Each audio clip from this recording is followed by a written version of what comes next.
Well, good morning everybody and welcome to Oulton Park for this Brscc live race day. My name's Scott Woodwist. I'll be taking you through presenting duties mostly for today. If you're watching either around the circuit or on the YouTube and Facebook live stream, welcome to what should be a magnificent day's worth of racing. We've got 4 championships taking part today, 3 of which are racing their first time for 2022, and we've got one which is contesting its second race of the season, and that second race of the season will be for the Fun Cup Endurance Championship. We had the first race of the season back at Silverstone, and that was another 4-hour epic. And then of course we've got races for the first time this season for the Avon Tyres Northern and Super Classic Formula 4 Championship, for the Vinyl Detail Stxr Challenge, and for the Nankang Tyre CityCar Cup Championship as well. All excellent championships in their own right, and ones that you should be certainly wanting to watch out for and look forward to. So yeah, some excellent racing in store. Fun Cup, of course, back at Silverstone had some excellent racing, where it was another win for defending champions JPR Uvio, where of course we get to find out the contenders for Formula Ford, CityCar and also for Stxr Challenge. Well, the first race is coming up now, and that's the first for the Avon Tyres Northern Super Classic Formula Ford Championship. So I'll hand you over to your commentators for today, Andy McEwen and Ian Titchmarsh. Boys, up to you.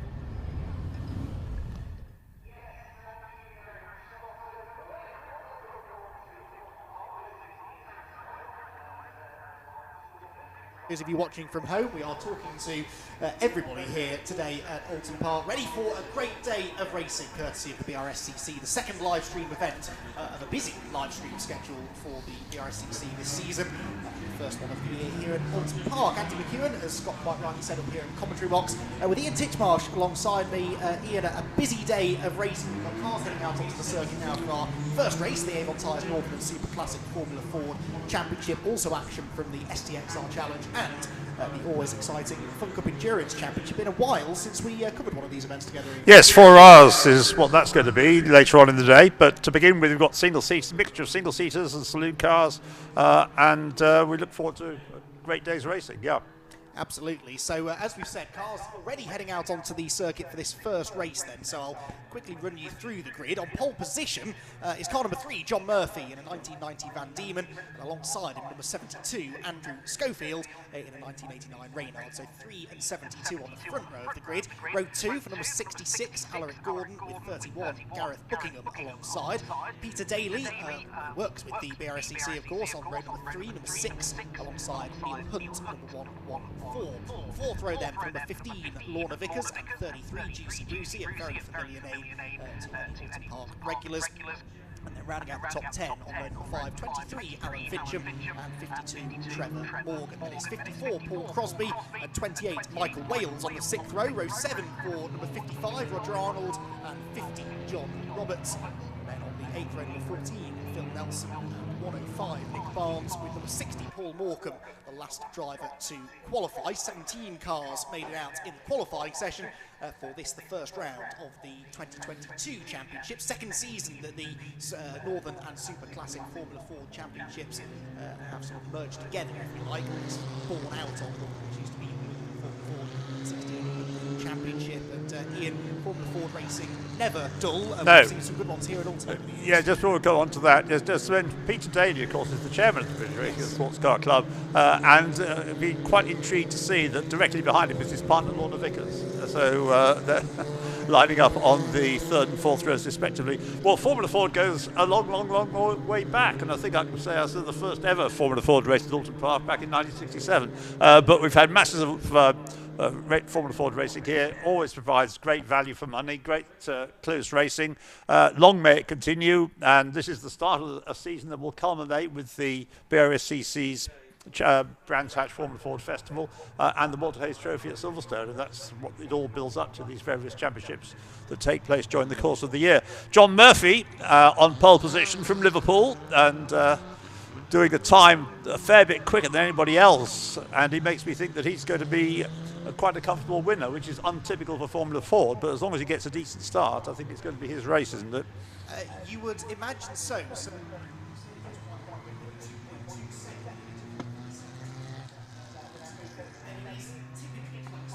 Yes.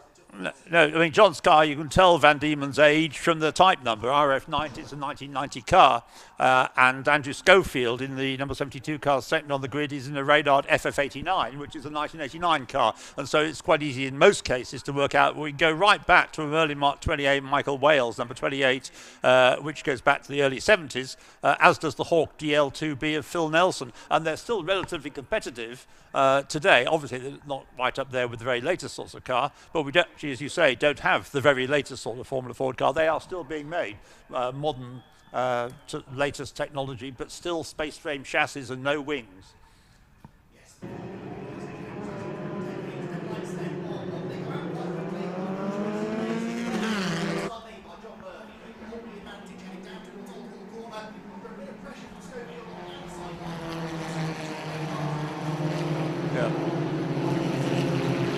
He's already pulling away, isn't he, coming down the avenue? So John Murphy, yes, he had Andrew Schofield right on his tail as they went into the first corner, to Old Hall Corner. Now as they head into Cascades, and we can there, and he picked them up again, just disappearing behind the banking, heading into Island Bend, because we're on the full international circuit today. Yeah, well, do a huge bit of monitor here in the commentary box. Apologies at home if you're picking that up. I'm sure we'll get that sorted as soon as we can. But a pretty clean start. That's good news. Easy to tangle wheels in these cars, especially around the tight confines of the Oulton Park circuit. Full international circuit in use today. And they're up at the top end of it now. Three shell down towards the first of the two chicanes. On the screen, we're seeing the 23 car.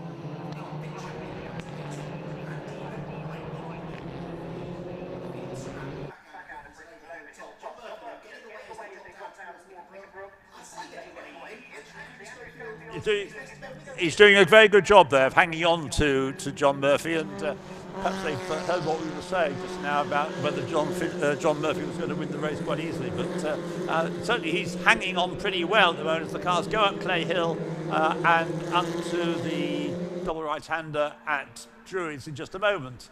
They'll appear out of the corner. The white car just in front, John Murphy in the Van Diemen RF90.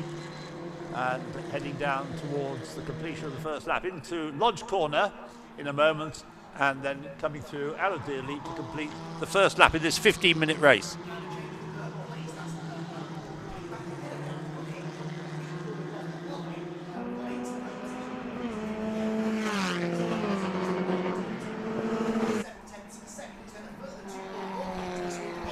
Yeah.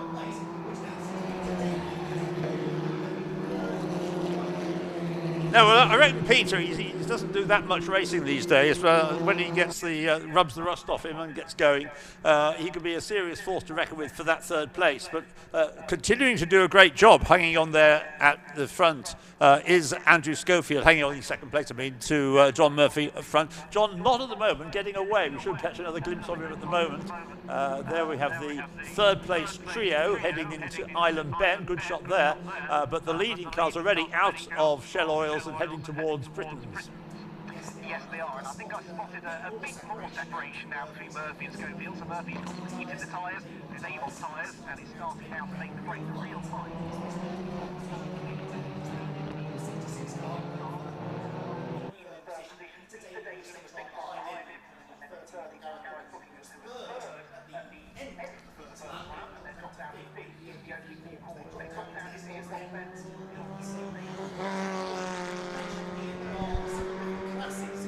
Yeah.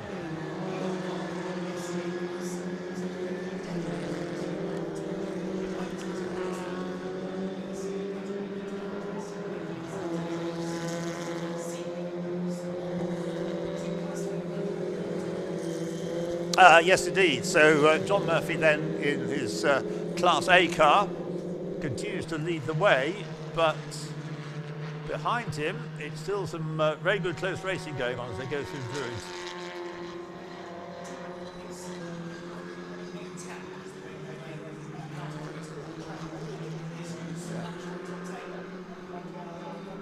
I would say that John Murphy's lead is now extended 1.4 seconds, but side by side for third place there into Old Hall Corner, Alaric Gordon and Peter Daly.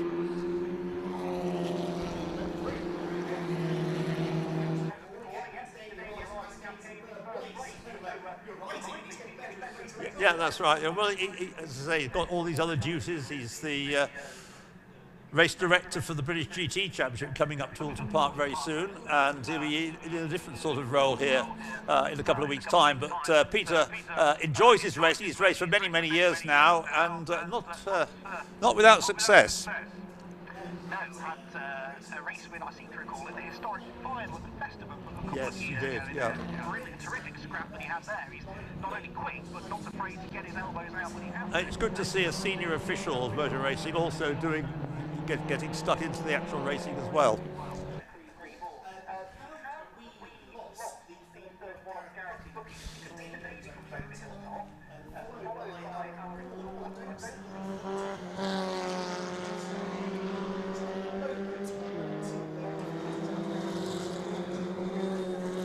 Well, there we are on the screen. I think that's Peter David, but the screen suddenly froze. But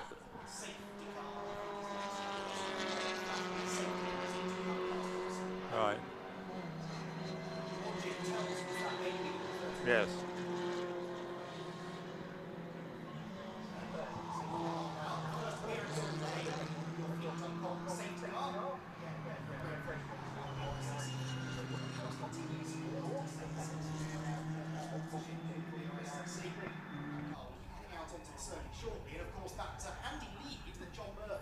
Yeah. Will disappear. I feel though that John's main focus may now turn to the car second place, but to take the third position because Peter's sort of distance in the whole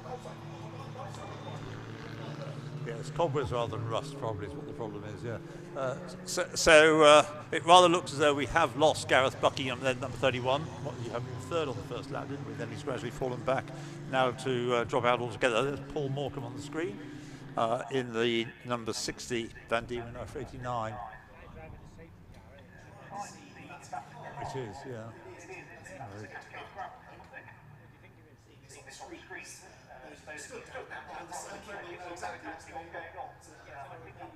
Yeah.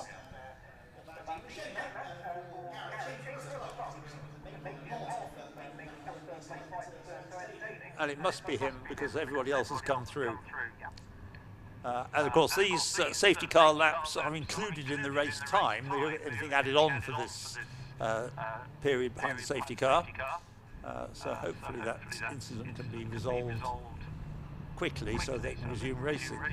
At the moment, there's just under 8 minutes left on the clock, so we're just about halfway through the 15-minute race.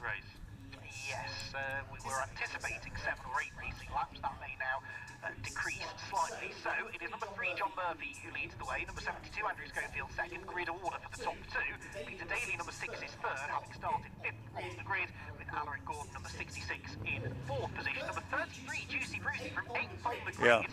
He's into the top 5, so another that's made good progress there. 6th position for 114, Neil Hunt. 7th, number 23.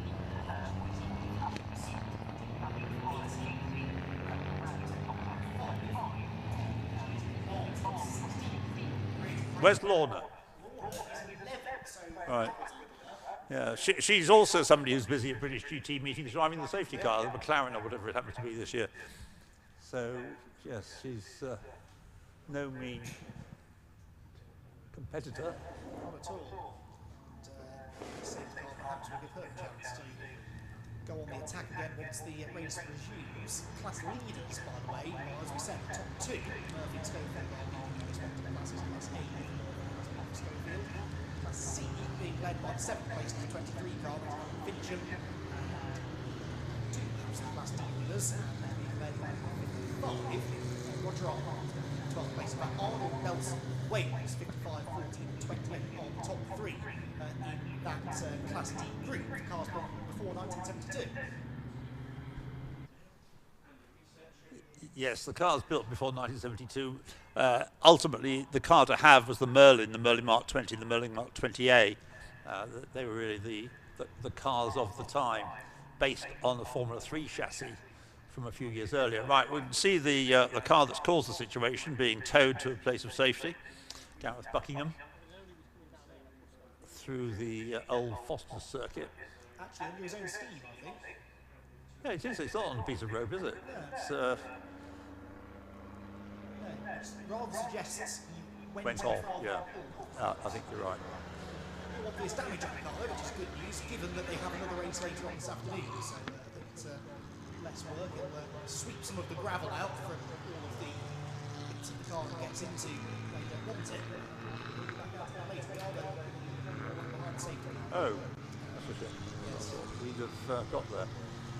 Yes, there is a recovery truck on track, and so that needs to get back to a place of safety. And I think that would have happened too late for the notice to get out to the safety car to pull into the pit lane. So one more lap behind safety car, and then we should be good to go. Do you like the livery of number 54, Paul Crosby's car? It's very BRSCC, isn't it? Green and yellow. Yes, it is, isn't it? BRSCC, of course, going over a bit of a rebranding, actually, over the winter. Still the same colours, but new logo and a new social media push from the club as they try and move into the new era.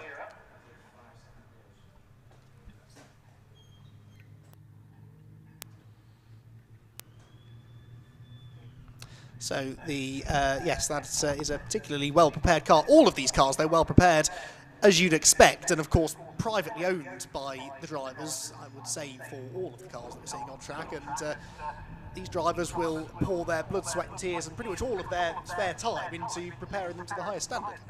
Yes, that's one of the delights of Formula 4 1600, that it is something that the driver and his team consists of his mate, or his wife or his girlfriend or whoever it may be, who prepare the car and tow it to the circuit, often on a trailer.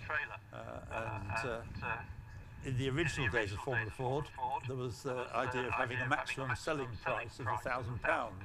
So even if you inflate that to modern values from 1967 to now, it's about £10,000, £12,000 perhaps. Yeah, certainly very affordable racing. But by motorsport standards. By motorsport standards, yeah. Yes, and still very popular amongst young drivers as well, who are looking to start out on the single-seater racing ladder. Perhaps not to the extent it was 20, 30 years ago, but in the National Formula 4 Championship, there are lots of teenagers and drivers in their early 20s who very much have their sights set on higher forms of motor racing, and many of them are still managing to achieve that as well. And again, from Formula 4 1600 to Formula 4 2000, which is a 2-litre version, as the name suggests, with wings and slicks, but that's also in historic racing a very popular category. Yeah, yes, indeed. And I think will we have the opportunity to see those cars in the Gold Cup this season? Yes, it's a bit of a revamped Gold Cup, actually, isn't it, in 2022, which is... Change the date apart from anything else, which is a bit of a culture shock for everybody. Yes, isn't it just? Right, good news, racing resuming. More good news, I think they've added 5 minutes onto the race time, because we still have 7.5 minutes on the clock. Oh, so BRSCC do this sometimes if the time allows. So we're racing once more then, green flag back in the air with 7 minutes and 20 left on the clock then. At the top three, make a small break through Oulton Park, Murphy, Schofield and Peter Daly. Very good going. Well, Peter Daly is very much going down to Schofield, yes, for second place as they head into Cascade. You can see the leader, John Murphy, is pulling away straight away, but for second place, it's now going to be very close. Peter Daly probably heard what we've been saying about him, talking him up, and the guy's really getting stuck in now. The chairman rising. Yes, he is. He's in the slipstream as well, which you will benefit from slightly. It's a surprisingly high average speed around Oulton Park on the international layout.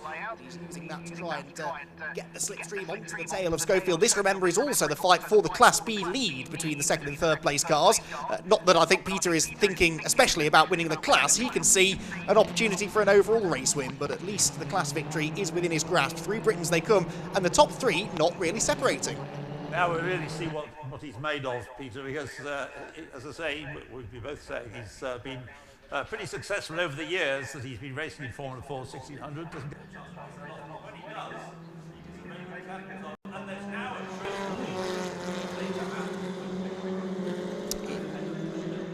Yes, so I wonder, is this the pressure from Daly spurring Schofield on perhaps to go a little bit more quickly? He certainly gained on John Murphy through the middle part of the lap, and actually he's closer to Murphy as they approach Druids than Daly is to him. So game on for the race lead here. They're separating themselves from the rest of the pack, but a bit lonely in fourth, in fact, now is Alaric Gordon. Into Lodge Corner they come. This is arguably the best overtaking opportunity on the circuit. None of them choose to go for it yet, but we've seen many a Lodge Corner decider here at Oulton over the years, and this could be setting up to be another. Well, here they come then, completing the lap, and as they go into Old Hall Corner, really challenging strongly there is Andrew Schofield on John Murphy. Not quite getting level, but right in the slipstream, but then quicker out of the corner than Andrew Schofield is Peter Daly. So Peter Daly is now threatening that second place. Oh, and has a big look up the inside at Cascades, does Daly, but bailed out of that one, thankfully. This is rather distracting Schofield now as he watches his mirrors more than he's focusing on what's going on ahead of him. He's dropping away slightly from John Murphy, the race leader. They head down the Lakeside Straight, and we can see on the screens that bit of separation now between first and second. And in fourth place, Alaric Gordon trying desperately to cling onto them. Just what John Murphy needed, this, isn't it? But absolutely, but as you say, Andrew Schofield and Peter Daly fighting over the class, and you get the same number of points for winning Class B as you do for winning Class A of the race overall. So through Britain's over hilltop and heading down towards Islops. Oof. Bit of a weave there by John Murphy under braking. Now, do we get a shot of whether that will work together for him? I think it did. I see no yellow flags, so I think he's still on the road. Yeah. There's Juicy Brucey, number 33, just ahead of the 114. Now, there's been a bit of chopping and changing here because at the start of the lap, the 105 car of Nick Barnes was ahead of the 114 Neil Hunt, but I reckon Neil's got him back again on this lap. Either that or Barnes has claimed fifth from Brucey and is starting to get away from them. Right, leaders at Lodge Corner, and this time Peter Daly has a slightly bigger look up the inside of Schofield, who in turn is almost back within striking range on the race leader. Yes. This lead gap is elasticating slightly, isn't it? Right, they're coming towards the end of their seventh lap, including the safety car laps.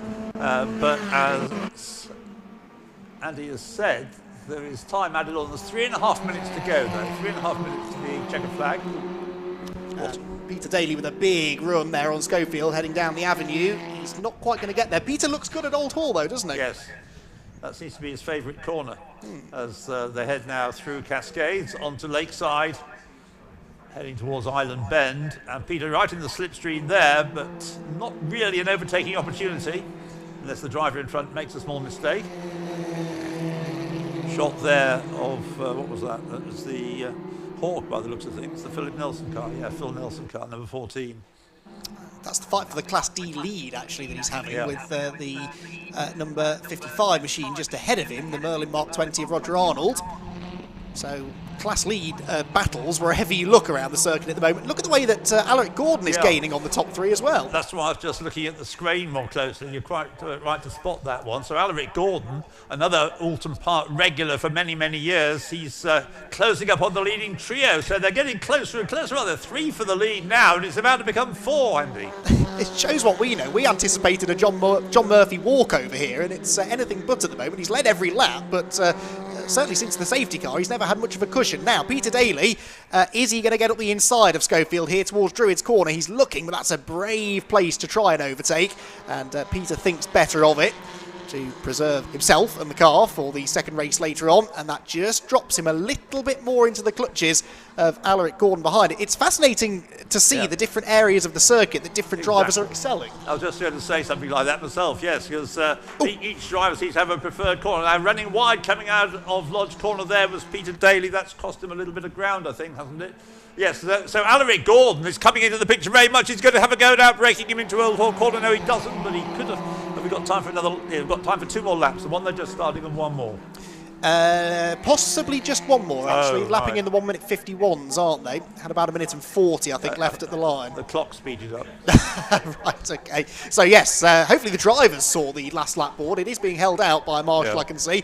So they know that they're running out of opportunities now. Down towards the Island Bend section of the circuit they go. Number 3, John Murphy, looking a bit more comfortable now. But as we were saying, Andrew Schofield is particularly good in the second half of the lap. Now, Peter Daly has shrugged off Alaric Gordon just about as they go through Shell Oils, head towards Britain's. So for second place in the race and first place in their Class B, it's very tight indeed. And is right, this is the last lap. Yes, so just under half a lap then to go as they crest the rise at Hilltop. And this is the part of the track where Schofield sometimes seems able to reel in the leader, and that is happening again. Yeah. So if Andrew gets a good run through Knickerbrook, over Clay Hill and into Druids, he could just get close enough to have a go into Lodge. Yeah, Lodge is the only overtaking opportunity there is now in the rest of the race, but I think that John Murphy has done enough, just about, unless he makes a mistake, to take the win. But he's not there yet, of course. He's got to go through Druids, he's got to go through Lodge and Deer Leap. And they're now equidistant, really, aren't they? Yeah, Schofield's good through Druids, isn't he? But I don't think he'll quite get close enough to have a go into Lodge Corner. They passed the stricken car, I notice, of Alan Fincham. That's a shame. He was on the Class C pole for the race. He's pulled off underneath the Paul Warwick Bridge, but out of Lodge Corner and towards the checkered flag comes John Murphy. He leads every lap, but never by a huge margin. Yeah. Second place for Schofield. He wins in Class B with Peter Daly in third, second in that class. Alaric Gordon is fourth position. Fifth place will go the way of the 105 of Nick Barnes. He must have had issues in qualifying because he qualified only 16th, some 15 seconds off the pace, and came through for a top 5 finish by the end.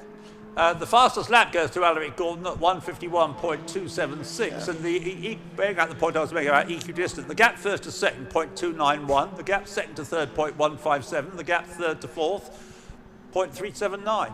Yes. So very similar gaps. And the top 4 covered by less than a second by the flag. So I know we had that safety car, but certainly did prove to bunch things up. Now in Class D, it is almost overlapping at the line here between Arnold and Nelson. It is going to be Arnold that hangs on by a quarter of a second, but that was tight right the way through the race. Indeed, that was good.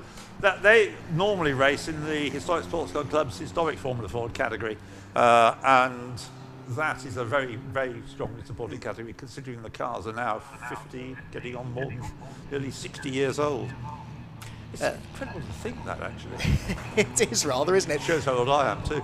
But I wasn't going to say that. It shows how enduring a category Formula Ford is, though, isn't it? That it is still as popular and as competitive today as it always used to be. And as you say, in particular, the historic series still getting really healthy grid numbers and really healthy competition out on the track. Well, it was a great way to start the day, I think. It was. In perfect conditions. I know it's a bit nippy, the weather. If you're indoors watching this at home, then you won't know how cold it is. But the wind is quite sharp, but the sun shines strongly on Oulton Park.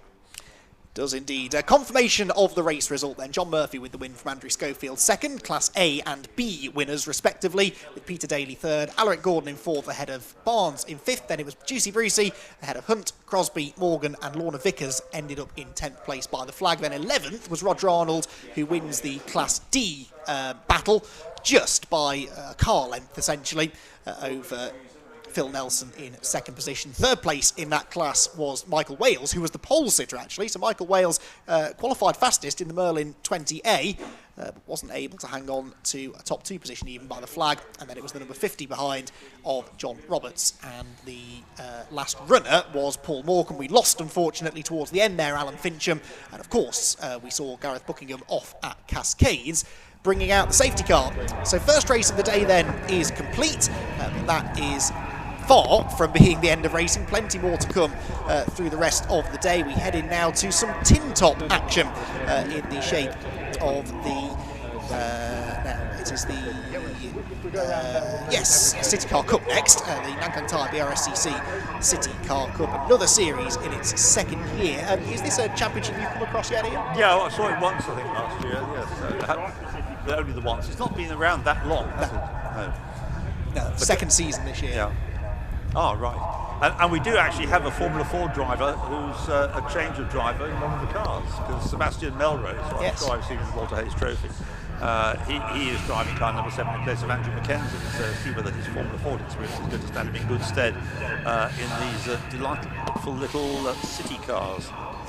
Yes, this is the opening round of the 2022 campaign.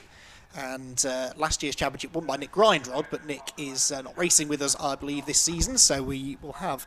He tended to dominate. I mean, the races... Yes, I seem to remember him disappearing into the distance, yes. Well, yes, so he won the first 7 races of the season last year. Yeah. In fact, no, even more than that. It was the first 9 races of the season that he won.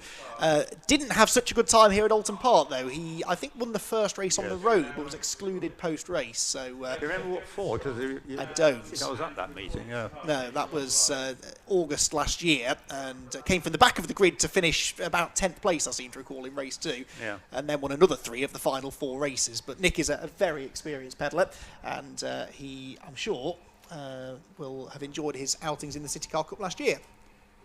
They can't stop up there, so he's going to interview and record it to cards. So sign off. Okay. So that is it, though, for our Formula Ford action for the time being. They will be back out again, though, a little bit later on in the day. The Avon Tyres Northern and Super Classic Formula Ford Championship have their second race at about 5:05. We will be back in a moment or two with the next race of the day. Oh, yes, we have. Oh, hang on. What happens now? We've got the drivers. Oh. Got the drivers.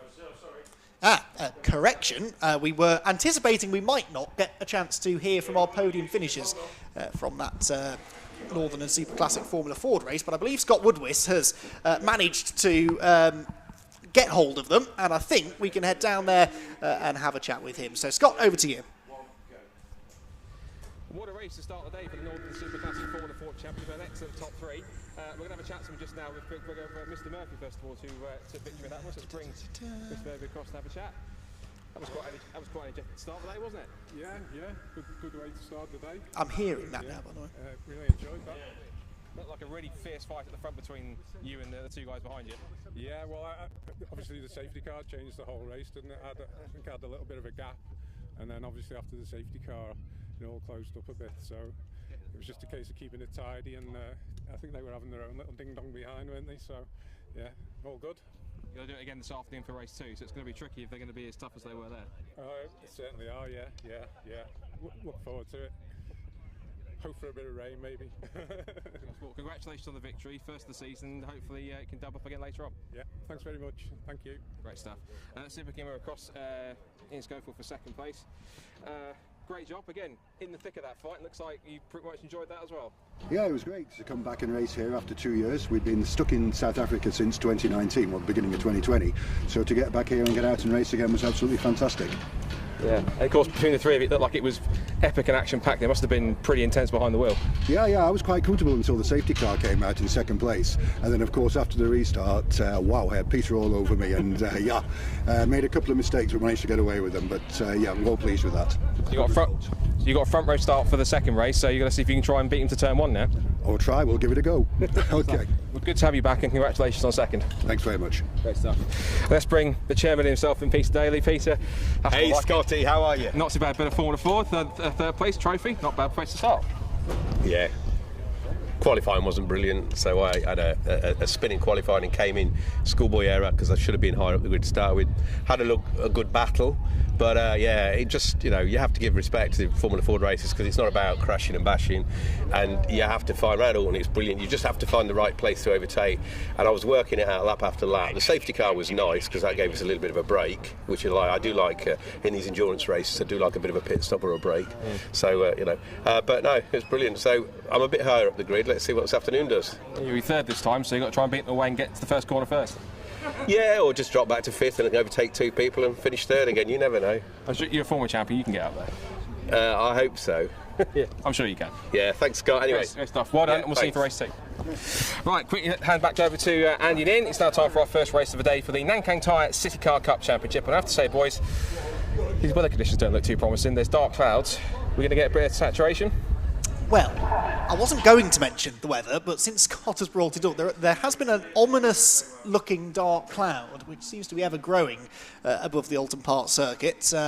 Not unheard of to have a drop of rain here in Oulton at this time of year, so we shall wait and see.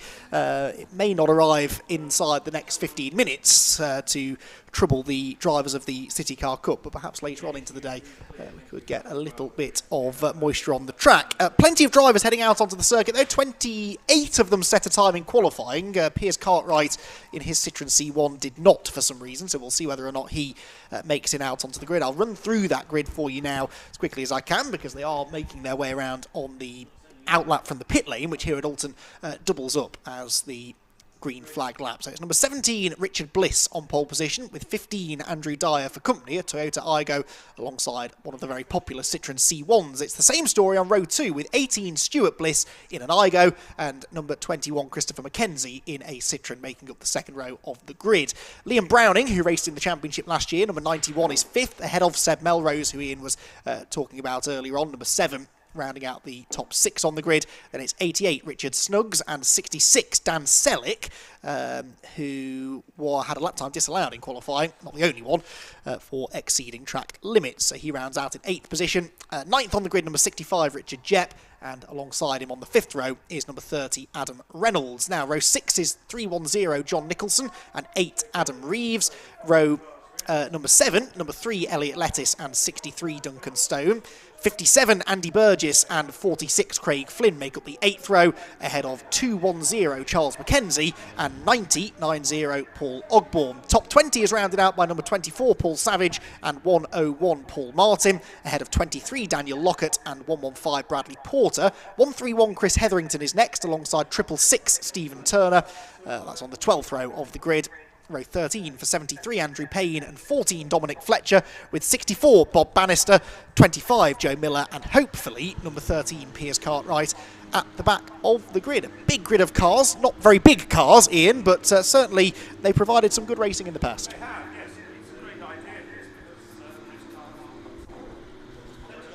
Yeah.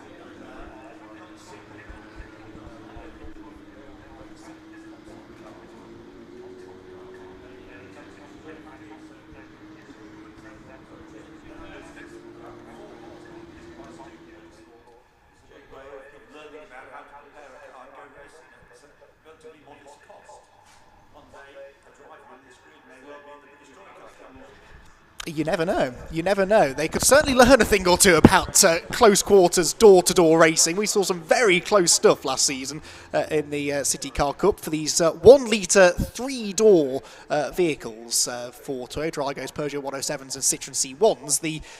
This is not to be confused with the Citroen C1 Championship, which also has jumped on board the Brscc stable in 2022. But a slightly different set of regulations, but the cars looking very similar, and looking forward to covering some of their events as the season develops. Cars then heading towards the grid. Picking a winner out of this one is not that easy. The top 4 were within a second of each other in qualifying, and as we just saw in our first race, in qualifying times only mean so much. Yes, if I remember right, it was dry when they were out qualifying, was it, I think?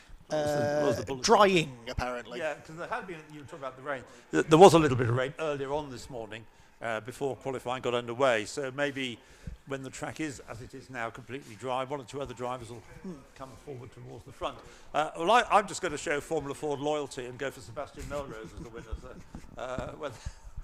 I suspect it's his first outing in a city car, so get used to.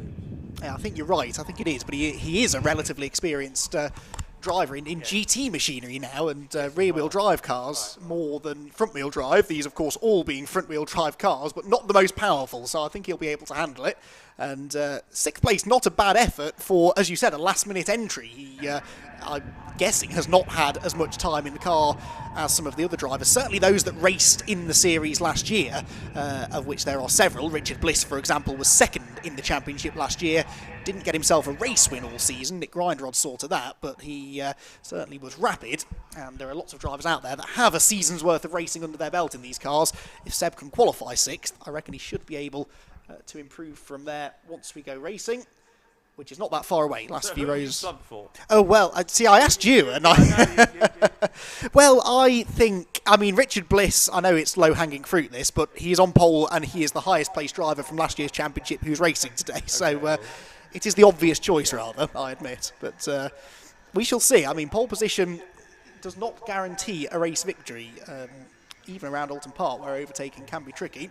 Right, red lights on, ready to go racing. On the left of shot is Richard Bliss. On the right, Andrew Tyre. The lights go out, and a busy grid of nearly 30 City cars heads to turn 1, and it's not a good start from the pole sitter.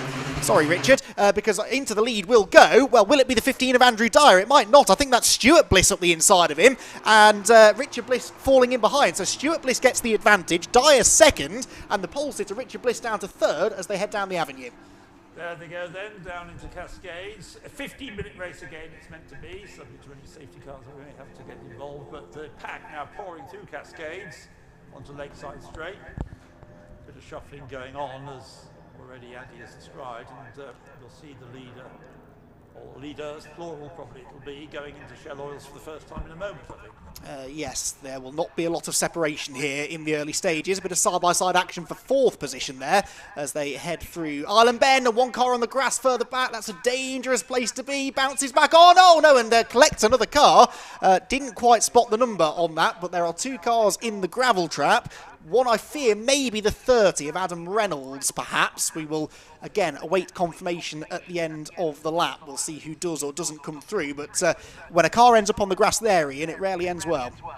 I'm afraid so. So he went speared across the track as you described, and then T-boned another car. Is this going to be... We're seeing a picture of the BMW. Red flag. And the race is being stopped. Although I suspect it's simply because it's early on in the race and the cars...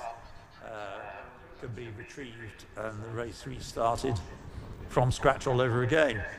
Yes, which is bad news for Stuart Bliss, because he made that brilliant start from 3rd on the grid. 1 or 2 not getting the message about the red flag, I don't think, but the field is slowing down through Knickerbrook. Yeah, Stuart made a brilliant start, got from 3rd into 1st, but because we haven't completed a lap yet, it will go back to the original grid order as and when we get a restart. So the grid positions will be as I described a few minutes ago. You can see 2 drivers about to have a discussion in the gravel trap, and arms round each other. Yes, that which is a rare but welcome sight. Much better sight than seeing outstretched arms with boxing gloves on the end.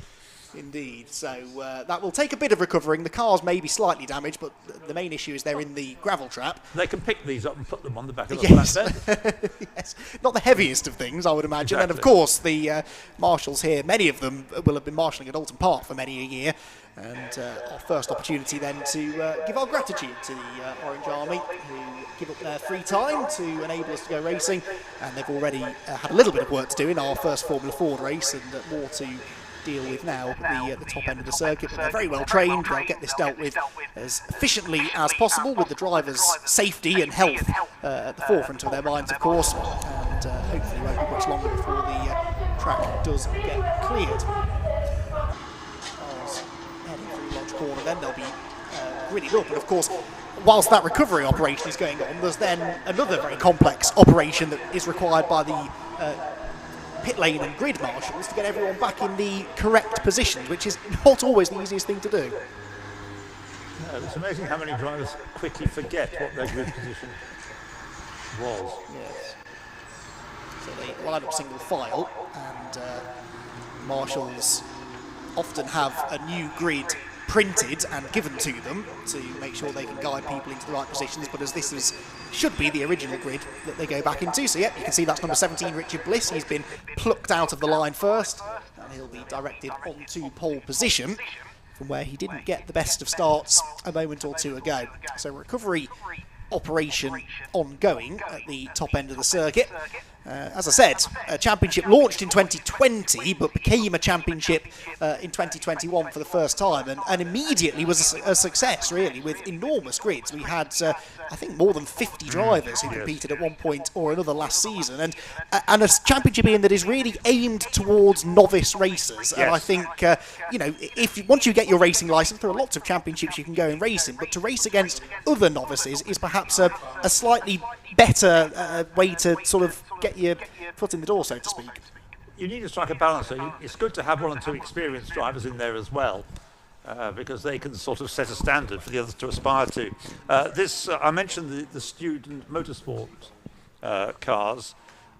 This is new for this year, the Student Motorsport Challenge, an intra-championship competition, i.e. within the championship itself, the main championship, where college and university teams build and race CityCar Cup cars in the main championship while competing with each other for special awards. And so if you're here and you're a student and you fancy the idea of going racing, then why not get involved? You can get more information. Yeah, it's just locked onto the wall. On the website of the Student Motorsport Challenge, and there are already 4 drivers who drive within that. Daniel Lockett, who drives car number 23, Joe Miller, who drives 25, Andy Burgess, who drives number 57, and Richard Jett, who drives car number 65. They're the 4 currently running in the Student Motorsport Challenge.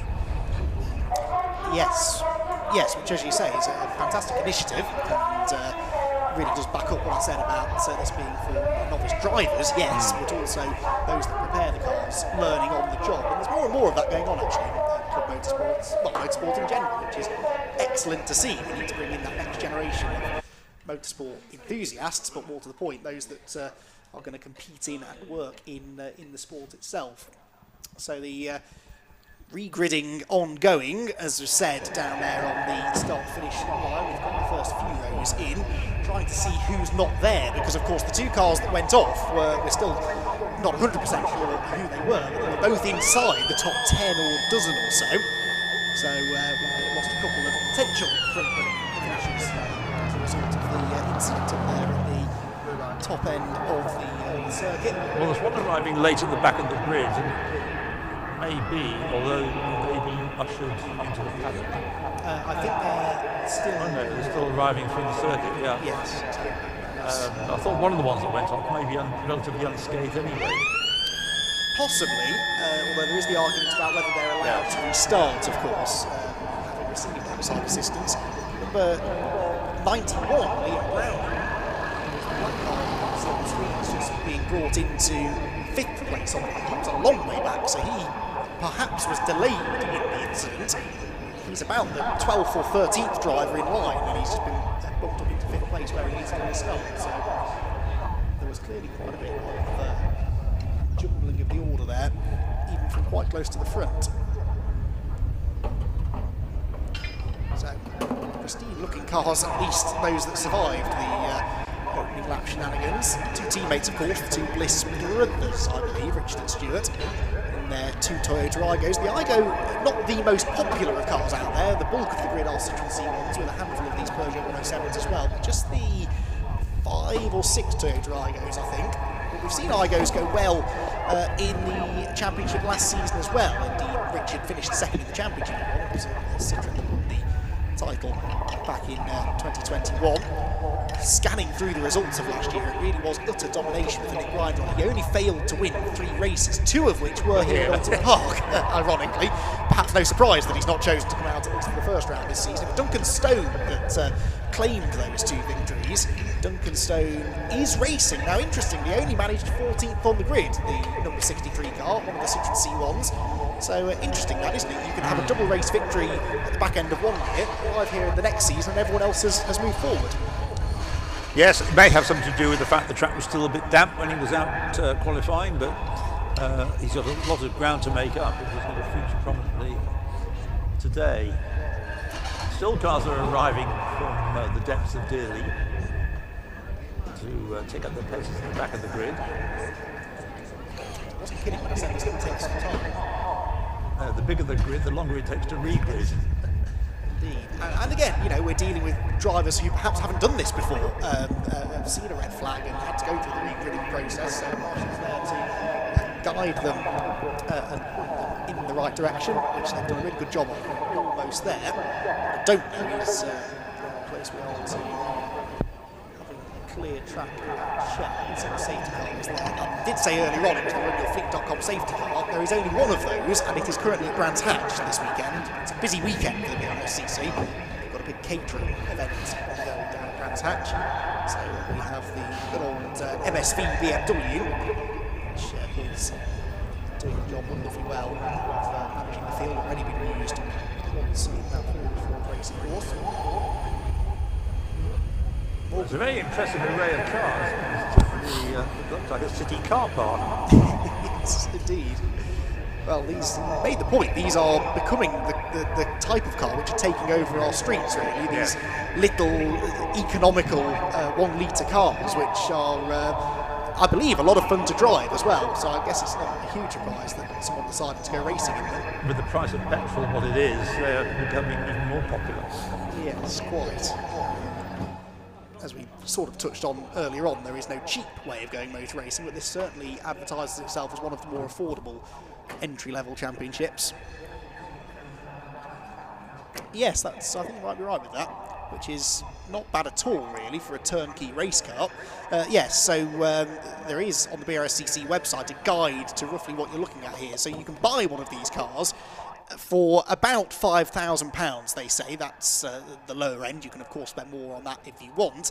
And then by the time, if you are a novice racer, that you've gone and got your ARDS test and your Motorsport UK licence, that's about £350. Your safety clothing can cost you about £500 or so, a trailer to tow the car. Sounds like it all adds up, but yeah, you are looking at somewhere in the region of £7,000 to £8,000.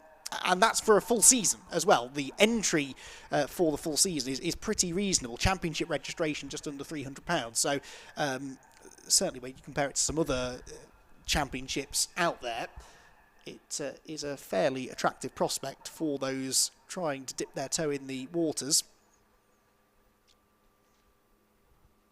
More good news as well, Ian. That cloud that we were discussing not 10 minutes ago or so. No, of course. It's turning into a lovely spring day here at Oulton Park. And I still maintain there is no better looking racetrack on a sunny day.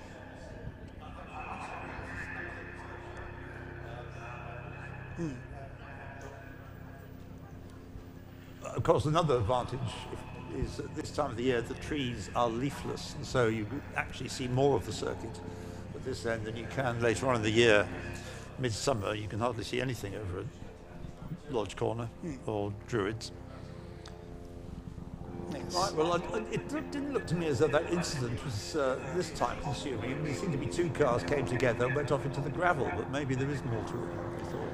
Well, what we couldn't see from our camera view was, and there is a barrier that was obscured to the left of shot, and that's the direction the cars were heading in. Yeah. So if they collided with said barrier, then there isn't a chance that needs to be dealt with by the circuit crews. I can also see, and I think we're perhaps about to see it as well, there, the number 30 car, which I suspected, is one of the cars that was involved. That is driving back now around the circuit. It's up at Britain's, relatively unscathed. It's shaking gravel out of the wheel arches and whatnot, but the car, this is the car that was collected, I think, by the one that initially went off.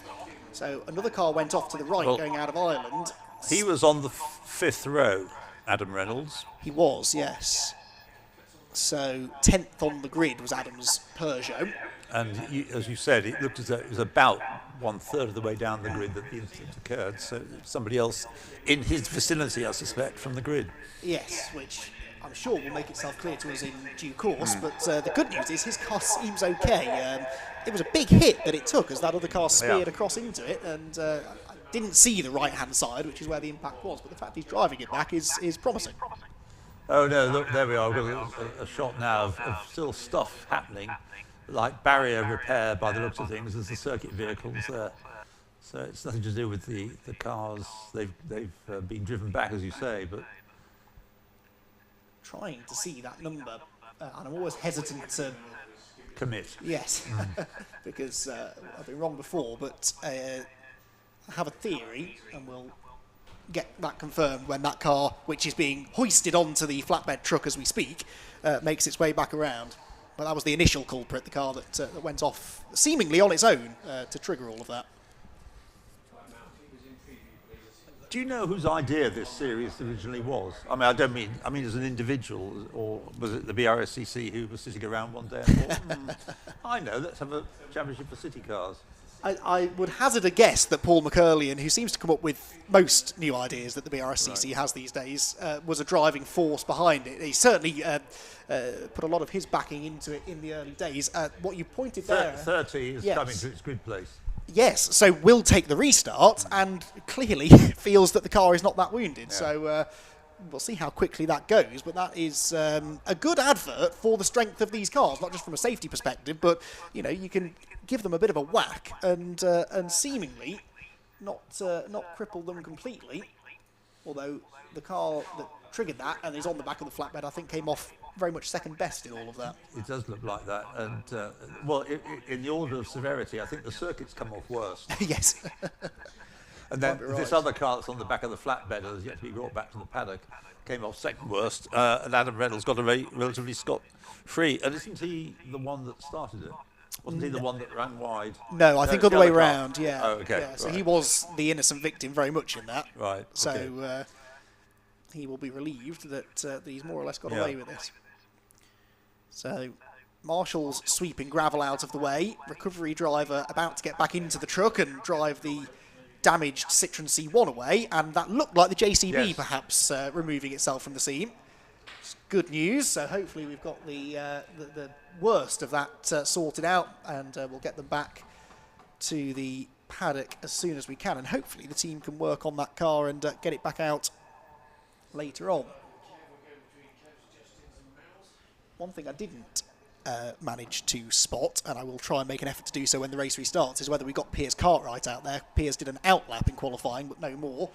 So hopefully we've got the number 13 Citroen C1 at the back of the grid. You can see the 25 of Joe Miller on the back row, and I think there is a car on the 15th row behind him. A yellowy black coloured car, which may be Piers. Have a look when they head out once again. I guess we'll get a second green flag lap here as well, won't we? I think so, yes. Yeah. The cars run on treaded tyres, not slick tyres, but it's still very much the norm to give them a lap to get some heat into those tyres, unlike some other series. Nankang Tyres, indeed. Indeed, yes. Who formerly were tyre suppliers to the Fun Cup, actually, until a few years ago. But yeah, the Nankang Tyres putting their backing behind the championship and a control tyre, which is always a good thing. Again, it levels the playing field and prevents anyone having a huge performance advantage. Clearly no threat of them moving imminently, because we've still got drivers fanning themselves with the doors. It is the 63 car I can now see, finally, which triggered that. So 63... Duncan Stone. Well, who went well here last year. Double winner last year. So started 14th. He gained some ground, I would say, from there by the time he went off. But that's possibly all the ground he'll make today, because that car looked a little worse for wear. So he was the one who went wide on the grass coming out of Ireland and speared across the track. That's right, yeah. So the front of his car, very badly damaged. I think he possibly is the one that made contact with the barrier as well. He's sort of gone through Adam Reynolds' car and into the barrier. And we're seeing on the screen now, yes, that is a very second-hand Citroen C1. A lot of front bodywork damage. I think the windscreen even is smashed. The wheels, though, are pointing vaguely in the right direction. At least the left front is. It's sponsored by Van Breakers. It might or might not be a good name to give to the car you're going to crash. So, to confirm then, 63 Duncan Stone will be a non-starter for the restart, but it looks as though Adam Reynolds, the car with which he tangled at Island Bend, will be taking the race restart. How far he gets, we'll have to wait and see. So that recovery vehicle heads over Hilltop, and I think that was a 2-minute board being held aloft on the pit wall. So not that far away. In fact, no, it was a 1-minute board. And it was an Oulton Park minute, because we're already down to 30 seconds, about 10 seconds later. So it is amazing. Time moves quickly here at Oulton Park in these situations, for which we're grateful. Do you think Oulton Park has the fastest circuit minutes in the country? Yes, I think so. Yes, I've seen Silverstone give them a run for their money sometimes, but no, I think Oulton's got them beaten. But and in fact, yes, there we go.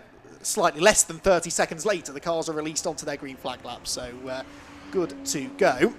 So Richard Bliss gets another go at this. I Hard to imagine he got too much wheel spin from the 1 litre engine. I'd imagine he bogged down initially, maybe didn't get the revs quite high enough, so Richard will be looking to improve on that on this second attempt at the start, whereas Stuart Bliss, who lines up behind him, will be looking for an exact repeat of what he did last time around. That was a really good getaway.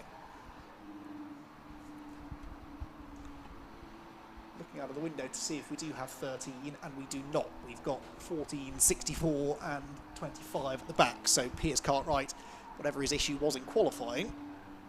Yes, I saw that Cena bulletin saying he was having to withdraw for whatever reason. Okay. Yeah. Okay. So that explains him. So we're missing 2 cars then for the race restart. So they make their way down the avenue in front of a decent crowd here at Oulton today. Glad to have you all along trackside, and hope you're enjoying the racing you've seen so far, and hope you've wrapped up warm, because as Ian said, it's not that warm here today. Well, we hope we're going to see some racing from these cars. Of course, the Formula Ford cars, which seemed a long time ago now, but nonetheless, we had the Formula Ford cars out for a very close finish in their first race of the day. These, incidentally, the C1s, the city cars, I mean, will be followed by the Vinyl Detail STR XR Challenge, which means Fords of one sort or another, mainly of one sort, not much of the other. And then we've got lunch, such as time is left for it, and then the Fun Cup 4-hour epic, followed by the same 3 races as we're having this morning. Yeah, nice mix. Single-seaters, tin tops, endurance racing, sprint racing. Happy to see that we still have 15 minutes on the clock for this Nankang Tyre CityCar Cup, so they have not felt the need to shorten the race. We did have nearly an hour's lunch built into the timetable. That's passed. Yes, I am well used to that lunch break being a notional one.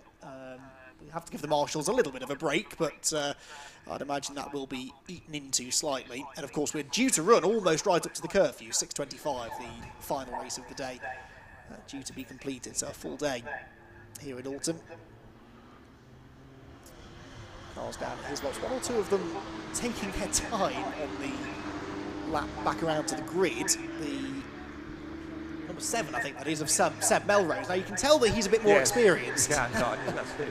Yes, he knows the importance of tyre temperature on a cold day like this, and he's quite happy, I think, to let the first 5 disappear up the road. They'll be lining up on the grid, losing all of their tyre temperature, and he'll take his time getting round there. Surely he can something like that. A professional racing driver trying to find an advantage over the competition, surely not. Seb's a Scottish driver, of course, and very talented driver that we don't see racing in this country all that much these days. Right, you mean England as opposed to Scotland? He's from north of the border, is he not? Yes. Yes. Yeah, Oh, I see. Yes, indeed. There's a bit of racing still knocking, I think, isn't it? But a lot internationally is my point. He's gone on and done a lot of racing, I believe, in the Nordschleife in Germany. And I do like it when we get these surprise appearances in these kind of championships, and that actually is kind of how Nick Grindrod came to race in the CityCar Cup. He was invited in to give the others someone to aim for, so to speak, not literally, speed-wise. They got closer to him, it must be said, as the season goes on, which is, again, something I enjoy in this kind of series with relatively inexperienced drivers. That rate of improvement over a season is always interesting to watch.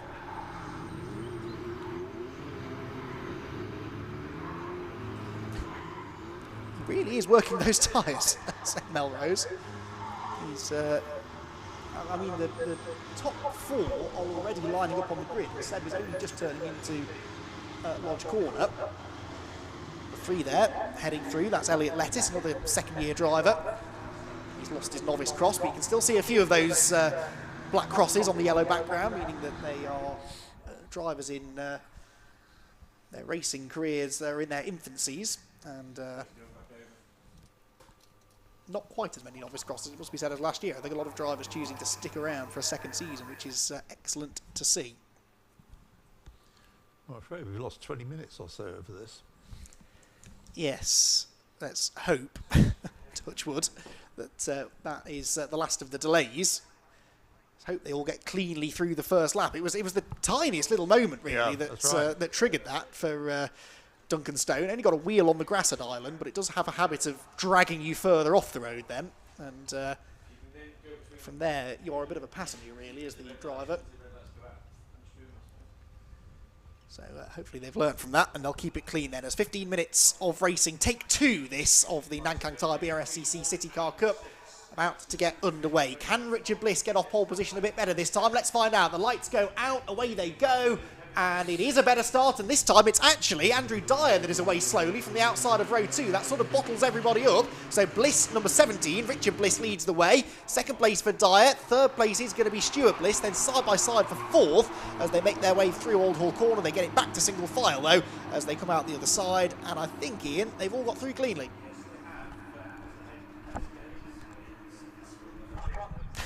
See what you did there.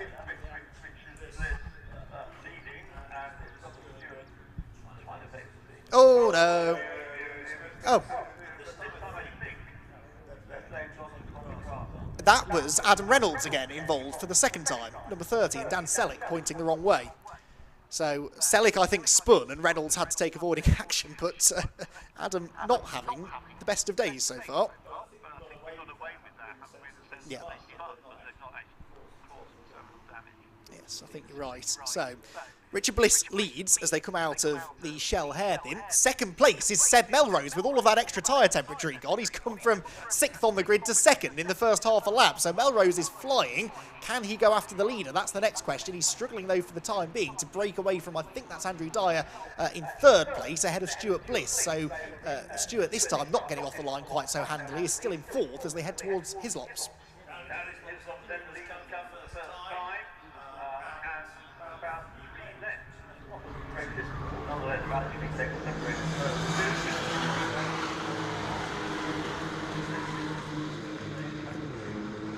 You can now head up Clay Hill towards Druids under the Oulton Park Bridge. A few names in this time on that bridge. And into Druids, Andy. Yes, they head into the double apex right-hander, and train here of 5 cars squabbling over 2nd place. They could not be a lot closer, though. Certainly Andrew Dyer appears to have been pushing Seb Melrose around most of this lap. To no avail, though, because Richard Bliss is getting away slightly. He's got about 2 or 3 city car lengths between himself and 2nd place, which is about 1 regular car length, as they head through the dip and back over Deer Leap for the first time. So it will be Richard Bliss that holds on to the advantage this time. Melrose in 2nd.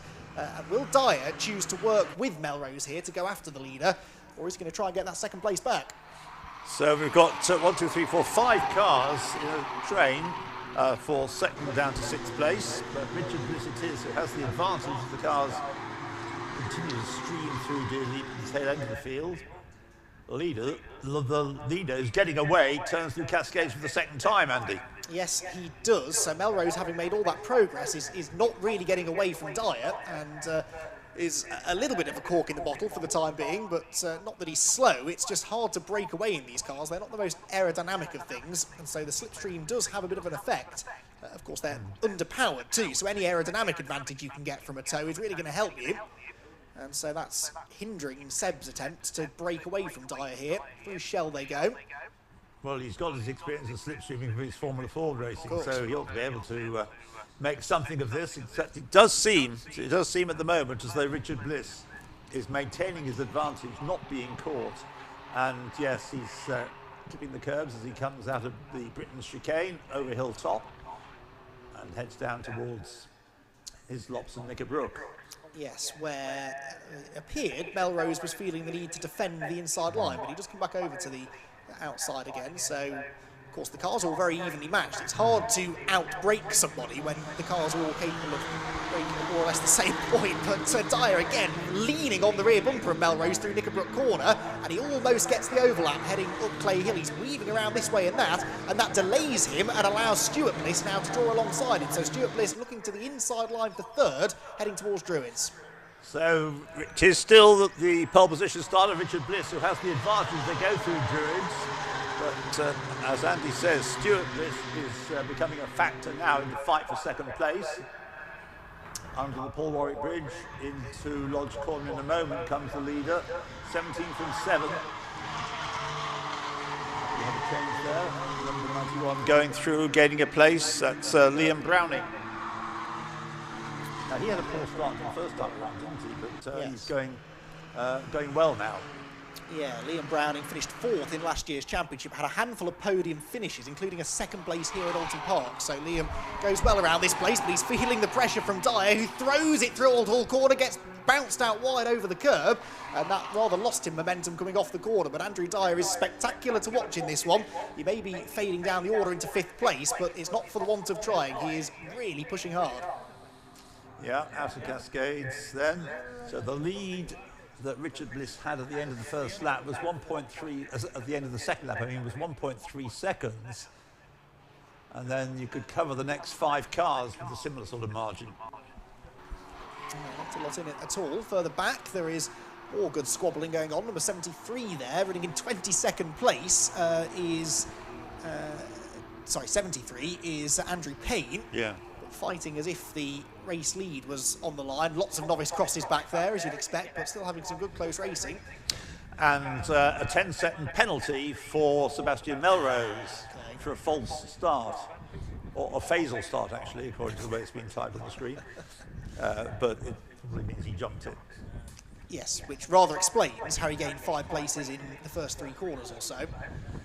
So it wasn't that rigorous tyre warming up that he did. It was a little bit too much evenness off the line. And 10 seconds will drop him way down the order of the way things are going, won't it? Yes, down to 7th at the moment, behind Elliot Lettuce, number 3.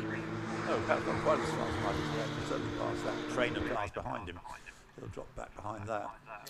There, on screen, is the number 30 of Adam Reynolds, who's already had 2 incidents in this race. He's just gone past the 137, so that puts him... where does that... Sorry, 131, excuse me. That's 19th place that he's taken. He's picked up 2 places already on this lap. But Adam been qualified 10th. Really ought to be up there inside the top 8 or so, probably by this point. But despite being involved in 2 tangles, that number 30 car still looks in pretty good condition. Yes. His lops, 131, Chris Hetherington's Toyota Igo. As they head into Clay Hill, though, the leader's Ian, back with us. Yes, so the leader over the line, his lead is extending, so Richard Bliss leads now by 1.76 seconds. Oh, dearie me. And change for 3rd as Liam Browning finds a very small gap on the inside of Stuart Bliss, that was for 3rd. Here they come then, 2 abreast, almost into Cascades. That isn't going to work. That was no way that was going to work without contact. And which one is it who was spun? Browning, Liam Browning. Oh dear, it wasn't really his fault. No, that was Stuart Bliss up the inside of him, I think. Yeah. So, a blissful moment, I'm afraid, for Browning. Yes, Liam did well to save that, actually. It could have been much worse. Yeah. Wasn't collected by anybody, but that will have delayed both of them. And rather let Seb Melrose off the hook, actually, because Melrose was really under pressure from those 2. So you can see them now on the screens heading out of Shell with Bliss of the Richard variety leading the way. Melrose in 2nd place. I think that is still Stuart Bliss in 3rd, but some way back now. And Elliot Lettuce, who started the lap 7th, is up into 4th place, perhaps. They really did delay each other there, didn't they? Yeah, your point about Sebastian Melrose being let off the hook is a very valid one, because he can now just concentrate on trying to close down the leader, but pulling away from anything behind, and that may negate his 10-second penalty by the end. How far away is the end? 6.5 minutes just under to go. Yes, and of course now he's only defending from 1 car. Perhaps his lap times will improve, and that will further help him to this 10-second penalty that he's got. Into the pit lane, number 73, Andrew Payne. There was another car in a lap earlier as well, the 6 of Stephen Turner. So 2 cars in the pits with troubles. You can see that Payne's car is moving again, but whether it's heading to the paddock or back on track, I'm not too sure. Meanwhile, into Druid's corner, Liam Browning recovering. He's already got himself back ahead of Christopher McKenzie. Christopher McKenzie, who was in 6th position, but I believe this is now the fight for 5th. It will be. It's making its way towards Lodge Corner to complete their 4th lap. And we've got just over 5.5 minutes remaining as the leader crosses the line. for the fourth time. His lead is now nearly 2.5 seconds. So for Richard Bliss, it's plain sailing, I think. Yeah, when you build that sort of a gap in this championship, it's hard for the rest to gain on you. Melrose hasn't yet shown that he's got the sort of pace to challenge Richard. Might have been different, of course, if we hadn't had that early red flag, because Richard had fallen back into the pack rather. What's this battle coming out of Old Hall Corner? This is, I think, 8th place-ish, isn't it, heading through Cascades. The battle between the 310 of John Nicholson. You've got 15 Tyre behind him. Now 15, of course, on the... Yes, Andrew Tyre, who started second. Was delayed earlier on. There he is, the all-black car, right in behind the number 65 of Jepp. So actually Jepp's got ahead of him, the yellow machine. And Richard Jepp, that is, started 9th, but Tyre's back up the inside at Shell and reclaims what is 9th position. Tyre, yeah, lost 4 positions on that previous lap. That was not a good lap for him. Yeah, down to 9th place. As you say, started on the front row. Yes, he must have exited stage right somewhere at Cascades when they tangled in front. And Bliss and oh no! Contact! Tyre over hill top. He got an overlap there on, is that the 310, I think, of John Nicholson? It is, the pink car. And I don't think John knew he was there. That could have ended in tears.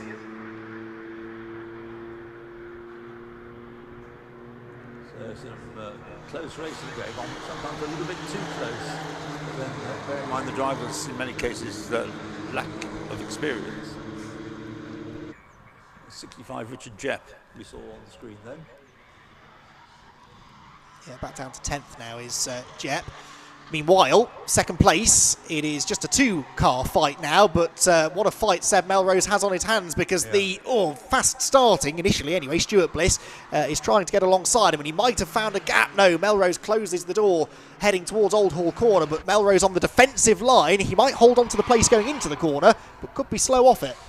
Of course, Stuart Dyer doesn't have to be doing this, because he's going to get the place anyway, isn't it? Because of the 10-second penalty that Sebastian Melrose has, so there's no point in, but he probably hasn't been given the message in fighting it out at a risky couple of moments, but he's still at it, which is good to watch, but it's not really necessary for him. Especially because as a guest driver, I wouldn't imagine that Melrose is scoring points either, so second place, whichever way you look at it, second place is Stuart Bliss's, but I guess he doesn't want to get held up because Elliot Lettuce has just set the fastest lap of the race behind them. Yeah, he's pressing on very well now.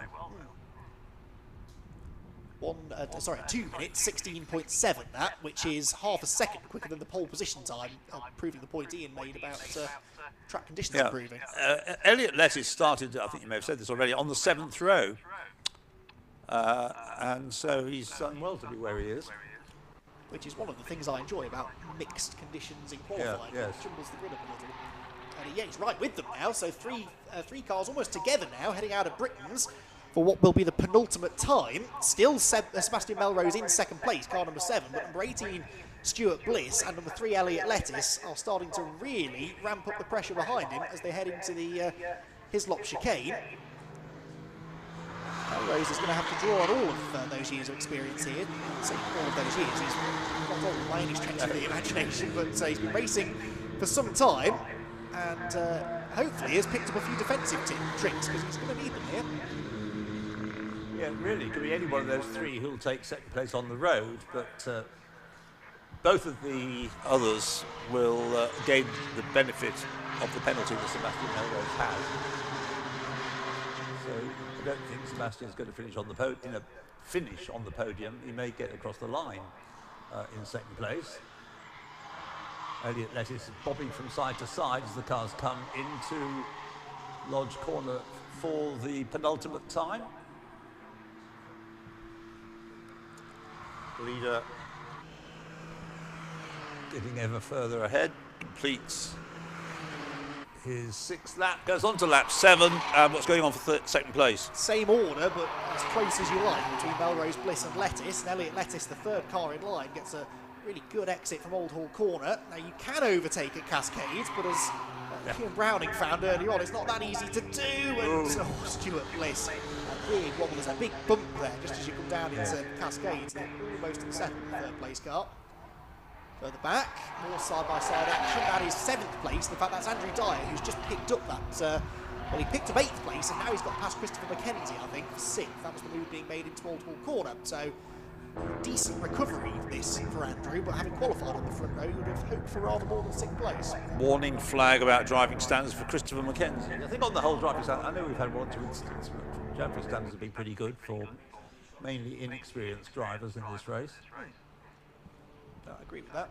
3.2 seconds was the lead that Richard Bliss has as he started this final lap over Sebastian Melrose, who leads his trio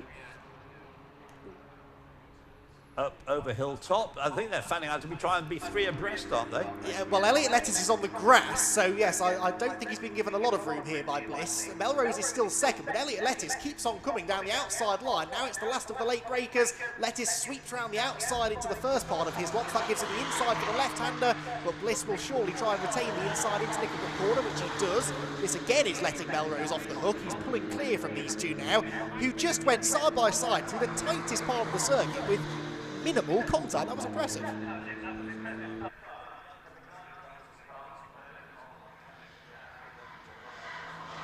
A good side-by-side race because it continues into Druids.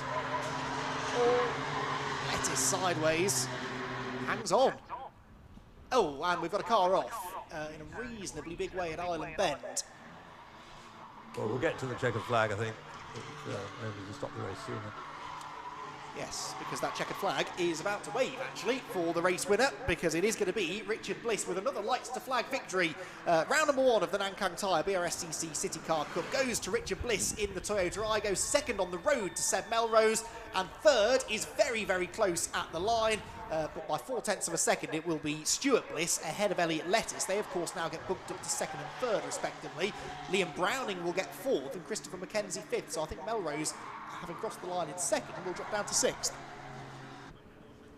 Well, he's got a chance to do it all again later on in the day without jumping the start. That's the plan. The car we lost, by the way, I fear is Richard Jepp. He's not come through on this lap, so I seem to recall Richard's Peugeot being yellow, so I think it's Richard that's been off into the barriers at Island Bend. Yeah, you're right. That's going to require a bit of recovery work. Now, shout out to Adam Reynolds in this green and white number 30 car, because he's going to get to the flag, which on more than one occasion in the last half an hour or so he probably doubted would happen, but he is going to get to the checkered flag, and I think he picked up some places there, at least one more on the last lap, ahead of the number 90 of Paul Ogborn, and of course they both get ahead of the non-finishing Richard Jepp, so that will end up with a 16th place finish for Adam Reynolds. On the face of it, a bad race because he started 10th, but actually I think he'll take that. I noticed that he's entered by door garden offices. Aren't garden offices what the former Prime Minister, Mr. Cameron, had a big fuss made about his big garden office that he was having made? Whether it's a door garden office, I wouldn't know, but it's the in thing now, isn't it? Working at home, you get your office built in the garden. If you have a garden. Of course. No, I can see the appeal of that very much so. Right, waiting for the last few to come through still before we can give you the results, but they're starting now to make their way across the line. Minus Richard Jepp, of course. The 666, by the way, of Stephen Turner, who did get back out on track, having pitted, he's going to finish a lap or two down, just one lap down actually, in 26th position. He's been told off by TSL time. It's Stephen, because his transponder isn't working properly. So I'm sure I'll get that sorted. Hopefully I'll get that sorted before the second race later on. That second race for the Nankang Tyre Brscc CityCar Cup, due to start at 5:35 this afternoon, give or take. Can't start much later than that because we don't have time for it, but hopefully we'll get back on track as we move on into the day. We are currently looking at about 20 minutes, 15-20 minutes behind time. So covered enough of these Brscc events to know that they do a really good job of getting us back on track. So Richard Bliss takes the victory then, and the guest driver Seb Melrose second on the road, and actually has been reinstated into second place on the timing screen, interestingly. So perhaps some debate about the Foles start after all. Then Stuart Bliss is registered third ahead of Elliot Lettuce and Liam Browning. Christopher McKenzie is sixth ahead of Andrew Tyre in 7th position. 8th place then for number 88, Richard Snuggs. 9th, number 310, John Nicholson. And rounding out the top 10, number 8, which was Adam Reeves. Then 11th position for number 46 was Craig Flynn. 12th position, number 57, Andy Burgess. 13th, number 66, that was Dan Selleck, who started 8th on the grid, ahead of Charles McKenzie, and the top 15 rounded out by number 24, Paul Savage. Just the 2 non-finishers in the end, plus a couple of non-starters to the restarted race. We've got 7 laps in the end over the 15-minute restarted race, and plenty of entertainment along the way, as always, from the Nankang Tyre Brscc CityCar Cup. And if you like what you see and you maybe think that you fancy a go in one of these things, then do head over to the Brscc website, follow the links to the CityCar Cup Championship, and you'll find all the information you need there about how to register for the championship and get yourself out on track. As you can see, the racing is really close, and if you are new to motorsport, that might be your first series that you race in, there are certainly worse ways that you could get your motorsport journey underway. So waiting for the nod from Scott Woodward down in the pit lane, we're hoping that he'll have the top 3 finishing drivers guided towards him for some post-race interviews. Seb Melrose has now been demoted again to 6th position, so the timing screen catching up with itself now and applying that 10-second false start penalty, so finished 6th on the road. Finished 2nd on the road, demoted to 6th on corrected times, and of course that is where he started the race just now, so I think that will be where he starts race 2 as well, based on that result, and that means that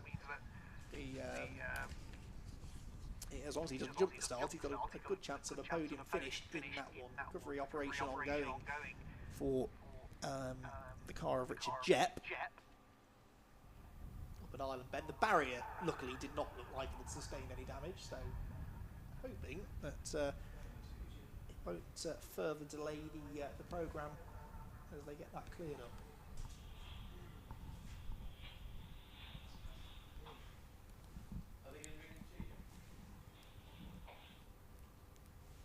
So, still awaiting news from the pit lane, Parc Ferme area. I guess the drivers are all guided into Parc Ferme, and then, in theory, podium finishing drivers are ushered towards awaiting Scott Woodward, and I think I can see out of the window that they are starting to trudge towards him. It is like herding cats, getting racing drivers ready for post-race interviews, but at least 2 of them are starting to make their way over. There may, of course, be some confusion as to who finished on the podium because of Melrose's penalty.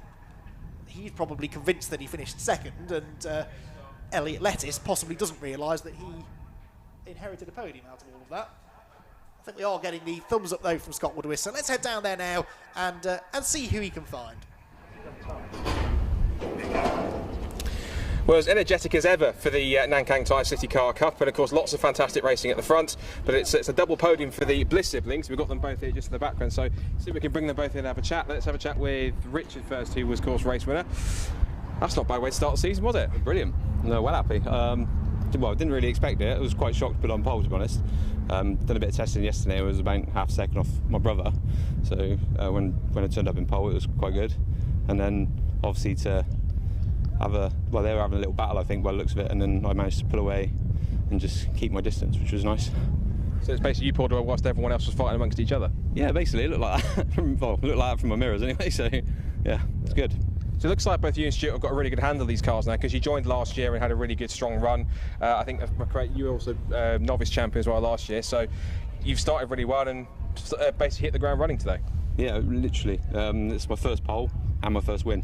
So obviously last year I didn't quite manage to do it, but yeah, to start off like this is brilliant. Well happy.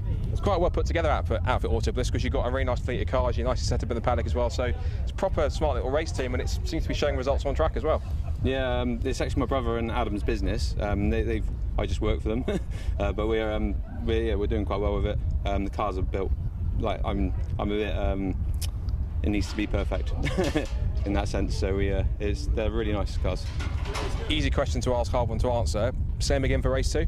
Well, we're going to try our best, and we'll see what we can do. Well, congratulations, first win of the season, and hope for the start of a good championship charge. Excellent. Thanks. Cheers. Great, good stuff. Let's have a chat also with Stuart as well. Stuart, third place for you two. Yeah, it's a good start for you guys in the team. Yeah, it's brilliant. The cars have been really good. Like they say, really put together. We were quick yesterday, so we knew we'd be on the pace today. Had a brilliant first start, and then the red come out, so that was a bit of a shame. But you know, and we had a little bit of a coming together with Liam, ran Cascades. Like sort of turned in a little bit early, but it's a bit of racing, and it was a really good race. And then Elliot caught me at the end, and we were literally side by side for about 5 corners. It was door handle to door handle. It was great. So yeah, I just pipped him. Just the kind of race the CityCar provides. Yeah, it's brilliant, really good fun. So I really enjoyed it. Now on to the next one. Yeah, of course you've got to do it again. I guess the main target is you've got to try and be Richard, haven't you? Yeah, that's the plan, because otherwise the drive home is going to be terrible. So I need to do something. Yeah, the KFC on the way home is going to be awkward, isn't it? Yeah, very awkward. Good stuff. Well, best of luck. Well done. Best of luck for race 2, and see how you get on. Let's bring Elliot in as well for that one as well. Elliot. That was a pretty intense race for CityCar, as it tends to be, as you've experienced last year as well. It was very intense today. Yeah, I started 13th and finished third. Yeah. I was finished third, yeah. Lost the pack towards the middle, but then the incident happened and I managed to take advantage of it and get third. It's impressive run through the pack, particularly with how close it is and how frantic it gets at times, particularly with that first start, to make up 10 places in that spot. That's genuine, that's pretty impressive. Yeah, you've got to think quickly, but yeah, it was a good result. I'll take it. Yeah. So now you're going to try and do it again and try and beat these 2 Bliss boys in front. It's going to be pretty tricky, isn't it? Exactly, yeah. I know they won't let me pass. I like the challenge, so it'll be good fun. Yeah, it's never as easy as through you go. It's because you've got to really try and get your elbows out without getting too argy-bargy, I suppose. Exactly, yeah. You don't want contact, you just want clean racing. So it's good fun. Good stuff. Well, it's great to see you on the great to see you up there, and great result, and fingers crossed you can do it again for race 2. Brilliant, thank you. Cheers. Good stuff. So, CityCar Cup, as it did last year, once again picking up where it left off and putting some amazing action out on track with these little 1 litre pocket rockets. They really do put lots of amazing action in. When we think about it, it's amazing that practically in less than a year it's gone from when it started all the way through to essentially becoming a championship that started off when it had 10 cars back in 2020 running in the CityCar Cup, in the Club Sport Trophy, excuse me. Then they had their own standalone grid at Croft. Then the winter happened and they went from 14 cars to almost a full grid of 38 at Donington last year. And that was incredible, considering how much effort and how much popularity had been raised. And of course we had guys like Bad Obsession Motorsport getting involved. They won their class in one of the Club Sport Trophy races, and exceptional stuff. Exceptional stuff on that all round. So that is CityCar done for the moment. We'll have more of them this afternoon later on. Next race coming up though is the first of the year for the absolutely exceptional Vinyl Detail Stxr Challenge. But guys, you should be in for another crack of this one. Great little championship.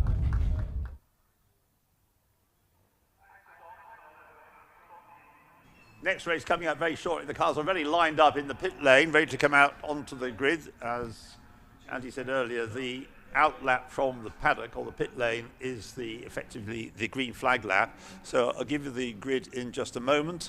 We have 1 extra car running, number 63, Alex Causer, C-A-U-S-E-R. Like almost everybody else, is in the Ford Fiesta ST150. There is one of the old brigade, the Fiesta XR2s, that's Ian Billington, number 41. He'll be at the back of the grid. So the grid will line up like this. On pole position, in fact, there's quite a few Chris's in this race, but we've got 2 Chris's on the front row. 27 Chris Jones and 81 Chris Grimes. The time's 2 minutes 3.243 and 2 minutes 3.675. That's 27 and 81, row 1. On row 2, we've got 96 Sam Beckett, 2 minutes 4.312, and beside him, number 55, Michael Blackbird, a stalwart of this kind of racing. Goes back to the XR2s, and he's done a time of 2 minutes 4.456. 96 and 55, row 2. Row 3, number 5, Greg Spate, 2 minutes 5.002, and number 3, Mark Blunt, 2 minutes 5.514. 5 and 3, row 3. Row 4, number 63, the extra runner, number 63, Alex Causer, 2 minutes 6.202, and 85, Chris Chisnell, 2 minutes 6.413. 63 and 85 is row 4. Row 5, number 24, Matthew Pimlett, 2 minutes 6.699, and 84 Richard Steele with a time of 2 minutes 7.675. 24 and 84, row 5. Row 6, number 77 Chris Rowlands, or Christopher Rowlands, 2 minutes 7.836, and number 2, another Chris Lindley, 2 minutes 8.641, 77 and 2, row 6, row 7, number 17, Daniel Cooper, 2 minutes 11.676, and 7, Peter Fruiters, 2 minutes 13.407, 17 and 7 is row 7, and the final row, the 8th row, number 35, Ron Lofstadt, 2 minutes 15.563, I'm pretty sure he goes back to the days of the XR3i, and alongside him, number 41, Ian Billington, and he doesn't have a time. He qualified out of session in the only Fiesta XR2 in the entry. It's nice to see an XR2, but they really are museum pieces almost now. I'm sure Ian Billington would strongly deny that, but the cars have their origins in the St Helens Ford Fiesta XR2 Challenge, when they used to reckon that the cars were found on the streets of St Helens the day before and then turned up as racing cars the following day. Perrister thought that anything like that would apply to the cars that we have on the grid now, or making their way towards the grid now. So, and yes, the first of 2 races for the STXR Challenge is mainly the STs. It is, yes, which is a shame. I remember fondly the early days of my time commentating here at Oulton Park and having 25 car grids of XR2s and XR3s, but as you said, they never got further than the first corner. Often that was the case, yes, but entertaining racing it always was.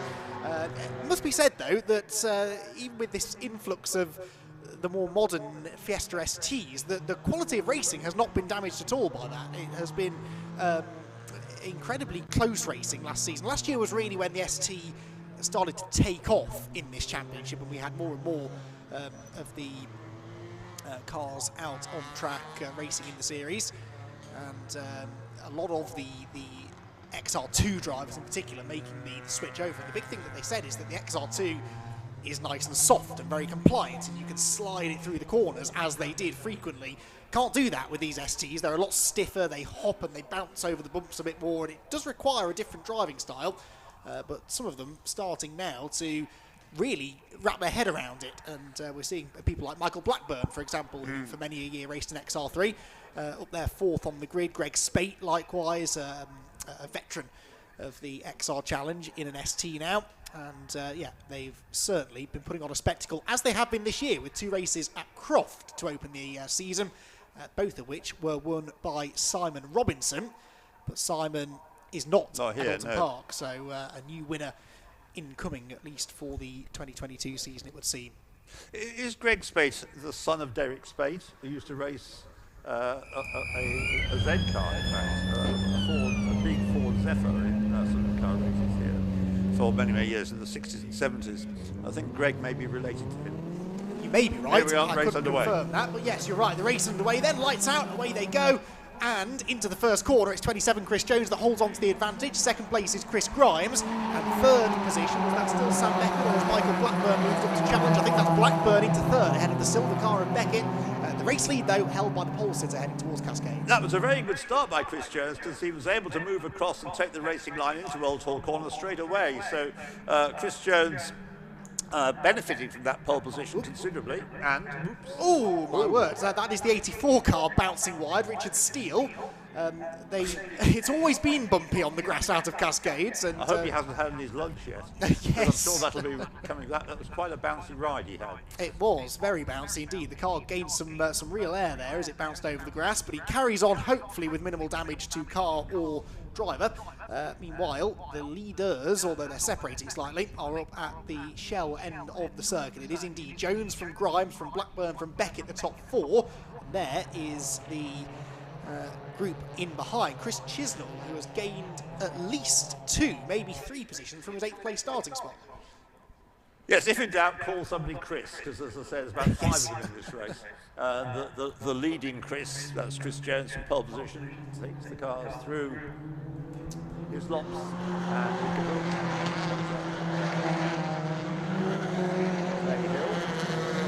Then back to a glimpse of number 24, that's Matthew Pimlett from row 5. In the thick of things. Yes, he is. Leading 2, though, getting ever closer together. Blackburn and Sam Beckett equally tight, so they're pairing off in the front. Top 2 following the 3rd place squabble. first. It's only good to go there to break. But what looked like an early break after that very good start by Chris Jones hasn't actually completed the first lap in quite that situation. He's still got a close pursuer as they come through to complete the first lap. It's very definitely 2 for the lead. In second place, Chris Grimes. It's the 2 front moment who qualified nearly a second quicker, both of them, than anybody else.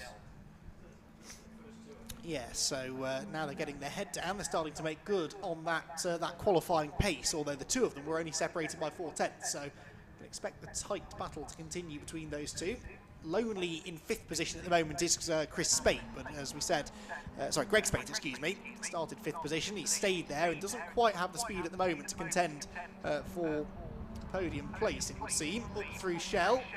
Gap coming down here between the top 2 slightly. Looks like Chris Grimes is getting faster and faster here as he starts to build in confidence. He was quick at the end of last season, I seem to recall, at Oulton Park, and managed to round off a really successful season in the Stxr Challenge, which these days branches out a lot further than Oulton Park and Anglesey, where it traditionally has held its races.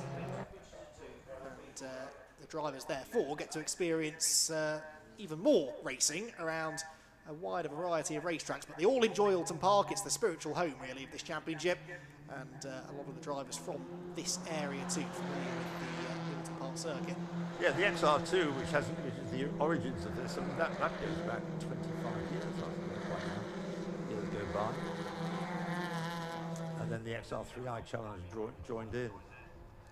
Daniel Cooper, I'm afraid, isn't joining in the racing. He's pulled off, I think pulled off anyway, behind the barriers heading into Ireland. Lap 2 then about to be completed. Jones still with the lead, but Chris Grimes not letting him get away with this. No.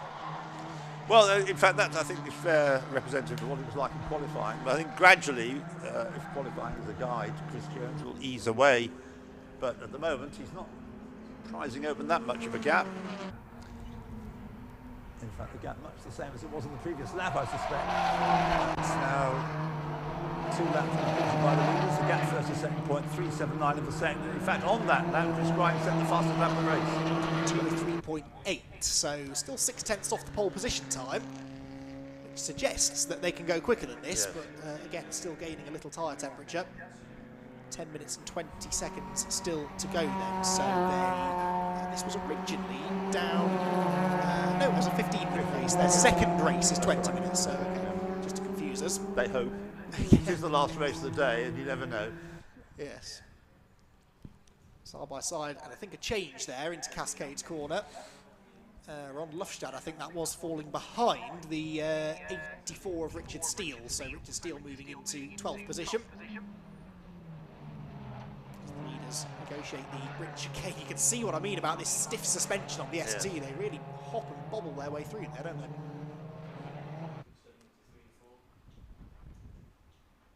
So down towards Hislops then. Jones still leading. Grimes in his wheel tracks.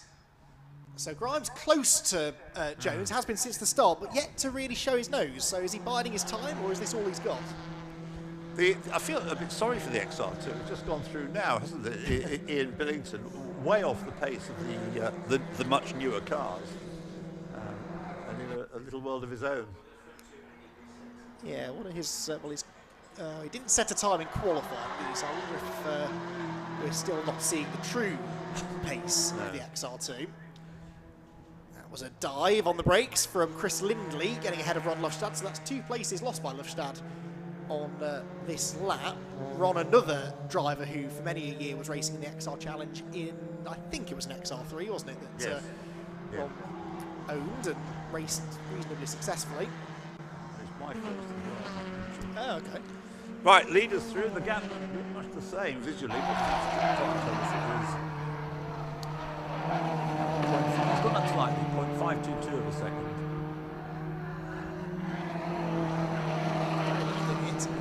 Further 2.6 back to Blackburn in 3rd position, and then Sam Beckett in 4th has switched his headlights on, which we know is guaranteed to give him at least another 3 or 4 tenths of a second a lap, and guaranteed to do nothing more than aggravate Michael Blackburn ahead of him.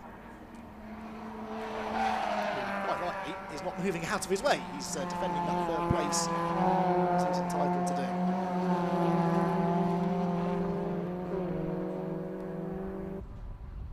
Just about halfway through the 15 minutes, 7 minutes and 50 seconds remain on the clock.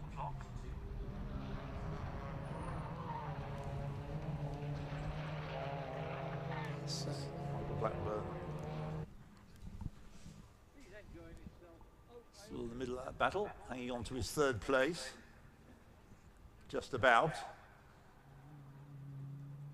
It's like being on a motorway, isn't it, with the driver of something like a Porsche behind with his lights flashing at you. Get out of the way. Yes, it's certainly fair to say that Beckett feels he's quicker. Well, the marker post goes flying at Knickerbrook corner, but yeah, I think he feels he's quicker than Blackburn, but you've got to find a way through. Track position is so important at Oulton Park, not the easiest of places to pass. Again, when you're in equal machinery especially. Beckett certainly finding that for the time being.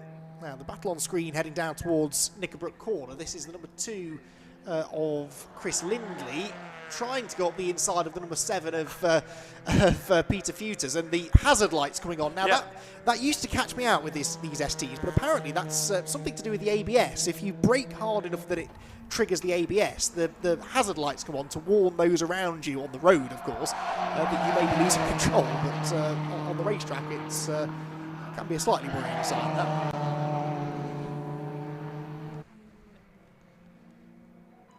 Midfield past us at the start-finish line. Meanwhile, the leaders along Lakeside. Yes, with 6 minutes just over to go. So far, the race really panning out exactly how you would have predicted after qualifying, isn't it? Yes. Jones and Grimes are close, but I just don't think Grimes has a big enough advantage in any one bit of the track to launch an attack here.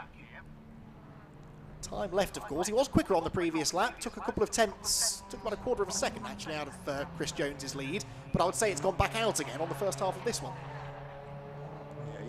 He's dependent on the driver ahead of him making a mistake, which at the moment isn't looking likely. Chris Jones. XR2. Yes, great. Dutifully staying out of the way. And I would say he's off the pace slightly. I don't think Ian Billington's having has the whole the full performance of that car at his disposal. Now Michael Blackburn passing the sort of car he used to race, but mainly XR3s, I think he was, wasn't he? Yes, I think he was. Well, anyway, the leaders, meanwhile, coming towards the end of their 5th lap. Fastest lap still to the credit of the driver in 2nd place, Chris Grimes. Doing a good job of keeping in touch, but not, as Sam is saying, he's not able to find an opportunity to make a bid to take the lead. That's the midfield pack going through as the leaders come past us. Chris Jones, Chris Grimes. I think that gap's gone up a bit, has it? It's really a second now, isn't it? 0.9. New fastest lap. Yeah, new fastest lap by the leader, Chris Jones. 2 minutes 3.813. Which is still 6/10 off his pole position time. We've seen in the earlier 2 races today, the race pace has been better than the qualifying pace, although I think this was the first full. No, it's still a drying track according to TSL timing in qualifying, so. 2 drivers getting warning flags, one of whom is Chris Grimes, and the other one is Chris Chisnell, though, he's further down the order. Yeah, Chisnell 8th at the moment. Just set a personal best lap, but perhaps didn't do it 100% legally. That looks like a jam sandwich, that car. I've never heard a racing car described like that, but yes, you're quite right. With a lot of jam and thin slices of bread on top and bottom. Yes, the best kind. So that's the Spate, is it not, in 5th place, Greg Spate. We've always had a very well turned out XR2. Not in those colours, but I seem to remember that having a relatively striking livery. At the moment, though, he's got Mark Blunt within striking distance, heading into his lops. Blunt in the blue and green number 3 car, hopping over the curbs. And then goes for a big dive at Nicker Brook. You don't see that move work often. No. It didn't then either. No. Although we did see City cars going side by side, didn't we? Yeah. Yeah. I'd see many a driver try that lunge into Nickelbrook corner itself, having not been side by side through the preceding chicane. It almost always ends in contact, so luckily there, Blunt realised that. And it's 20 past 12, it is about lunchtime. Yes, it is. So, into the Old Hall corner, go the top 2, gap back down again by a couple of tenths. Just under 7 tenths now between Chris Jones and Chris Grimes, with Michael Blackburn and Sam Beckett a very similar margin between them, 3rd and 4th, albeit 7 and a bit seconds off the leading 2. So they got this lap. Yes. This is lap 7, so it'll be an 8 lap. Yes. Very sideways there, had Oulton corner, but gathered it together. There are the leaders, heading through Island Bend now to the top end of the circuit. And it does look like Chris Jones has this in hand. He had that edge in qualifying. He's proven to have it again in the race. And for Chris Jones, this will be a nice haul of points. He was the 2nd highest scorer at Croft, having finished 2nd in both of the races. With Simon, in fact, he might have finished ahead of Robinson. Yes, I think he did. I think he won both the races, but Robinson had fastest lap and pole position, which are worth a point apiece. So they actually came out of the opening rounds level on points, those two. But as we've said, there is no Simon Robinson with us today, unfortunately.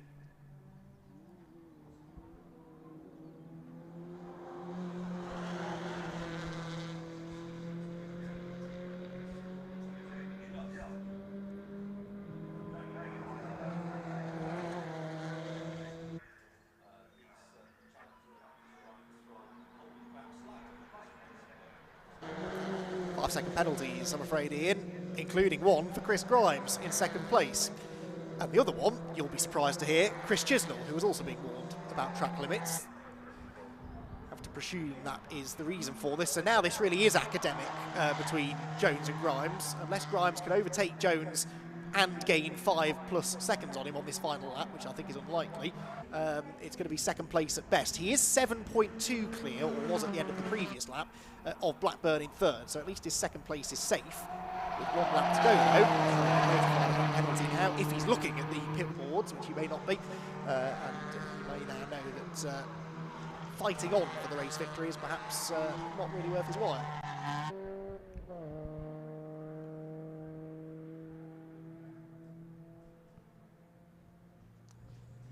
Out of Cascades then for the final time. Jones leading, Grimes 2nd, had a change for 5th there with Blunt ahead of Greg Spate. There, Chris Rowlands bouncing his way through Old Hall corner. Now I know I'm saying that Chris Grimes doesn't really need to keep pushing on for the win here, but he doesn't agree with me clearly, because he's closer now than he's been at, I think, any point in the race to Chris Jones. Ian, half a lap to go. What do you think? Can he do it?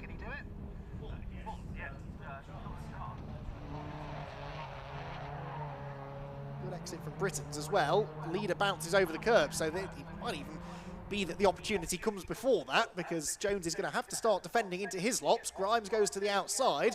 Grimes, remember, number 81, has this 5-second penalty, but he wants to win on the road if he can. And of course, if he forces a mistake out of Jones and Jones goes off the road, he could end up winning it anyway.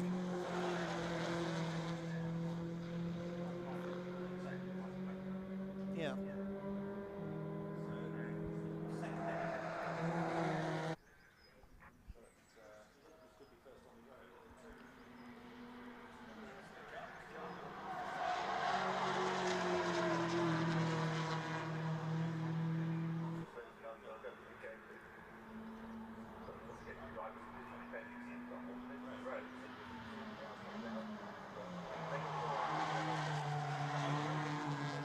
The flag. Yeah, good exit from the corner from Grimes. He might get onto the rear bumper of Chris Jones, but that's as close as he'll get. Chris Jones is going to take a lights to flag victory here in round number 3 of the Final Detail Stxr Challenge to win the first race of the day at Oulton Park by officially 5.176 seconds. Of course, it was just the 0.176 on the road. Third place is Blackburn. He held off Sam Beckett there, having got past Beckett at the start. Fifth position will go the way of Mark Blunt, ahead of Greg Spate, after that late change in the order, with 7th position going to Matthew Pimlett. 8th place, number 85, Chris Chisnall, who was also being given a 5-second penalty though, so he drops behind Alex Causa on corrected times. Causa goes 8th, Chisnall 9th, and Christopher Rowlands in that bright green and sort of white and burnt orange, number 77, rounding out the top 10. Next along will be number 84, Richard Steele, and then 12th position for the number 2 car of Chris Lindley. There goes Steele across the line now. Lindley was some 20 seconds behind him though, along with Peter Futers, Ron Lufstad and Ian Billington, of course, on that 2 down in the Ailing XR2. So, close racing there between Chris Jones and Chris Grimes. I tend to agree with Ian though. I think we'll see a slightly feistier Chris Grimes in that second race later on today. A race that will start, in theory, at about 6:05. We are going to be heading into the lunch break here in Oulton Park next. A 55-minute lunch break it's supposed to be, but it was supposed to start over half an hour ago, so I doubt we will get the full... 12:50 I'm being told is when we'll start. So yes, we're going to start on time, which is in 22 minutes. And what we will be starting is the second round of the Fun Cup Endurance Championship. Still 4 races to go here today at Oulton Park. The Fun Cup are out next, followed by the same 3 series that we've seen racing already. So the Avon Tyres Northern and Super Classic Formula Ford Championship at about 5:05. The Nankang Tyre Brscc CityCar Cup at 5:35. And the final detail Stxr Challenge, who just raced, will be out at the end of the day. So we'll give the drivers a moment or two to get through to the Parc Fermé area and hopefully have a chat with our podium finishers. In the meantime, confirmation then that it was Chris Jones that got the victory. 2nd for Chris Grimes, 3rd Blackburn, 4th Beckett, 5th for Blunt, and there is the result on the screen. So Jones wins on the road by just over 5 seconds after the penalty for Grimes. Blackburn, Beckett and Blunt round out the top 5 ahead of Greg Spate and Matthew Pimlett, Alex Causa and Chris Chisnall, with Christopher Rowlands rounding out the top 10. Chisnall, of course, the 2nd driver to be given a 5-second penalty. Richard Steele was next ahead of Chris Lindley. Peter Futers, Ron Lufstad and Ian Billington gets the XR2 class win. In inverted commas, the only XR2 entered, unfortunately, whilst there was only the one non-finisher, Daniel Cooper, who pulled over on the 2nd lap of the race. So just waiting news on what the plan is here with regards to post-race interviews. Drivers, some of them anyway, taking their time getting back around. I can just see out of the window that the winner, has only now made it out of Lodge Corner. You can see on the screen that Chris Jones has taken his time on the in-lap, as is his prerogative, and as they turn through, take the hard right-hand turn into Parc Fermé, give them a couple of minutes, and then they should get back around to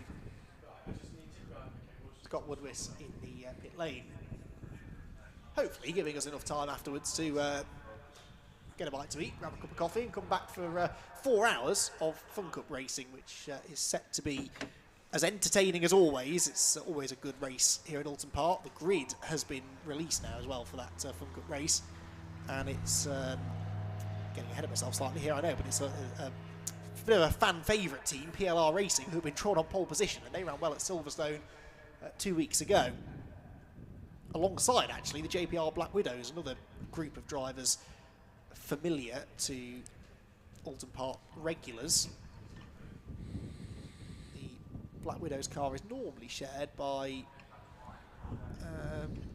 David Clark and Steve Harris, which it is, with Henry Jervis with them here today. And for those of you tuning in, as I'm sure many of you are, to see how Jimmy Broadbent gets on, he is starting, or his car is starting 3rd on the grid. So Jimmy is going to have, he's going to be right in the thick of the battle if he's starting the race. I don't know who is starting that 97 car, but his car that he shares with Ellis Hadley starting third after that random grid draw. So he'll be, I'm sure, hoping to build on the impressive pace that he showed here back end of last year. So perhaps challenge for a podium or even the GT Radial car's first win. So all of that coming up later on in the day after this shortened lunch break, which now has 18 minutes left. And I'm hanging on here rather in the hope that we'll get to hear from the top 3 finishers from the Stxr Challenge.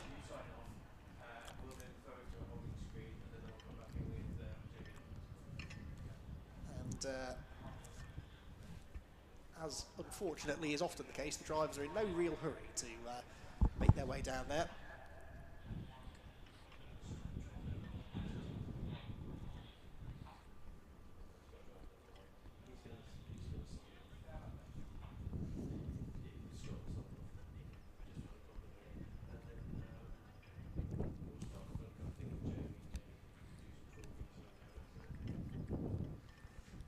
So, see Scott Woodwiss ready and waiting, so I think we can hopefully head down there. He may have drivers, he may not, but we'll hopefully get them over there in the near future. Right then, Scott Woodwiss ready to jump in and save me. Scott, hopefully with some podium drivers very shortly. Well, excellent stuff as ever from the Vinyl Detail Stxr Challenge as always. Great race to kick off their first race of first season 2022, and some action at the front, of course, from the STs also. Our top 3 just over there, so we'll see if we can call them in first of all. Let's bring our race winner in, which is Chris Jones. So Chris, if Chris wants to come over, and we'll grab race winner Chris. Reigning champion, and not a bad way to start with the fence, is it? No, that was pretty good. Good start, which always helps. First into Old Hall and just got my head down for the next couple of laps. I saw Chris was right behind me, and I just tried not to make a mistake. We were both to-ing and fro-ing. He'd catch me halfway around the circuit, I'd catch him back or pull away. But yeah, good fun. Really enjoyed that. Yeah, fairly evenly matched, you two already. Definitely. Quite a gap behind. I think Michael's just said it's about 7 seconds, so we've separated probably about half a car behind. So yeah, close. So front row start for both of you now, so objective is try and beat him to turn 1 and keep him back again. Same again, I hope. Best laid plans and all that, we never know what happens at Old Hall, but yeah, keep doing the same as what we do. Best laid plans always get a pot at turn 1, don't they? Exactly, yeah. Good stuff. Well done, reigning champ. Good stuff to kick off the start of the event, so congratulations. Let's bring Chris in for second place, a fine job. Chris, excellent stuff. Obviously, bit of a shame about the 5-second penalty, I think, for track limits, I think it was, but still, second place is second place, and you were on his tail all the way. Yeah, there was nothing in it. Probably Chris had just said, but sometimes he'd make a mistake, I'd catch him. I'd make a mistake, he'd leave me, so yeah, but nothing in it, splitting hairs. Yeah. And Ten Sports seemed to give me a good car as well. Yes, that is myself, so I pat myself on the back, so yeah, it's alright. I think Sam did alright as well, was he 4th, I think? About that, I think so, yeah. Yeah, so yeah, it's a good result, yeah. So now race 2, I just said to Chris over there, front row start, so the objective's got to be dump the clutch a bit quicker and beat him to turn 1. Just try and get off the line a bit better and try and get him into turn 1, so yeah. We'll see what happens. Just hold back the tide for the next 15 minutes. Yeah, that's it, yeah.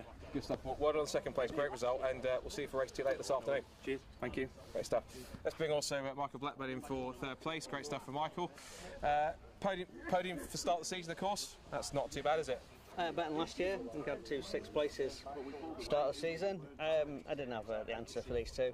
First race, had a bit of understeer in the car. I prefer a little bit of oversteer, to be honest, so I'll make an adjustment for race 2, see where it takes me. Yeah. Of course, you seem to be settling a little bit now more to the ST. Of course, you've a bit more bedding year the last couple of years, so how are you finding the ST now? Because you've been a long time XR Ferrari racer, haven't you? Yeah, you just adapt, you know what I mean? No, the ST, it's front wheel drive. We're all dealing with the same issues, which is understeer.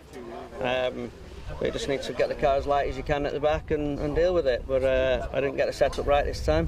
We'll try again next time. So shoot the gap between these 2 at the start and get them into turn 1? They're about a second ahead. I don't think I've got that much today. But it'd be nice if I can crawl half a second back and see where it takes me. Try and trouble them a little bit more. If I can get in the mirrors, I think, at least they can be looking in the mirror and checking on me. But I've got to stay with them for 3 or 4 laps, and by the end of lap 1 I was falling back anyway, so... Fingers crossed you can do it, but well done on the podium, great drive, and we'll see you again for more this afternoon. Appreciate it, thank you. Great stuff. So that's the first part of today's racing finished up. We're just heading into the very quick, shortened lunch break due to some of the red flags we had earlier. So we're going to get ourselves set up and ready for our second race of the season for the 2022 Fun Cup Endurance Championship mega 4-hour race that we had at Silverstone and Oulton Park, which is technically the spiritual home in some cases of Fun Cup. It's no different as well. Just before we do that, we're going to sort of reset things a little bit and get ready. Before we do that, heading out of this part of racing, we're going to actually have on the stream a little bit of information about one of the teams that are competing in the CityCar Cup this year and are supporting a little bit this weekend as well. So here's a little bit of information about one of the teams in CityCar Cup, one of the newest teams, and that is Bitcoin Racing. Stay tuned. Just after that break, we'll be heading into our second Fun Cup race of the season. That's coming up short this afternoon. Don't go away.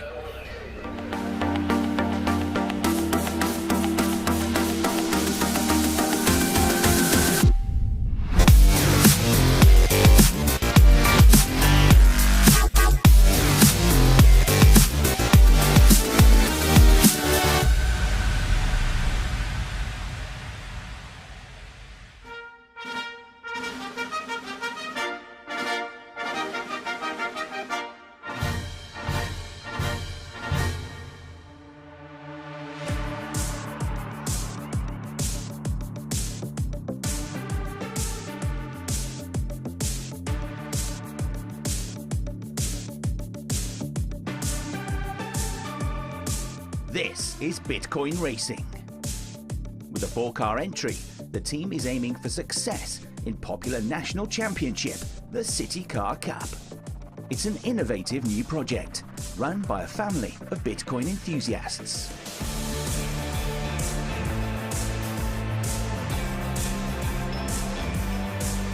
We thought, how can we bring in interest and new sponsors? So we really changed the way that you deal with sponsorships, really. So we just put Bitcoin all over these cars and thought we'd appeal to not people interested in motor racing, but people who are interested in Bitcoin and seeing it progress and reach more people. We can, I think, bring in Bitcoiners from every country of the world. We can introduce them to our motorsport. Obviously, we're going to level up year on year. We're really looking to move along together in the long term as well. It's going to be fantastic to see how we all perform going forward. While the team is actively pursuing international partnerships, one key area they're looking to help develop is the UK market. The UK, the stats are quite low for the number of people who own cryptocurrency, and 75% of people who own crypto in the UK have invested less than £1,000. So there needs to be more education and more exposure. With a successful launch in 2021, big grids, evenly matched cars and exciting racing, the CityCar Cup is quickly becoming popular with fans.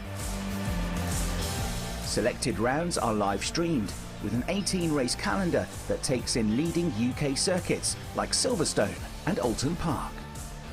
Following a hugely successful debut season, one of the drivers joining Bitcoin Racing is Liam Browning. I managed to get second in the rookie championship, so good. We've also got the championship winning car from last year, so that's mega handy, and work from that, and let's try and get the win this year. And uniquely, the team is being supported by an entire nation, El Salvador, the first country to adopt Bitcoin as its legal tender. The partnership is a world first. We're a startup. They're the first country to obviously adopt Bitcoin, so yeah, we all believe very, very strongly in it as an ethos, as a currency. So it's incredibly exciting that we have this partnership with them. They're so excited by what we're doing that the ambassador's been given permission by the government to come to our first race. It's really rare, really unique, and very exciting for any sponsors. You know, we can introduce people to El Salvador.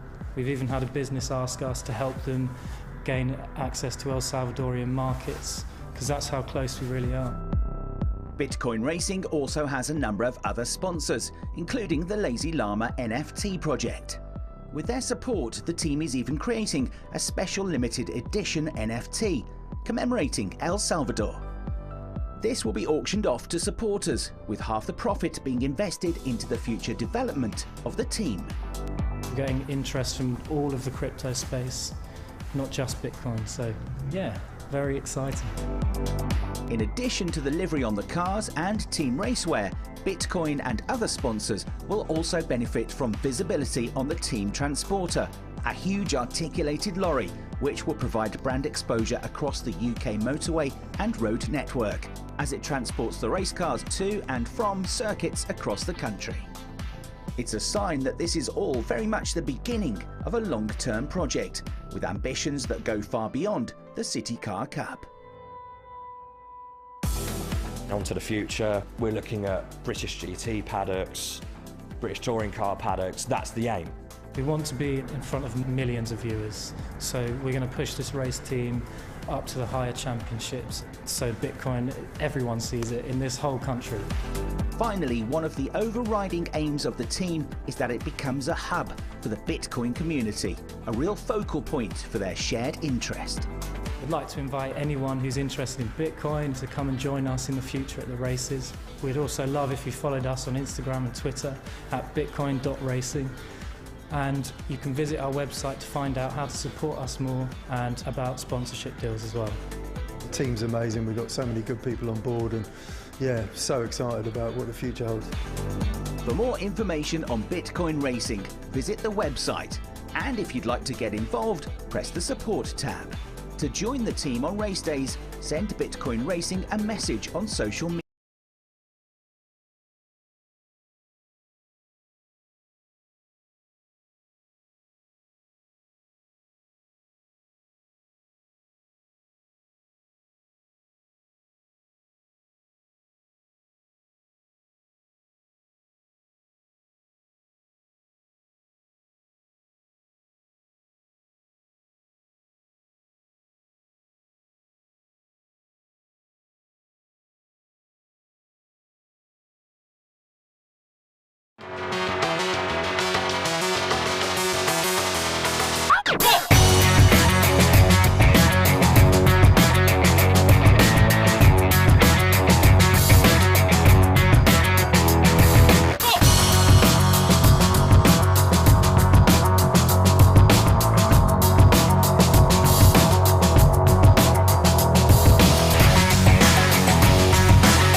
Welcome everybody here at Oulton Park. Welcome back to those watching on the live stream as well. And welcome to those who are tuning in for the second round of the season for the 2022 Fun Cup Endurance Championship here at effectively its spiritual home, Oulton Park International in Cheshire, one of the best circuits to race a Fun Cup season, of course. My name's Scott Woodwist, but for the majority of this race is going to be this man right here, Jamie Peters-Ellis, who is, of course, Fun Cup expert. And, of course, Jamie, with the grid that we've got, of course, another 19 cars. Last time race winners, defending champions, Uvia on the back of the grid as well. And one or two star names in terms of the sim race on the grid too. Should be quite a fun race today. Absolutely, it's going to be another epic 4-hour thriller, as I always say at every round, and it's a jumbled up grid draw this time. We've got some quick teams at the front, in the middle and also at the back, but the question is, can Uvia Hoffman's Lotus be beaten? Ones to watch will be the PLR team, GCI, literally anyone out of the 19 teams can win this race. And also we've got to give a special mention to Leah from Team Olympian. She unfortunately had quite a nasty skiing accident a couple of weeks ago. So from everyone here, Leah, we wish you the very best and we really want you back here as quickly as possible. Great stuff. First of the waste of time then, I'm going to hand these mics over the next 4 rounds to Jamie so he can take you through in the pit lane. Time to head back to our commentary box and our commentators for today, Andy McEwen and Ian Titchmarsh. Boys, over to you. Yeah, thank you very much, Scott. Cars heading out onto the grid then. I'm not quite sure yet how long they will sit on that grid, but they are on their way out towards the start line then for the second round of the Fun Cup Endurance Championship. We had a very entertaining race 2 weeks ago at Silverstone, which ran safety car free for the entire 4 hours. I very, very much doubt that we will have the same fortune here today, because in all the years that the Fun Cup Endurance Championship has raced here, we've had 18 points scoring races at Oulton Park over the years, and we have never once managed to have a race without a safety car. On average, we get around 4 safety cars a race here at Oulton Park, so it is going to be, I'm sure, a race that is interrupted at times by the safety car. However, that's not necessarily a bad thing, because it bunches the whole field up and it gives us very often some very close finishes. Oulton Park renowned actually for having some really, really close finishes, and it actually, I think I'm right in saying, in all of the racetracks that we visit, has the lowest or closest average winning margin of any racetrack that the Fun Cup races at, so it is guaranteed to be 4 hours of very close, very exciting Fun Cup Endurance Championship action. And as Jamie said, the grid is jumbled up. It always is jumbled up though, because we have a random grid draw that sets the grid. It is not based on qualifying times. The only team whose grid position is set actually long before we get to Oulton Park is the team that wins the previous race of the championship. So round number 1 at Silverstone 2 weeks ago was won by the Uvio Hoffmann's Lotus team, the multiple former champions Fabio Randaccio and Farchini Diot, and those two are still as big a pair of characters as always, and they are still as quick as always, because they won last time at Silverstone, led the majority of the laps, and therefore they start at the back of the grid for this one. Pole position though goes to PLR Racing. PLR Racing, the car that will be started by Ben Pitch. So Ben Pitch starting the 146 car on pole position. Alongside him, the number 98 started by Steve Harris, the Black Widows, which is a white car, confusingly. Row number 2 then is where we have the 97 car of GT Radial. That is being started by YouTube sensation Jimmy Broadbent, and alongside him number 248 CCS Media is Nigel Greensall. Row 3 for 220 Apollo Motorsports John Goodwin, and number 14 Team Greenheath started by Jonathan Mitchell. Row 4 for number 104 EDF Motorsport. Didn't have a start driver for them. Yes we do, Victor Cara will be starting that car. With the Vape Club by EDF Motorsport car, their teammate car alongside 246, started by Vlad Vasiliev. We'll go through the rest of the starting drivers as we settle into the 4-hour race though, because the race is about to get underway then. 4 hours of racing around the Oulton Park International Circuit, round number 2 of the Fun Cup Endurance Championship, and in 2x2 formation, the teams will round Lodge Corner. The BMW safety car pulls into the pit lane, and on pole position, Ben Pitch for PLR Racing, looking to try and get the jump into the first corner. Lights go out, away they go. A good start made by the pole sitter. PLR will hold the advantage, but Broadbent up the inside for second place, and he will take the GT Radial car into P2. Two cars blocking up further back safely, it looks like they do, sort of, and already Jimmy Broadbent is going for the race lead. He's challenging Ben Pitch down towards Cascades Corner. On the outside line he goes. He chops back onto the line though, sensibly doesn't try and win the race on the second corner, but already it is getting pretty frantic out there, Ian. To Shell Oils in a moment. And Jimmy Broadbent, of course, was racing here last weekend as well in the PROVISIONal Cup, so he is pretty familiar with, he's learned a lot about Oulton Park over the last few days. So the leading cars making their way through Shell Oils, and it's the red car that still just has the advantage. Yeah, PLR Racing then holding on to that race lead, but for how much longer? PLR Racing also had a solid run at Silverstone last time out. They were certainly competitive throughout the whole race.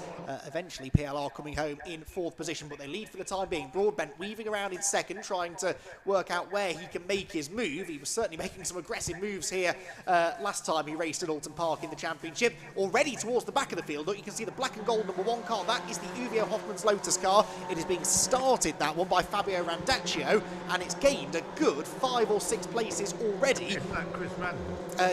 As he's otherwise known, yes, but yes, yes, does insist on his more exotic name being. Oh yes, they both do at Fun Cup races, certainly. So Fabio and Farchini, and if you've ever met them, as I know Ian has, you'll know what characters they are. Meanwhile, battle for the race lead. Broadbent to the outside of Ben Pitch, but diving up the inside of him goes the Greenheath car of Jonathan Mitchell, and Mitchell may have just got 2nd place away. I think he has. Yes, they come into Lodge Corner then to complete the first lap of many that they will complete over the next few hours. And so the end of lap 1 sees in the lead number 146 and 14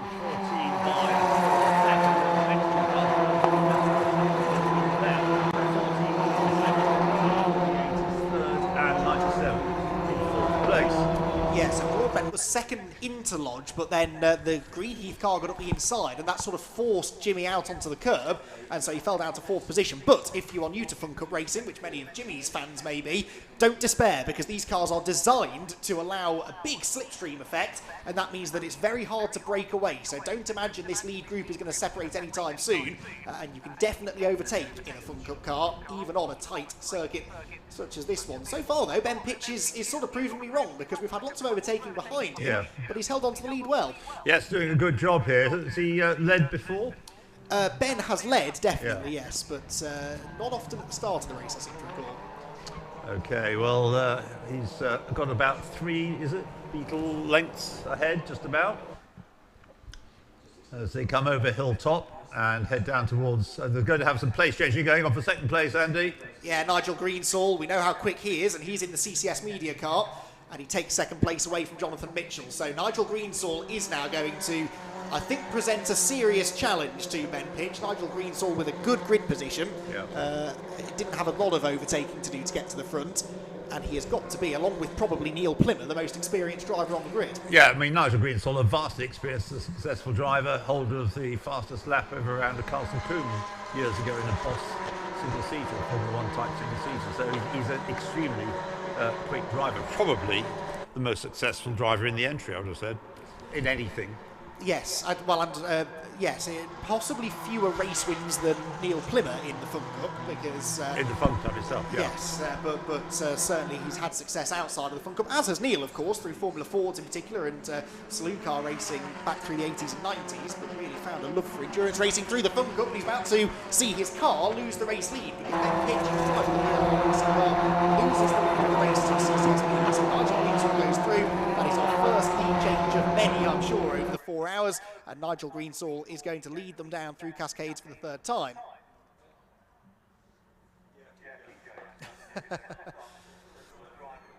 Yes, that all comes through quite late, unfortunately. We just about got that before the race started. So it is going to be CCS that lead the way. Then second place for PLR Racing, who have got a new sponsor on board as well for this round, Millennium, who are thankfully jumping on board to sponsor the team, at least for this weekend, possibly for the rest of the season. And a shout out to Rachel from Millennium, who, along with her husband, is here supporting the team today. So hope you're enjoying yourself. Certainly nice to see the car up there at the front of the field, mixing it as it regularly does for race wins. It's been a while since that car won a race, but it's almost always on the podium or in the top 5 come the end of the race. And it's that consistent point scoring that has often allowed PLR Racing to be up there contending for the championship in the last few years. And of course they are former champions under another team name a number of years ago. Down into Hislops, there goes the Fabio Randaccio car, almost tangling with the 207 of Rob Perry, the Agua Caliente car, which almost was in hot water there as it came through Hislops. The Uvio car was on the inside, and Rob Perry slammed the door in Fabio's face, so he holds on to the position. And Randaccio's got another quick car behind, Team Vikings, number 110 entry, being driven by Mark Hone for this opening stint. Team Apollo come through. The Stobart Sport car in the midfield there. Race leaders are about to descend upon Lodge Corner for the 3rd time of asking, and it is Nigel Greensall still leading. Not really getting away though that much, it must be said, from Pitch in second. It looks like Jimmy Broadbent is starting to think about reclaiming that 3rd position from Jonathan Mitchell, who made that good move on him at the end of the opening lap. There they go, look, the 2 white cars at the back of the leading group, very close together for 3rd position. As well behind was the Apollo Sport car, Team 20. He's also making some good moves. Apollo started 5th, they fell back at the start, but they're back into the top 5 now. Light green number 220 car as they head towards Cascades, getting themselves ahead of the 98 Black Widows car, driven by Steve Snooker Harris, who's a regular in the championship, has been for as long as I've been covering it. She's getting on for 10 years now. Up through Ireland again then. Starting to settle down between these top 4. Because the slipstream is so effective in Fun Cup racing, it does sometimes pay to work with the drivers around you, especially in the early stages of the race. Just sit in the slipstream train and not delay each other. You can see how that works really, because these top 4 really getting away from 5th place man John Goodwin, the Apollo car, because John's been busy scrapping away there with some of the cars towards the back end of the top 10. So as a result, that gap was 1.4 seconds at the start of the lap, but likely will have grown again on this one. Down into Hislops. Checking in on the Uvio car, which did eventually get past the Agua Caliente car, and it's now in behind number 99, the Kaizen Motorsport car, which is being started by Ravi Ramyed, but then Riley Phillips, former champion, is taking over the car next, followed by Mike Simpson, and that is the Mike Simpson of Ginetta fame, who's making, I believe, his first appearance in a Fun Cup race, certainly the first time I've seen him out there. I think that makes him the only member of the British Racing Drivers Club in the race then. Quite possibly, actually. Yeah, I can't see another one. No. Yes. An elite driver. Mike's not getting into the car just yet, is he? He's later on down the line. Yeah, third stint for Mike, third stint, and then try and see. I imagine he's finishing the race. No, third and fifth stints for Mike Simpson. The stint can be how long? 40 minutes. So the opening pit window opens at 40 minutes again, and then you've got 10 minutes. Everyone has to pit during that pit window. They don't have to change driver, but they do have to come into the pit lane, stop. A driver gets out, and a driver then gets in. It can be the same driver, but they have to get out of the car first. So with a two-driver car, as some of them are, you can have back-to-back stints, and then the other driver can do back-to-back stints, and then... Yes. Although I don't think anyone's planning on doing that today, at least based on the driver order they sent us. So, on the run through Island Bend here, we've got the fight for, well, 7th place really. The Apollo car falling back behind the Vape Club with EDF Motorsports, number 246 machine, which started 8th and has picked up a place or two, and there's damage to the MJ Tech GT car. That's the 61 car of Martin Gibson. Now, he and Scott Jeffs, who share that car, are former Euro NASCAR racers, so they're used to a bit of body contact, but in a Fun Cup car, you don't get away with it that easily. Looks ominous, that. I don't think it's not... as his bodywork on tyres, you say, it's an engine problem. Yeah, the right rear corner's had a knock. Which begs the question, from who? Maybe a car out there with some front-end damage. You can see on the pictures that right rear wheel arch rubbing on the GT radial tyre, and the tyres are strong, but of course they're not designed to withstand that sort of thing, so if that doesn't stop soon, he may have to pit out of the pit window, and it's pretty bad, isn't it, that smoke? Yeah. Not causing too many problems for the car behind, but nonetheless it isn't good smoke. It's Martin Gibson behind, I think, in the MJ Tech car. It is. And they had difficulties at Salisbury. They ran well, finished 13 laps down, so I forget what happened to them now, but it's been an unfortunate start to the season for a team that we all expected, really, to be contesting for the championship this year. The team that will contest for the championship has just moved into 7th position from last on the grid. Doesn't yet have the fastest lap, but 7th position from the back in 5 laps is pretty good going for Fabio. Now, Fabio Randaccio was a real person from Italy, but this is not Fabio Randaccio, that person, no. Very much not. No, because I remember Fabio Randaccio used to race in Group C too, in the World Sports Car Championship. Yes. As far as I'm aware, there never was a Farchini Diot. I think there is another reason That's for a that corruption name, of his name. Yes, indeed. Careful how you say that one. So, he'll be jumping in 2nd, and they will just simply alternate just the 2 drivers in that car. In fact, quite a lot of 2-driver entries this weekend. It's normally about a 50-50 split between 2 and 3 drivers, but more 2s than 3s. There are the leaders, meanwhile. And I think, Ian, we are seeing this element of working together here amongst the top 4. It's a 4-hour race. There will be safety cars. There will be, obviously, pit stops that will shuffle the order. And I think it's worth working together at this point to try and break away from the pack. Well, which I think they're gradually doing the first 4, aren't they? What's the gap between 4th and 5th? 3.5 seconds, yes. So that's a much bigger gap than is covering the top 4, then 4th to 5th. 3.5 seconds. Yeah, 5th place is the Stobart car, started by Colin Kingsnorth, who... Seen him racing Triumph TR4s and things, I think. Yes. In historic racing. Yeah. Turn his hand to anything, although he's been racing in Fun Cup for a good number of years now, with that 170 car. is not lapping quite as quick as the leading four. Did do a personal best. In fact, that time he was as fast as the leading four. So just starting to come down slightly. Fastest lap now does go to Fabio in the Lotus car. So how long do we give him to get to the lead? Well, he has. I reckon he'll get there before the pit window. Yeah, almost certainly. He had 0.4 of a second in hand over the leader on that last lap, and that was with an overtake. Yeah, I mean, all right, the cars he's going to come across now are lapping quicker than some of those he's passed already, but nonetheless, what's that, 99? Yeah, Kaizen Motorsport, sorry. One of the JPR run cars, Ravi Ramyed, with I think a spin at Cascades, because the car picked up speed again pretty quickly. But these first four very much, I think, you're saying, driving in a group and trying to work their way clear of the pack, and they're doing it.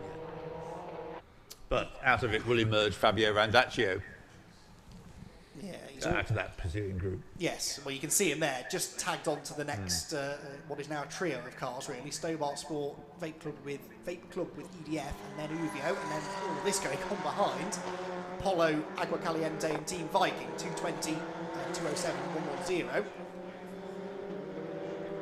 Team Viking, who narrowly missed out on the championship a few years ago. They haven't ever quite been able to get back to that run of form that took them to the runners-up spot in, I think it was 2020, which was admittedly a shortened season for obvious reasons.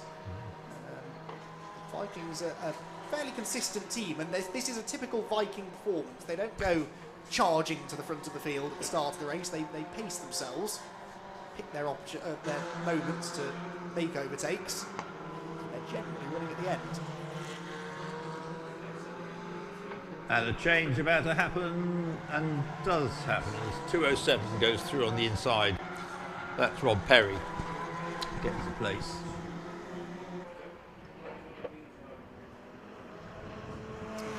Rob is going to open the door now for Mark Home in that Team Viking car to go through as well. So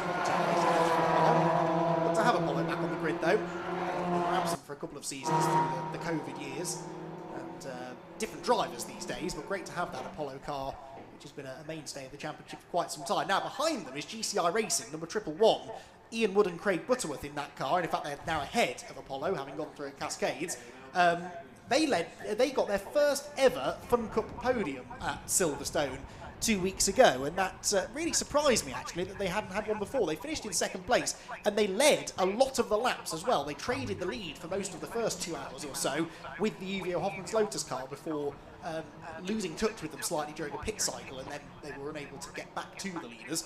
But really promising stuff from GCI in round one. Puts them, of course, second in the championship in the early stages. And be interesting to see what sort of pace they have at a completely different circuit here at Oulton Park, but one nonetheless that Ian and Craig are very familiar with. I still think Fabio Randaccio is the only driver getting below 2 minutes 2 seconds, isn't he? Yes. On a consistent basis. Yeah, that's right. So when's his next place gain on the cars? It's the Stobart car, is it not? Yeah. Number 170, so it's one catching 170. Yes, and I think we'll see them. Well, he's not quite with him yet, is he? But you're right, he got past the EDF car on that previous lap. No one's been in the pit lane yet, by the way, which means that the MJ Tech car clearly that tyre resolved itself. Because of course that's the only reason you can pit it by now, with the pit window not being open. You can pit outside of that window, but it doesn't count as a mandatory stop, so you still then have to come back in again during the window. Another new fastest lap by Chris Randall, Fabio Randaccio. Yeah, and nearly half a second quicker than the Colin Kingsnorth Stobart Sport car ahead of him, so he'll be with him. Well, he's with him now, to be honest. Half a second at the line.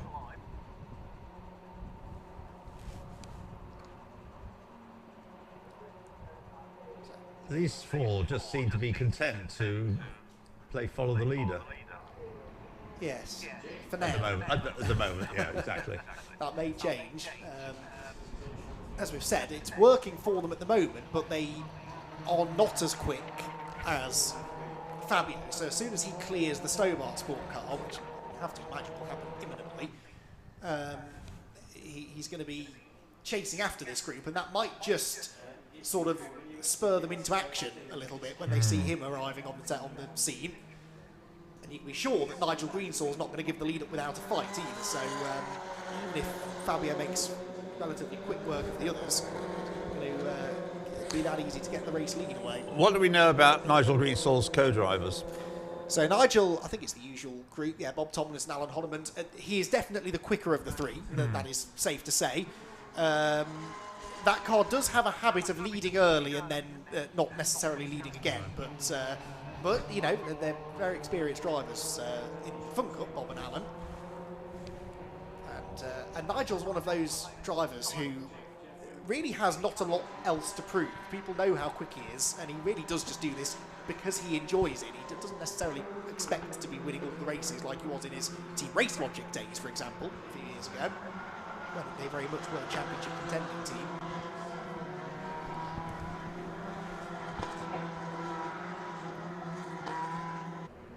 So, 9 laps complete. CCS Media still leading, PLR Racing second, Team Greenheath third, Jimmy Broadbent in fourth for GT Radial. Stobart Sport still holding on to fifth position, but another new fastest lap for Fabio Randaccio means that he's less than half a second behind now.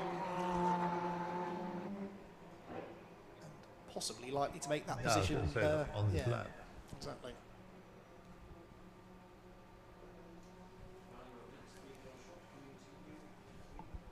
Which would put him fifth, wouldn't it?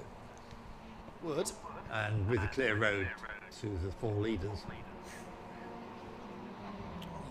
Asked me how long I thought it would take him to get to the front of the field. It's something that I know Fabio will be thinking of, because he asked me at Silverstone 2 weeks ago what the record was for a car getting from the back of the grid to the front of the field. Obviously, trawling through 11 or 12 years worth of lap charts is taking some time, but I can tell you I've started doing it. I've got through the first 2 seasons actually, and I think only 2 people, like 2 teams, managed to do it in those first 2 seasons. And it does. It's something that is very, very difficult to do. And so, yeah, I think the record that I found was, let's have a look, in the first 2 seasons, 24 laps, and it was the Track Talk team who no longer race with the championship at Oulton Park, but at Oulton, yeah, 24 laps it took them, but I'm pretty sure that record has been beaten since, but takes a bit of time to calculate it all, but yeah, not an easy thing to do, and the regularity with which Uvio do it and the speed at which they achieve it every time is pretty impressive, really.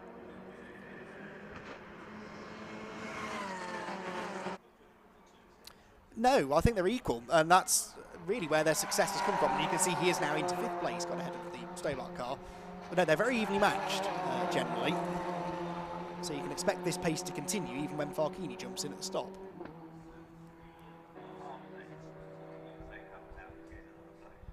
Yes.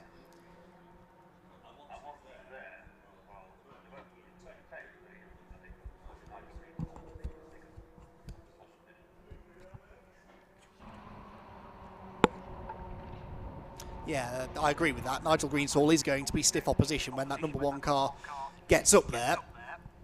I've seen Nigel defending positions when he's been 6 or 7 laps down sometimes, as if they're for the win, so he's certainly not going to roll over. The question is really whether Fabio gets there before the pit stops. We are about 18 minutes away from that first round of pit stops. I still think he will, but he is not going to have an easy time when he gets there against any of those 4 drivers, really. I mean, Jimmy Broadbent in 4th position has nothing to lose. He's not racing in the full championship, so he's out there to put on a show for his millions of fans around the world. And then likewise, the Greenheath car, they're running strongly on pace. Ben Pitch is a tough man to overtake. But he's already getting away from the Stobart car, isn't he? Oh, hello. Attempted change for 2nd place there. What did I say? When they saw Uvio coming, they might start to start fighting each other.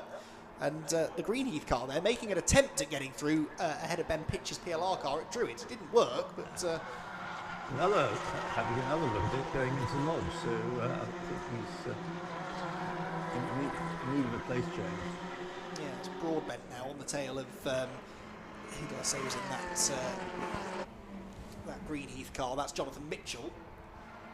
So that time around then, Fabio did a 2 minutes 2.3, which is about half a second faster than the race leader, but over a second faster than the squabbling Greenheath and GT Radial, who are, I think, side by side heading towards Druids there. Was that Broadbent on the outside of Greenheath? Yes, it was. That's a tough move to make, and I think he's going to be shown the edge of the road by Jonathan Mitchell. Yes, he is. And Jimmy slots back in behind, but I do think that this is being triggered by the imminent arrival of Fabio Randacci on their tail. But none of them want to be the first one that has to defend from it.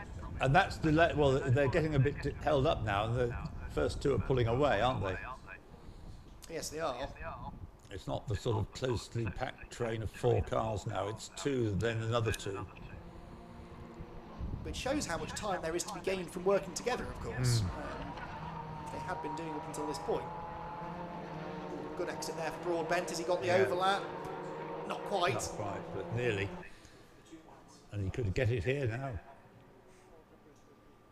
Coming down towards his lops.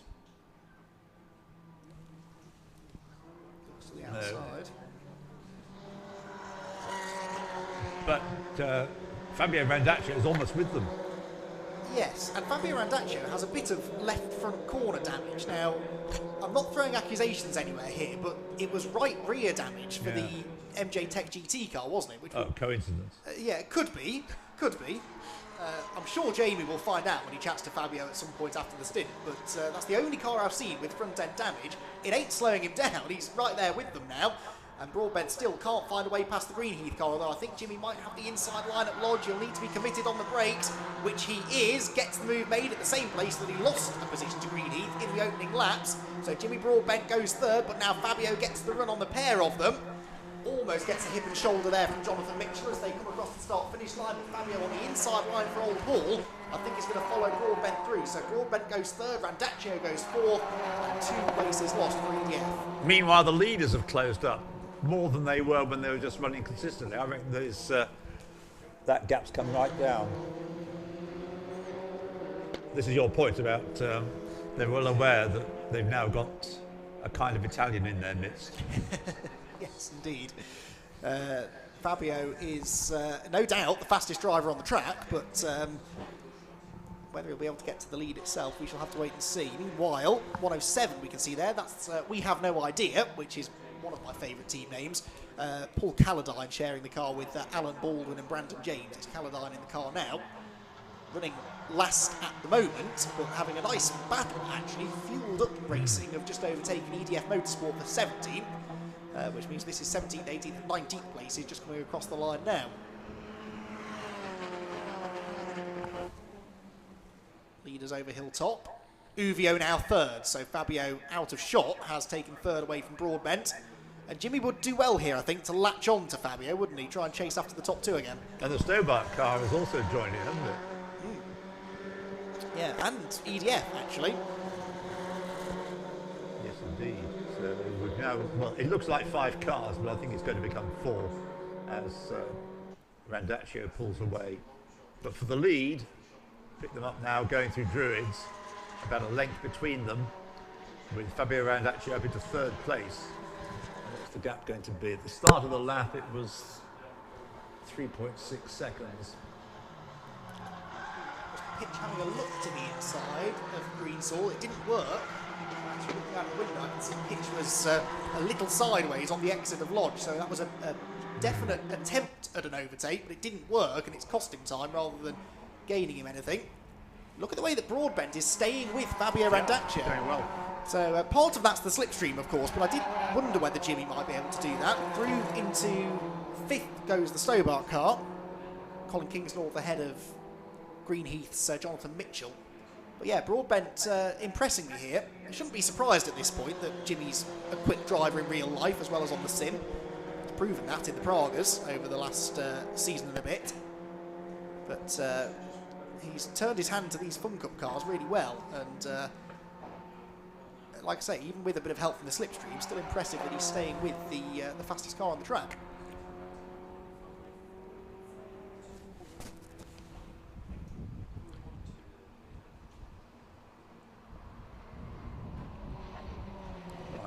gap between 146 and 1 last time through. It was 2.8, so it's come down and continuing to come down, I think.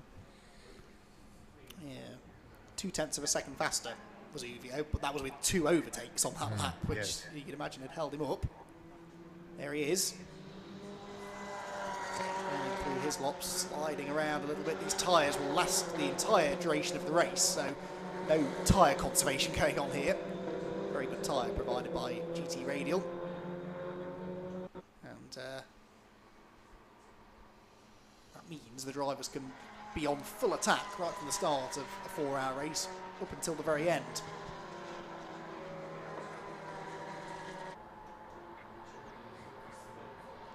Well, heading up towards Lodge Corner to complete their 14th lap.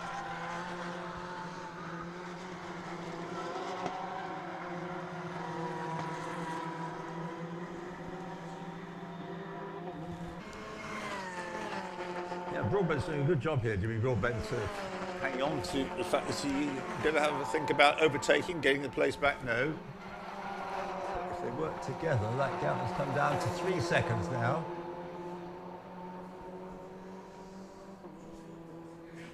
In fact, once they come down, it's gone up slightly from what it was on the previous lap. Yeah, because Ben Pitch, fastest driver on the track that lap. He and Broadbent, the only two in the 2-minute 1 second bracket, but of course they're the two of the leaders that has a slipstream from a car in front, and that is worth a chunk of time around here. Of course, where this gets complicated is after the pit stops, when things separate, and then you really see who's got the speed without too much of that slipstreaming going on, although you will still have pockets of close racing.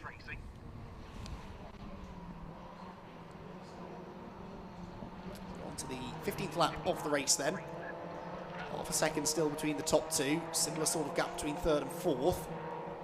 And then Stobart Sport here in 5th, just ahead of Team Greenheath. There you can see visibly the gap between... Yeah, I was going to say, it looks less, doesn't it? It does, doesn't it? So Broadbent doing exactly what he needs to do here. He's not showing his nose at the inside. He's not forcing Fabio into defensive driving. Working with the veteran Cup racer ahead of him as they exit Knickerbrook Corner.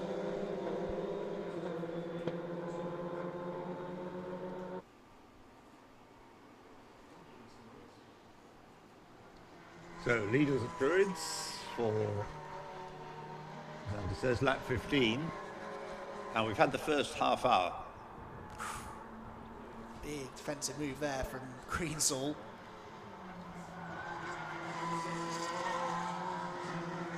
So Pitch he had that go at Lodge a couple of laps ago, dropped back, didn't he? But he's caught back up to Nigel, which is no mean feat. And I think he's now got ideas of taking the lead away and giving us what would be, I think, just our second lead change of the race. Yeah, you're right, yes. And the gap's come down again, second to 3rd, to what it was 2 laps ago, 2.8. Yes, so better lap that time for Uvio. You can see there, as they head down Lakeside, there are cars coming through Hislop, so not a million miles away from starting to get into lap traffic. That adds an extra dynamic to these battles, especially on a narrow track like this one. Catch a back marker or a group of them in the wrong place, it can really lose you a big chunk of time. So CCS continue to lead, but Ben Pitch, I get the feeling, is no longer content to sit there, is he? You're right. Well, I think he's pretty mindful looking in his mirror. I don't know how much you can see out of your mirror, but looking in it, he may well catch a glimpse of the Uvio car edging closer. But bringing with him a line of 3 or 4 more cars, actually, so it could get us back to a situation of having about 6 cars in the leading group. Yeah, you're right. Stobart Sport are sticking with them. Yes. Just there, the green and grey car. And then it's not a huge gap back, a second or so, to Greenheath and EDF Motorsports. Right. So yeah, that would be the top 7 then. Especially if a battle breaks out for the race lead, that will drag everyone back together pretty quickly. So, which I think there will be. If Fabio gets up there, like I said, I don't think Nigel Greensall's going to give up the lead without a real fight. So there is the potential for them all to bunch together. So the window's going to open in less than 10 minutes, isn't it? It is, yes.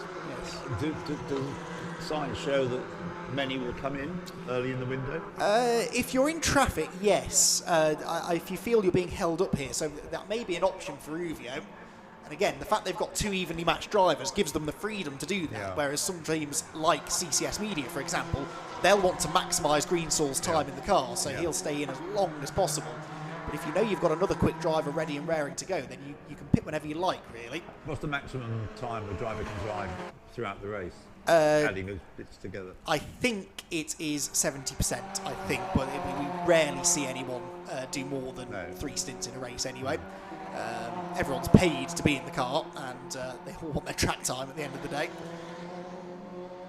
This battle's been going on for a while, hasn't it? 207 is Agua Caliente. GCI Racing, though, 111 have just got ahead of Team Viking, so 9th place now for GCI, the runners-up at Silverstone. Having a very quiet afternoon so far, but that might not be a bad thing.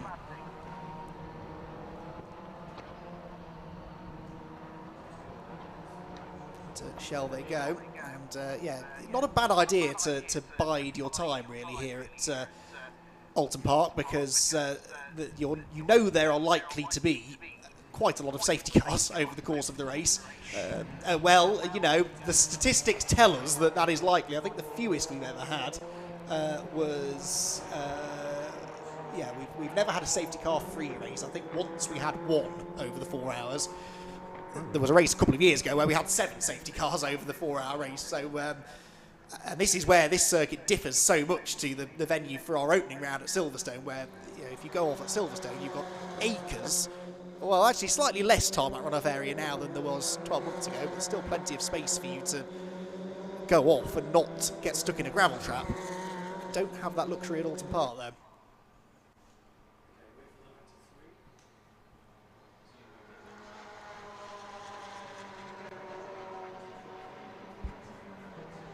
So, leaders back through.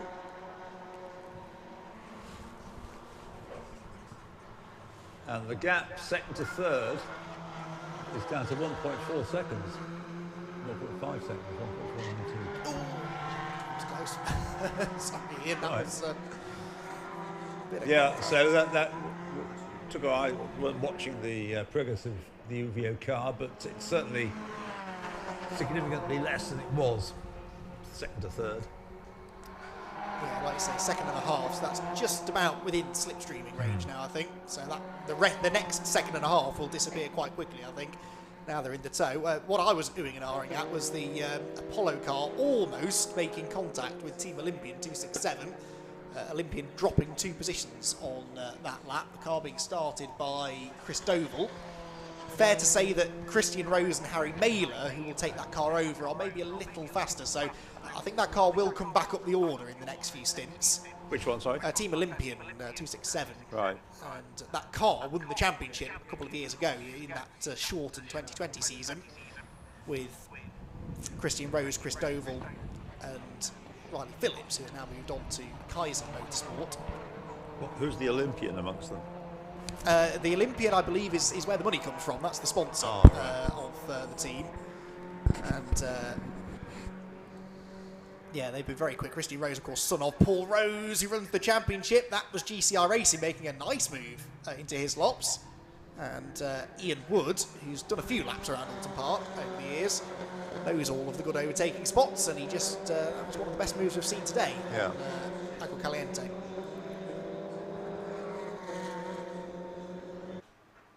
Still 1.5 seconds gap between second and third. They're the leader. Oh, that's less than 1.5 seconds now as they go over the line, completing their 18th lap. The gap is down to 0.8 of a second, and it's only 1.3 first to third. And that's a new fastest lap of the race by Fabio Randaccio. Chris Randall, 2 minutes 1.201 is now the fastest lap of the race. And that's really brought him into contact. We should be able to pick that up on the screen in a moment. Here they are, they're the 2 leaders, and it's really 3 leaders. 1, 2, 3, there they are, going into Shell Oils. So CCS then holding on, but can Nigel Greensall lead by the time we get into this this first pit stop window, which, as Ian's been saying, is only a couple of minutes away now. Now, you can't pit straight away when that board goes out. You have to wait a lap to make your pit stop. And then after that, you can pit whenever you want within the 10-minute window, and you've got a lap's grace at the end of it as well to dive in.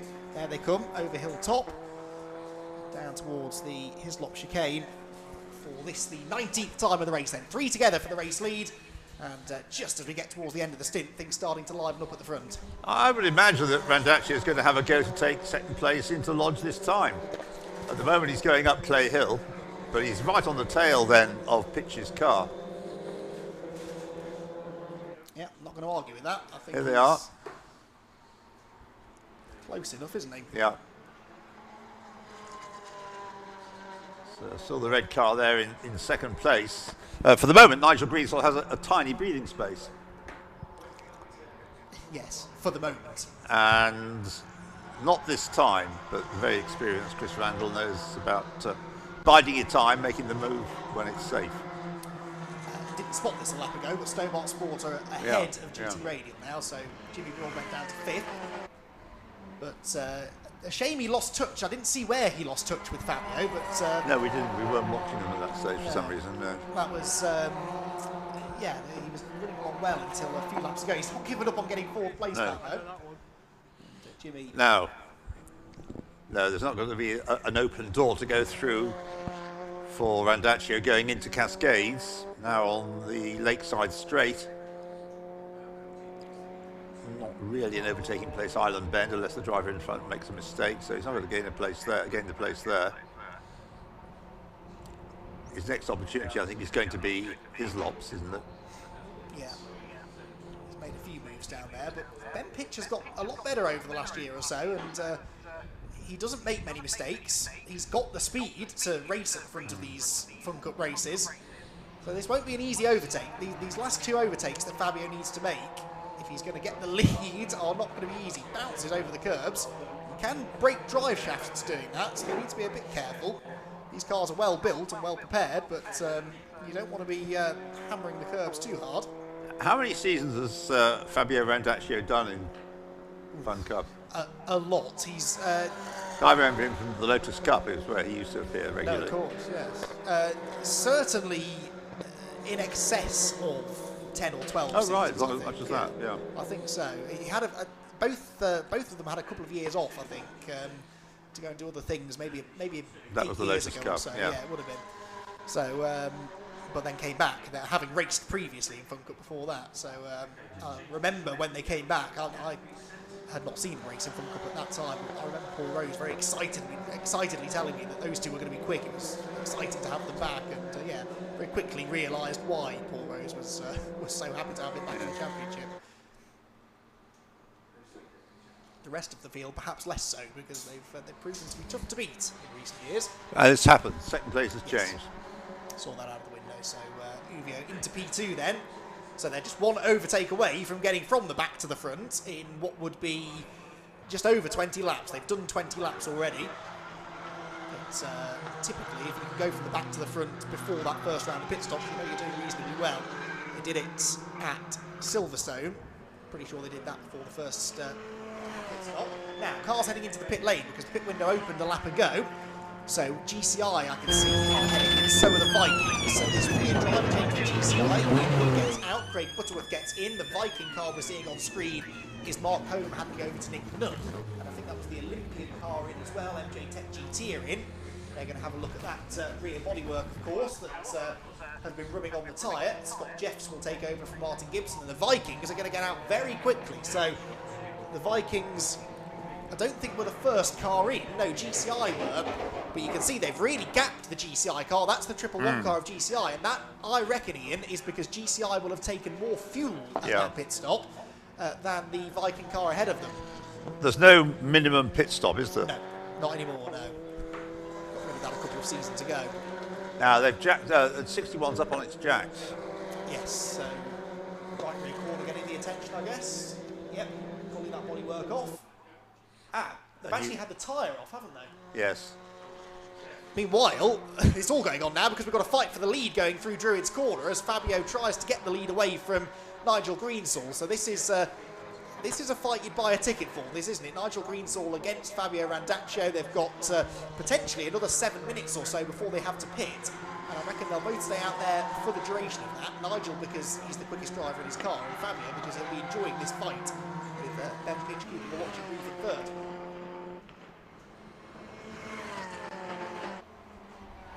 They're still working on 61. That's having a much longer stop than it really wanted. The MJ Tech car. But away it goes. Get an update from Jamie, I'm sure, but did they change that tyre maybe? Perhaps they were worried it had been damaged through the bodywork running on it. It's uncommon to see tyre changes in Fun Cup. But I wonder if that's why that was, because that was a very long stop. They lost almost a lap, which is a lot more than normal. They can typically get the cars in and out in the space of 15 seconds or so. Change for the lead at Island Bend. Fabio Randaccio up the inside of Nigel Greensall, and he's done it. 21.5 laps then from the back of the grid to the front for Uvio Hoffman's Lotus, and they get the lead of the race away from CCS Media.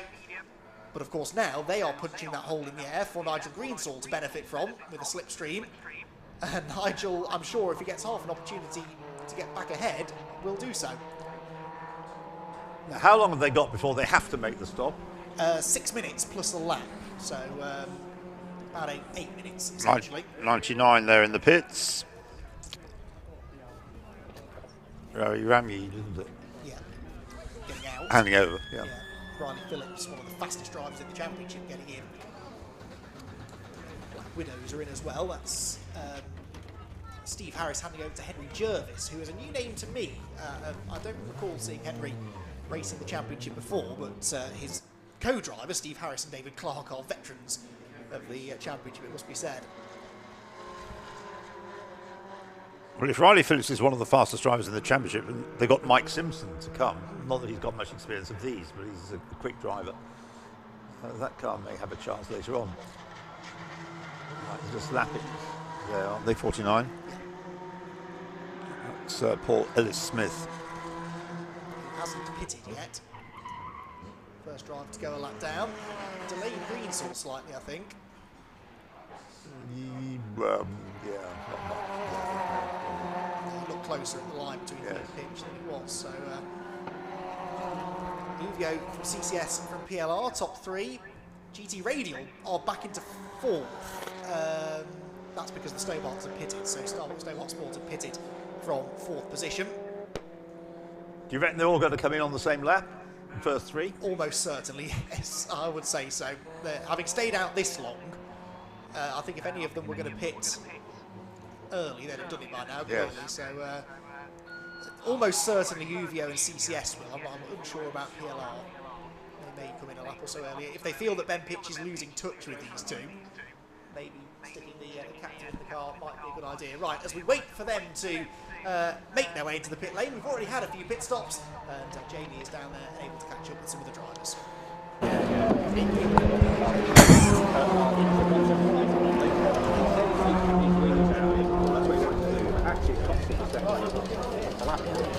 So, busy first stint coming up, and a busy first stint for both Mark Home and Ian Wood. Mark, we'll start with you first.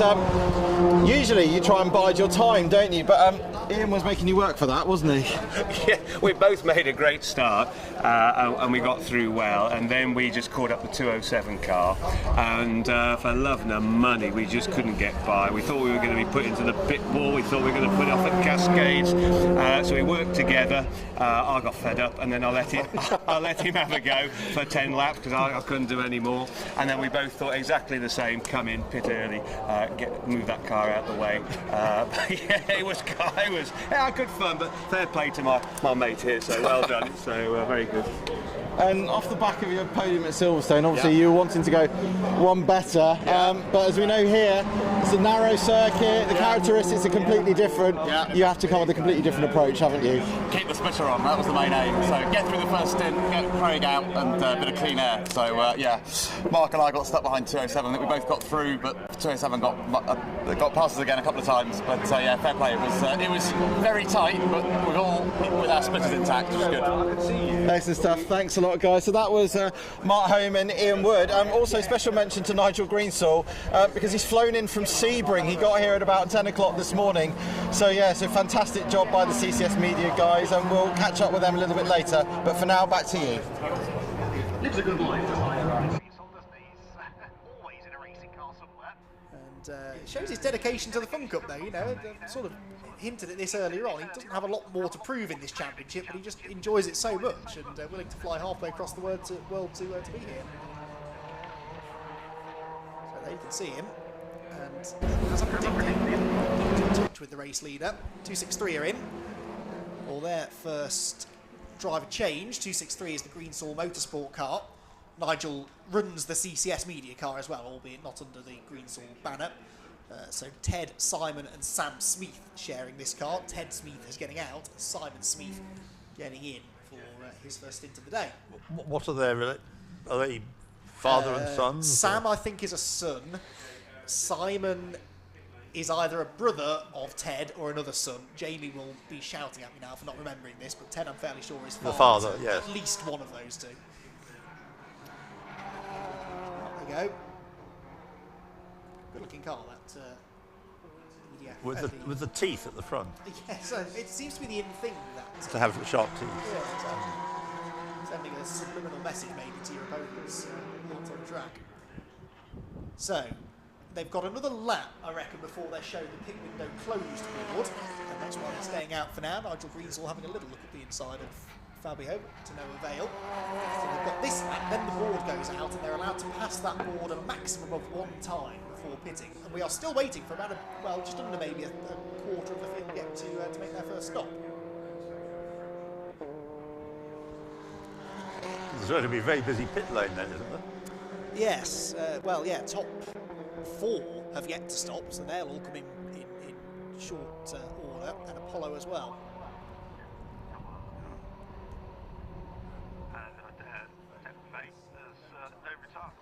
No, very true. So therefore no need for a safety car yet. The longest we've ever gone without a safety car at Oulton Park, 92 laps back in 2014 that was, though. Long time since we managed to have a long period of green flag racing at the start of the race, but we've managed nearly an hour, which is getting up there for one of the cleanest starts to a race we've had at Oulton. It's just so common for someone to fall off the road in the first 10-15 minutes or so and get that early safety car, but it's not happened here, and so the race has had an opportunity to develop naturally without safety car intervention.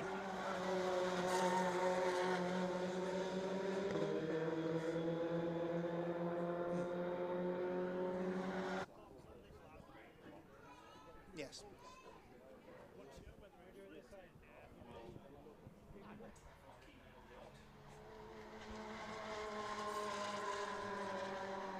Oh, that was about right, I think. Ready to go. Are they coming in this time? I'd be surprised in a way. What, they come in this time? You think one more lap? I think, yeah, if you've stayed out this long, you may as well. I'd certainly be surprised if CCS come in, but of course they're going to make liars on me, aren't they, by all pitting this time. What do I know, eh? In they come then, top 3 cars. Now, let's see if we can figure out who's doing what with fuel. There's certainly some fuel going into the Uvio car, you can see.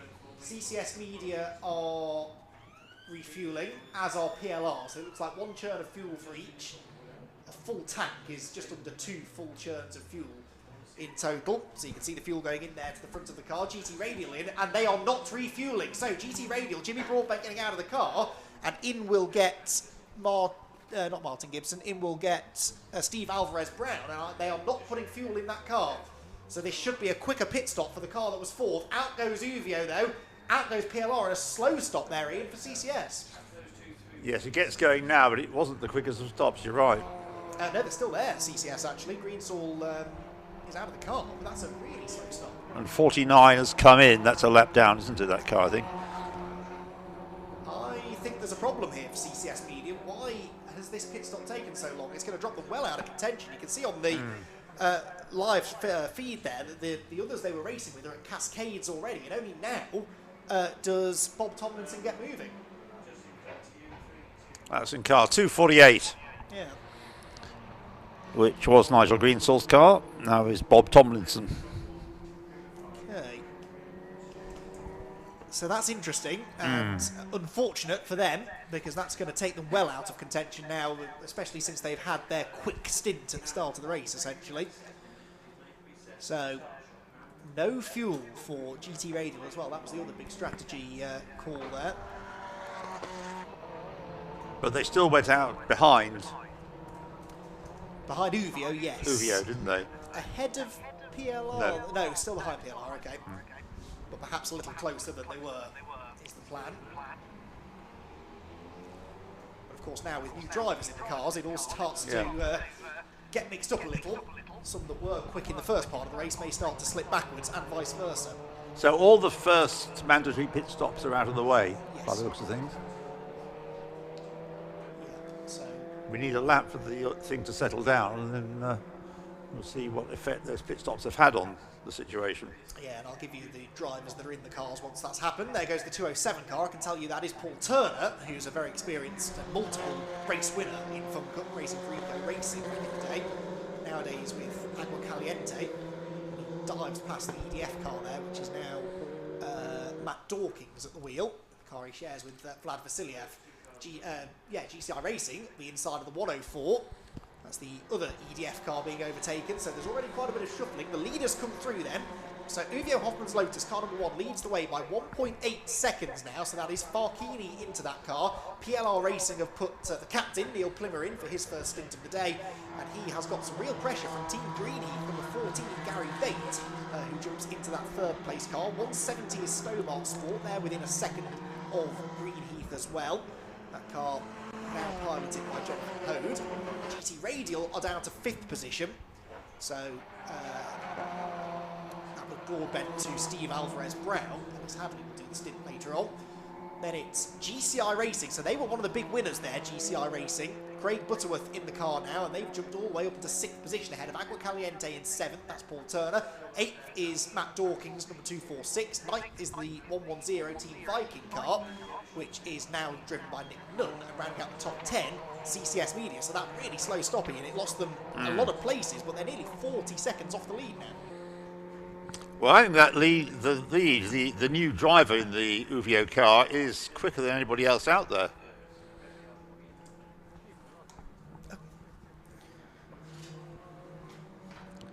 And if that's the case, this lead will just get larger.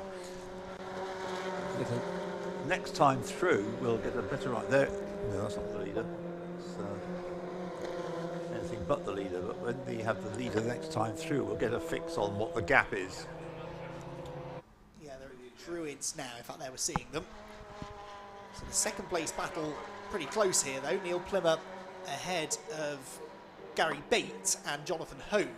146 ahead of 14, ahead of 170. And it's the 170 car of Hode on the attack, goes to the inside, the third, and he's going to get it at Lodge Corner. So Snowball's brought into a podium place. They're coming back into this, aren't they? Jonathan Hode, I'm sure. Where have I come across him?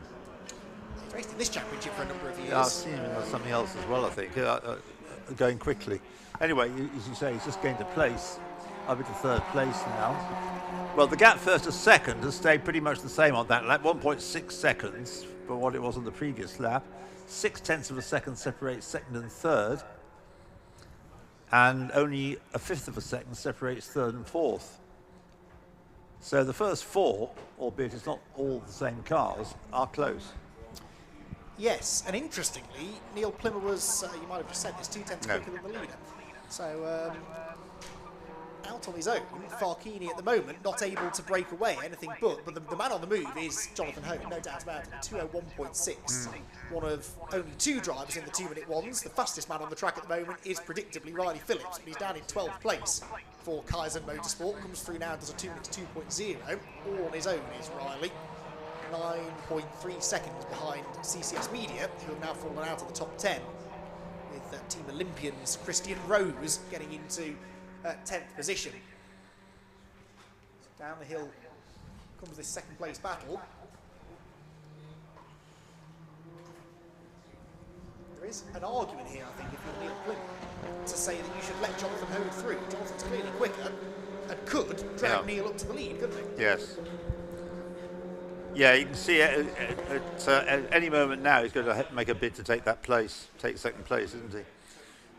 In fact, as we speak, he does it. Through on the inside going into Druids. That's a brave place. It's worked. And he'll soon catch the leader, I think. I'm trying to remember whether he's done clubman's racing, but he's clearly a quick driver, Jonathan Hode. Yes, Stobart, I'm trying to remember where they were at Silverstone last time. 8th place at Silverstone, 2 laps down. So showing much more promising pace here today.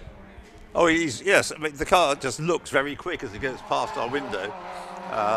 And the gap first to second is under a second, 0.922. And that's the new fastest lap of the race by Jonathan Hode. Right then, well, before this really ignites at the front of the field, let's head back down to the pit lane, shall we? Because Jamie has found a driver who had a very busy opening stint of the race.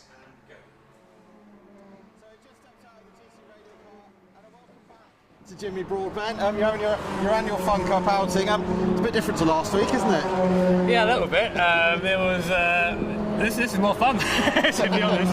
Just actually that I'm going to like. But yeah, that was a really fun start. I really enjoyed that. Yeah, you were right up the sharp end, battling with Ben at the beginning of the stint. They've been quite different to the Prague to drive, as you've openly admitted, but it comes back really quickly, doesn't it? Yeah, definitely. I mean, you sort of just remember that it's one big slipstream train, basically, so you've got to work together. Problem is, everyone thinks they're the fastest, so you have this little sort of scrap going on you all a little bit of time. But yeah, overall, I think there couldn't be more different to drive downforce than this. Yeah, there's about sort of a 200 horsepower difference as well. And you've got Steve in the car. He's also done some karting and some esports stuff like you have. Have you been giving him some tips, or are you just letting him get on with it? To be honest, Steve found the pace pretty quickly. It was just sort of trying to... he encountered some of the same problems I had, which was just sort of being on the brake for a bit too long. So it was kind of nice to help him with my experience that I've had this last year coming into this and sort of give that to him. And he's going really quick, so I'm really pretty proud of him this weekend. Excellent stuff. Well, we'll catch up later. Enjoy the rest of the race, Jimmy. Thank you very much. Cheers. Back to you guys. Well, I think we're about to have a change of lead, aren't we? We are, I think. Jonathan Hode on the tail of Farkini here. That damage on the left front corner of the Uvio car has got worse, hasn't it? That front splitter's fallen off completely, so I wonder if that's hampering him just enough here, because you'd expect Farkini to have this under control a bit more. But yeah, fastest lap for Jonathan Hode, 2 minutes 0.899. Has a look to the inside of Old Hall corner, but wasn't quite close enough. But he's in the tow. He's got no pressure from behind. And Jonathan Hode is bringing this Stobart sport car right into contention for the win. If he can get the lead and build a gap here, then that will set them up very nicely for the rest of the race. Yeah, down the Lakeside Straight into Island Bend.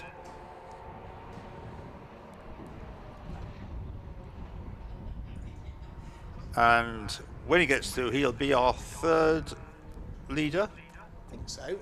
Luckily for us, TSL Timing keep track of these sort of things now, so we don't have to. I'll double check that, but yeah, I think you might be right. Unless we had, of course we wouldn't have had any others during the pit cycles. 4th leader. So right. PLR led 2 laps. Oh yes, that's right. CCS led 19, and then Uvio been in front for 8 to this point. So yeah, would be our 4th leader. If it happens, rather than when, but I think when is the better word. I think you're right with that one. But Farkini at the moment is doing a good defensive job. Yes, let's see how long he can keep that up for, though. He leads the race then. Stobart Sports in 2nd place, but one car that fell out of leading contention during that round of pit stops was the CCS Media car. Perhaps, Jamie, Nigel Greensall can shed some light on that.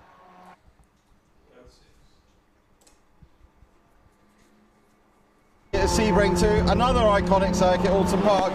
First of all, how are you? Because he didn't get here till 10 o'clock this morning. It was an overnight flight, wasn't it? Yeah, it was very easy. It really was. So yeah, the race I did yesterday was in an LMP3 at Sebring, and that race sort of finished about 2 p.m. Florida time. So that gave me time to drive up to Orlando, get the overnight flight, and just say got into Manchester. I think we landed about sort of 10 o'clock this morning or something like that. One of our guys came and picked me up. So yeah, it's all quite relaxed, quite easy.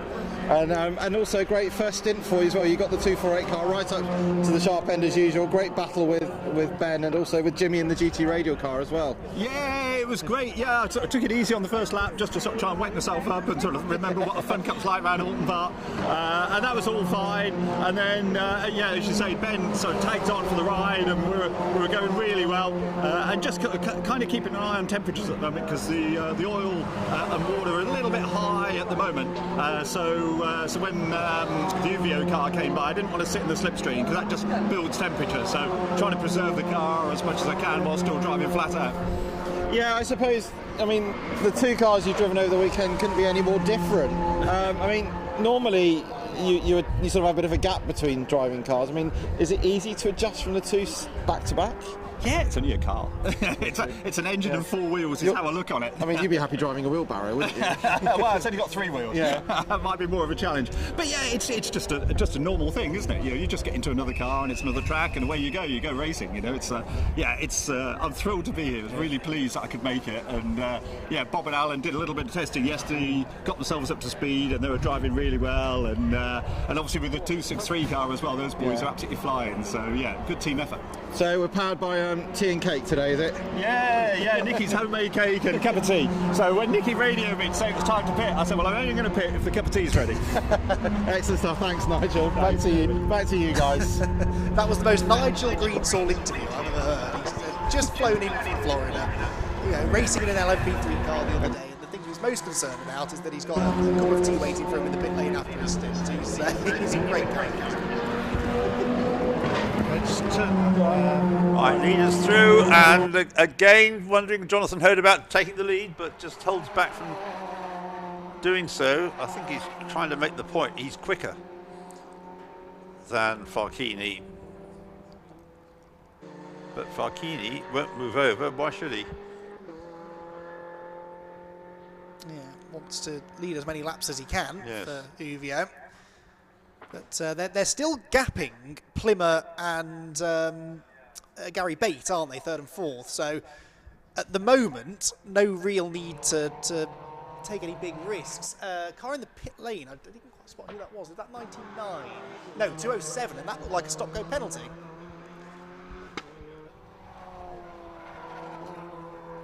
No, not what for, though. At least I haven't seen any notification.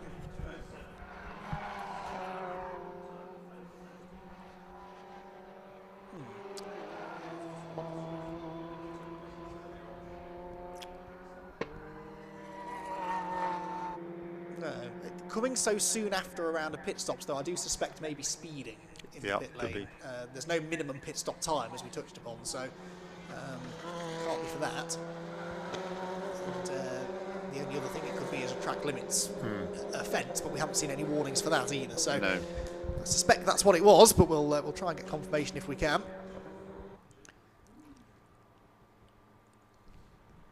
Well, the two leaders are continuing to lap slightly quicker than the two behind, as Andy's pointed out, but the two leaders aren't getting away. And now they're in quite a lot of traffic as well. Quite a lot of traffic, one back marker, but that was an awkward place to catch it. Yes. They get past the 49 car though, Fueled Up Racing,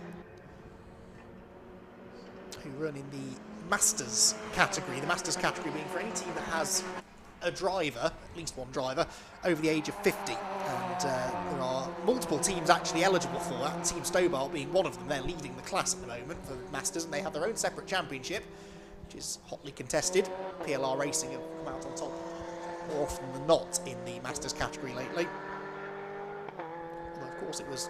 I don't think it was PLR that won the class at Silverstone, though, so Silverstone may have been Team Viking as the leaders head through the top end of the circuit. Oh no, PLR did win. They beat Team Greenheath in the Masters category 2 weeks ago.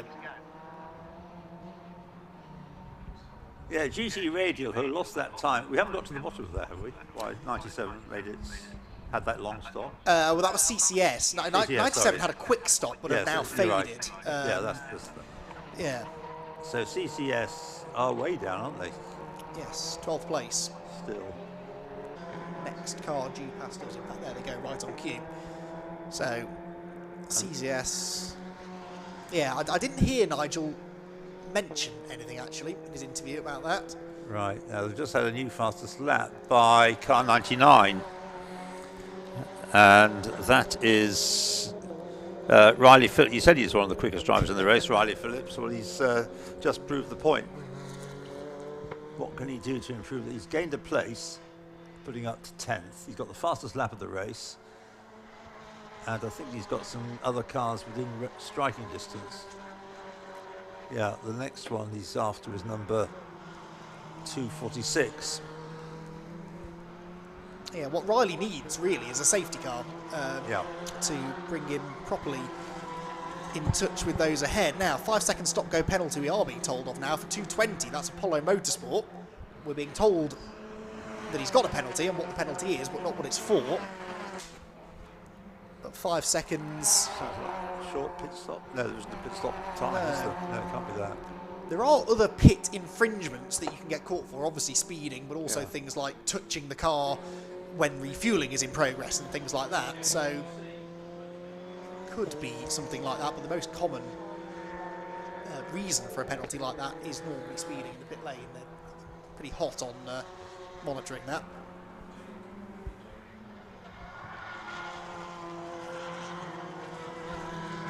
Yeah, so 99 is the one that's going well at the moment, Riley Phillips, and he's catching 246 for 9th place. Number 246 is Matt Dawkins, now the Vape Club car.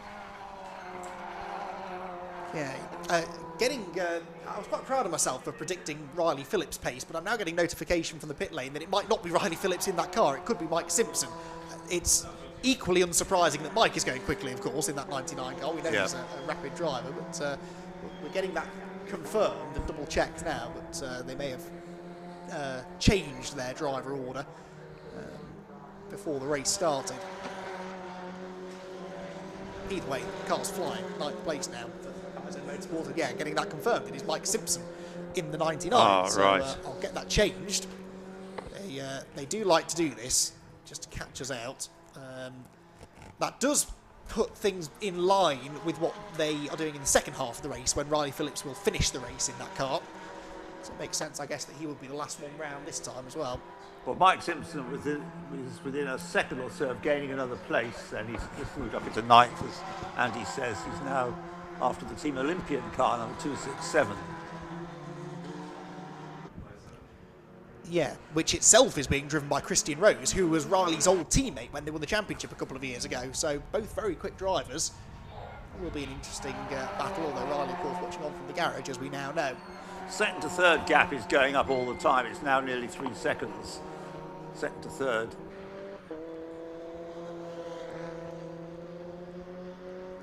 Yeah, all this despite the fact that these two are running so close together, or perhaps because they're running so close together without actively fighting each other. 34 laps completed then. Uvio Hoffman's Lotus leading from Stobart Sport in second position. And that 170 car is having one of the best runs we've seen from it for quite some time, really. Car's getting the warning flag, number 110. Yeah, they've just come past here pretty quickly. That's now Nick Nunn.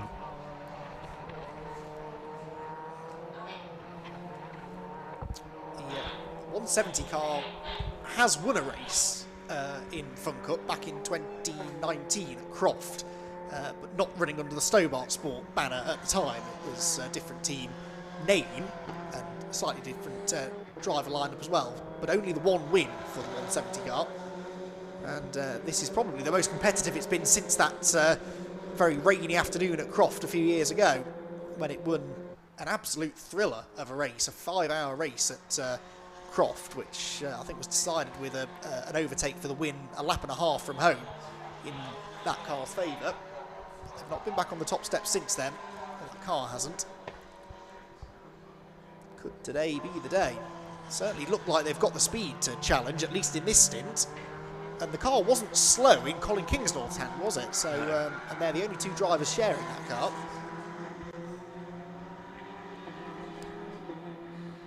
Oh, has Apollo come in to serve the penalty? 5-second penalty for them. That's, who did I say that was? Peter Flynn. It may be that the two leaders are working together, but I just get the impression still that the Stobart sport car is quicker, capable of going quicker than it's showing. Yeah, I think you're right. But of course, even if you feel you're quicker, and Jimmy Broadbent sort of hinted at this when Jamie spoke to him, even if you feel you're quicker, getting past someone is going to lose you so much time. It's almost not worth it. Now, off it goes. I noticed the 99 car had picked up that floppy marker post from the Knickerbrook section, and it was stuck on the front of the car, but it then flew into the air at Lodge and has now disappeared. So it's off the car, but is it on the road still? That's the question. Someone else could come and pick it up. Didn't do any damage to the 99 car of Mike Simpson, who has got past Team Olympian now. So overtaking Christian Rose is not an easy thing to do. Christian, a very rapid driver, and shows how quickly that car is going. And that shows the gap they have to the leaders, because as they disappear down the Lakeside Straight, the leaders appear at Hislop's corner. This long green flag period at the start of the race is spreading the field, rather. We've still got, I think, 14 on the lead lap. But that number is about to dwindle, because that is the 14th place Greensaw Motorsport car right ahead of them. What's the normal number of safety cars in a race? Well, it's higher at Oulton Park than usual. In the 18 races, points-paying races this is, we've had at Oulton Park since 2011, the average is 4. Total of, would you believe, 75 safety cars at over Oulton 18 Park? races, yes, which is quite considerably higher. I think the next highest is 40 at Anglesey. We do get a lot at Oulton Park, an awful lot. And on average, the first one comes out about 22 laps into the race. Well, that's been and gone. And on average, the final green flag run is about 28 laps, although we've had some really short dashes to the checkered flag. Right, the two leaders passing a slower car through Cascades, so that's opened up the gap between them a little. But I think we'll find that Jonathan Hode will quickly close that gap down again. Ooh, the 263 with a big slide. Did it lose it? No, it's still there. That was a good catch. Just caught that in the corner of the shot. 263, who's driving that car now? Simon Smith, I said, didn't I? That was... he'll need another lap to catch his breath after that, I think. Big wobble through Island Bend. Just got a wheel on the grass, I think, a bit like we saw in that CityCar Cup race earlier on, but thankfully with slightly less destructive consequences. Are we going to see a bid for the lead this time coming down into Hislop's? No, not quite. He's looking though, isn't he, Jonathan? Yes, definitely that time he was looking. So not content to sit in second if he can help it. So we may have been green here for an hour and a quarter, but no real separation at the front. Less than 4 seconds covering the top 4. That's right. It is then 20 seconds back to GT Radial in 4th place, but really close competition out there. Slightly smaller grid than we're used to here at Oulton Park, but no less competitive. And there you can see Jonathan Hode really starting to ask some questions now of Farghini. There you can see that gap of 20 seconds of empty racetrack back to GT Radial in 5th position. He just can't get quite close enough to make it worth a bid down the inside. But the next two have spaced themselves out of it, haven't they? Yeah, yes, they have. And 1.6 seconds now between Neil Plimmer 3rd and Gary Bate 4th. That is maybe enough to say that Neil has broken the toe. Yes. So when that happens, often the gap suddenly shoots up even further over the next lap or so. It's not what Gary Bate wants, but Neil Plimmer starting to make that 3rd place his own.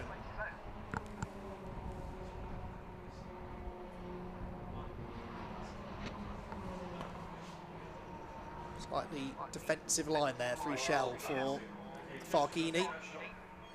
The CCS media car, the ex-Nigel Greensaw car, it's just not making any impression now, is it? No. After that longer than expected pit stop, it's still in 12th place. Yeah. Being a leader. Yeah, and that's why that pit stop was so damaging for them, because Nigel definitely is the fastest driver in that team. There it is, actually. And is this for position? No, the 99 car is a lap down, but the 104 behind it is also a lap down. So 104 and 99 aren't even fighting for positions. So these are 3 cars on different laps. Is that 99 or is that 90? No, it's 98, excuse me. 98. So 98 and 104 are fighting for position. And 98 set its fastest lap of the race on lap 2. Yeah. It hasn't gone any quicker since, which is very untypical, because every other car is at least in double figures laps when it set its fastest lap. Well, Henry Jervis, who's in that 98 car now, there is a novice cross on the back of that car. Now, Steve Harris is not a novice, nor is David Clark, so it must be that Henry is in. This must be his first Fun Cup race. I've certainly not come across him myself before in Fun Cup. So perhaps explains. And that all being said, he's keeping out of trouble, which is the best you can hope for in your first ever race. Very close for the lead there, Ian. Yes, that's right. He was looking at the Jonathan Hode looking to go for the inside line, dived down the inside into the right-hander at Old Hall. He's having another look as he gets almost level with the rear of the leader. Here they come into Cascades. But the moment the opportunity has to be right, and it just hasn't been quite right at the moment. Yeah, it just needs to be a half a car length closer maybe into Old Hall to give that a real go. Almost looks like Farchini is struggling with a bit of a handling issue. That car's sliding a bit from the rear. It was actually when Fabio was in the car earlier, but now that damage to the front as well. He's going to be losing in front downforce. Yes. So I don't think it's a particularly well handling car, that. Whereas the Stobart Sport car looks like it's on rails, and it's not often that you see Farchini looking scrappy, but just the odd little moment creeping in here. Yeah, and again, they're absolutely nose to tail as they come over hilltop and come down towards his lops. But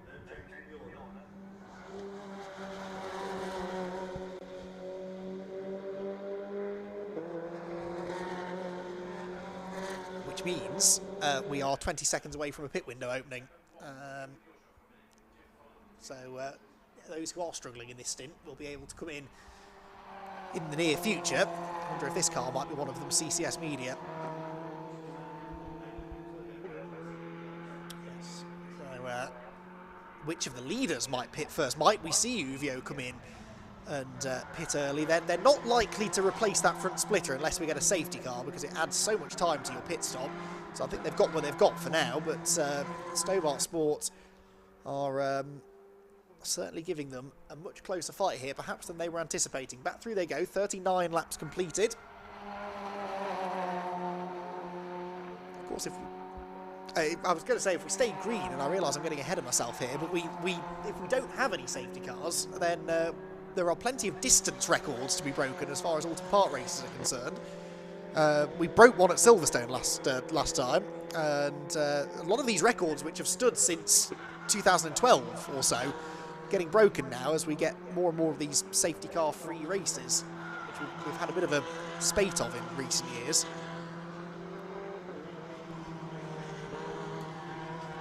Yeah, yes, as hard to believe as that may be, that has been the case, certainly in the Fun Cup anyway. There have been, of the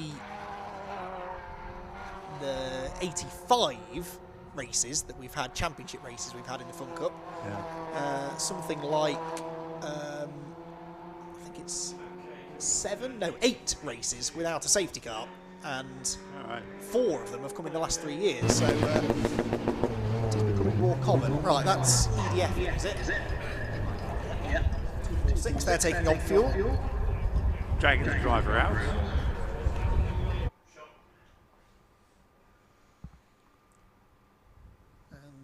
Who is that then that's getting in now to 246? That will be Vlad back in again, Vlad Vasiliev. I can see the 98 coming in as well, but none of the leaders in any great rush to dive for the pit lane just yet, unsurprisingly. No, again, you reckon they'll go to the end of the window?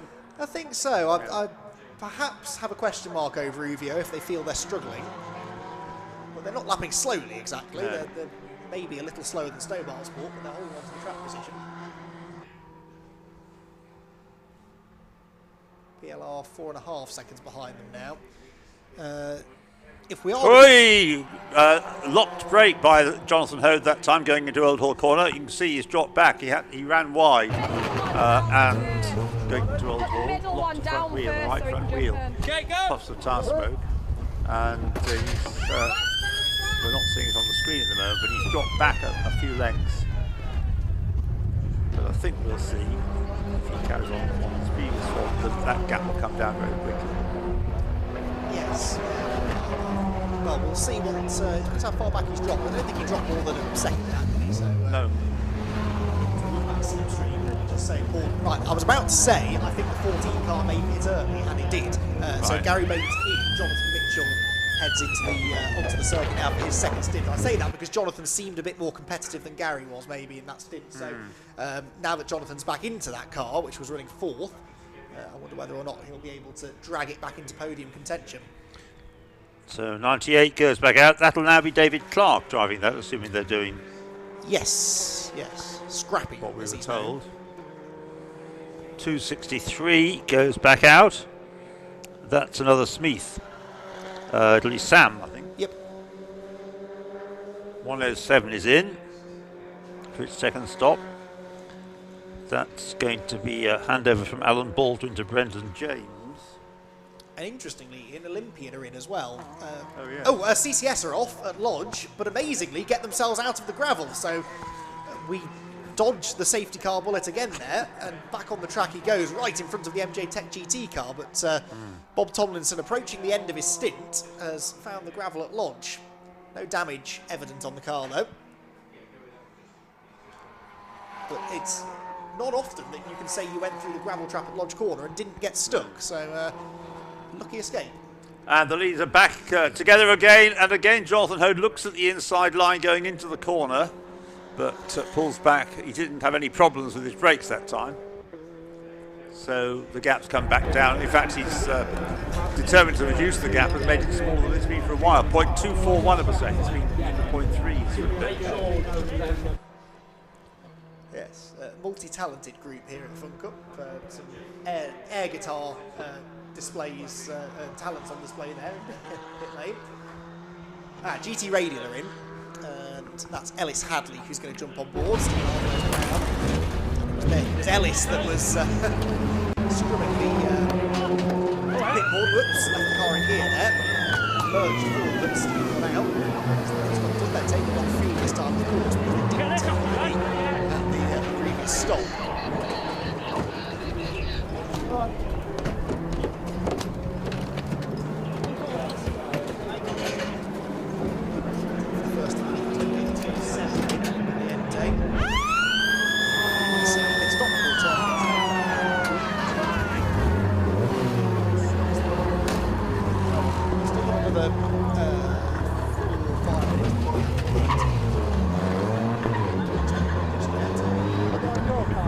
Rejoins. That'll be Jimmy Broadbent back at the wheel, won't it? No, Ellis Hadley. Or are you saying for two? No, that was Steve Alvarez Brown was in. Sorry. Last stint. Is that a late addition? Yes, they've added Steve as a last minute. Right, okay. Yeah, sorry, the entry list I saw had his name on it, but the official one perhaps not. So. Steve Alvarez Brown. Yes, so he's just gone out. Ellis Hadley getting in. 207 back into the fray. Leaders come back through again across the start-finish line, and just as close as ever it was. Jonathan Hode's going to have another look, is he? Isn't quite close enough into Old Hall Corner. Right then, Jamie is down in the pit lane. Jamie, who have you got for us?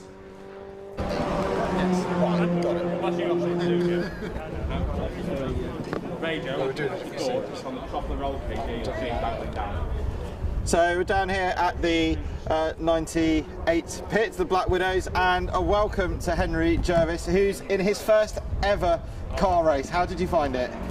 Outstanding, really exciting. I mean, you can't really describe the thrill you get. Quite nerve-wracking yesterday in testing, just getting used to a new car, new track, but the guys with the team, they've been great. They've been helping out with all the data and going, you can go a bit quicker there, and luckily I've got consistently quicker, so brilliant. And lovely weather, can't say much better than that, can we?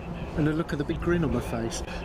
No, I mean, you haven't stopped smiling since yesterday. I mean, you were out in the test sessions yesterday and it was visible. You could see you were getting quicker and quicker. I mean, this place is iconic. It's not the easiest track to learn, especially if you're a complete novice. I mean, I'm hopefully going to be in the same boat as you very, very soon. And I mean, the cars obviously are very different as well, because you've got, you know, the wings and the splitters, which are dependent on, you know, on the handling of the car and the paddle shift and everything. It's a lot to take in, isn't it? There is a lot to take in, and it's all different. I'm used to classic, so this is all completely different. There's all sorts of lights on the dashboard. No idea what most of them mean, but just keep going. And yeah, it's just a really fun thing to do. Course is great. I mean, all sorts of twists and turns. I mean, I think I've been quite lucky to pick this one as my first race. Excellent stuff. Well, as the hooter goes off, the cars come in. As we say, welcome to the party. Enjoy the rest of the race. Thank you. Cheers. Back to you guys. Simon going off as the 71 car is in. 71 is now going to be driven by Martin Gibson for the second time in this race. Scott Jeffs having completed his first stint of the day. Leaders back through, still the same order, although very close between the two of them. Here they come into Cascades. And Uvio, Hoffman's Lotus retaining the lead, and I think are now likely to do so until the pit stops. This could all come down to who services the car the quickest, as far as who gets the lead after the pit stops. Have they refueled yet? The previous stop they haven't. Uvio did, right. and Stovart I did not see, but I think they did. Yeah. They came out roughly the same distance behind as they had been. And we know PLR did as well, so they may have the option to not refuel this time.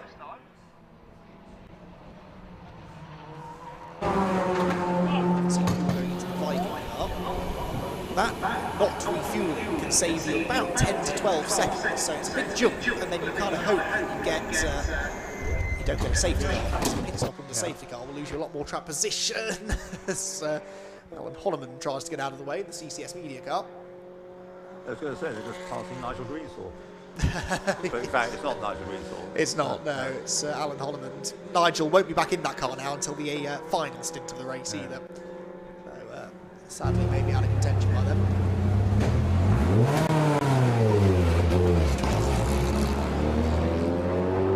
Viking back out. We see Ben Pitch waiting there, so PLR look like they may be coming in this time.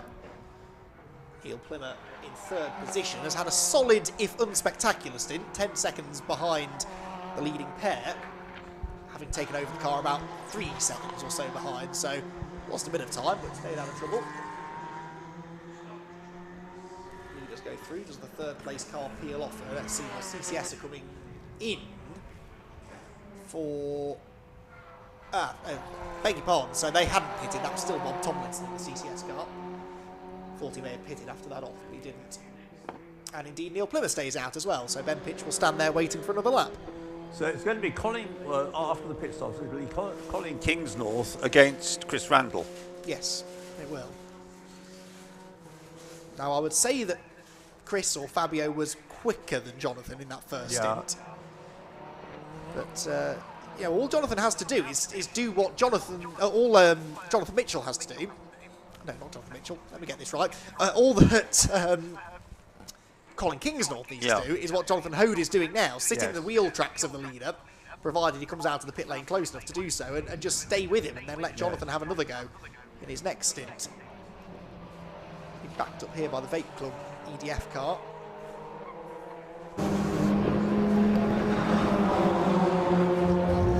That's the CCS meeting. So that's going to go to Alan Honneman now. Yes. Correct. Oh, no. Who's 245? 246. 246. That's Vlad Vasiliev, that's back behind the wheel of that car. Well, he should be getting the blue flag. Yes, he should really. He's not, but he should be. It can be confusing, I guess, for the flag marshals sometimes. Sure it is, yes. especially during pit stops, but that's cost Jonathan Hode. It's costing him loads of time because Vasiliev is just not getting out of the way. Trying to get past him with Druids, and the door was closed. Now it's this. Well, they're going to have to put this time anyway. It's closed. That's Fabio, Spider-Man. He's got lots of nicknames, but ready to get into Lotus car, so let's see again what they do with fuel. In they come. Stobart Sport, of course, follow them straight in. We know that PLR will be in shortly afterwards, 10 seconds or so down the road. Is there fuel waiting for either of these cars? The answer is yes for Stobart and yes for Uvio, so they're both going to take on fuel. PLR Racing are waiting a bit further up the pit lane. Can't see a future PLR.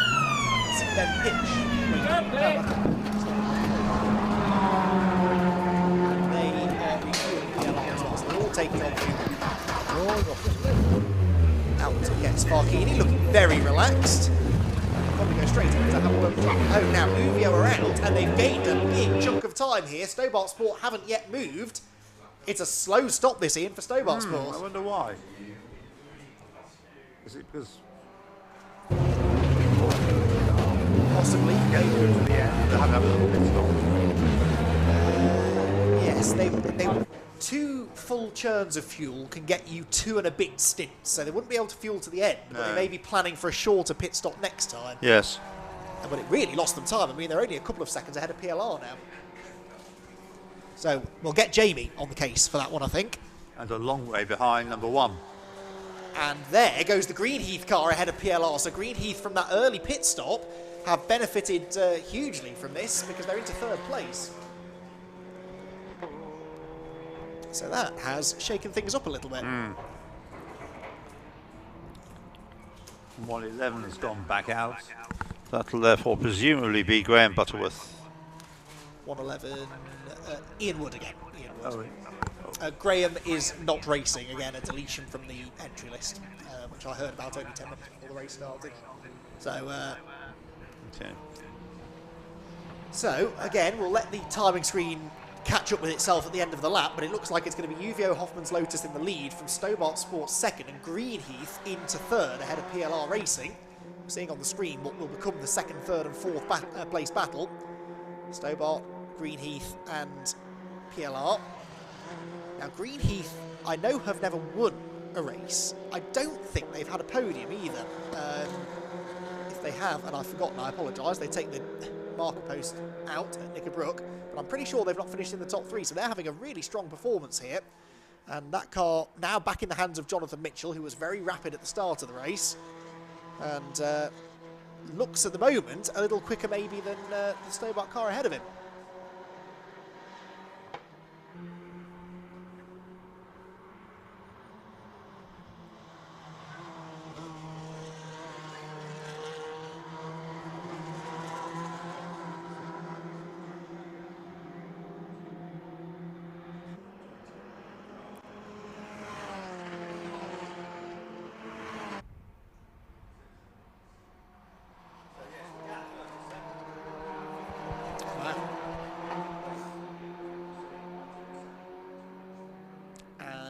Are we about to see a change for 2nd even? Not quite, but they're in traffic, and here comes the attack up the inside into Cascades, and that's going to be a really good move for Jonathan Mitchell.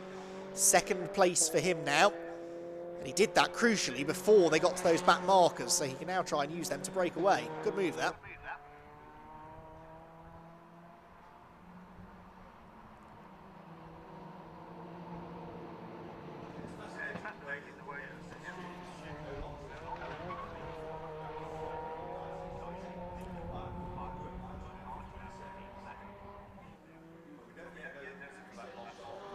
No, Jamie's on the case, though. Jamie also reminds me that Greenheath did get a podium at Anglesey last year, so I had forgotten that.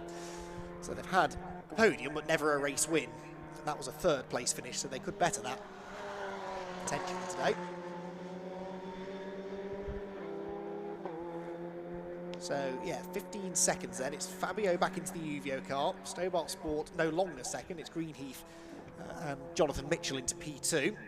3rd place for Stobart Sports, Colin Kingsnorth. 4th is Ben pitched there on the screen in the 146 PLR racing car.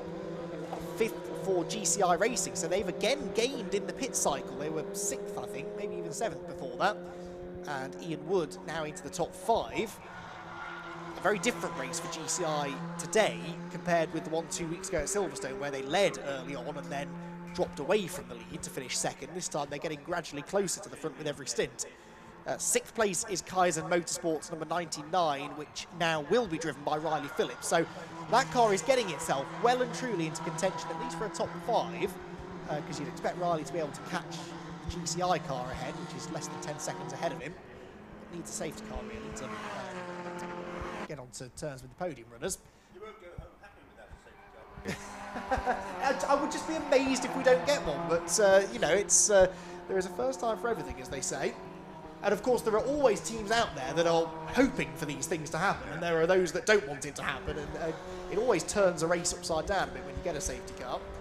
And number 1 is 2 seconds further up the road than it was on the lap after the pit stop, so it is just pulling inexorably away. I've got an answer on Stobart's slow pit stop. The fuel churn was sluggish, apparently, so there might have been an airlock or something in the fuel churn. Right. And so I don't think they took on any extra fuel. It just took them longer to take the fuel on that they did. Well, it's cost them valuable time, which I don't think they'll make up unless number 1 has problems of its own. Yes. Which is unlikely, but not impossible. You can't say that, we're not even halfway yet. Yes, they do have this metronomic appearance though, don't they, UV Hoffman's Lotus? They rarely seem to make mistakes. Right, I think we can head back down to the pit lane. Jamie has found another couple of drivers who look very relaxed out there. Mike Simpson. Ah, it is, yes. Yeah, absolutely. We're down at Kaizen Motorsport. We've got Mike Simpson and Ravi Ramyid. We'll start with Mike. A bit different all this, isn't it?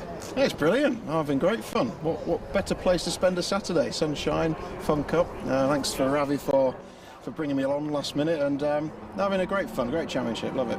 And it was literally last minute, wasn't it? I think you got told, was it this week? Yeah, we've been training for Ginetta. Ravi's doing the GTA series. His teammate Richard just decided to go to the Maldives with a family, so he invited me along as his gent driver. Getting a bit old now, you see. So.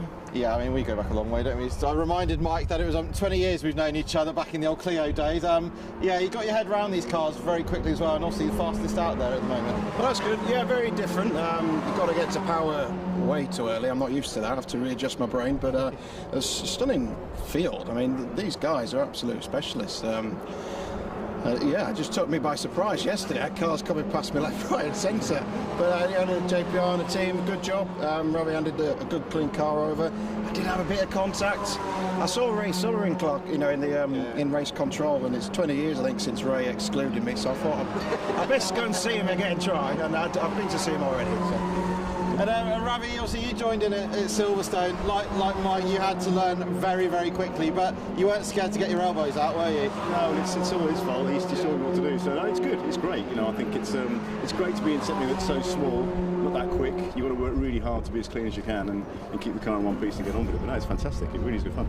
And how have you found comparing the G55 to this? I mean, it's not the full Super Cup spec you've been racing, it's a slightly scaled down version, isn't it? And of course, they're aero dependent like these are, but they are completely different beasts, aren't they? Yeah, I mean, as Mike said, you know, you've got to get to power so early in this, and it's very, very alien, and, you know, I'm not that experienced, so, you know, trying to work it out very quickly, follow a faster car and compute everything at once. I suppose the car is going slowly, which is better, I suppose, but the G56 is just nicer to drive, but these are like really rough and ready, but they're good fun. Excellent stuff, well done, guys. Catch up later. Back to you. Yeah, thanks, Jamie. So, Mike and Ravi enjoying their time in the Fun Cup, I think. And Mike, the latest in a long line of professional drivers who have found out just how challenging and competitive this championship can be. I'll always remember Anthony Reid coming over and doing a couple of seasons in this championship, and he, having finished on the podium at Le Mans, runner-up in the British Touring Car Championship, and was very surprised to find how hard it was to win a race. He only ever managed to win 2, I think, in the 3 or 4 years he did in the championship. It's not an easy series to run well in. So there goes the fight for third. In fact, we had a change for third whilst we were hearing from Jamie in the pit lane, because PLR Racing's Ben Pitch is ahead of Stobart Sports' Colin Kingsnorth. So Kingsnorth then definitely not got the pace that Jonathan Hode had, No. but wonder He's if not slow, but he's just not as quick as Jonathan Hode. No. How it's appearing. But you know, if he can stay with Neil Plymouth, Yeah. use that slipstream, they can definitely find some good lap time. Not Neil Plymouth, Ben Pitch, excuse me.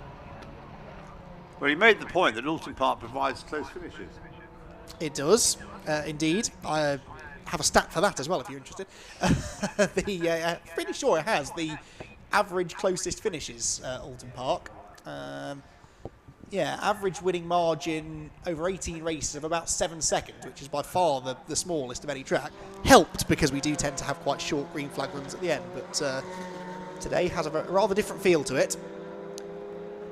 But no, it is known for very exciting finishes, and for many a year was the host of the final round of the championship, so we had not only close race finishes, but often with championship implications as well.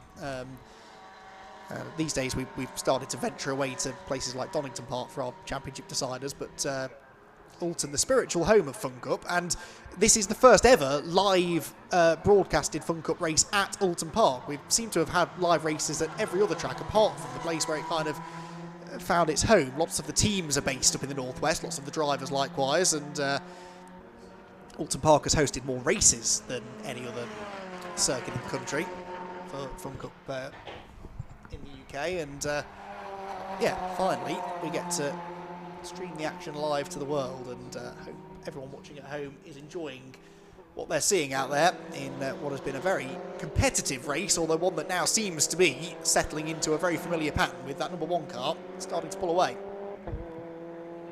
Yes, 18 seconds is its lead now over the Team Greenheath car, number 14, which is now the leader of the Masters class. Yeah, although actually that's quite close, isn't it? Because 2nd, 3rd and 4th are all Masters. Yes, it's as close as that class.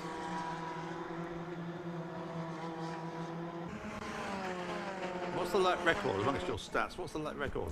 That I don't have actually. What? No, that's next time I see you, Ian, I will have that. That's a very good point. Lap records, note being made of that. Yes, pass. I would imagine it was set back in the diesel days, though, when we had the turbo diesels racing, which were quite a bit quicker than these cars, so it's unlikely. Well, that means you've got to look up 2 lap records then. Yes, quite likely so, although, of course, back when we did have the TDI class, the quick teams were all in the TDIs, and then the petrol was seen as like the entry level in a way, so... but yes, no, that's... I will find that out before the next round.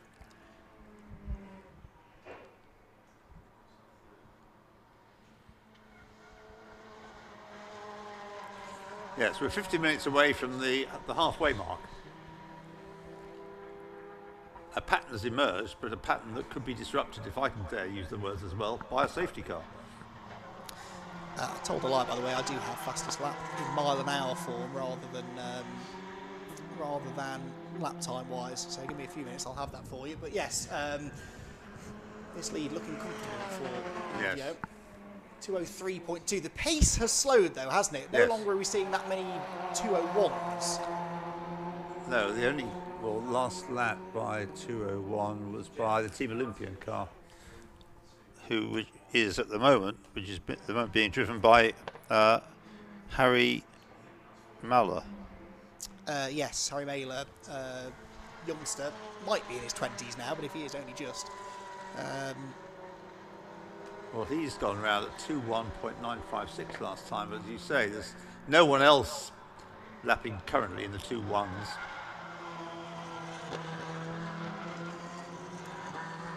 Fastest lap continues to be the 2:00.726 by the Kaizen car, number 99, in the hands of Mike Simpson.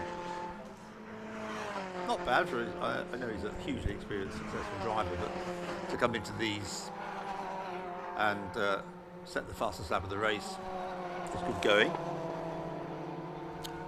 So, lap record in average speed is 81.52 miles per hour, which was set 2 years ago by the Axiometrics car, as it was then called. That's Team Olympian now. So 81.52 in the current fastest lap, according to the TSL stats, set by Jonathan Hode, is 80.16. So we're about a mile an hour away. So whatever that equates to in time, we're not quite there yet. So say again what the time is. No, So you haven't got the time. no, average speed, but we are below that. 80.16 is... yes, that is not in the right order on here, is it? Because the Kaizen car Yeah, that's right. should have fastest lap. Yes, it has. And for reasons I'm not entirely sure of, that's not showing up on TSL's stats. So. Oh. Perhaps it takes time to filter through to their stats, but it was Yes. set some time ago by that car. 99, Mike Simpson. Yes. There we go. So yes, that was an average speed of 80.27. So we are still below 81.5-ish. So not quite there yet, but that is. Mike Simpson set that on the 32nd lap of the race, so some 20 laps ago. Right, Stobart. Oh, sorry, Ian. Stop-go penalty for the race leaders. Aha. So causing contact. Now, they've had damage, but they've had that since the very start of the race, so it's possible that it's for whatever that collision was. It's the wheels of justice grinding slowly. Yes, exactly. Well, if you're going to give a stop-go penalty to the car that's dominating the race, you want to make sure that you're right in giving them that penalty, I suppose. Yeah. Oh, that rather changes things, doesn't it? Well, it makes things much more exciting because it's simply a stop-go. It's not a stop, wait for a few seconds and go. It's a stop-go, so that means what it says. And going down the pit lane speed limit, I would have thought isn't going to take much more than 18 seconds. Yes, not far off. If he gets a clear run. If he has to follow another car in, then it may make it more difficult. But they might emerge, or they've got to then, of course, negotiate. No, there's the exit of the pit lane, isn't there, around Old Hall. Well, that'll bring 3 cars that are fighting over second place into play for the lead, and they'll probably be joined by number 1. Yes. So we should have 4 cars fighting for the lead once more, which is back to the original pattern. Precisely. Now, you would imagine that even if he loses the lead, Fabio... Here he is. Here he is, yes, coming into the pit lane. So Fabio pulls into the penalty box, gets a slap on the wrist, waits for a second, and off he goes. So where are the others? They're coming out of Lodge Corner. It's going to be quite close, this, with the green car. See then, they might just get out in front, you know.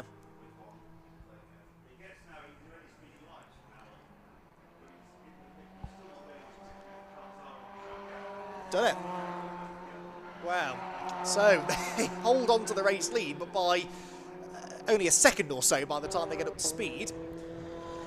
Point is, though, Fabio's shown once that he's got the pace to pull clear. Should be able to, yes. But I'd like to know who he hit and when he hit them.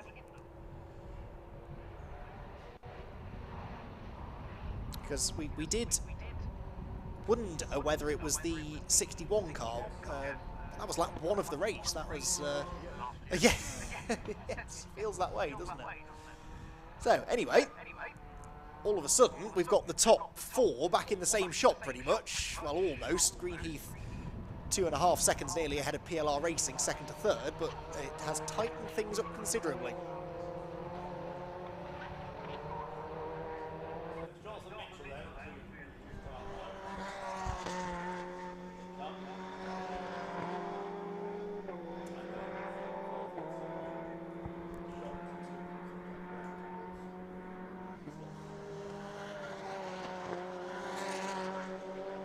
So that's going to be less than 5 seconds covering the top 4 now.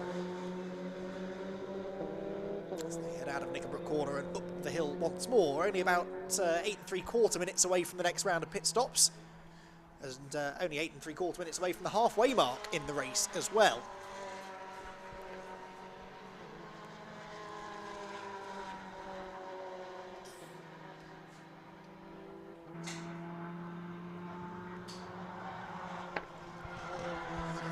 Lodge Corner comes the 3rd place battle, and PLR Racing's Ben Pitch, Stobart Sports in behind, and they are doing what I suggested they needed to do here. Colin Kingsnorth has not dropped away from Ben Pitch, not at all. And of course, the penalty for Uwe Hoffmann's Lotus means they are potentially in a position now, Stobart Sport, where a very rapid Jonathan Hode can jump in 8 minutes and go back off after the leaders. He will potentially jump into that car a similar distance away from the lead as he did last time.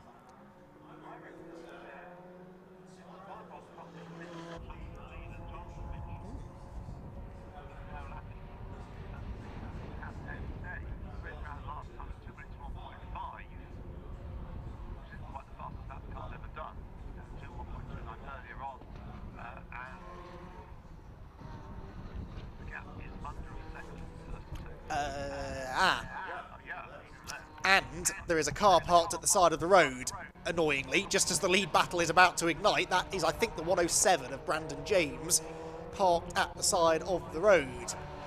You know what I'm going to say next, don't you?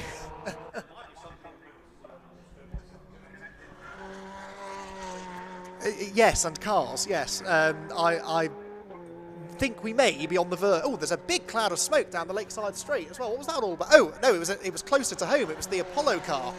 So there's all of a sudden, they're dropping like flies. We've got 107 parked up on the exit of Shell, and now Apollo have stopped down at Knickerbrook. Well, they've gone down the shortcut at the Hislop chicane.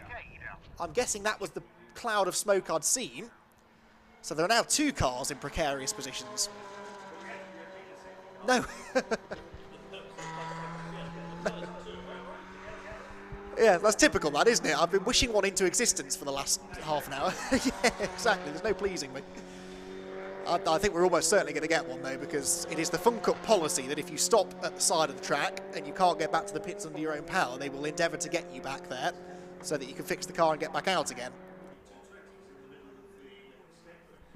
Yeah. Hazard there, but the other one is on the edge of the track. But Jonathan Mitchell really pushing on hard now, putting Chris Randall under pressure. Yes, he is. Only a car length or so between them now as they head into Cascades Corner.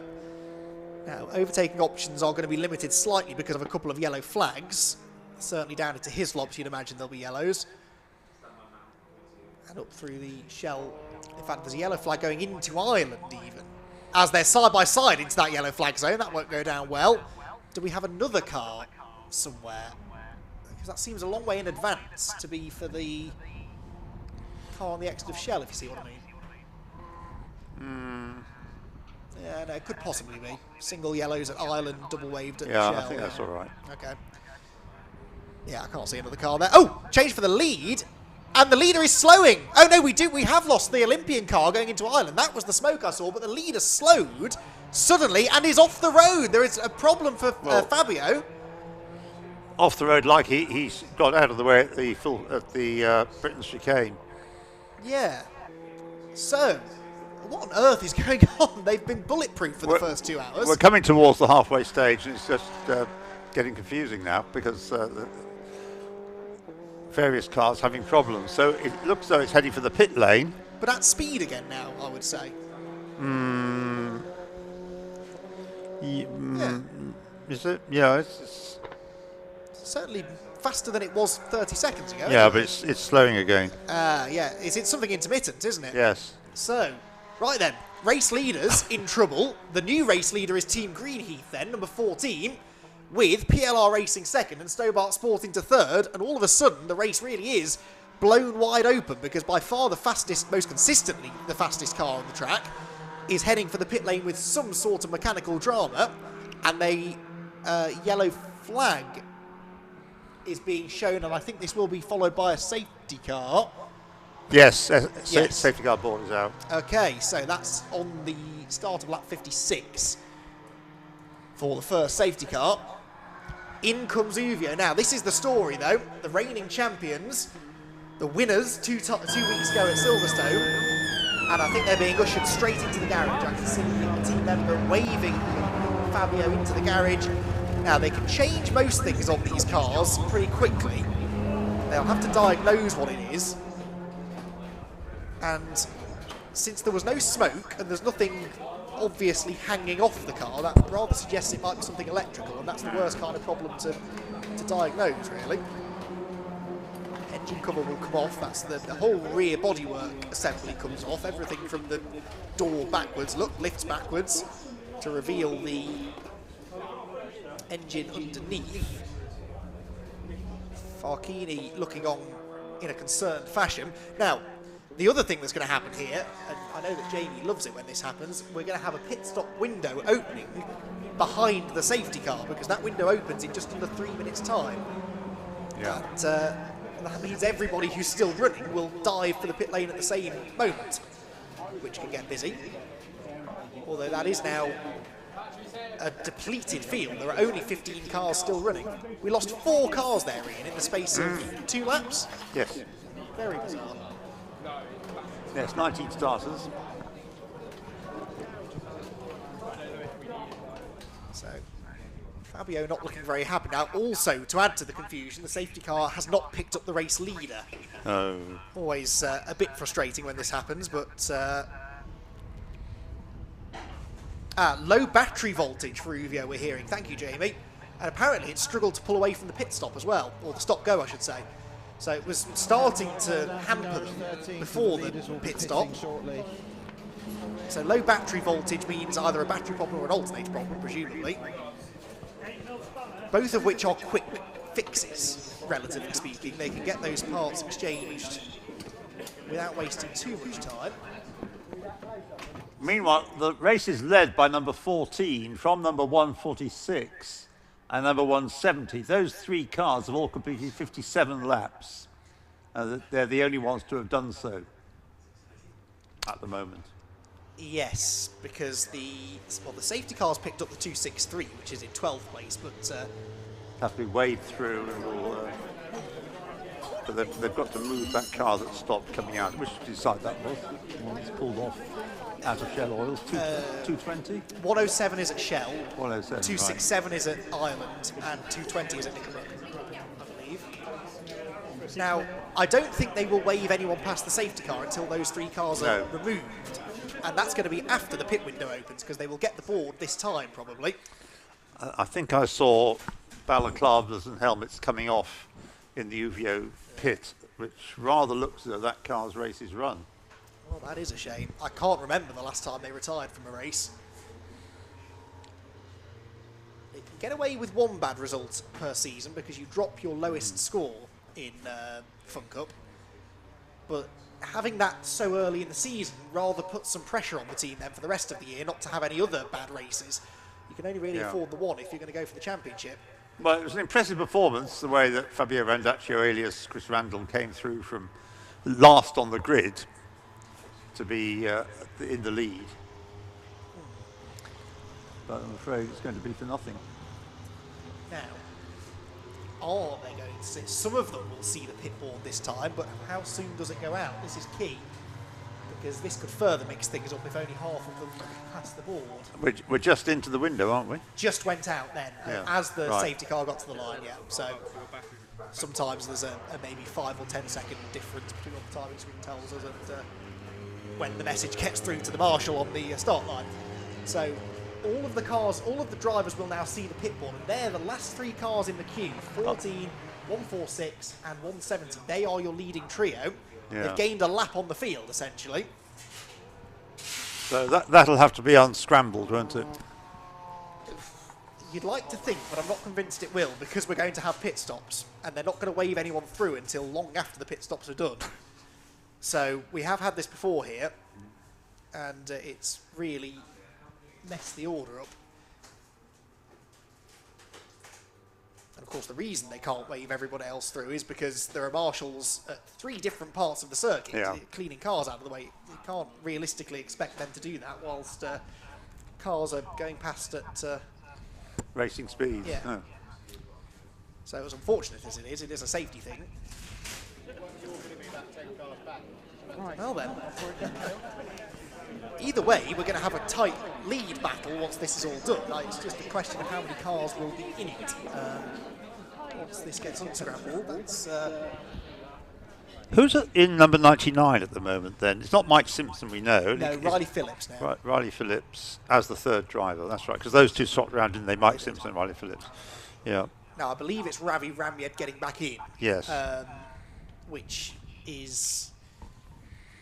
well, we'll wait and see how he goes, but this is the safety car that they needed, but Ravi lost a bit of ground in his first stint, so it's, maybe the same happens again, but you never know.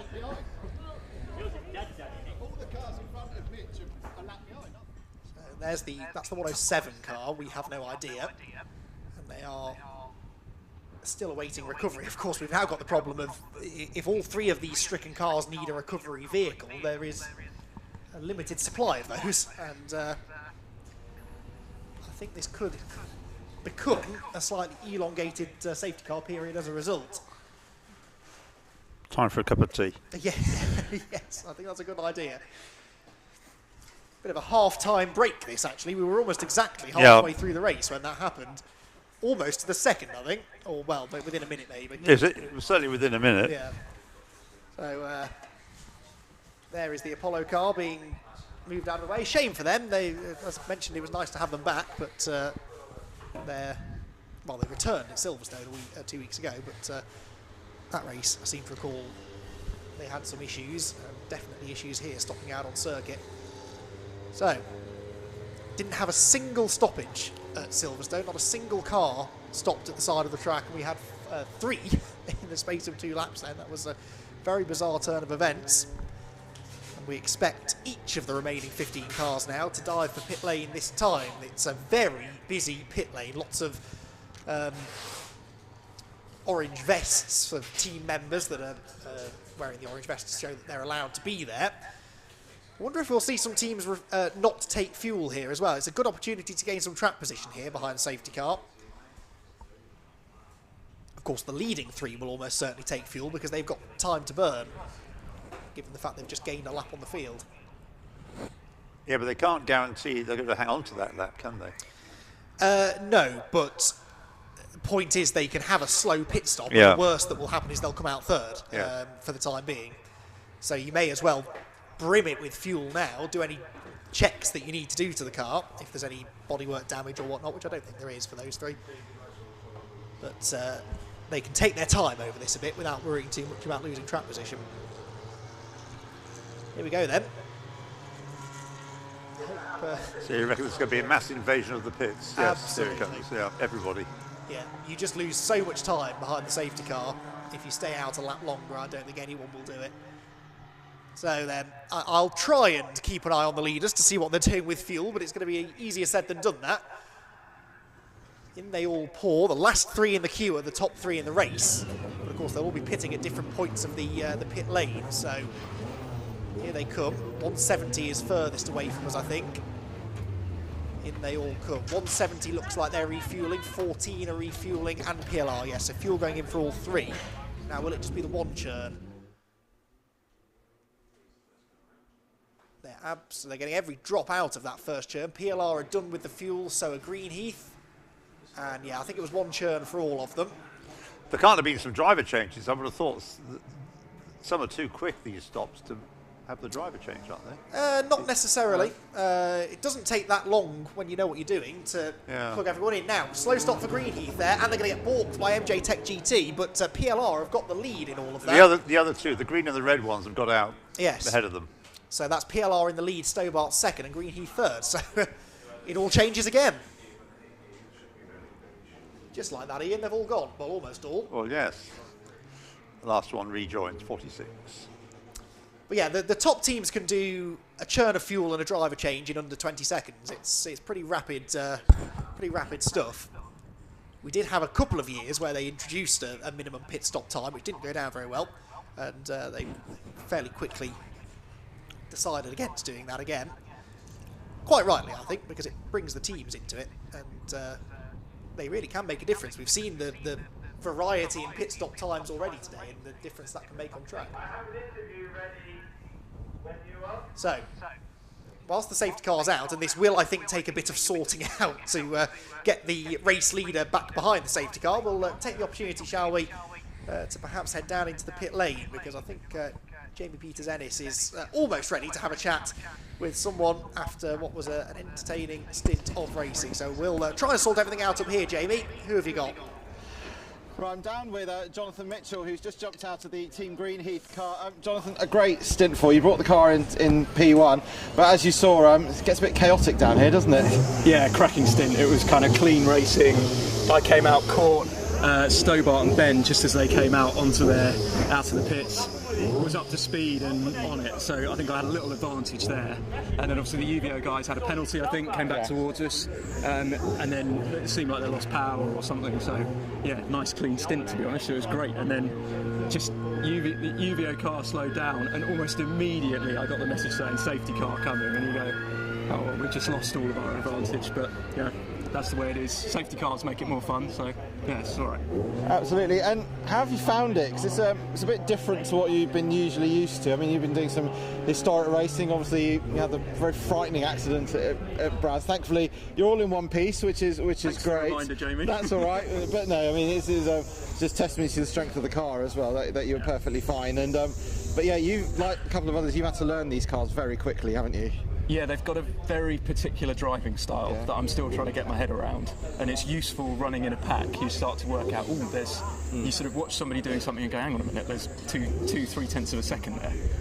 But they're great fun, and I love the intensity of the racing, that you have to push the entire race, get every pit stop right, and you might end up somewhere near the front. But yeah, really good fun. And are you just going to keep with the same strategy you've got, or are you going to be making some changes? I don't know that there's any. We haven't worked out a strategy yet. We just go full on all the way. The cars don't go off. You just push, and see where you come out. So, yeah. So the secret is you're powered by Maria's cookies. Yeah, we are today. Absolutely. Excellent stuff. Thanks a lot, mate. Back to you guys. And so the track, I think, is now clear. Whether the safety car will be coming in this time or another lap, have to wait for the lights. The lights are still on as it comes through Lodge Corner this time, and we'll give you the order. But as Andy was saying, the three leading cars have this one lap advantage. Numbers 14, that's the Team Greenheath car, 146, the PLR car, and 170, the Stobart Sport car. And the safety car goes on for another lap.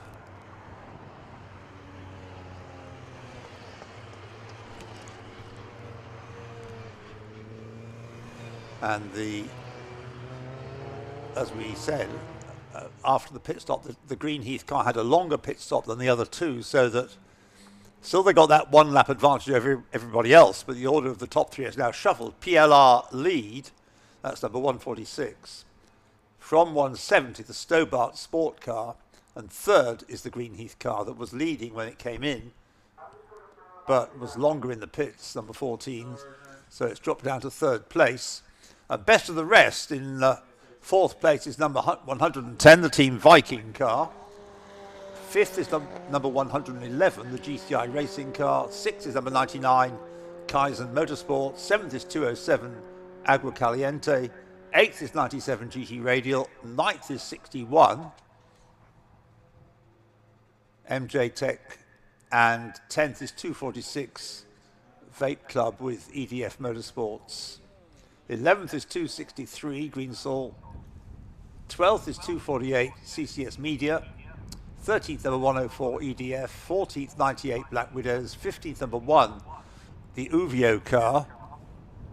It was, of course, the leader for so long. 16th, number 49, fueled up by racing. And the cars that are out, numbers 267, 220, and 107.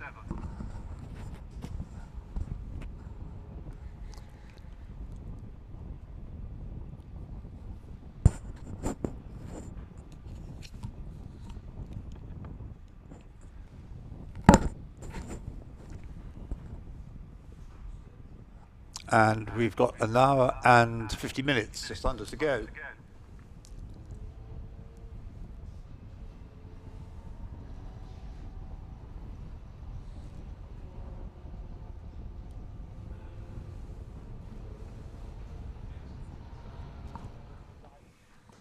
I was happy about that. Yeah, more motorbikes, but yeah, generally like motorsport.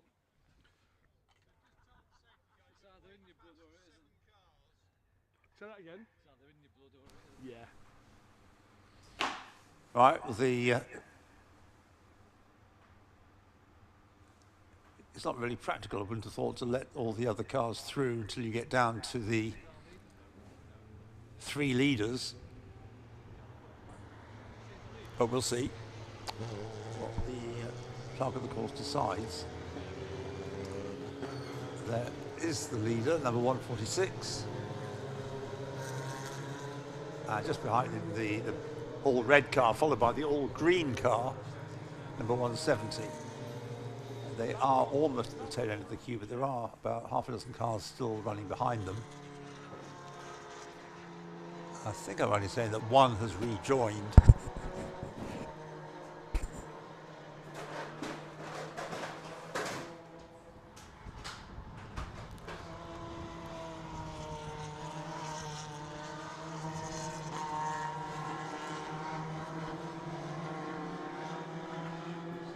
Yeah, I think I'm right.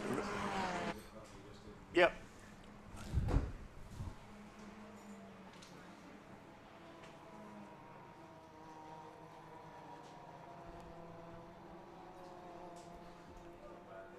Now those are the cars that have been let past by the safety car. Yeah, they've just gone through to get themselves onto the same lap.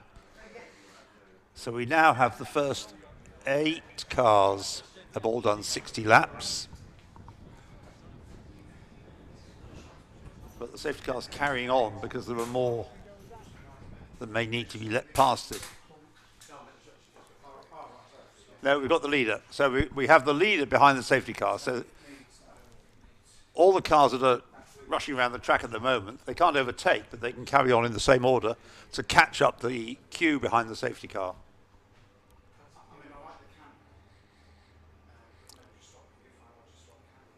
And that'll then bring back into play, therefore, cars like numbers 110, 111, 99, 207, and 97.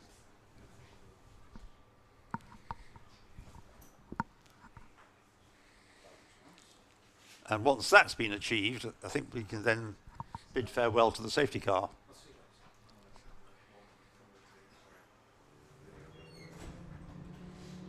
So this should be 110, is it? No, it's 107. That's been in the pits, isn't it? That's we have no idea where they are, but in last place. We have no idea, team.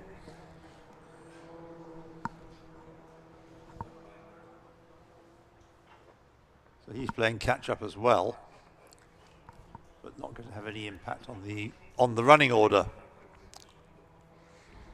So 146 now with Neil Plymouth behind the wheel once more, and 170 now with Jonathan Head, I think, behind the wheel once more. There's 110. That's right. That's the catch-up contingent. They are not all shown as being on the same lap as the leaders. So down to 8th place have all done 61 laps. And in between them are a few cars that are laps down, headed by, in 9th place, car 61, the Martin Gibson Scott Jeffs car. So around this lap, those catch-up cars should have caught the queue, and then we could have the safety car pull off.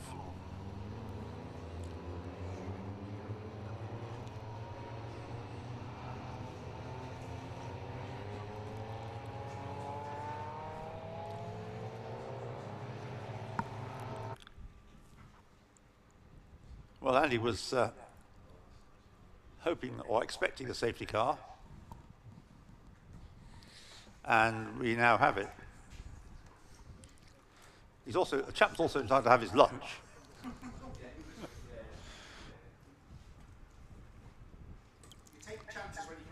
Yeah, indeed.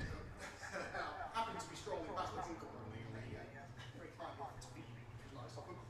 Yeah, the safety car way the race didn't need it, you made it I'm quite grateful for it. And I wandered down the pit lane and chatted to Fabio, and he said it wasn't alternator issue.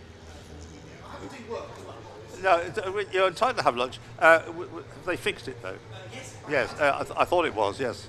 So, of course, the safety car minimised the damage that was done, really. Just whilst we're talking about it, it is back out, as you say. It's in 15th place, and it has lost 3 laps. Yes, but it's on the same lap as the 2 cars ahead of it. So it can gain a couple of... Oh, it'll gain more than that before the end, assuming it runs trouble-free to the end. Yes, well, they're fairly confident that that's what it was, and that now All they've right. replaced the alternator, it should work fine. That's the theory, anyway. We shall see. Whilst I have been gone, I can see they've made an attempt to unshuffle Yep. the order, haven't they? Yep. Which is good news. Yeah, so we've got the top 8 are all on the same lap. So, everyone back to GT Radio, which his what will be final stint of the race. So, Yeah, so how many more pit stops should we have? 2 more? 2 more, yes. Next one in 22 minutes, so it'll be a short stint this, because of the safety car. And no need to refuel because they've the safe fuel under the safety car, haven't they? It will help, yes, they may be able to get to the end here. Well, here we go. Safety car goes in, green flag is waved, and we can resume racing. And the top 2 cars were running together. And looking at the inside line now, who's in 170 at the moment? Colin Kingsnorth. Jonathan, I think. Driver 4 we're on to now, are we? So that Yes, it would yes. be. Yeah. So that's Jonathan Hode. Jonathan Hode. Well, we know that he was earlier on giving Farkini a hard time, wasn't he? Right. Yes, and he's now applying the same sort of pressure to Neil Plymmer. 220, which stopped at Hislop, didn't it? Yep. Is brought back to the pits, and it's now going back out. Yes, with, in theory, that will be John Goodwin in the car. So that's good news. So I think we're only missing 1 now, aren't we? Which is Team Olympian, because 107 That's right. back out. Yes, 267. Yeah, so that's a shame for Team Olympian, but we are back to 18 cars running now. Now the leaders heading out of Britain's are nose to tail, and the Stobart car of Jonathan Hode right on the tail of Neil Plymmer, but Neil knows now that from a championship perspective it's important that he scores points here today. With Uvio struggling, I don't think he's going to fight this too hard. Up the inside goes Hode into Hislop. He takes the lead away from PLR Racing. Good move. Is that the first time that car's led the race? Stobart, I believe so. I think it is, isn't it? Double check that. Stobart Sports have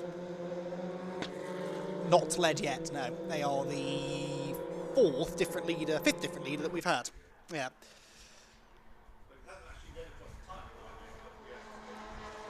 Should do, yes. You'd imagine so. I don't think Neil Plymmer's going to try any heroics through the last couple of corners. So, waiting for them to arrive at Lodge Corner then. Here they come, pretty close between the top 2 now. The 3rd car in line is the first car 1 lap down. That is the MJ Tech GT car, which is now Scott Jeffs, I think, in for his 2nd go. Yes, it is. So Scott has a chance to get back on the lead lap. He's going to take it, and I think he might be maybe quick enough to close in on these top 2. So almost everybody has had 3 stops. A couple of cars have had, because they've had to have an extra stop, have had 4 stops. Extra stop for some sort of problem, or because they had to take a top go penalty. Yes, such as Uvio, who flashed past us in a sea of traffic heading through Old Hall. Yeah, now how's that going in terms of lap time? If an alternator is all they've had to fix, his lap time should be good. Well, no, 2:15. In a lot of traffic there, wasn't it? Well, yeah, it's a lot to lose even if you're a quick car. But anyway, we'll give it another lap to see what it should really be doing. Yeah, Fabio said that they noticed the problem because they started to lose gears. Of course, everything in Fun Cup car sort of shuts down if the battery's not charging. So they were losing gears. They struggled to get away from that stop-go penalty, and then it went out the back of the circuit completely. So Neil Plymmer hammers the curbs out of Britain's. I'm not sure if they've reprofiled that exit curb at Britain's, but they seem to be able to use a lot more of it than previous years, which is doing the suspension no good, I'm sure. So top 3 through. 4th place is Kaizen Motorsport, number 99, and they've got GCI Racing, and Team Viking and GT Radial breathing down their necks. That's a good battle to try and pick out somewhere. The 99 car at the head of that particular group.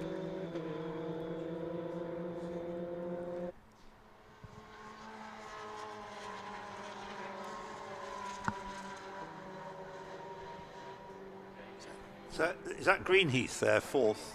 Yes, fourth on the road, third in the race, 61 car ahead.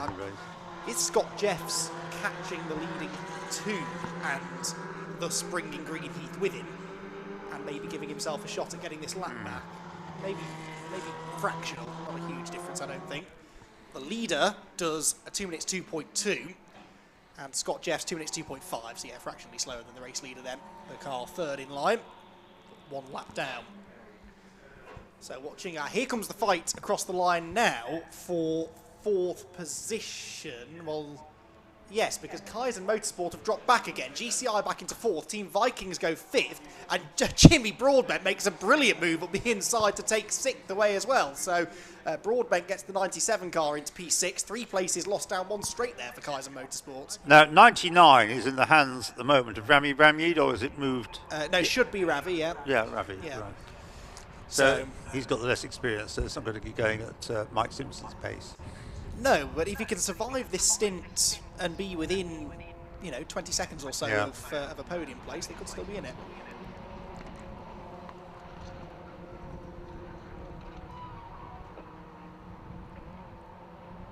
Yeah, nobody lapping in the 2-1s at the moment.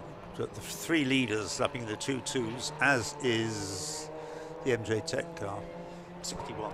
And Uvio Hoffman's Lotus back into the 04s, which given the traffic they're in amongst that 4th place battle, aren't they? Yes. That's a decent lap time, I think. So their target to gain a place is number 104.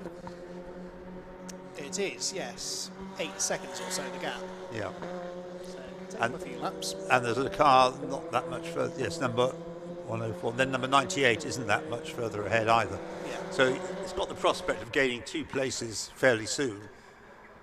And could gain a lap on those that are a lap ahead of it as well. So top 10's not out of the question for Uvio if they, as you said, avoid trouble for the remaining hour and a half or so. Leaders through Lodge then coming to the completion of their 65th lap. An hour and 36 minutes remain.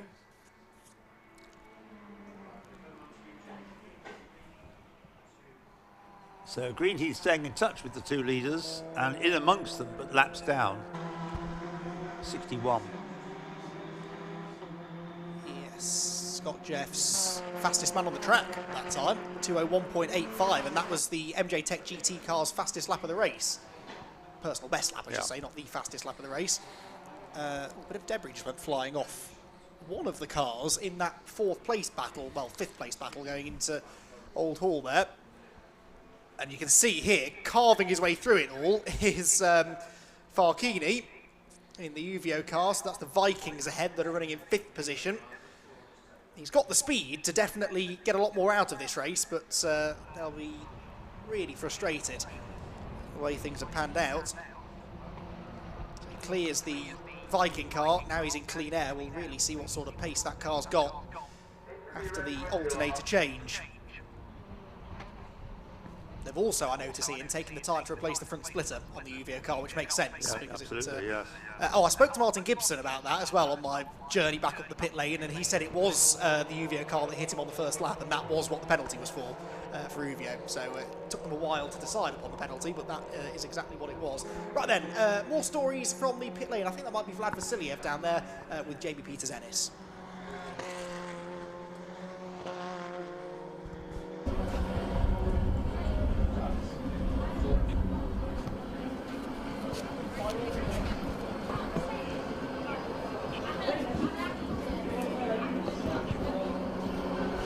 So I'm down at the Vape Club Racing with EDF Motorsport. Matt Dawkins has stood with me.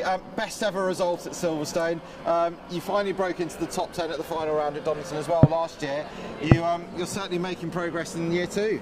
Absolutely, it's been magic. Silverstone, we weren't quite expecting to get quite as high as that. We've been practicing all winter and it paid off. Struggling massively today though because I caught COVID almost straight away after the Silverstone race, Yeah, so just before my first stint, I thought I'd go blow my nose, get ready, and then I had a nosebleed, and I felt like I was going to faint in my first stint. So Vlad's being a right trooper, he's just double stinted back to back. So I've had a bit of a lie down, and now we'll go out again and see what we can do. We're just hanging on to top 10 at the moment, so I'll see if I can keep us there. I mean, it's a hard challenge. Drivers that come in and say it's really hard. I mean, you guys last year, you were very open about it. You were pretty much rabbit in headlights at the first round, weren't you? But each race you got quicker and quicker and quicker. I mean, you learned so much, didn't you, last year? And it's showing out there regularly in the top 10 now.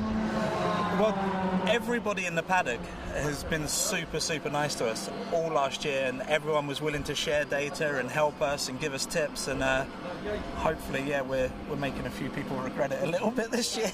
That's the plan. So you're going to have to get them some beers at the party at the end of the year then? Yeah, I think so. I think the bar bill might be a bit expensive. Matt, good luck for the rest of the race. Thank you very much, Jamie. I'll catch you later. Back to you guys. Thanks, Jamie. Well, the what looks like the leading quartet, but is in fact a trio plus one. The leading car that's lapped is in that leading quartet as well. Continues to circulate steadily, lapping just over 2 minutes 2. But 2 minutes 1.738 is the best lap just done by car 61. And the leaders.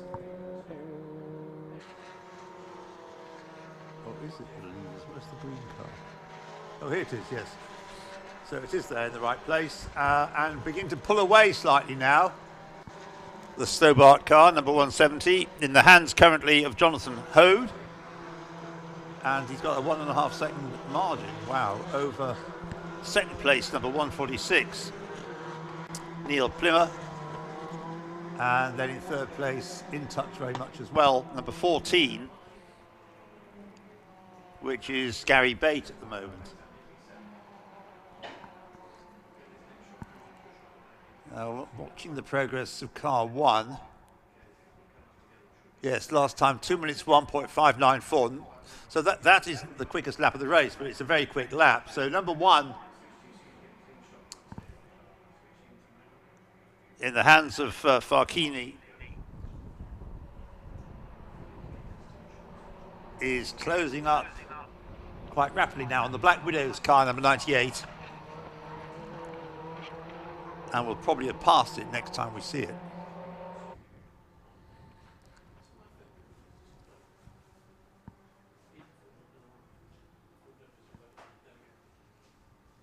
Also upping its pace last time was the Team Viking car, number 110, with Nick Nunn at the wheel once more for his second stint.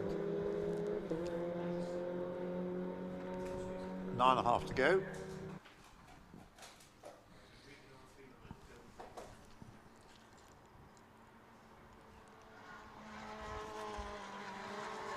Just a recap on the order. In the lead, number 170, Stobart. Second, 146, PLR Racing. Third, 14, Team Greenheath. Fourth, number 111, GCI Racing. Fifth, number 110, Team Viking. Sixth, number 97, GT Radial. Seventh, number 99, Kaizen Motorsport. Eighth, number 207, Agua Caliente. Those 8 cars all on the same laps, 68 laps. Completed or about to be completed. And then in 9th place we've got 61, a lap down but running with the top 3. 10th number 246, 11th number 263, 12th 248, 13th 98, 14th number 1, about to become 13th, swap with 98. 15th is 104, 16th is 49, 17th 107, 18th 220, and the top 3 runners are all running in the Masters class as well, by virtue of having at least one of the drivers over the age of 50.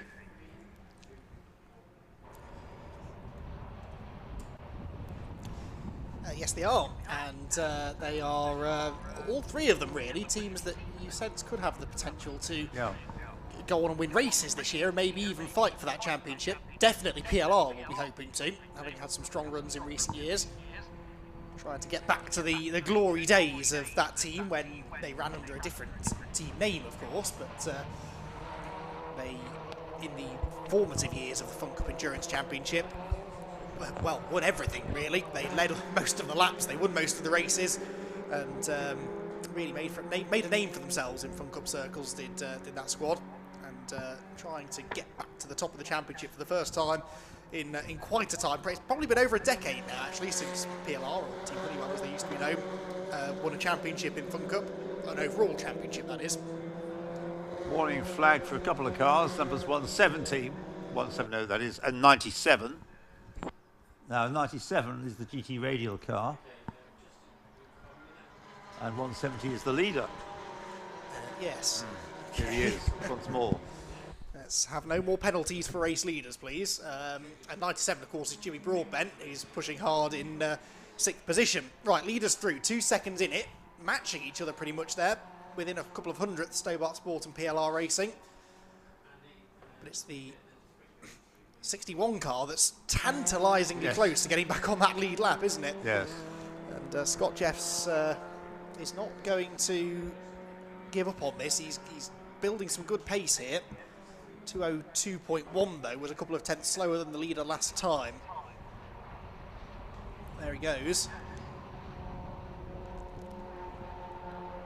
Of course, if you get back on the lead lap, you're right back in it all of a sudden. Only takes another safety car to get you... Another what? Another one of those those things that we have seen rarely in this race, just the one. But if we were to see another appearance and they were back on the lead lap, they would be right back in contention. It's so important here at Oulton Park especially to stay on that lead lap. You never know what could be around the corner.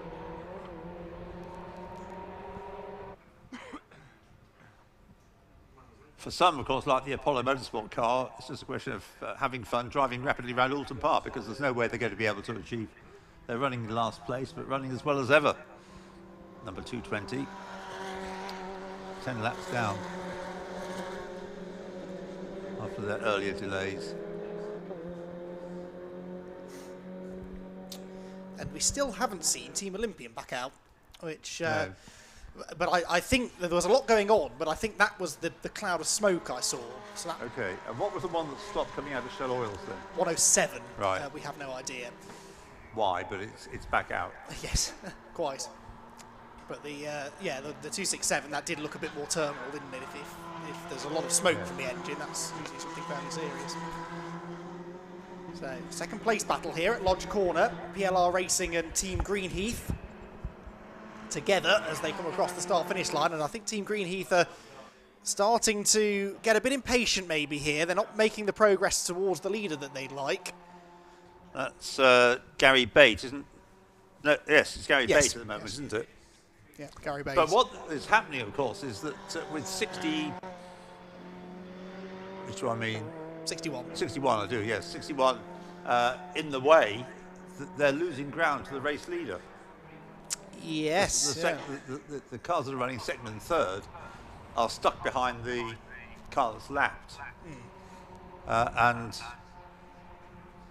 the leading car, 170, is getting away gradually.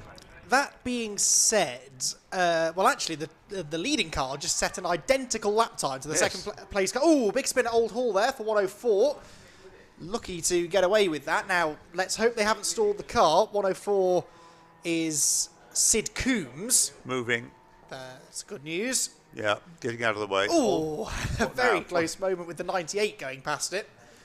But yes, not a good place to be stopped on the exit of Old Hall Corner. But yes, the point I was making, the leaders set identical lap times, first and second place. So I don't think Neil Plymouth's being held up as such by Scott Jeffs. Don't you? No, I don't think he's close enough to be getting held up. I think the benefit he's getting from the slipstream down the straights is enough to counteract any time lost through the corners at the moment.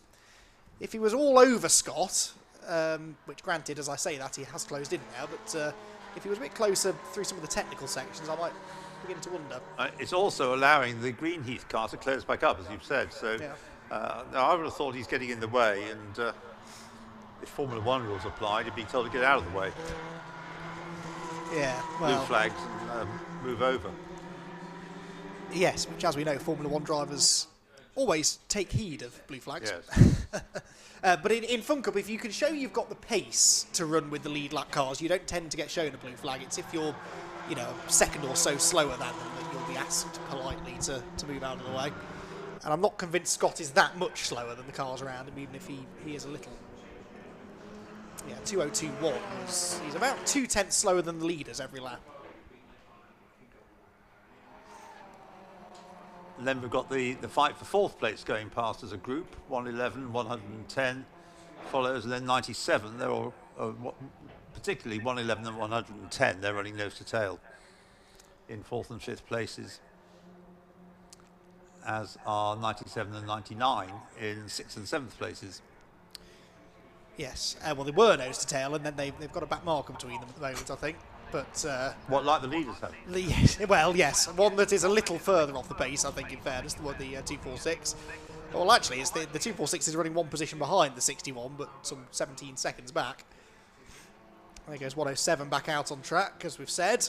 Still think this situation is playing into the hands of the lead, 170. I know it's still quite a long way to go, but I think that 61 is in the way of the leaders, of the second and third place cars. Quite possible. I mean, he went up there and passed Neil Plymmer, didn't he? Yeah. So Neil wasn't racing away from him. Neil's also experienced enough to know that, you know, he can afford to drop a couple of seconds here to the lead car. I think PLR have the most consistent pace across both of their drivers out of those top three. So perhaps Neil's willing to just play it safe for now, not get into a race with a lapped car. If he can hand that over to Ben Pitch within 3 seconds of the lead, I think he'd be happy. I'm sure that's right. My point is the car should be getting the blue flag. And, you know, it is definitely in the way of the two cars in the second and third. Yeah, well... I mean, whatever the pace it's running at, it's a lap down. It is. And I'm sure Neil Plymmer might agree with you. Yeah. I mean, he won't be forcing the issue to try and get past it. It ought to get out of his way. Yeah. We do see sometimes, though, that having a playmate out there to slipstream. Well, he's got one behind him, hasn't he? Well, he has, yes. I would be intrigued to see what he could do in clean air, although he closed the gap that time by 4/10.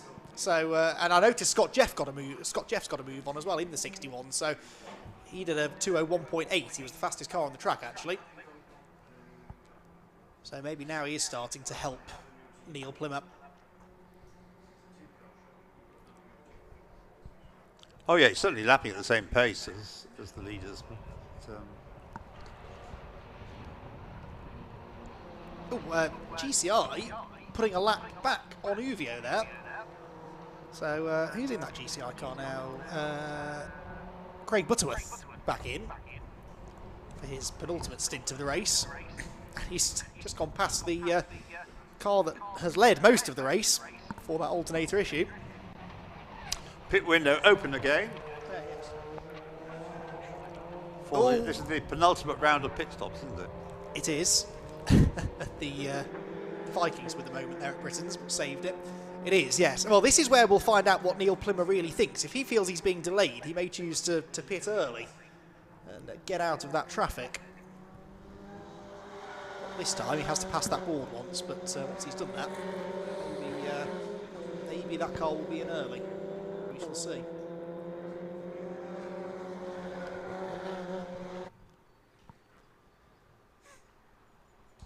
They'll come out of Lodge Corner shortly. They'll see that board, and here they come. So as of the next time by, they will be able to pit should they wish to.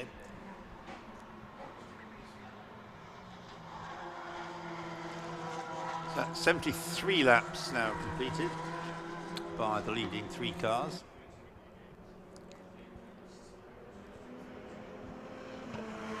Next one should be 111, yep, and 110. Going through with 3 seconds between them now. That gap going up.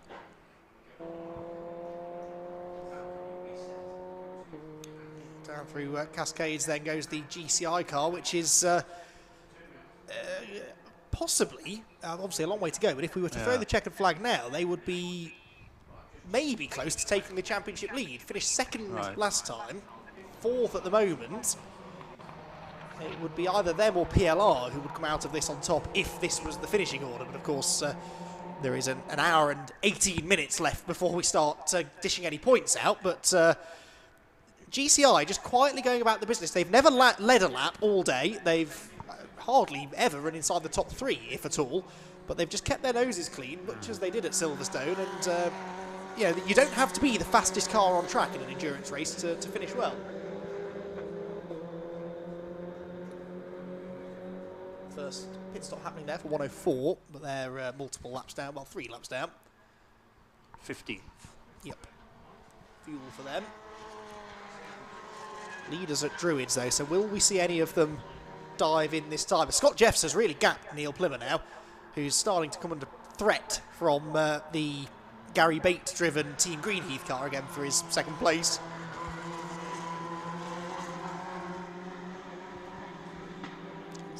They dive for the pit lane, the leader doesn't. Not this time. No. All pretty happy with the speed they're running at the moment. Through they go. Scott Jeffs again the fastest car of that group, fractionally quicker than the leader. But 10th or so faster than Plymmer behind him.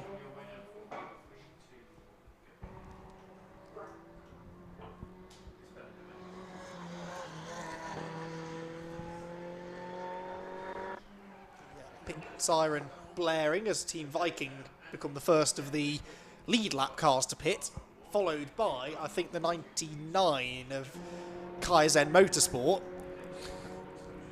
Number 1 has risen to 13th place, but I think it's now got as far as it's going to get in the short term because it's a lap down on the next car ahead of it, number 248. Yeah, 3 seconds a lap quicker than 248, but of course, in another 40 minutes' time, they'll plug Nigel Greensaw back into that CCS media car, and then he'll suddenly be a lot harder to catch. So we'll have to rely on other people dropping out now, I think, will Uvio.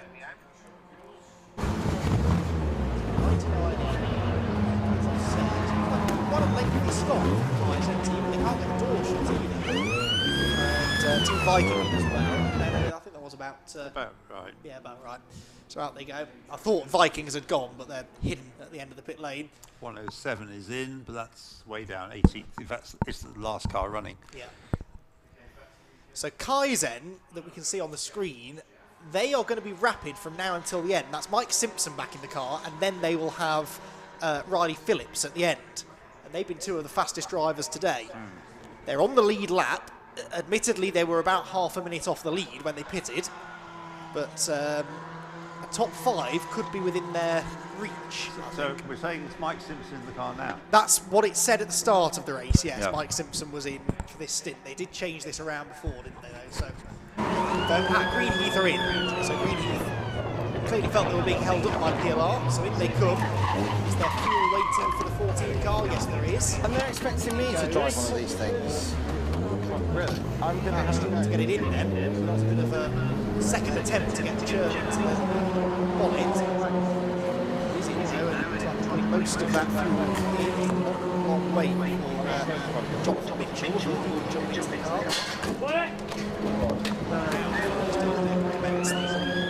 Drive change. I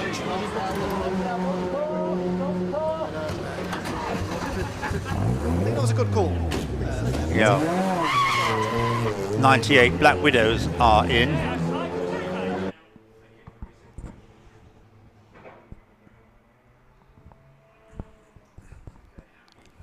So there should be a quick driver getting into 98, shouldn't there? Or has Henry Jarvis not yet had his second stint? Yeah, no, he's in now. He's getting in now, right. So, enjoyed his first stint though, did Henry? Yes. And it's good to see. Always nice to see some fresh faces at the Fun Cup Championship. Hopefully he'll stick around for the rest of the season.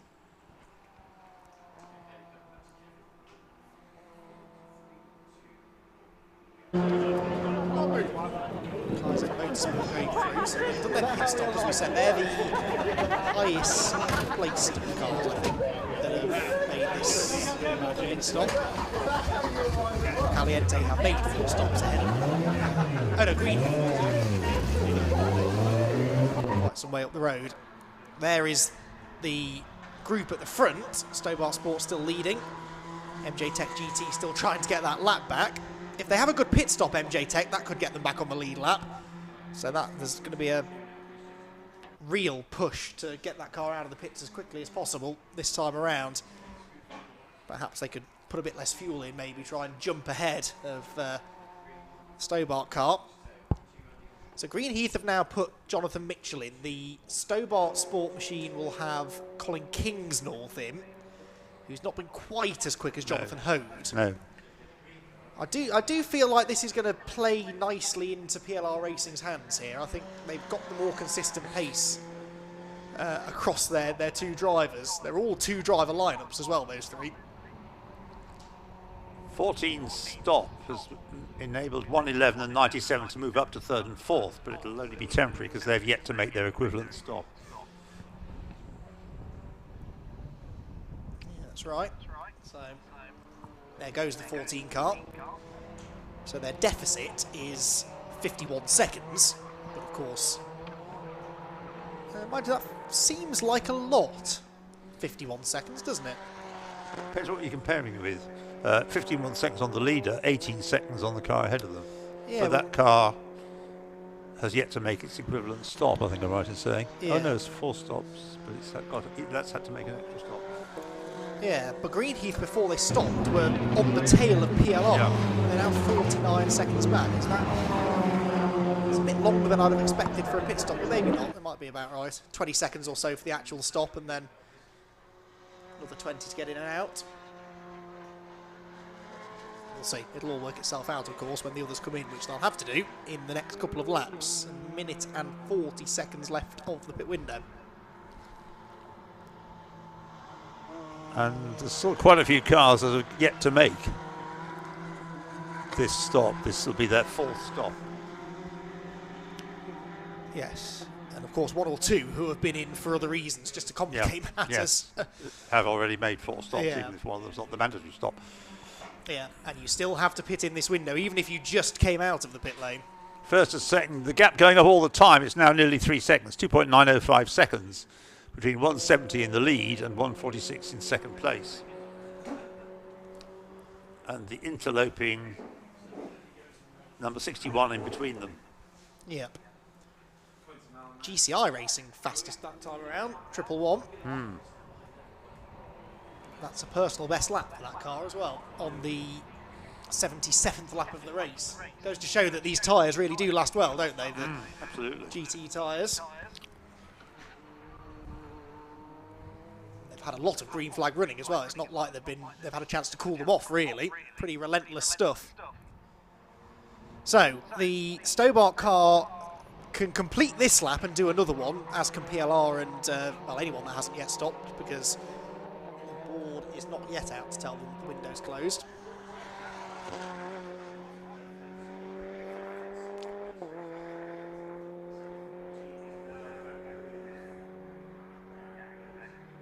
Yes.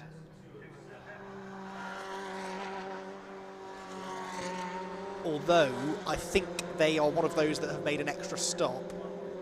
Agua Caliente, I think they had an unscheduled stop earlier on, so they still owe us their 4th mandatory. Yeah.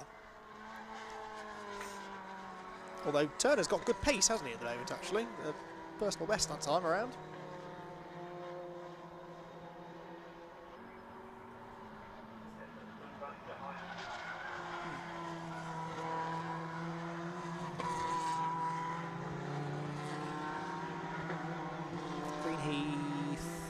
No, Jonathan Mitchell. Lee, MJ Tech GT are in, and interestingly, PLR. So PLR from second place come in a lap earlier than the race leaders. Now, what are these two going to do? There is fuel waiting for 61. There is fuel, going in for the PLR car, although they were a bit slow getting Neil Plymmer out. So a bit of a delay in getting the fuel churn in. Uvio are in as well. So that'll be Farkini handing over to Fabio. Also fueling, so everyone taking on fuel, but this might be the last fuel that they need, depending on how much they took on during that pit stop.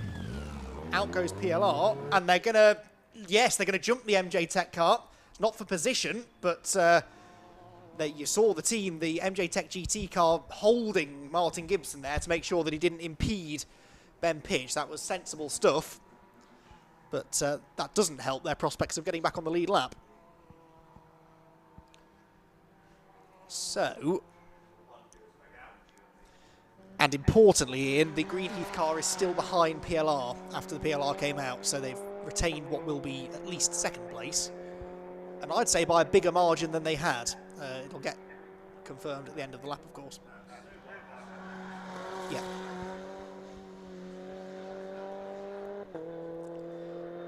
Yes, and they will also be joined by GCI Racing, and Agua Caliente have now come in to make their fourth stop, so I think that's it then, of the leaders anyway, the lead lap cars.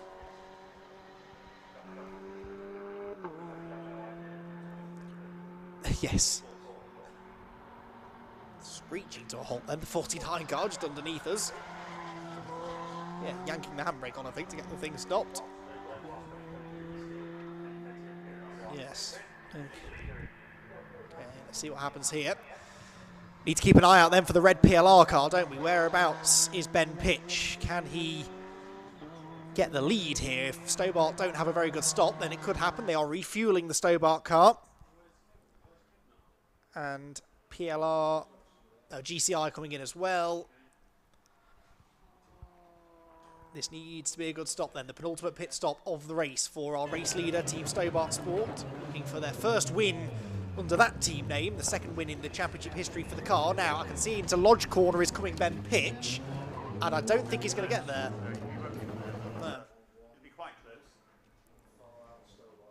No. Well, that's gone out, I'd say.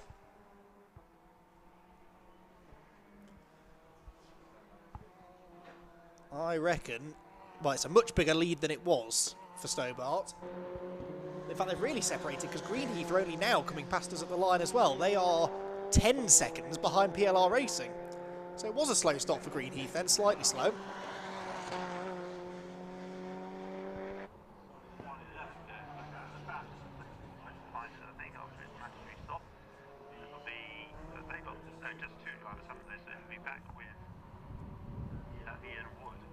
Yes, it is. Okay, so on the screen we're seeing the Stobart Sport car that still leads the way then.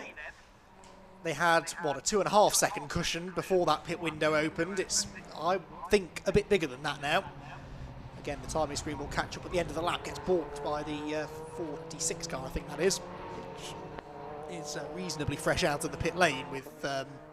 49 car of Wendy Ellis-Smith, who will get out of the way. So there's the gap. Looks, the red car at the top of the hill is second. That's Ben Pitch.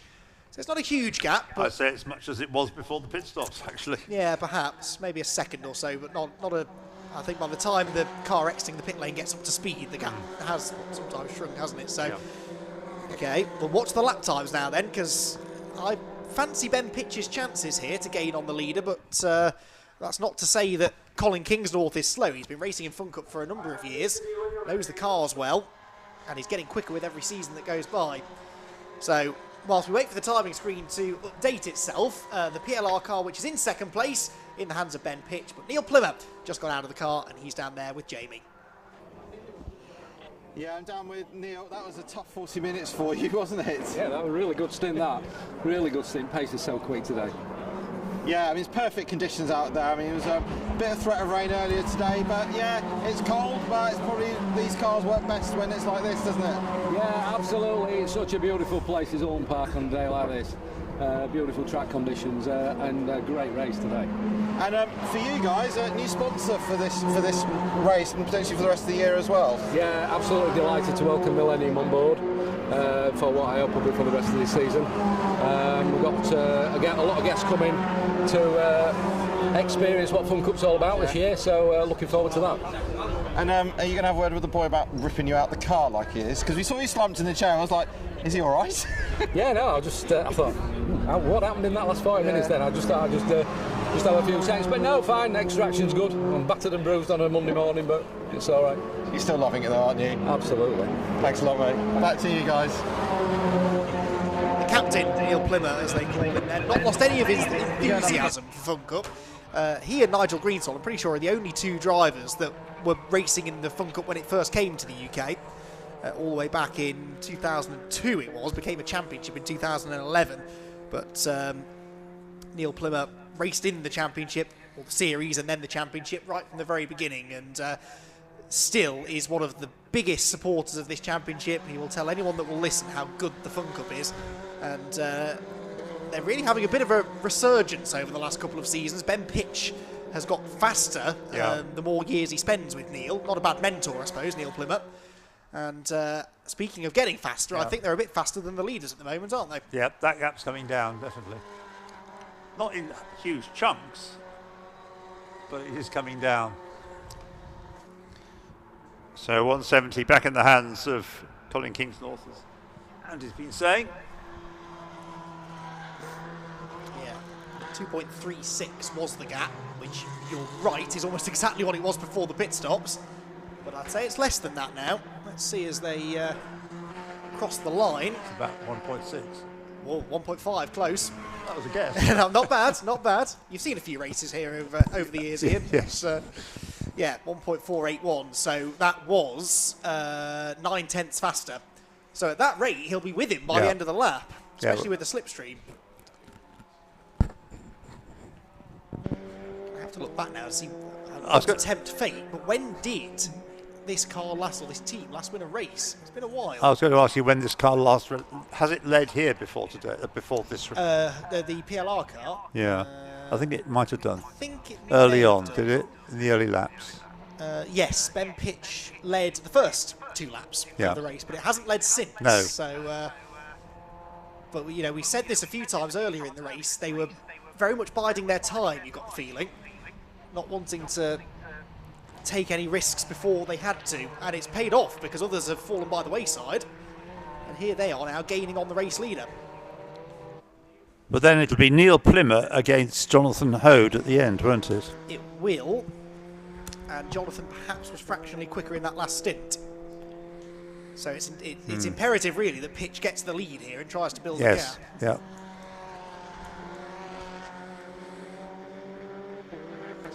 Approaching the final out. I tell you what, it's been a very different race from what we're used to here at Oulton Park, but it's been no less in what way has it been different? No safety cars? Yeah, exactly. We've not had 7 safety cars in the last 2.5 hours, which makes a big difference. Normally, and most tracks would spread the field out, but to have just a second and a half, probably less than that now, between the top 2, it's after so little interruption, is pretty remarkable. And yes, here they come out of Lodge Corner. They're almost together now.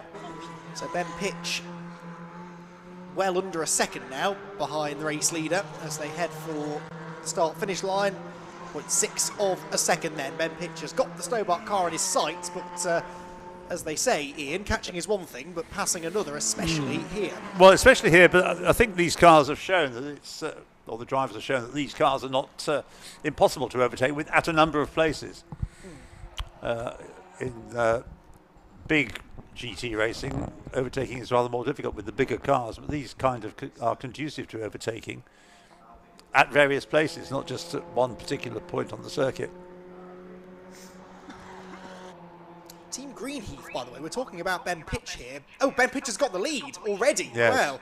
And is that a fresh set of tyre tracks? Yeah, I haven't seen those before. No, perhaps we haven't had a shot of that, but anyway, I think they're fairly new. Yeah, well, that's at Shell we're seeing this. Yeah. Someone's been through the gravel, but there's no evidence that there is a car stuck there, so whoever it was got going again. But yes, into the lead goes Ben Pitch, ahead of the Stobart Sport car then. So change for the lead, Colin Kingsnorth drops behind, and for Colin now, he needs to try and latch on to the back of that absolutely PLR car. I was about to say that we've been talking about Ben Pitch catching the leader, but neither of them are as fast as Jonathan Mitchell in third. Mitchell 4/10 quicker than Pitch on the previous lap. You can see the white and green car coming down the hill towards his lops in third position. Only 10 seconds covering those top 3. Yeah, if he carries on at that rate, he's going to eventually get closer, but he's never going to catch them, I don't think, before the final pit stop round. Possible. But you're quite right, I agree with you that the second place car needs to stay with the new leader. doesn't need to try and overtake you again, and then rely on Jonathan Ho to do the business in the final stint. So, Ben Pitch out of Lodge Corner he comes, and will lead his third lap of the race, that car's third lap of the race. And Neil Plimmer yet to lead a lap, actually. They set a lap time exactly 1 second apart from each other. Through goes the PLR car. Made the point that Neil Plimmer in particular, so dominant in years gone by in the Fun Cup. There was a race, I think 2012 it was, where Neil and his team led all but 3 laps of a 5-hour race at Snetterton, I seem to recall. Something like 98% of the race they led. This time around, rather the opposite of that is true, but they're hitting the front at the right time. Well, yes, but there's still some way to go. There is. And we've seen that the unexpected can be lurking around the corner at any moment. Certainly, if you go and ask Uvio Hoffmann's Lotus about that, they'll agree. Well, there's just under an hour remaining. That's a little awkward. Yeah, 98, trying to keep out of the way, I think it's fair to say, but with difficulty. That's Henry Jervis, isn't it? Yeah. In his first ever racing. Yeah, not just first ever Fun Cup race, first ever race. I think that's right, yes. Yeah. So, and these are not the easiest cars to jump into, really. You know, we spoke about the CityCar Cup earlier on, and that being an ideal starting point if you're new to racing. These are a bit more of a challenge. Perhaps more fun, but certainly faster. But yeah, that's quite a big step for someone who's never raced before. They may look like Beetles. They are famously not Beetles, of course. They're essentially a single-seater underneath, a rear-wheel drive, mid-engined single-seater, sort of Formula V equivalent performance-wise, and then they stick this big bulbous VW Beetle body over the top.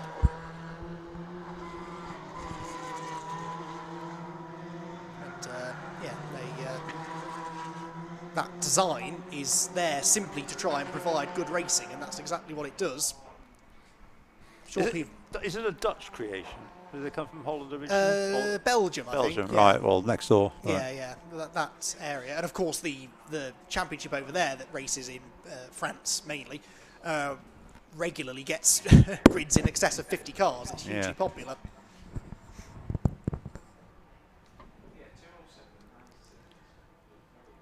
Yeah, these it's a very popular series over in Europe, and had been getting grids getting on for 30 in this country, certainly into the mid-20s before the pandemic, but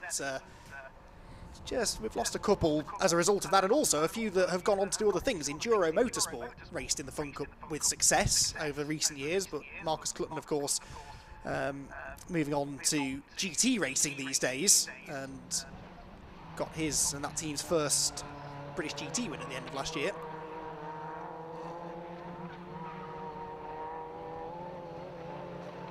Also a few other teams that are local to Oulton Park, not out here today. Teams like Track Focused from Ellesmere Port, who we would normally see racing at Oulton. What have you spotted, Ian?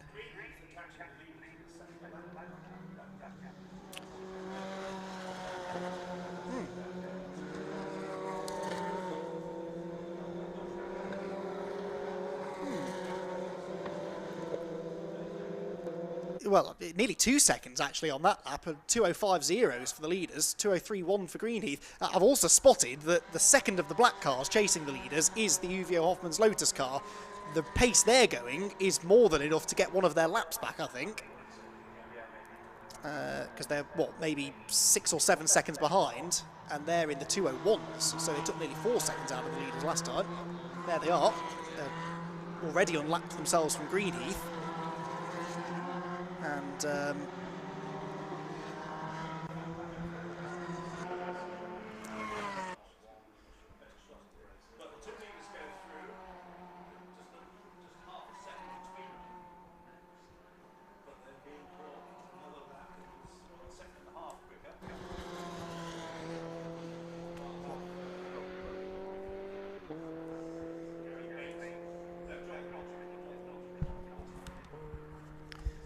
it is, yes.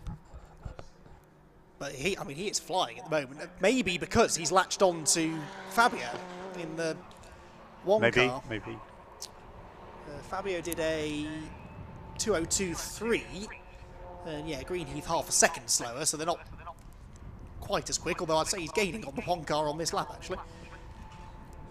So yeah, that's going to bring them right back into it. I still wouldn't put my money on any one of these three in particular. I think, barring any other drama around the corner, it should be one of those three that are the favourites to take the race victory, but which one, I'm not sure.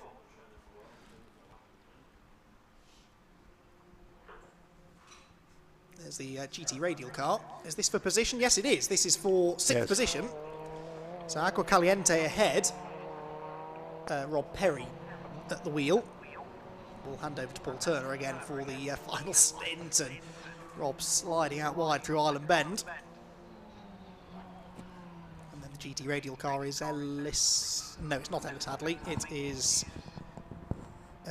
97 is Steve Alvarez Brown, who I would say is a bit quicker in this stint than his earlier one. Certainly hanging on well here to the 207 car.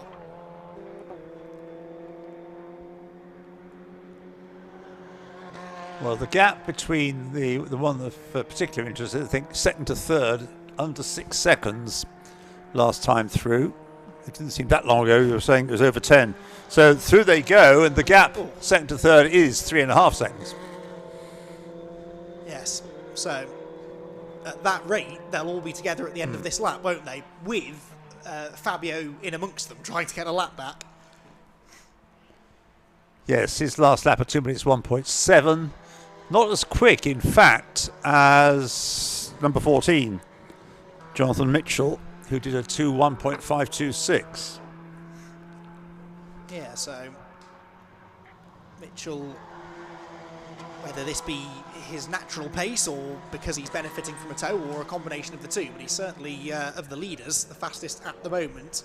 The other car that's in the 201s regularly is the Mike Simpson-driven Kaizen Motorsport car, and they're within 8 seconds of GCI Racing now for fourth, so it's not going to change imminently, but I do think a fourth place is doable for Kaizen here. Yes, well, on the basis of the last lap time, they're catching at the...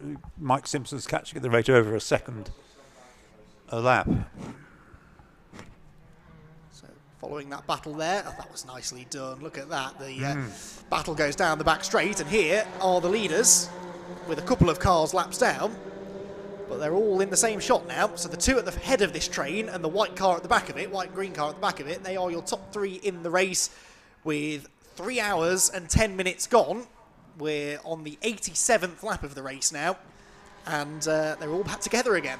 Including number 61, yes, which is a lap down, but it's in the middle of the lead battle, but it's a lap down. Yes, well, and the Uvio car is 3 laps down, so they're both getting trying to it, get laps back. And there they swap over. That's not for position, but yeah, there's a lot going on in this group, isn't there? There are fights for position, there are cars on different laps. Yes, that's right. That feel they can get those laps back, and it's all happening at once with only 10 minutes left of this this stint as well. Well, the clock is really immaterial now. It's what you can see happening on the track in our pictures, because half a second is all it is first to second, and through on the inside there goes the Uvio car. Yeah, has got moved ahead, so he's unlapped himself, or he's got a lap back on the lead on the car in second place. Yeah, and I think will unlap himself from the leader pretty quickly. But he'll still be a lap down on the leader or two. He will be 2 laps down, but on the same lap now as the next 2 or 3 cars ahead. So, news from Jamie, by the way, in the pit lane regarding Greenheath. We questioned their long stop, the number 14 car. They double fueled, apparently. Oh, right. The theory being, I guess, that they may not need fuel at this stop. So that's another thing to throw into this now that could change the order, rather. If they have a really quick pit stop, they could be the car in front into the final stint. There goes Uvio, unlapping themselves. They're back to 2 laps down now, and that does now put the top 3 cars absolutely together with 49 minutes to go. Yes, because 14 has got a lap ahead of 61. It's dropped to the tail end of that group. Now that it's being driven by Martin Gibson. Right then, here we go. Ben Pitch leading the way, Colin Kingsnorth in second, Jonathan Mitchell in third. Numbers 146, 170 and 14, the three that we're getting excited about here, and with good reason, because here comes the move for second place. At the inside goes the Greenheath car at Lodge Corner. He's going to get it. Nicely done. So that was actually made to look relatively easy in the end for Jonathan Mitchell, who's clearly got a pace advantage and possibly has a fuel advantage as well, approaching this final round of pit stops. Yes, now what can he do about the leader? Well, we're into that part of the race now, I think, where you can't afford to roll over and let people go, especially if we do anticipate a good final stop for Greenheath. I think Ben Pitch has got to fight for this, hasn't he? Yes, absolutely. As they head down Lakeside, Kaizen, by the way, have nearly caught GCI. I think they'll be with them in a lap or so. That's for fourth position, 111 and 99. That's Mike Simpson in the Kaizen car, isn't it? It is, yes. 99. And Ian Wood in the GCI car, challenge for the lead at Shell, but no way around the outside for Greenheath. Ben Pitch is struggling to keep up with the Uvio car as well, so he's losing a bit of slipstream from the car ahead.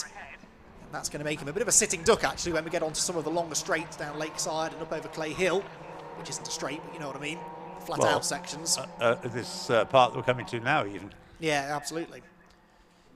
Will he make a move at his lops then? You can do it here, but he's a bit far back, I think. Yeah, he is.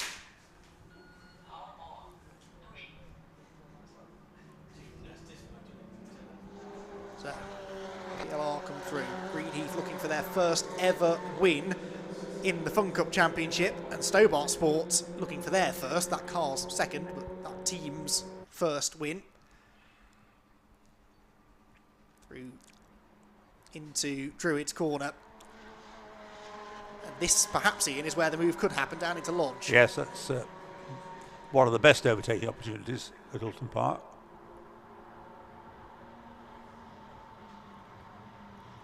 But not this time.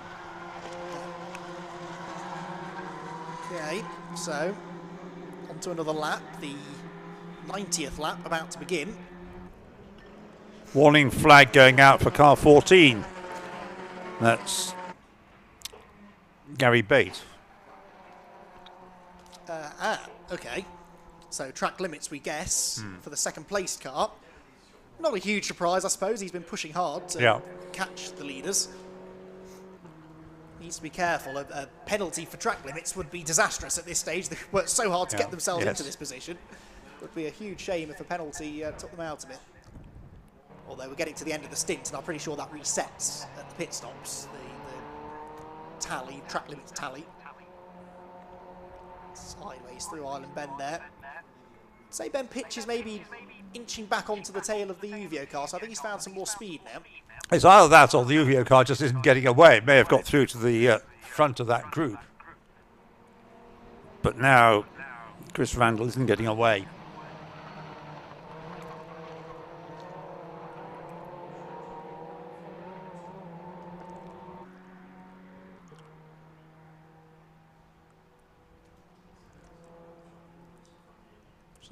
Leaders at Hislops and Knickerbrook.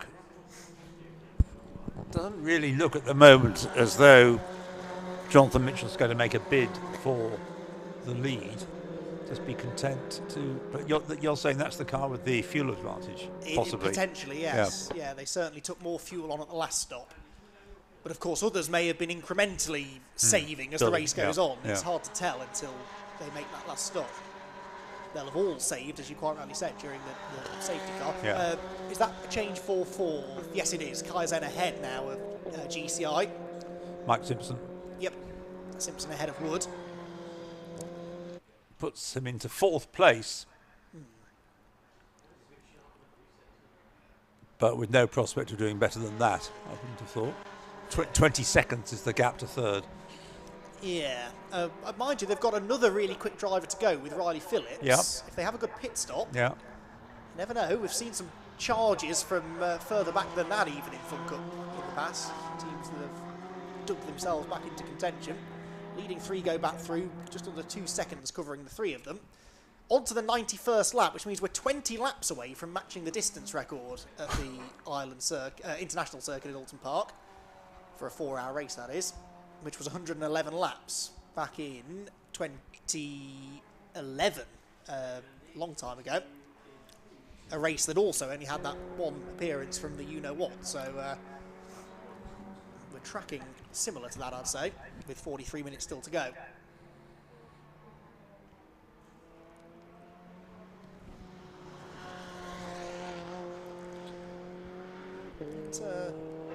Agua Caliente GT Radial battle refuses to go away, doesn't it? Yes. Just call them out the window, nose to tail still. Still Agua Caliente ahead, but GT Radial car started by Jimmy Broadbent, now in the hands of Steve Alvarez-Brown. Still keeping them honest. 7 through Druids Corner. Are not last anymore. Well, they haven't been last for a while, actually. They're 24 laps ahead of Team Olympian, who are still in the pit lane. Team Olympian, Jamie did send me an update. Oh, yeah. Team Olympian, an engine failure.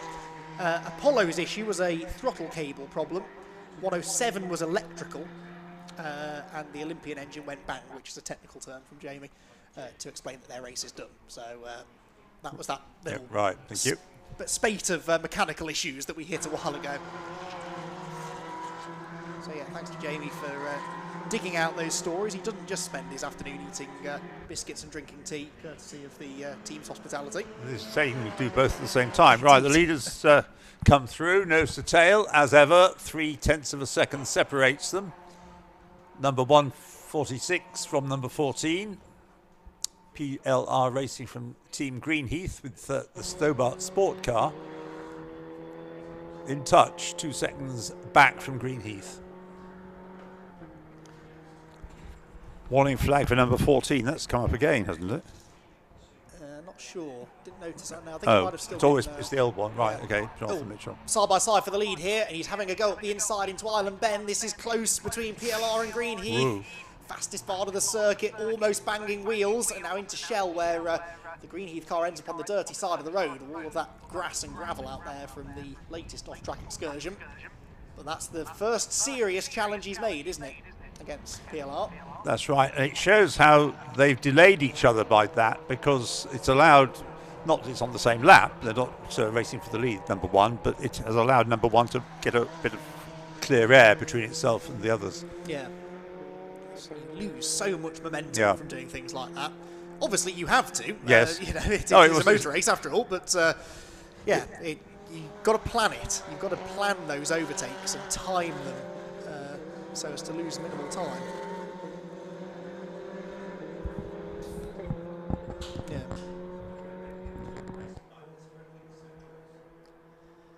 Yes.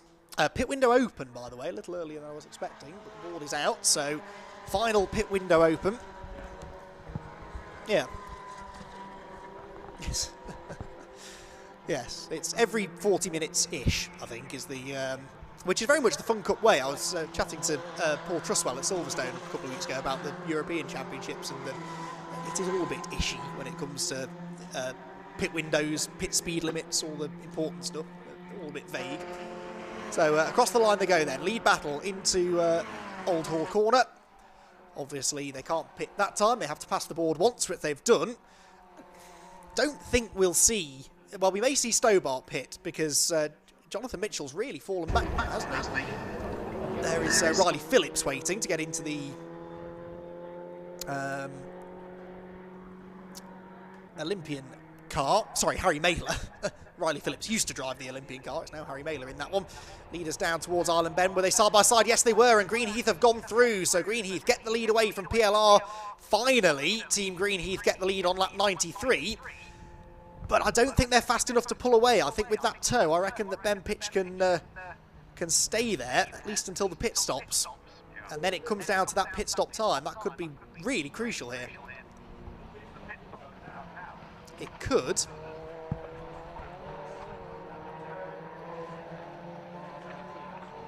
Right. Well, we'll hope that the driver that Jamie's about to interview is not getting into the car this lap, because I can see the driver's got a helmet on. But Jamie, who have you got down there?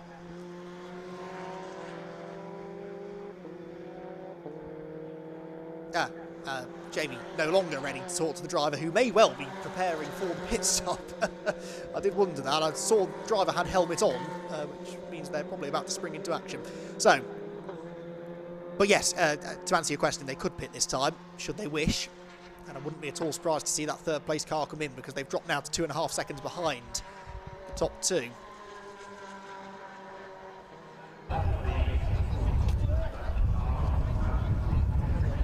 Precisely. So that's made my mind up. I'm sure they will pit. If not this lap, then next time. Get that quick driver in as quickly as they can. Let's find out then. Lead us through. Is that PLR coming in? Yes. And Uvio up the road. And Stobart are in as well. Here we go. Oh, yes, okay. Right, let's focus on the lead lap cars then. PLR and Stobart. PLR are not refueling. No fuel for PLR. No fuel for Stobart either, I don't think. So maybe there was no advantage for Team Greenheath then. They saved fuel, if you like, in one go, whereas the others have done it gradually, and out goes the PLR car. And the Stobart car behind by some, well, no, but maybe a little more than it was. Quick stops there, though, with no fuel. You can get a driver change done in under 20 seconds if you don't hang around. So back into the fray they go. GCI are in as well. Lots of teams pitting early. Kaizen are in too. So 99 and 111, 4th and 5th places are both in. I didn't expect them all to come in this early, Ian, but yeah. Yeah. Well, and a lot of teams save their fastest driver till the end, so makes sense, I guess.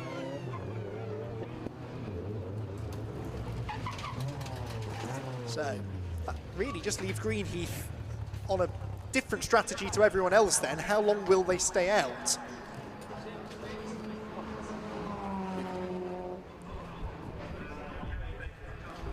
Yes. Now, did we decide that Mitchell's been the quicker today? I think we did, didn't we?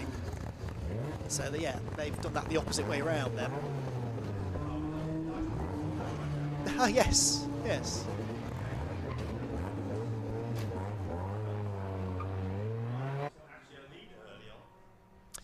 And on the same lap as the other car that he runs, the Greensoul Motorsport car, which hasn't yet pitted. I think when it has pitted, they'll be quite close together, those two. There's no truth in the rumour that Nigel's been back to Sebring and back again between stints. Wouldn't put it past him. Right, Mitchell stays out. Yeah. Kaizen Motorsport getting a bit close there. So Kaizen have put Riley Phillips in. So I admit I forgot to double check this, but I think he was within 20 seconds of the lead when he got into that, or when that car came into the pits, if you see what I mean. Yes.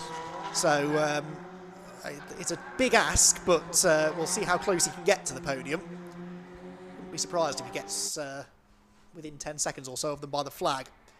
So there on your screen, Team PLR Racing, Neil Plymouth, the red car, the highest placed car to have made its final stop. The black car behind the black and gold Uvio car is lapped down.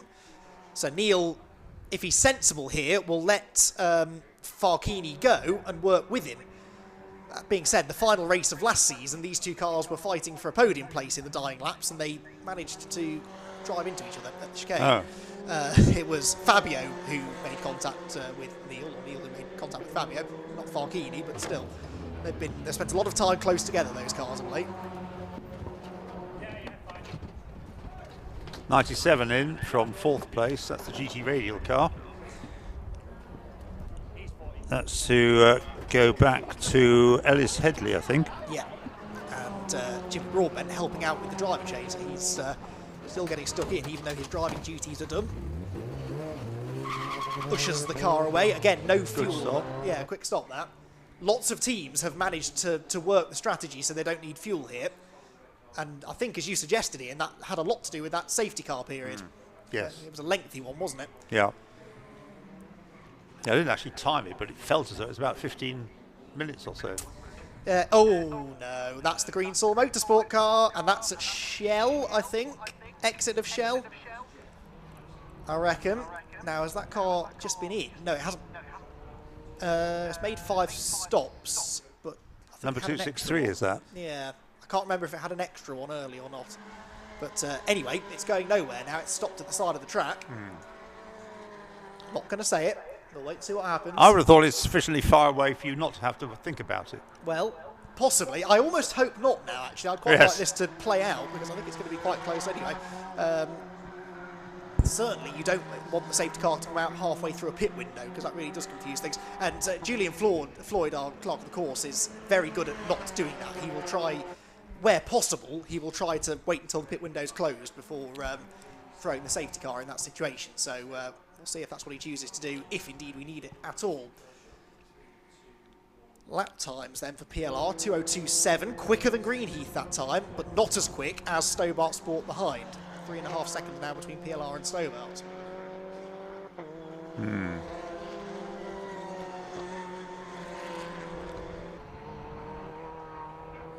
And what of Kaizen? Yes, a 2:01.5 for Kaizen, but they're 24 seconds back. That says to me in that they may have had to take fuel. Yeah, it could be. They were close. And 24 seconds is a huge... Well, no, they haven't got to worry about that. There's 24 seconds is the gap that to the car ahead of them. You can see it is Shell. Which is a Stobart car, which has also stopped. Yes, which is on your screen now, heading through Britain's, sideways, pushing hard. Confirmation it is Shell that the 263 car has stopped at, so just on the exit of the corner. Again, looks like it's pulled off rather than gone off, so to speak. Yeah. Vikings are in and out.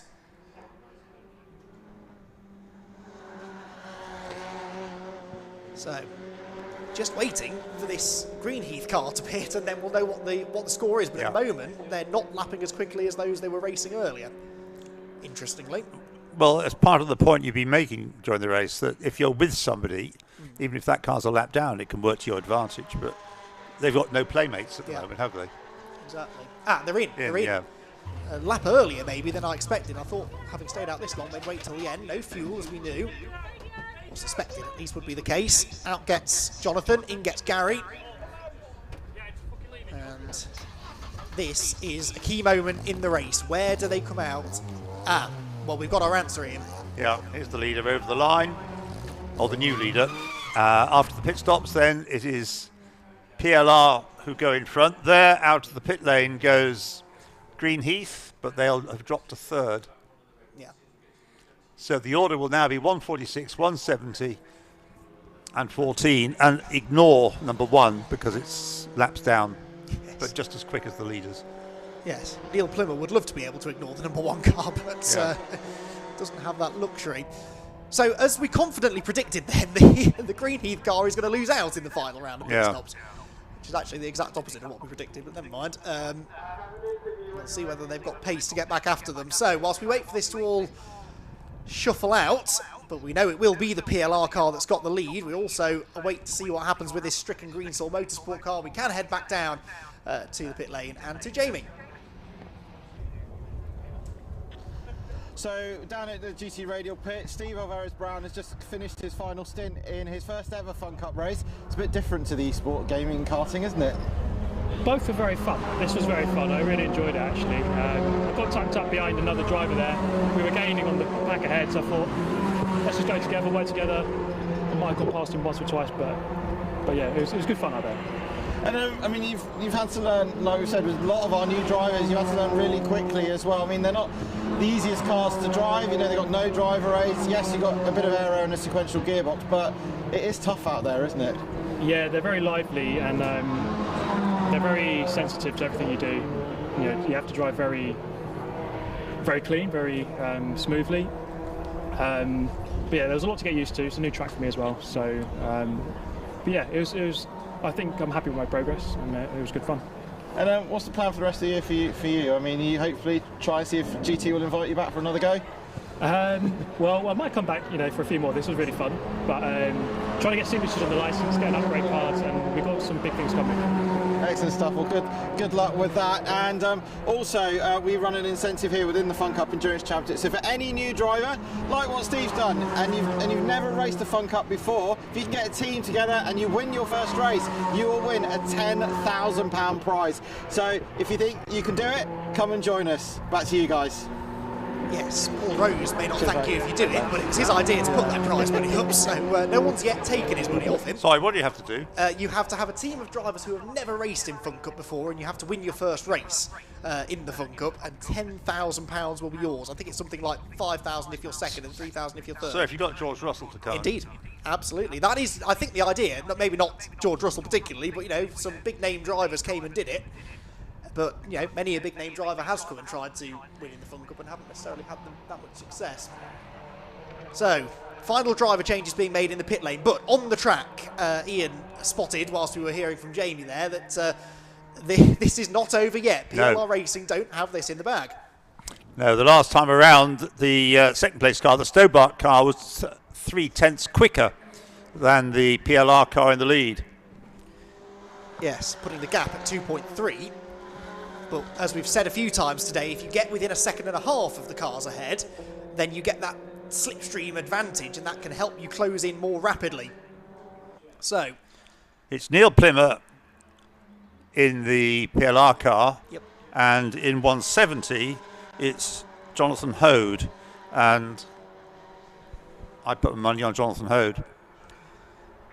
I think I am not brave enough to put my money anywhere, because they've seen them both drive really well in the past. The Grand National starts soon. You put your money on something in that. Yes, I am not a betting man for this exact reason, far too indecisive. But I don't know, Neil Plimmer has not won a race for a while in the Fun Cup. Of course, Jonathan Hode likewise, but it's been longer, I think, since Neil Plimmer in that PLR squad took a race win. Okay, it was 0.2 of a second in favour of Stobart on that lap. Okay, so they'll get there. I've no doubt they'll get there. I'm just not convinced that Neil Plimmer's going to roll over and let them have it. Oh, I'm not suggesting that for one moment. We've got 26 and a half minutes to go, and we've got the car sort of the fly in the ointment, number one in the middle, that is not racing for a place, but is just as quick as they are, if not quicker. Right then, Ian, you're better with numbers than me. 12.7 second gap between Greenheath in third and Kaizen in fourth, but Kaizen on the previous lap, 2.5 seconds faster. 26 minutes to go. They've got time to do that, haven't they? 2.5 seconds, and they're going to get at least 10 laps. That's 25 seconds. Yeah. Oh, well, they're 25 seconds off the lead. Yeah. Although they're not lapping 2.5 seconds quicker than the leader. But no. Yes, they should do that. Yeah, okay. That car was as low as 15th, I think, in the first stint, so they've done really well. There is, I think, still a Team of the Day award in Fun Cup, and I think if they can pull that off, they would be good candidates for that. Ooh, contact at Old Hall Corner. That was the GT Radial car into the back of Agua Caliente. Those two have been tied together for about an hour now, and they got a bit too close that time. No harm done, but definite contact there.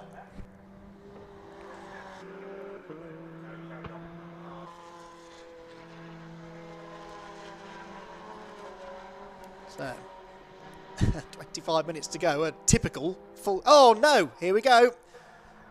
Safety car. Because of the 263 car, I guess, that's been stuck at Shell. They waited till the pit window closed. And... okay.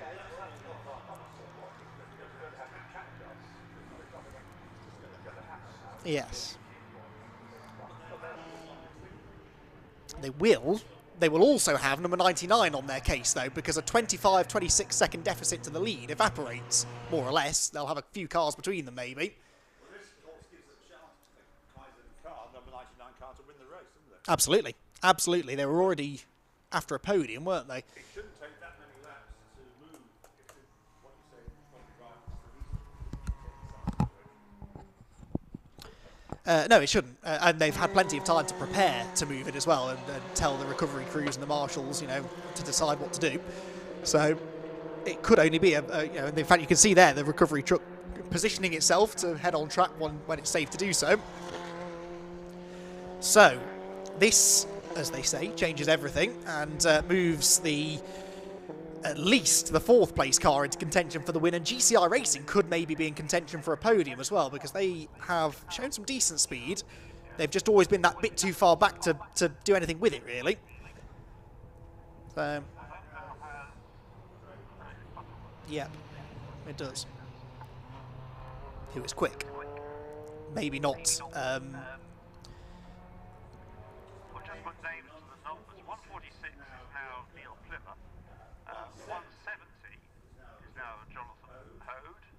14 in third place is Gary Bate. In fourth place, 99, is Riley Phillips. In fifth place, 111, is Craig Butterworth. And in sixth place, number 207, is now Paul Turner. And in seventh place, right behind 207, is 97, and that's now being driven by Ellis Headley. Yes. Not Jamie Broadbent. No, he didn't go back to that. No, he's done. No, so those are the drivers we're watching in the final drama. And Nick Nunn as well, also on the lead lap for Team Viking. Yes. 8 cars on the lead lap. Yeah. Does this help Uvio? No, they're still a lap behind Yeah, the next car. it won't help them. No, so 12th is as good as it will get for them, I think. So we can anticipate, 18, 19 minutes of racing, hopefully, probably closer to 18 at the end of this. So all of a sudden, the favourite perhaps becomes the 99 car, which is actually going to be, it's fourth on in the race. I think it's the 5th car in the queue. So you've got the first car is the race leader, then a lapped car, albeit a very quick one, in Uvio behind, and then second and third together, 170 and 14. Yep. Then the 61, which is a lap down, and then I think it is 99 behind, is it? Yes, the grey car. Followed by GCI, who are also a lead lap car. Then you've got Nigel Greensall, who is multiple laps down, but is now in the lead group. Followed by the 207 and 97 cars, Agro Caliente and GT Radial, who are also fighting for position. So it's going to be a job to know where to look, I think, after this restart. There are so many pockets of action in amongst that group, including, of course, the fight for the win, which realistically now is between 4 cars. Yes.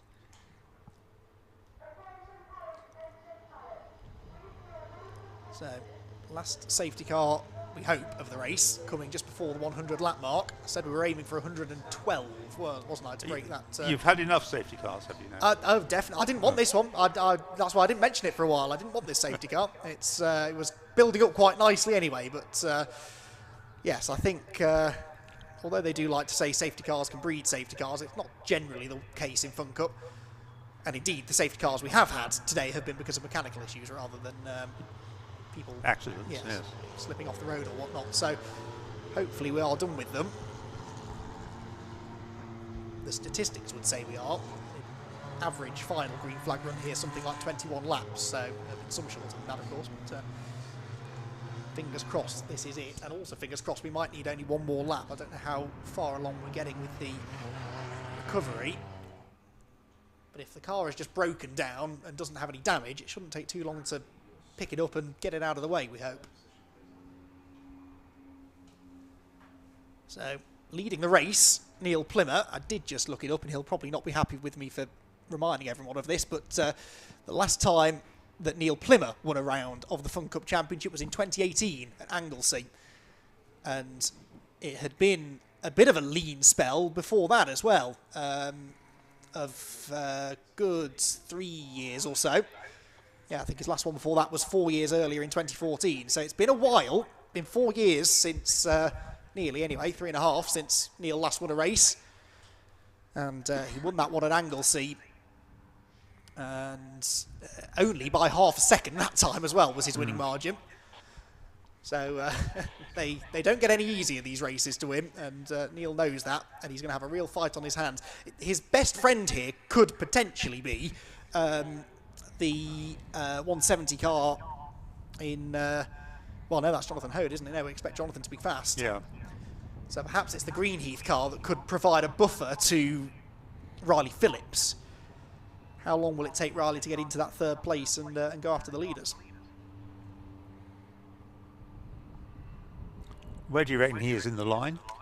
5th, I think. 1, 2, 3, 6th. So he's got 2 cars to overtake then. He's got apart from the cars that are on the same lap. Yeah, he's got 1 to overtake before he's on the tail of the second and third place battle. Yeah. Right. But of course, one of the cars he will have to overtake potentially is the Uvio car. How easy is Farkini going to make that for him?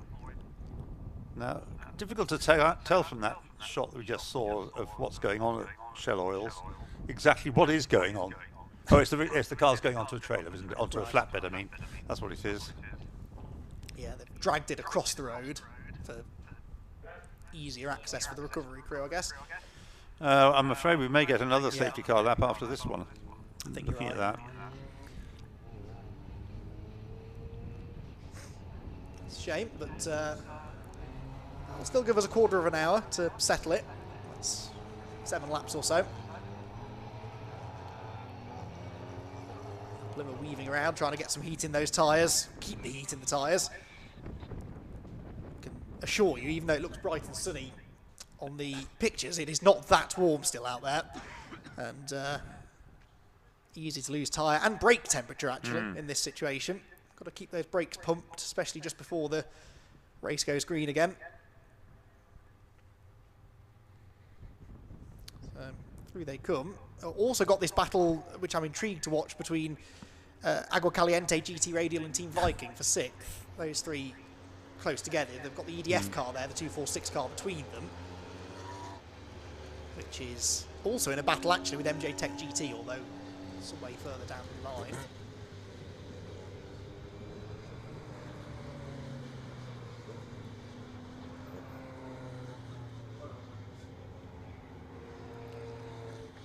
So Uvio then, if we're saying 12th place is as good as it will get, there's a good haul of points available here for those that can go up there and potentially win the race. You get 70 points for winning a race, you only get 48 for finishing 12th. So that's a 22-point How does it difference. stand at the moment?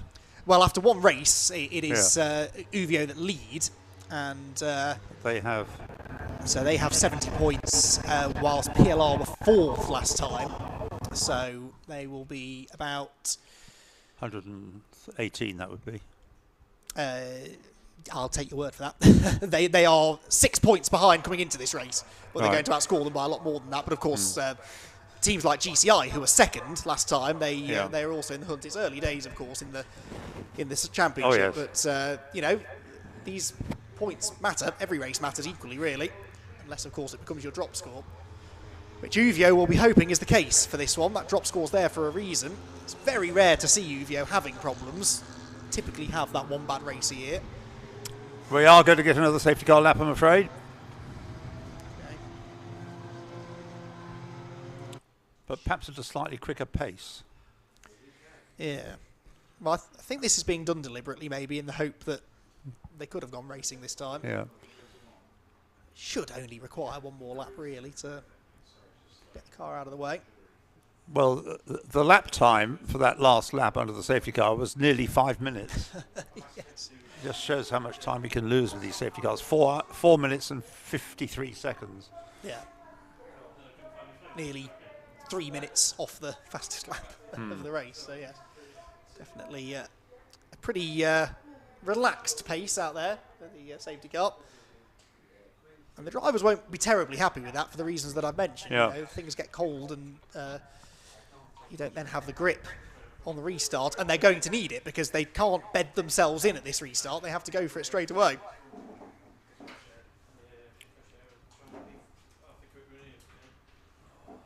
So I fear we're going to get little more than 10 minutes racing. If they don't pick up the pace, then you might be right. Just under 15 minutes to go. In theory, they can get back to the line from there in about 2 minutes if the safety car speeds up a bit, but it doesn't appear to be doing so for the time being.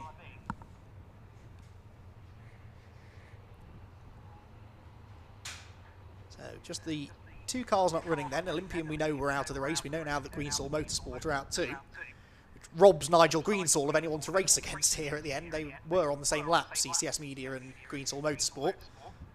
There goes the Greensall car on the truck, so it is getting out of the way, and it's ahead of the safety car, so it should get out of the way in time, hopefully, for the restart this time around.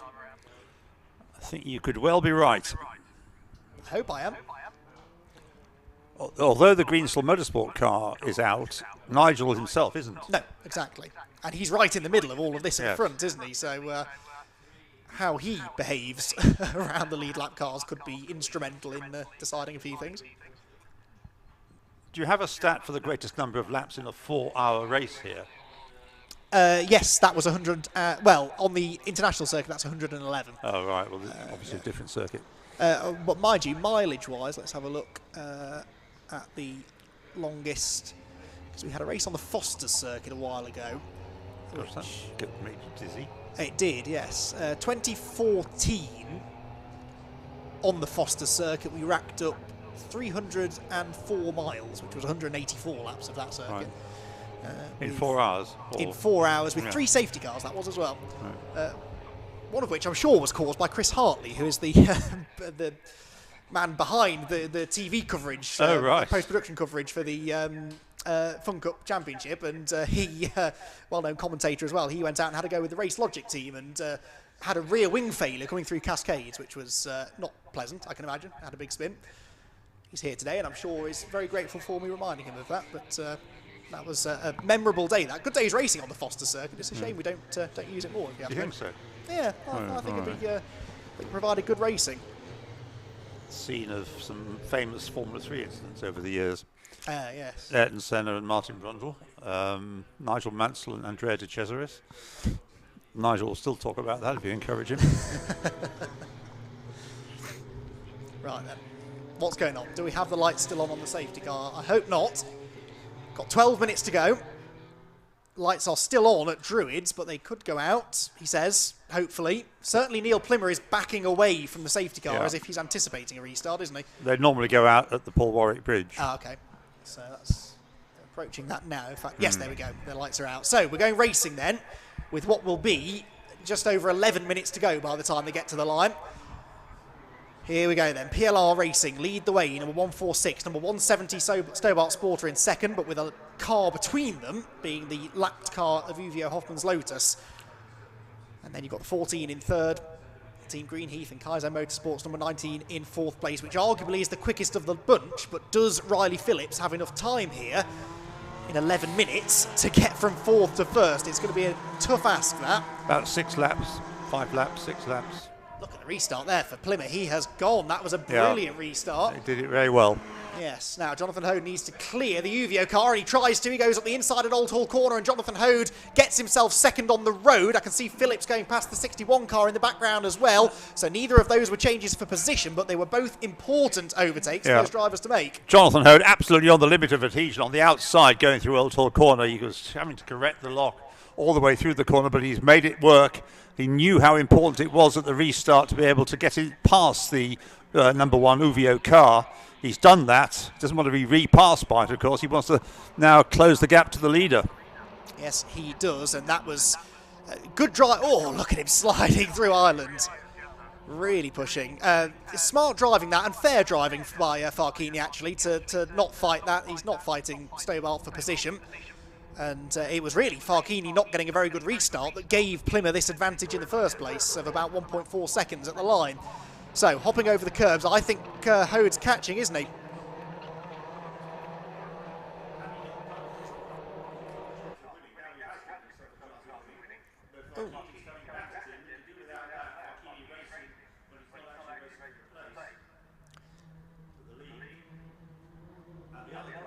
The Greenheath car is still stuck behind Farkini.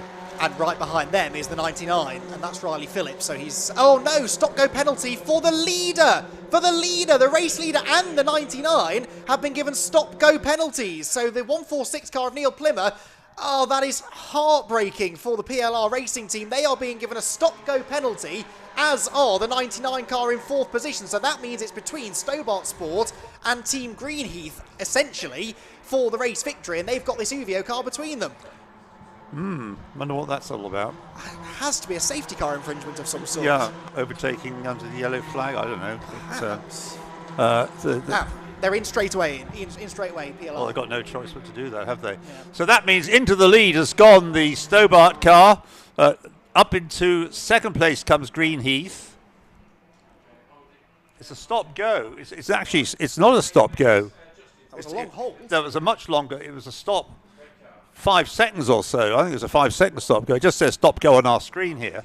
But that wasn't a stop-go. That was a 5-second stop-go. Well, it's put him right to the back of the queue, Yeah, basically. yeah, it's cost him the race, obviously. Well, down to 8th place then for them. Now that might become 7th once the 99 makes its stop-go, which it hasn't done yet, but what a shame. What a shame for PLR Racing, and they're going to have to wait even longer for this next race win. Right, for the race win, we've got Stobart Sport leading the way, Jonathan Hode. Car behind him is still this lapped car of Uvio Hoffman's Lotus, and then it's the Greenheath car in second place, and GCI are going to find themselves back on the podium for a second race in a row. They've waited all these years to get a podium, and then two come along at once. Well, there you oh, are. Greenheath off the road at Britain's. They went straight on through the middle part of Britain's, over the grass they go, and almost spinning it when they come back on the road. The Greenheath car again under pressure there, making a bit of a mistake. It's all playing into the hands of Stobart Sport. Absolutely. Well, that was an unforced error, really, wasn't it? It's yeah. Wow. Cost them second place at best. Gary At worst, Bates yeah. in that car, yeah. No, you're right. I know it's a high pressure situation, but there was no contact that I saw. No. I think he just hit the curb and slid off. So Probably an effect of the tyres still being cool. exactly, I would say so. Right then, now we have the Kaizen car into second place, but has a penalty to serve. So GCI are now second, exactly where they finished 2 weeks ago. And they've got a bit of a buffer, actually, over it'll be Agua Caliente now, won't it, into fourth place once this is all said and done. But 99 has got to make it stop. I'm just wondering whether it was a 5-second stop go or whether he stalled it. We're coming in now anyway to number 99, coming in to take its stop-go penalty. Now, how long will that be held for? Yeah, well, assuming it's the same penalty, yeah, a second and then off. That was a simple stop-go. Yeah. It's possible that the other one stalled. Yeah, I think you might be right. Okay, 6 minutes 45. We've still got a race on our hands here because Yes. GCI are only 1.3 seconds off the lead, and they've got a bit of a tow from the cars ahead, but they would have to clear that Uvio car in order to do it. Craig Butterworth against Jonathan Hode. You put your money on Jonathan Hode, yes. Yeah, but he's not getting away, strangely. Bear in mind the traffic that GCI have been mired in until just then when a few cars pitted and got out of the way. I don't know. Butterworth, I think he's closing. That doesn't look like 1.3 seconds anymore. No, I agree with you. I'm wondering what thought is going through Farkini's mind, because does he want to? Well, he could get back a lap if he gets ahead of the leader. Obviously, he gets a lap back, and he could complete one more lap. But at the moment, sitting behind the race leader, his race will end at the same time as the leader's ends. Yeah. Oh, that's Scott Jeffs going straight on in the MJ Tech GT car, and you're supposed to go around those plastic barriers, Scott, rather than on the grass, but rejoins right in the middle of that Agua Caliente GT Radial and Team Viking battle, which is probably for about 4th place now, isn't it? Yeah, Caliente 4th place. It was for 6th, I think, when we restarted. Back to your point about Farkini, he's got nothing to gain by racing the leader, but GCI are their nearest championship rivals after the first race. They would probably rather Stobart won this race than GCI. I'm not for a second saying Farkini would do anything wrong here against the rules, but he might not make Butterworth's life too easy here. Well, here they come then. We've got 5 minutes, almost exactly 5 minutes on the clock as they go over the line to start their 106th lap. Nigel Greensall's there. Nigel Greensall in what looks like 4th place. He's a lap down, so he isn't 4th really. Personal best lap there for Butterworth, 2 minutes 0.9, 6 tenths quicker than the leader. Well, oh, and there goes Viking up the inside of GT Radial. That is for 4th position because Agua Caliente are 3rd. They're not 4th, they're 3rd. So this is the fight for the final step on the podium. Have Agua Caliente had a podium before? I can't remember. Jamie will be able to tell me, I'm sure. And I don't know if that car in their hands has, because they used to run a couple of cars, Agua Caliente, the 171 car. I remember them running a couple of years ago. Is that Spanish for hot water? It is, yes, indeed. So, lead gap coming down. 3rd place is any one of 3 cars, potentially more if they hold each other up, because Greenheath and Kaizen are 6.7 seconds back, although only 4 minutes left on the clock.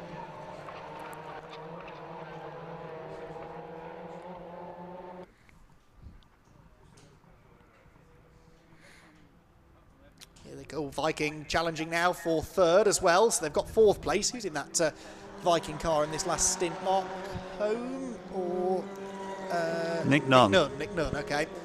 So Nick on the tail of Agua Caliente for third position.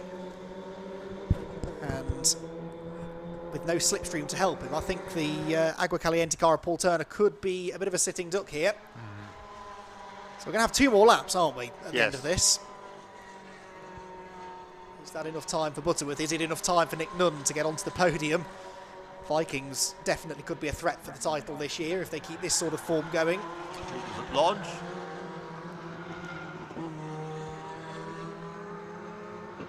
Stobart's in front. Then leading the way. Then the lap car in second place, and in third place 111 GCI Racing.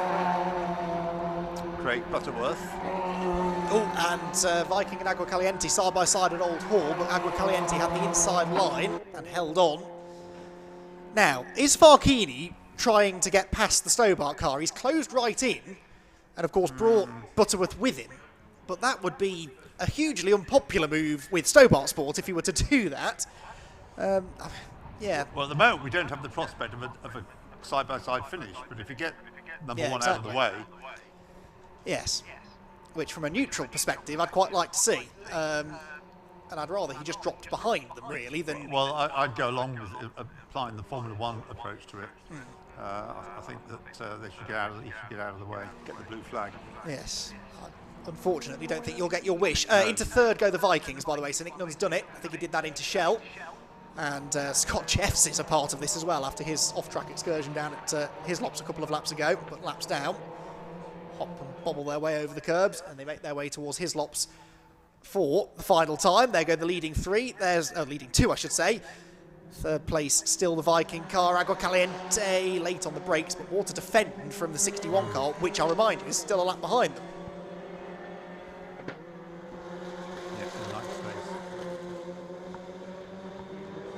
So next time through, they will be starting their last lap.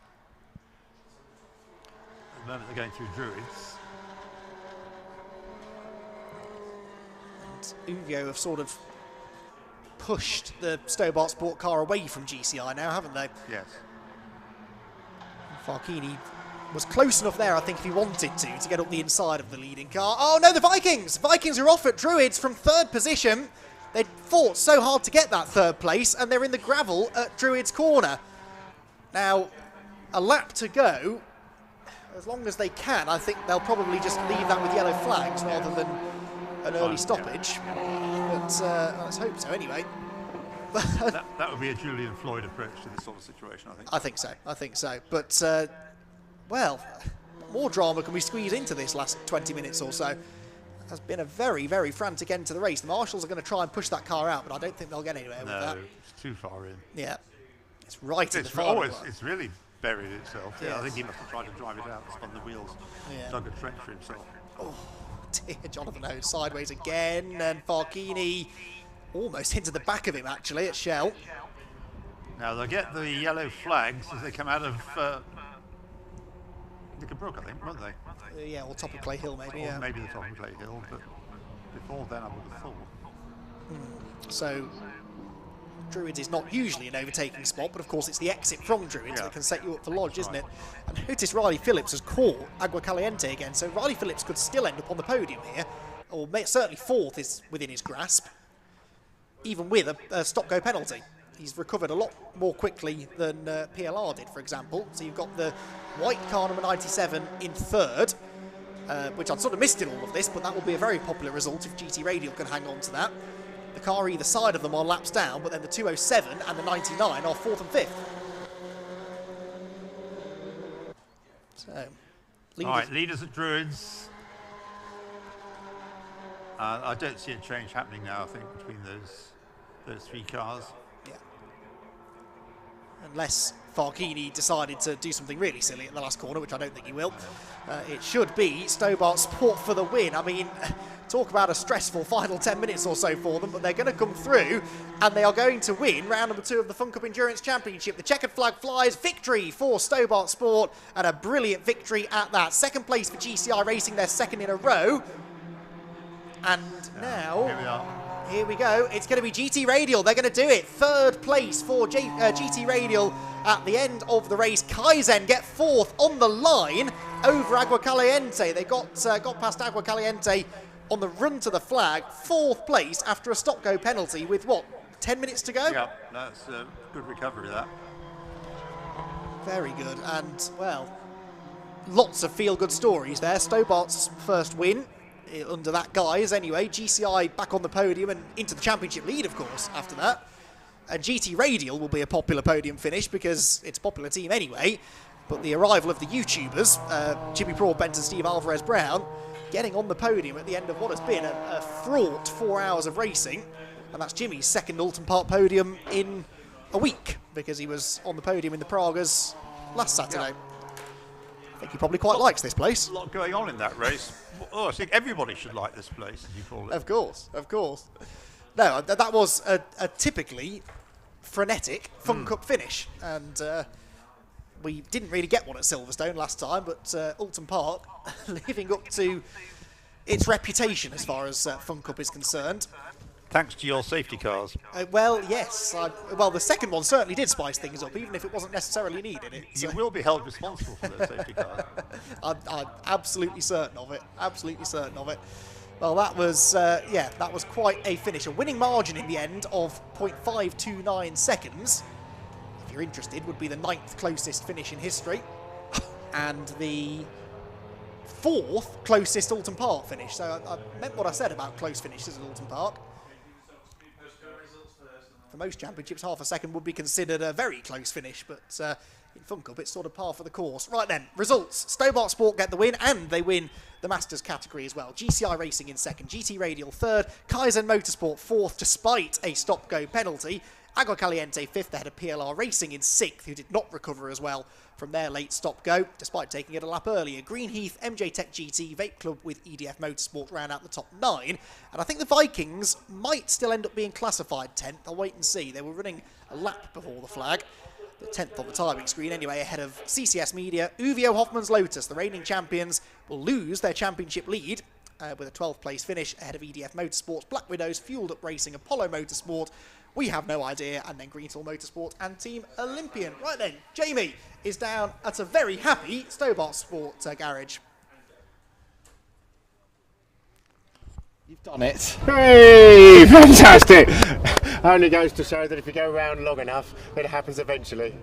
Absolutely, and it's been the perfect day for you. You've literally you've stayed out of trouble and just cracked on with it. Obviously, Johnny's put in a good stint. You were getting stuck in as well. It's just been a great day, and obviously 5 minutes to go, the whole result was turning upside down, wasn't it? Well, it's fair to say I'd prefer Johnny being out there in that last stint, but we had good pace. The car's been great the whole time. And how close is that? You know, there's half a dozen cars that could have won that in the last 10 minutes, which is perfect. Well, we'll let you go down and celebrate with Johnny Hayden and the rest of the team. No, that's a fantastic result for Stobart Sport. That's it from me in the pit lane. I'll be passing the baton back over to Scott Woodwist for the next 3 races, which will be the Formula Ford, the CityCar Cup and the STXR Challenge. So from down here in the pit lane, I will see you in Croft in 4 weeks' time. It's goodbye from me.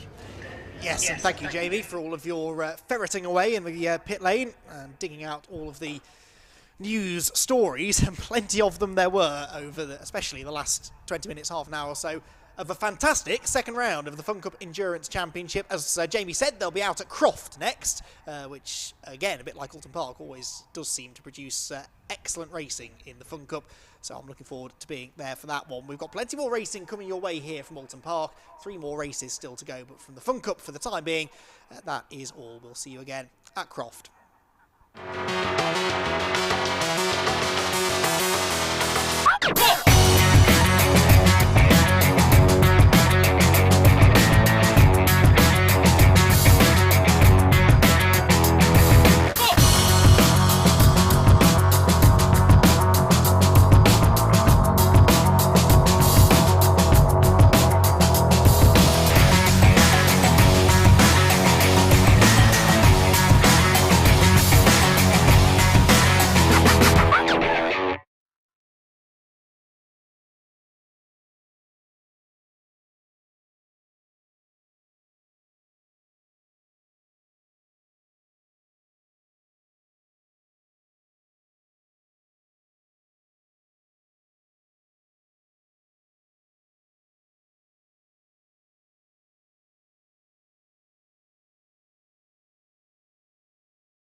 Welcome back, everyone, to Oulton Park, watching at home. Those of you at Oulton Park, I'm sure you're enjoying your day in the sunshine here, and the Brscc race meeting certainly providing plenty of thrills and spills so far, and it's not over yet. 3 more races to go, and we will kick off the second half, if you like, of the event with the second race of the day for the Avon Tyres Northern and Super Classic Formula Ford Championship, and they had a first race earlier on that was won by John Murphy, but only just, with Andrew Schofield, Peter Daly and Alaric Gordon all within a second of the race leader at the end of a 9-lap race. Nick Barnes was 5th ahead of Brscc in 6th position, with Neil Hunt, Paul Crosby, Trevor Morgan and Lorna Vickers rounding out the top 10, and that is the way in which they will start the second race. Andy McEwen and Ian Titchmarsh in the commentary box for the remainder of the day. And Ian, that first race won by John Murphy, but never looked as comfortable as his qualifying pace may have suggested.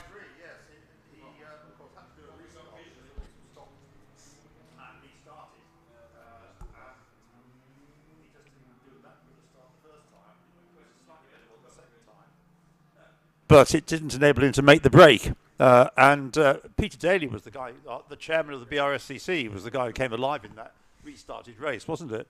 And he clearly fancies his chances, judging by the interview after the race. Yes. Fancies his chances of winning now. I think so. Let's hear it for the chairman. Yes, as if he needed any more encouragement. Peter Daly will start third. This is the grid, by the way. It's also the result from the earlier race. So pole for Murphy with Schofield alongside, then Daly and Gordon on row 2, with Nick Barnes and Brscc on the third row of the grid. Then it's Neil Hunt and Paul Crosby making up row number 4. Mondial ahead of Van Diemen, and rounding out the top 10 are Trevor Morgan in his Reynard and Lorna Vickers in the Van Diemen RF88, who fell outside of the top 10 at one point in race 1, but managed to recover nicely. In Class D, for the 1970s machinery, Roger Arnold's Merlin Mark 20 took the victory ahead of Phil Nelson, with Michael Wales, who was the fastest of that group in qualifying, managing only third ahead of John Roberts. They will line up on the 6th and 7th rows, respectively, with Paul Morecambe and Alan Fincham towards the back of the grid. Fincham was the first of 2 non-finishers in race 1, stopping out on track, as did Gareth Buckingham, and that was, I seem to recall, the reasoning for the stoppage, the safety car. Well, it was a stoppage, actually. It wasn't one of your safety cars.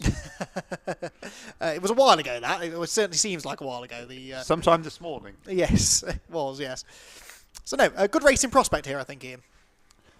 I think so, yes. I mean, I know I'm talking him up, but he's a good guy, Peter Daly, and it would be good to see the chairman win. He does win from time to time. He wins quite a few times over the years, but he does less racing these days because of his other responsibilities, the Brscc and British GT. Where, as I said before, he is the race director for British GT, very important role. And on the whole, I think people are very happy to have him because he is a competitor, knows what it's like to be a racing driver. He's also got a good sense of humour. Yeah. Good value.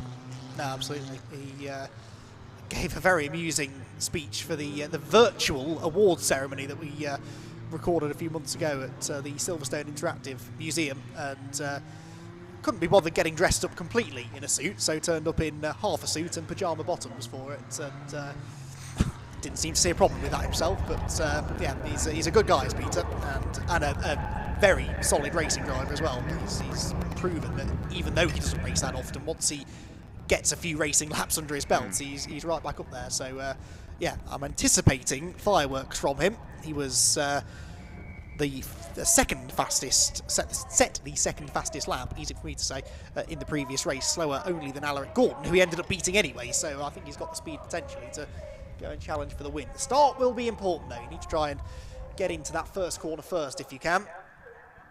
Oh, just to reiterate, of course, that as we've said earlier on, the outlap from the assembly area is the green flag lap. So the cars come round onto the grid and the race gets underway. The green flag waved at the back, Andy? Yes, which means we are ready to go racing, and let's hope they got plenty of heat into those Avon tyres on that out lap / green flag lap. Lights go out.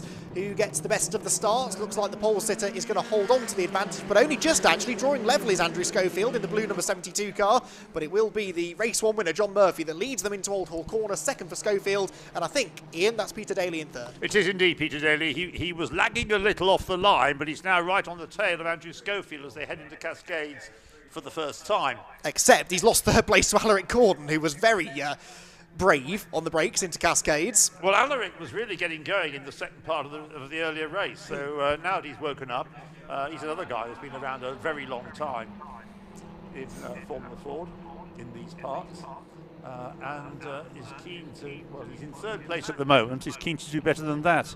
I think I'm right in saying he does have one of the more recent cars. This is a 1997 Swift he has. The most modern car, I think, on the grid, 97 car.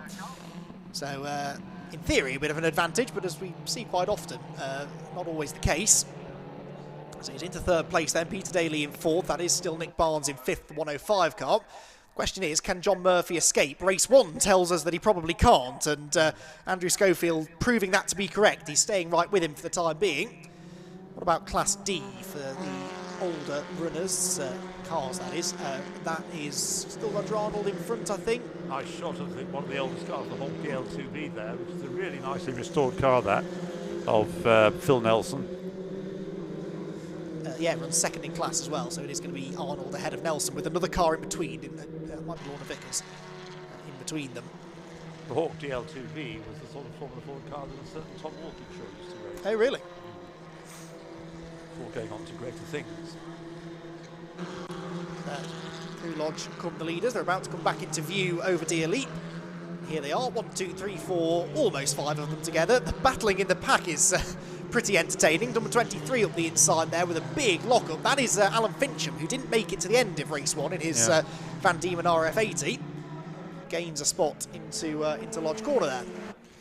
Yeah, well, I think that so far as Peter Daly is concerned, having allowed Alaric Gordon through on the opening lap, on the second corner, he's now going to struggle to get that place back because Alaric's got a quick car and is not going to give way lightly.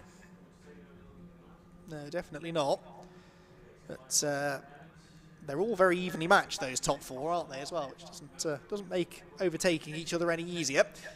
Battle there down the back straight. I think that was Arnold and Vickers side by side, isn't it? Lorna to the inside and cannot find a way through. That was close. Yes, that's going on at the bottom end of the top 10. Whereas the... I'll cut to the leaders. Here we are, coming down into Hislops. And the first 5 still in that tight group. No change in the order on this second lap of the race yet. So we had 4 cars lined astern across the line at the end of the first race. We might get 5 across the line, preferably side by side. That would be good, although John Murphy is trying to pull away. Yeah. When we say pull away, it's hardly an enormous gap, but I'd say it's maybe a bit more than the 5/10 he enjoyed at the start of the lap. Although it always does come down in the final sector, doesn't it? Because of that slipstream, Clay Hill and down into Lodge. Yeah. All right, this is all still kicking off. That's the 23 car, which clearly is quick, isn't it? Alan Fincham picking up another couple of spots there. He's past Lorna Vickers and now gets past Roger Arnold as well. All right, we're looking as though he wants to gain a place pretty soon. Alaric Gordon looking for the inside line going into Old Hall of the Andrew Schofield car, but couldn't quite know how's he doing. We're not seeing that on the screen. So the leaders go through Cascades. That's the tail enders coming out of Deer Leap. Yes, and that was a close moment for the Class D leader, and I think it may have cost him. No, it didn't cost him the race, the Class lead, Arnold, but he was overtaken by Buckingham at Lodge, and the two almost bang wheels. So Buckingham goes through. Buckingham and Fincham, of course, the 2 non-finishers from the previous race, sort of coming through the field together. So where's Buckingham? At the start of this lap, he was 11th. He reckons he's now 10th. No, I think that was the move for 11th at Lodge that he made. Oh, at Lodge, not at Oulton. Yeah. Right, okay. So leaders at Britain's. And Peter Daly, although Alaric Gordon got past him, I think Peter might be a bit faster. He just can't find a way past, and of course it's backing him up, isn't it, into Nick Barnes behind. Yes.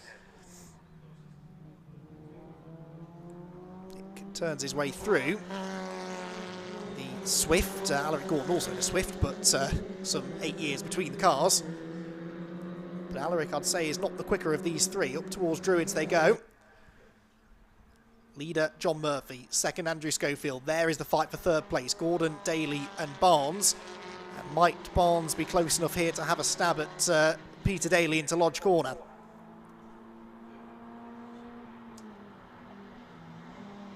Pulling out to think about it, but decides not. So Peter Daly hangs on to fourth place. But that's not the third place, or the second that we were hoping for him. He's got to work a bit harder, Peter. Well, he's trying. Starting to force Alaric into defensive driving there at Old Hall, so Peter quicker off the turn. Just nowhere to go with it. Yes, going into Cascades, he can't make the move there. And he continues to have a car right on his heels, the car of Nick Barnes. Now he's pulled out from the slipstream there, heading towards Island Bend. Nope. No. Not quite. He would have been on the outside anyway, I think, wouldn't he? Which was the Class T fight, by the way, is as entertaining as it was in Race 1. They are still in the same order, but they're all absolutely together, as Peter Daly is now ahead of Alaric Gordon. He got him coming out of Shell Corner, as I was being distracted by the Class D scrap out of the window. So now we'll see whether Peter Daly can break away and go after the top two, but they've made quite a break, haven't they, those top two? That's absolutely right, yes. So he's at risk of being repassed. Oh! As they cut away. Who's on the track and who's going through the escape road? I think they all stayed on the track. Somehow, don't ask me how, yes. But Peter braked late, locked a wheel, but managed to stay on the tarmac. Yeah. Well, yeah, Gordon on the inside was not stopping for that corner and thankfully managed to avoid the back of Peter's car. Right, this is what was getting me animated when I saw it out of the window. This is Arnold ahead of, I think... No, Arnold may have lost the class lead now. Is that the number 14 of Phil Nelson ahead? It is, isn't it? Yeah. So the 15 car is Lorna Vickers, but then the 3 cars behind her are the 3 leading Class D entrants, and we have had a lead change there. Now in front, the Phil Nelson car. Leaders are now, yes, Peter Daly's held on to his third place.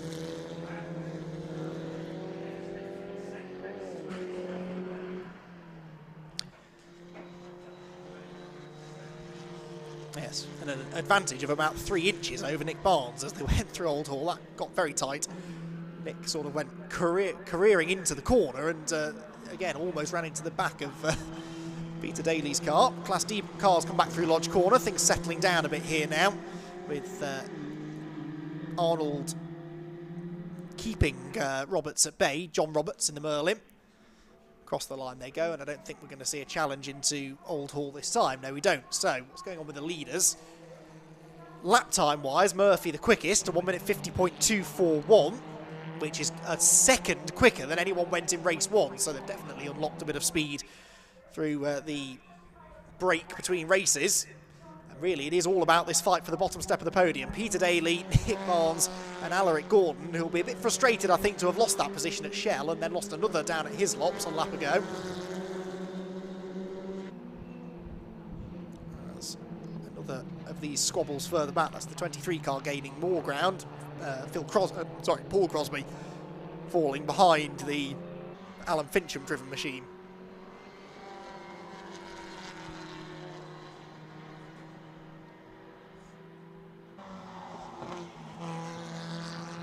Side here for third place. Peter Daly defends his inside line, but he's got his hands full here as Peter. This is what he wants. He wants Alaric Gordon to come up and hassle Nick Barnes, which he's doing.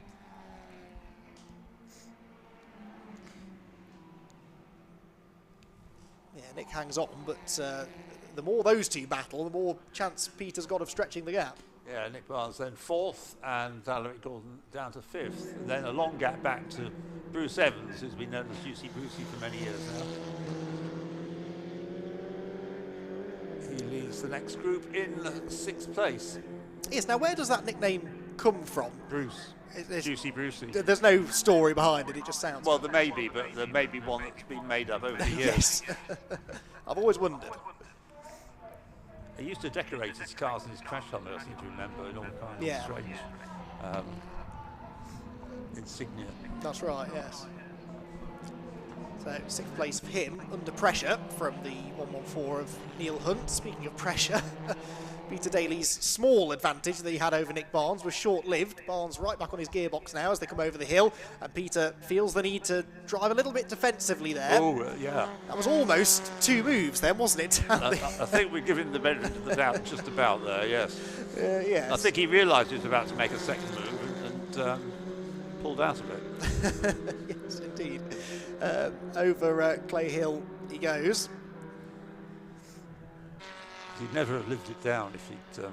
No, well, that's what I was thinking. I'm sure there are plenty of drivers watching maybe from home who have felt the wrath of Peter Daly. Well, to be fair to him, he's very fair-minded, but no, he's a very fair-minded race director.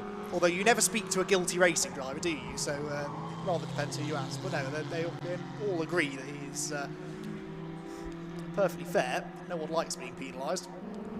So Daly then hanging on to 3rd. Again, he's sort of temporarily at least backed Barnes up into Gordon. That's a brave move. That is a brilliant move from Alaric Gordon round the outside of Old Hall. Yes, and it worked for him, so he's back up into 4th place. Wow. For the moment. One of the moves of the day, that though. That was, I enjoyed that. Juicy Brucey there under threat. Being squeezed, is he? Well, he was doing the squeezing, but yes, I appreciate the pun. Hunt on the hunt for 6th place, but wasn't able to get it off him. So leader or 3rd place battle, well, 4th place battle really. They're side by side at Shell again, with Barnes on the outside of Gordon, but not able to get through. And now Peter Daly has gone. It's a shame for Peter's perspective that this didn't happen 7 minutes ago, when he might have had a half chance of going after the leader. But, last time around, the leader, John Murphy, set the fastest lap of the race, 150.225. In the earlier race, he was slightly slower. So, through the chicane, lots of weaving going on there for Barnes in 5th position. Now he's got a wider line there into Knickerbrook Corner. That gives him better exit speed, but Alaric got over to the right to block. Oh, and I thought was maybe going to squeeze Barnes onto the grass to the left. It's... yeah, not a part of the circuit you want to be throwing a really late block at that. And another new fastest lap by John Murphy. Isn't that 150.225 now? Or was that the one I mentioned before? Might have been, yeah, he's a dear lead now. Oh, right, okay, let's see what he does this time. He may prove you right. No, not quite. No, not quite.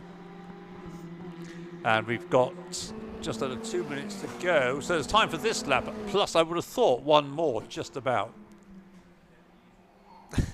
Alaric Gordon is making his Swift an awful lot wider than it was initially designed by doing quite a lot of weaving down straight. So I don't think Nick Barnes is appreciating this. A very close moment coming across the line, another one down the avenue.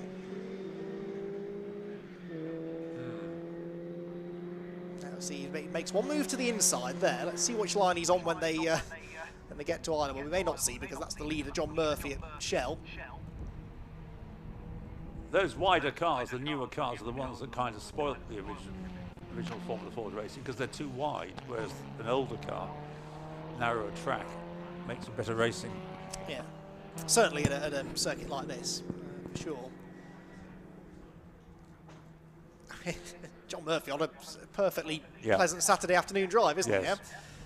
Peter Daly, frustratingly in a way, is quicker than Schofield in 2nd place, isn't he? Just didn't really have time to get there now. He was half a second faster on the previous lap. Still stubbornly, Alaric Gordon hangs on to 4th place. So they should have time for one more lap. The last lap board hasn't gone out yet, has it? As far as you can see, no. Yeah, it'll be tight, but I think they'll just, well, yeah, they managed 9 earlier on. This is the 8th lap they're on now, so should be.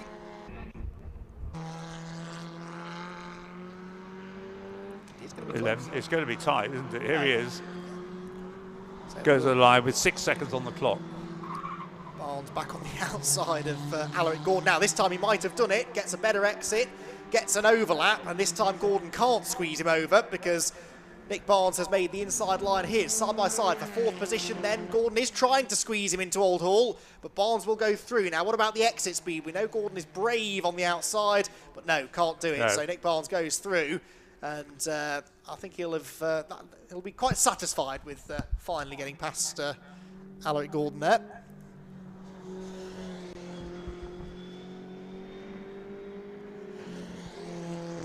So they head. Yeah, it's a slightly slower race, this. It's why it's so tight about whether they're going to squeeze in this extra lap, this 9th lap, I mean. But no obvious reason why it's slightly slower. Well, the outright fastest lap is quicker. But Yeah. yeah, the pace has dropped. I think maybe they've taken more out of their tyres early. Yeah. Some of the leaders, at least. Because, yeah, you're right. Now they're into the mid to high 51s. Certainly slower than they were at the start of the race. But John Murphy really under no threat at all now. He's well clear. He won the previous race by, what was it, 0.29, 1 of a second. It's going to be a lot more than that this time. Yeah. It's left the others to do the scrapping behind him. And certainly Nick Barnes and Alaric Gordon have done exactly that. I noticed Juicy Brucey is still ahead of Neil Hunt as well, despite Neil's best efforts. Yeah. And we've had a change for 2nd in Class D without us realising too. John Roberts ahead of Roger Arnold now, who was the race 1 winner. Gareth Buckingham, who caused the stoppage of the previous race, but wasn't able to take part in that. He's up to 8th place in the back of the grid, with no prospect of going any further than that. As the checkered flag waves for John Murphy. Murphy takes the checkered flag then. 2nd place for Andrew Schofield, who in the end was only 1.6 seconds ahead of Peter Daly, who set his fastest lap, personal best fastest lap, on the last lap of the race. So actually did Nick Barnes, having broken past Alaric Gordon in 4th position. Gordon in 5th, and then this, the fight for 6th. Juicy Brucey on the inside. To the outside goes Neil Hunt, and he might just do that, you know. No, not quite. Yeah, but you're right, he nearly did it. But thought discretion was the better part of valour and all that, and decided to let Juicy Brucey have the advantage. Yes, sensibly so, I think. That was likely to end in a banging of wheels. Yeah. So Brucey 6th, Hunt 7th, then the 2 recovery drives from the back of the grid, Buckingham 8th position, and then we wait for Alan Fincham to bring the Van Diemen RF80 home in 9th place. Here he comes, and then rounding out the top 10 is going to be Morgan, isn't it? Yeah, 52, Trevor Morgan's Reynard. And then where are the Class D runners? It's, in the end, actually, a healthy lead, 10 seconds and more for Phil Nelson. So, pretty comfortable class win for him, it seems. So, that is it for the Avon Tyres Northern and Super Classic Formula Ford Championship. We hopefully will have some post-race interviews for you after that one. Have a chat with our podium finishers. And they are the same 3 in the same order as in race 1, but just a bit more separation between them in the end. Close finish between the 2 Merlins, I think, just then, taking the flag. John Roberts for the Mark 11A. Was he just, yes, and Roger Arnold. Yeah. They crossed the line almost level. 10th and a half officially. And that was for 2nd in class. Class A won by Murphy, Class B by Schofield, as it was in race 1. Class C goes the way of Fincham, though, this time. Alan Fincham, who retired from race 1. The race 1 winner in Class C was Paul Crosby, and he was only 2nd in class this time, whilst in Class D, the winner, as we said, went to Phil Nelson. Here's confirmation of that result then. So the number 3 car of John Murphy takes the win. Those with a gold wreath next to their name are the class winners. So Murphy, the winner overall, and in Class A, Schofield 2nd wins Class B ahead of Peter Daly, Nick Barnes, Alaric Gordon, Juicy Brucey, Neil Hunt and Gareth Buckingham, with Fincham, the Class C winner, in 9th and Morgan in 10th place. Then Doug Crosby ahead of Lorna Vickers. Phil Nelson in 13th, wins in Class D in the Hawk, with John Roberts, Roger Arnold, Michael Wales and Paul Morecambe behind. And that time we got all 17 of them to the flag. So all 17 starters making it to the end of the race. Don't go anywhere. Those of you who are here at Oulton Park, though, we have got plenty more racing to come. 2 more races, one for the CityCar Cup and one for the Stxr Challenge. And those 2 series, those 2 championships, put on a good show earlier on today, and sure they will do the same again. And next up will be the CityCar Cup, I believe. So, yeah, that earlier race for the CityCar Cup, which was interrupted, rather, by the red flag. But they will be up next, hopefully, for a full uninterrupted 15 minutes of racing. So they'll be making their way out very shortly. Just seeing if they've, yes, raced 2 grids, and yeah, it's based on the result of the earlier race, Richard Bliss ahead of Stuart Bliss, so that was the way they finished, so they'll resume their battle in the next 5 minutes or so. But in the meantime, the Formula Fordsters get back to the paddock. The Marshals don't have too much recovery to do after that one.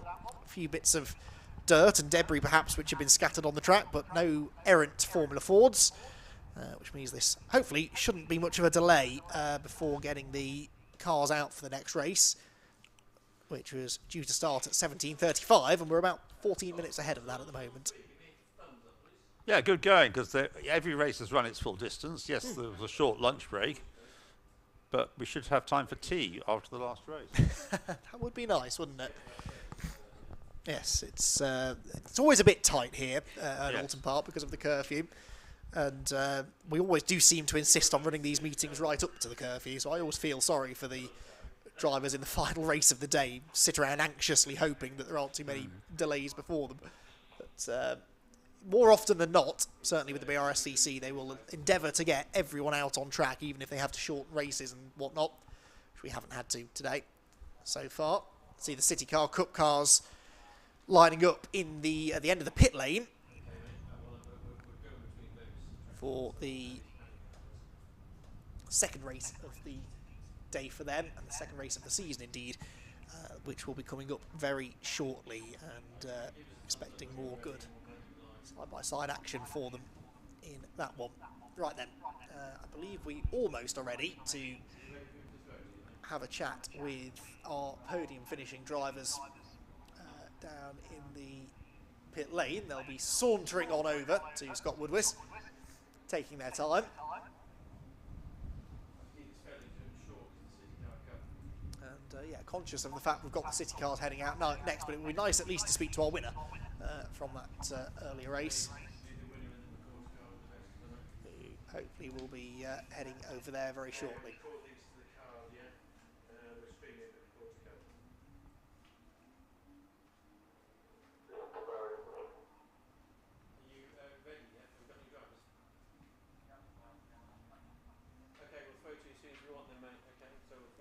So, Scott, I believe, is down there now with drivers, and let's hear from them now. Scott, over to you.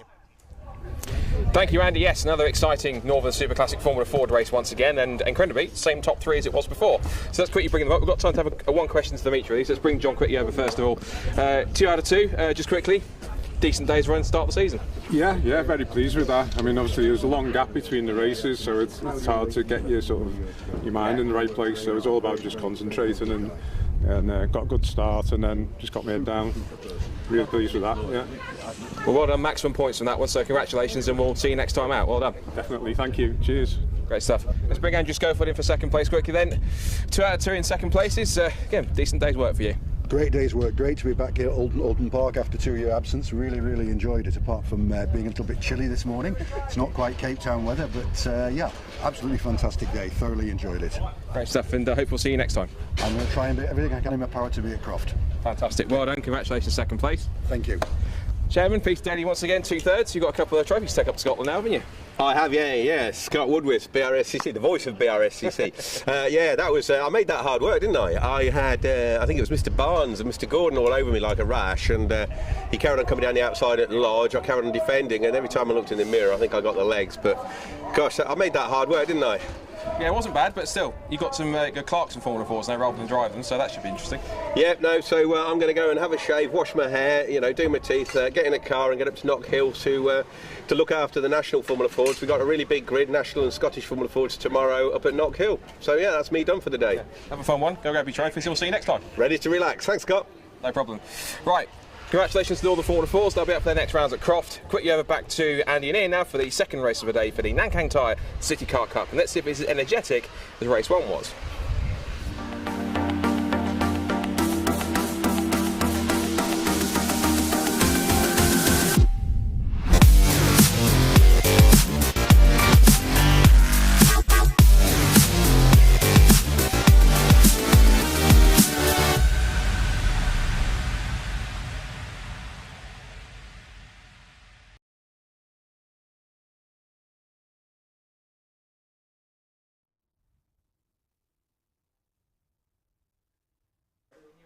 So, the second race of the day for the Nankang Tyre Brscc CityCar Cup is not that far away. Cars have been released onto the grid quite a while ago, so they'll be arriving for the start of the race shortly. I'll rattle through as much of the grid as I've got time for then. It is essentially just the result of race 1. So, Richard and Stuart Bliss, who made it a Bliss 1-2 in race 1, they line up on the front row in that order, 17 ahead of 18.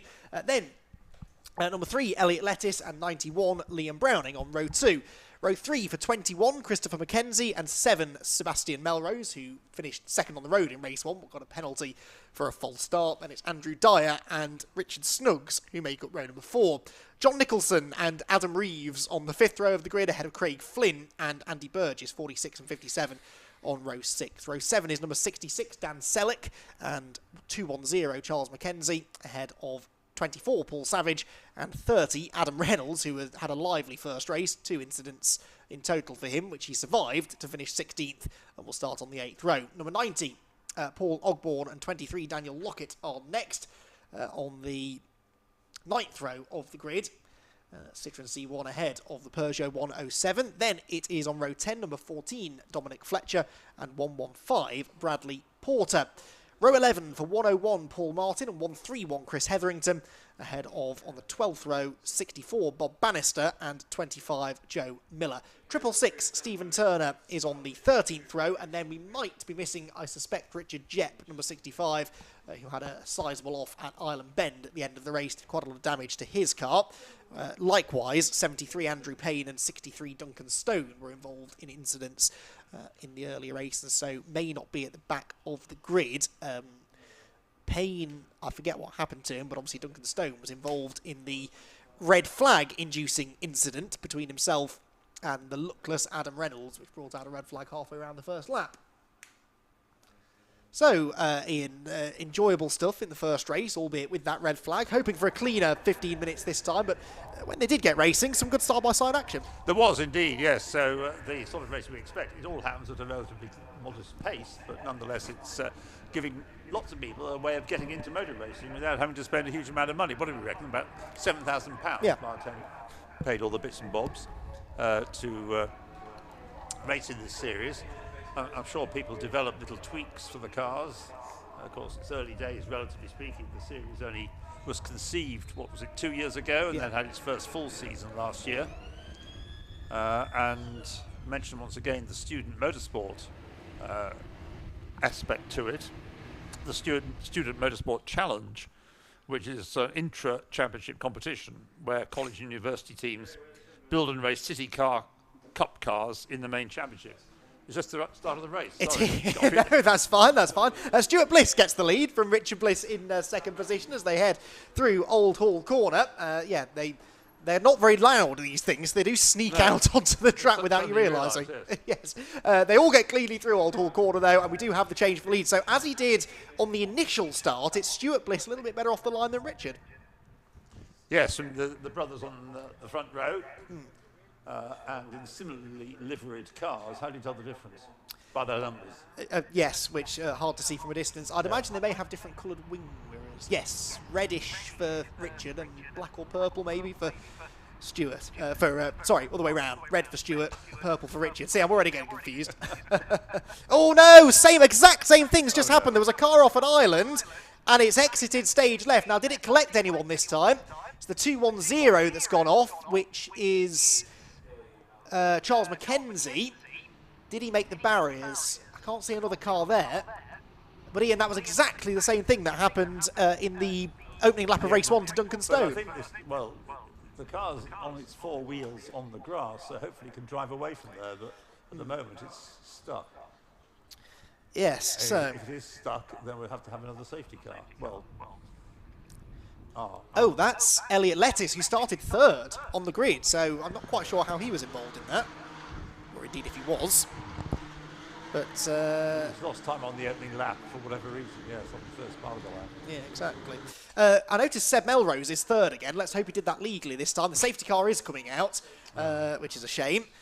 But hopefully, with just the one car that needs moving, won't take too long to get that out of the way. So there's Melrose in 3rd, with I think Christopher Mackenzie 4th. That's Andrew Dyer, who started 7th. He's gained a couple of places. So not many people are still running in the same order in which they started, and Melrose hard on the brakes at Lodge because he'd seen the safety car boards, and I don't think the car behind him, Christopher Mackenzie I think that was, had seen them yet. No problem about picking up the lead at this time. You would like to think not, no. Should be able to manage this after less than 1 racing lap. So there is the BMW safety car waiting on the avenue. The leader comes to us, and it is Stuart Bliss. I'll get that right before the end of the race. Stuart Bliss ahead of Richard Bliss. And then the 3 Bitcoin liveried cars are running 3rd, 4th and 5th. It's a commentator's nightmare, this, isn't it? It's Melrose, Mackenzie and Browning in that order. Well, Mackenzie's one of the ones... is the one that's caused the problem, isn't he? Or is it... Charles Mackenzie, potentially, the other, yeah. the other Mackenzie. Yeah, there are 2 of them. Yeah. The good news is that Adam Reynolds wasn't involved in this, which is a first for today. He's still going in 12th place, gained 4 places actually. He benefited from all of that. So, yeah, it looks like... So, Richard Jepp was a non-starter, I'm pretty sure. Likewise, Duncan Stone. So the only one I think we've lost is Charles Mackenzie. So I think he managed not to take anyone else with him, although it's possible that Elliot Lettis was involved in some way because he managed to drop 21 places. Do you know who started behind Charles Mackenzie on the grid? Would have been Elliot Lettis. Oh no, hang on. Adam Reynolds. Adam Reynolds. He must be wondering. That's just a coincidence. I'm sure. He seems to be attracting trouble at that spot of the track in particular. But have we not? There doesn't seem to be any recovery work going on. I think they've all sorted it, haven't they? Has the car moved? It was on. Oh yes, I believe it has. On the entrance to the corner, wasn't yeah. it? Okay, well that's good news. So hopefully it'll come in at the end of the safety car. Will come in at the end of this lap. Yes. Where the car went is a mystery because I haven't seen it come into the pit lane. But anyway, I'm not too fussed where it went as long as it's out of the way, which it seems to be. Yeah, no, you're right, it's definitely not there. So, okay, provided it's not deposited itself in an even more dangerous place, we should be able to go racing this time then. Or demolished the scenery. Well, yes. I don't know whether it hit the barriers or if it did, how hard, but it didn't look as badly damaged as Duncan Stones did in race 1, did it? So, Stuart Bliss ahead of Richard Bliss with Seb Melrose in 3rd, who's definitely got the art of starting one of these things down, albeit he was a bit too good in the first race, but so far no notification that he jumped this one. And of course he now gains time on the leading 2. Car in the pit lane, which I'm willing to bet is Charles Mackenzie, it is. So, peering out of the window to see how bad that is. It still looks like a Citroen C1. Can't see a huge amount of damage to the front of it. Perhaps a bit to the front grille, but mainly plastic at the front of a Citroen C1, so it's not expensive to get that repaired. And do you speak from experience? Not a Citroen C1, no, but I have owned other cheap, affordable is the word, French machinery. Yeah. And yes. But that is, that's the design if you do have a small prang. And I guess, a city car is an ideal first car these days, isn't it, for new road users. And so, yes, making them easy and affordable to repair Lights is not out. a bad idea. Lights out. Right, lights out on the safety car. Thank goodness for that. Safety car heading in, and Stuart and Richard Bliss first and second. How early will Stuart choose to go on this restart? I reckon he's going to go just before Lodge. Yep, there we go. It's hard to tell sometimes when they've hit the accelerator, but they are accelerating into Lodge. Not a great start for Mackenzie there, so that's kind of... Well, there's a gap between the top two, but then an even bigger one back from third to fourth, and Mackenzie already under pressure, Ian, from Liam Browning. Yes, as they come across the start line, then they can start overtaking again if they can get themselves into position to do so. Leaders turn into Old Hall Corner, and this time I don't think we'll have any time added on. We did this morning, get some time added on. What's happened? Car in the barriers. Oh, right. Might be Browning, I think. Just saw that out of the window. It's one of the Bitcoin cars. And it's not Melrose. I don't think it's the 21 of Christopher Mackenzie. No, I think Mackenzie's there, so I do think that's Liam Browning, who he just lost it coming out of Old Hall. The car snapped back to the left and went headfirst into the Rector cell barriers. He's out of the car, though, I can see. But the car is probably in a place which calls for a safety car, I think. Yes, and he's demolished the barriers. Rather, certainly that he's pulled tyres out and knocked the Rector cell foam barriers out of the way. That's a shame. Yes, that may well need another intervention then. There, we can see on the screen. These cars really do, I mean, I know it's got damage, clearly, but it hit that wall pretty hard. And a combination of the way the cars are designed and those Rector cell barriers, which really should be installed in as many places as possible, in my opinion. They save so much accident damage costs for drivers, as well as making it safer, of course, softening the impact for the drivers. If you asked all the drivers to pay a little bit extra to the circuits, you could ask them, certainly. You're more than welcome to ask them. I think it would be a great investment, but I'm not the one that has to spend money, I suppose. But no, they are a fantastic idea, and they certainly do their job. Unfortunately, we are getting yellow flags and the safety car boards again, so we haven't yet got a racing lap under our belt here. Which is, I guess, the only person that's happy about that is Stuart Bliss, because he's not really having to work too hard to keep this race lead. Well, as I say, we got some time added on to the earlier race, didn't we? Formula Ford, yes. No, to the... Was that not extended? No, I think it was the Formula Ford race, wasn't it? Was after it? the right, yeah. Safety car, yeah. But we've got the time to do it. We've got nearly an hour before we have to finish racing. We've only got this and another 20-minute race to squeeze in. But we'll wait and see. 6 minutes left at the moment, so if we don't, then yeah, we're going to struggle to... May get one more racing lap at the end. Back through they come, and yeah, I can see the 7 and the 21 are there, so it is Liam Browning who's gone missing. Liam, of course, had a tangle in the previous race, didn't he, down at Cascades, where he got tapped sideways by Andrew Tyre, I think, wasn't it? But he finished. He did, yes, after that good save. It is, yes, Liam Browning finishing last season 4th in the points.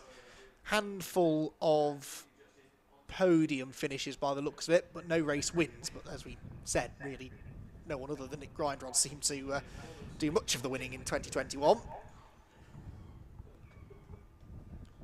So, one or two stragglers who really have slowed down for the safety car, which is the right thing to do in a way. But they're some way behind the rest of the safety car crocodile.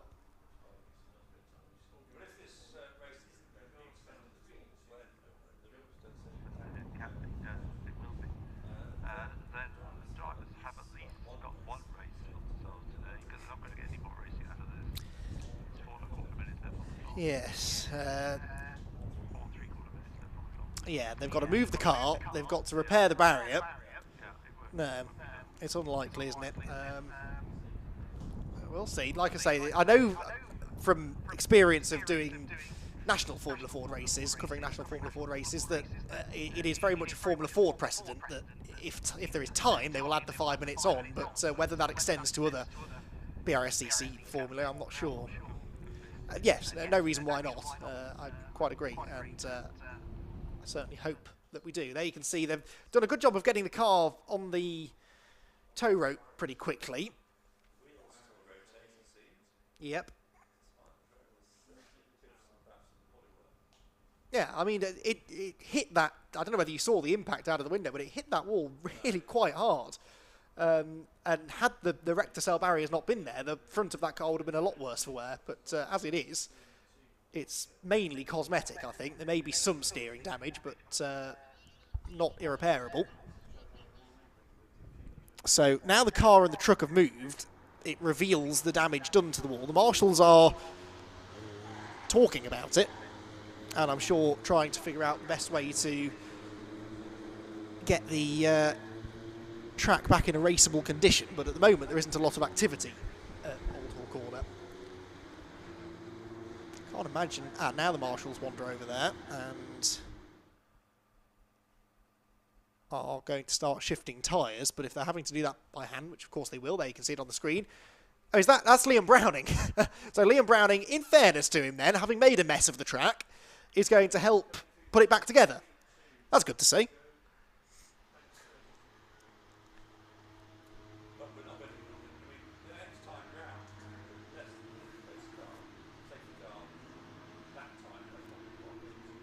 Yes.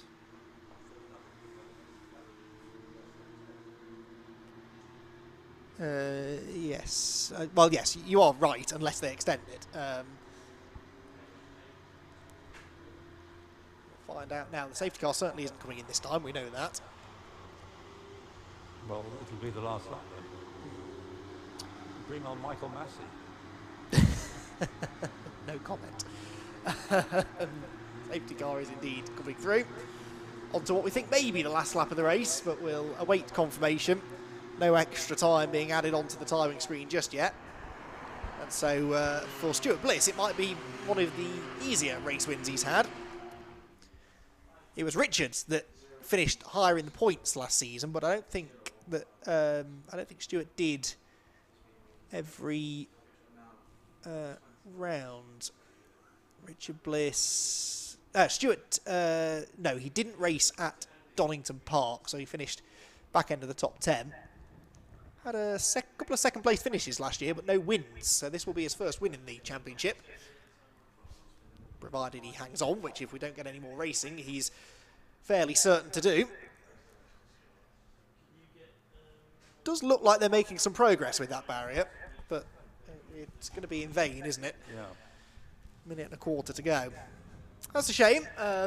We saw some good racing from this lot earlier on, but combination perhaps of cold tyres and drivers have sat around waiting all day to get the race in, and especially as we've made the point a few times for relatively inexperienced drivers, some of them, not all of them, and that I guess can take its toll on you, and perhaps that bottled up adrenaline and excitement just bubbles over slightly. But that being said, it's still hopefully a strong season ahead for the CityCar Cup. Well prepared, good looking grid, more cars I think to hopefully come in further rounds. And as I said earlier on, the Citroën C1 series, which is a separate entity to this, but that also has joined the Brscc fold this year, and they are looking again at big grids, good racing, including the big 24-hour race at Silverstone in May, I think it is. So, small city cars, clearly the way to go. So, Ian, can you see a checkered flag being readied? No, I can only at the moment see a yellow flag. I think I can. Spot it, hello? Yeah, maybe through the catch fencing.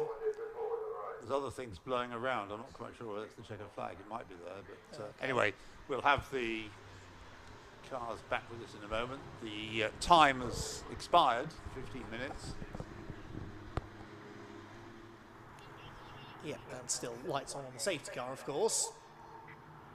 Here it comes. So, yeah, I'm pretty sure that is, checkered flag being waved and raised, so that's a shame. The safety car pulls into the pit lane, so we get a... no, it doesn't even do that. It stays on track and flashes its lights. So, the win, in not terribly exciting fashion in the end, unfortunately, goes to Stuart Bliss, with Richard Bliss in second and Seb Melrose in third place. So, all of that work done at the start, really. Stuart Bliss getting himself ahead of Richard for the lead. Melrose coming from 6th to 3rd off the line. And really, beyond that, they didn't have a lot of chance to do anything else. But it is another Bliss 1-2 with Melrose third, Christopher Mackenzie in fourth position. Fifth place goes the way of Andrew Dyer. Sixth for Andy Burgess, who started 12th. So he definitely made the most of the limited track time, or the limited racing time at least on track, to get up there into sixth position. Seventh place for number 310, John Nicholson. Eighth, number 88, Richard Snuggs. Ninth, number 46, which is Craig Flynn. And rounding out the top 10, number 8, Adam Reeves.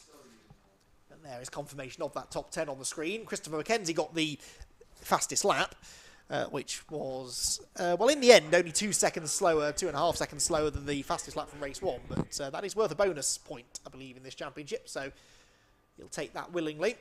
Adam Reynolds doesn't quite get a top 10, but he does get 2 finishes. 11th place for him, ahead of Dan Selleck, Paul Ogborn, Paul Savage, and Bradley Porter, ahead of Dominic Fletcher, Daniel Lockett, Chris Hetherington, Andrew Payne, and Paul Martin to round out the top 20. And then just the 4 more finishers in the end. The luckless Elliot Lettis, who could have done with some time to recover from his lap 1 moment. He finishes 21st ahead of Joe Miller, Stephen Turner, and Bob Bannister, with Liam Browning out at Old Hall, and Charles Mackenzie a lap 1 retirement at Island Bend. So an unfortunate way to end the day for the Nankang Tyre Brscc CityCar Cup. Don't go anywhere though, still 1 more race to come here at Oulton Park, and that is the second race for the Vinyl Details Stxr Challenge, which is run for over 5 minutes longer than the earlier race. The earlier race 15 minutes, this one 20 minutes.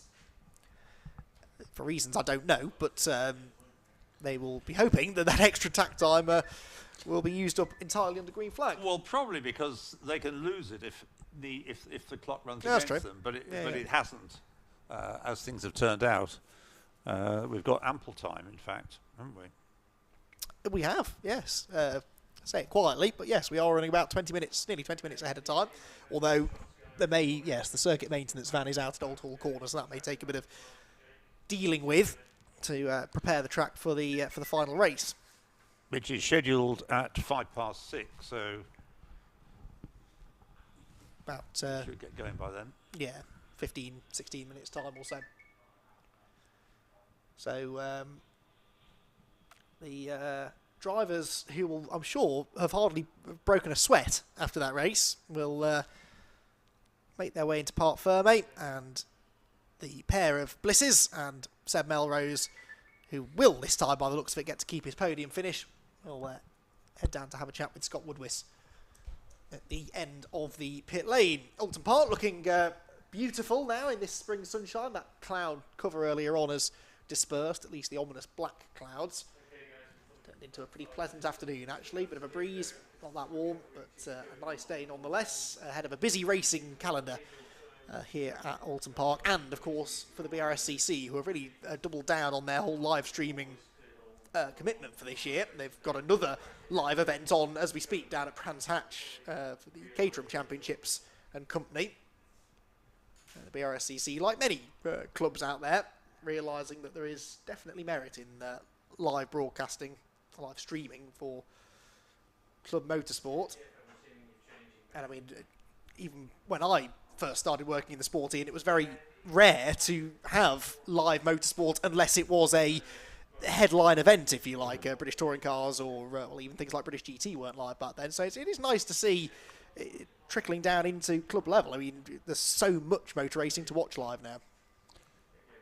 Yes, I don't know how people choose. If you're particularly interested in one category, you can understand why people follow it. But do you turn the screen on in the morning and see whether anything, leave it on all day and see what crops up? Some people may. Of course, the joy of the internet is it's there to watch whenever you like afterwards as well, isn't it? So with so much to watch, it's impossible to keep up with it all at one time. But no, it's I think it's well received, and I think the drivers, most importantly, the drivers are willing to pay for it and are willing to invest in it themselves. So there clearly is a merit in it. I imagine it might help with sponsorship as well. And we as motorsport fans, and I've always argued that club racing in the UK is as good as any other racing out there, if not better sometimes. So, yeah, the more of that we can bring to people, the better.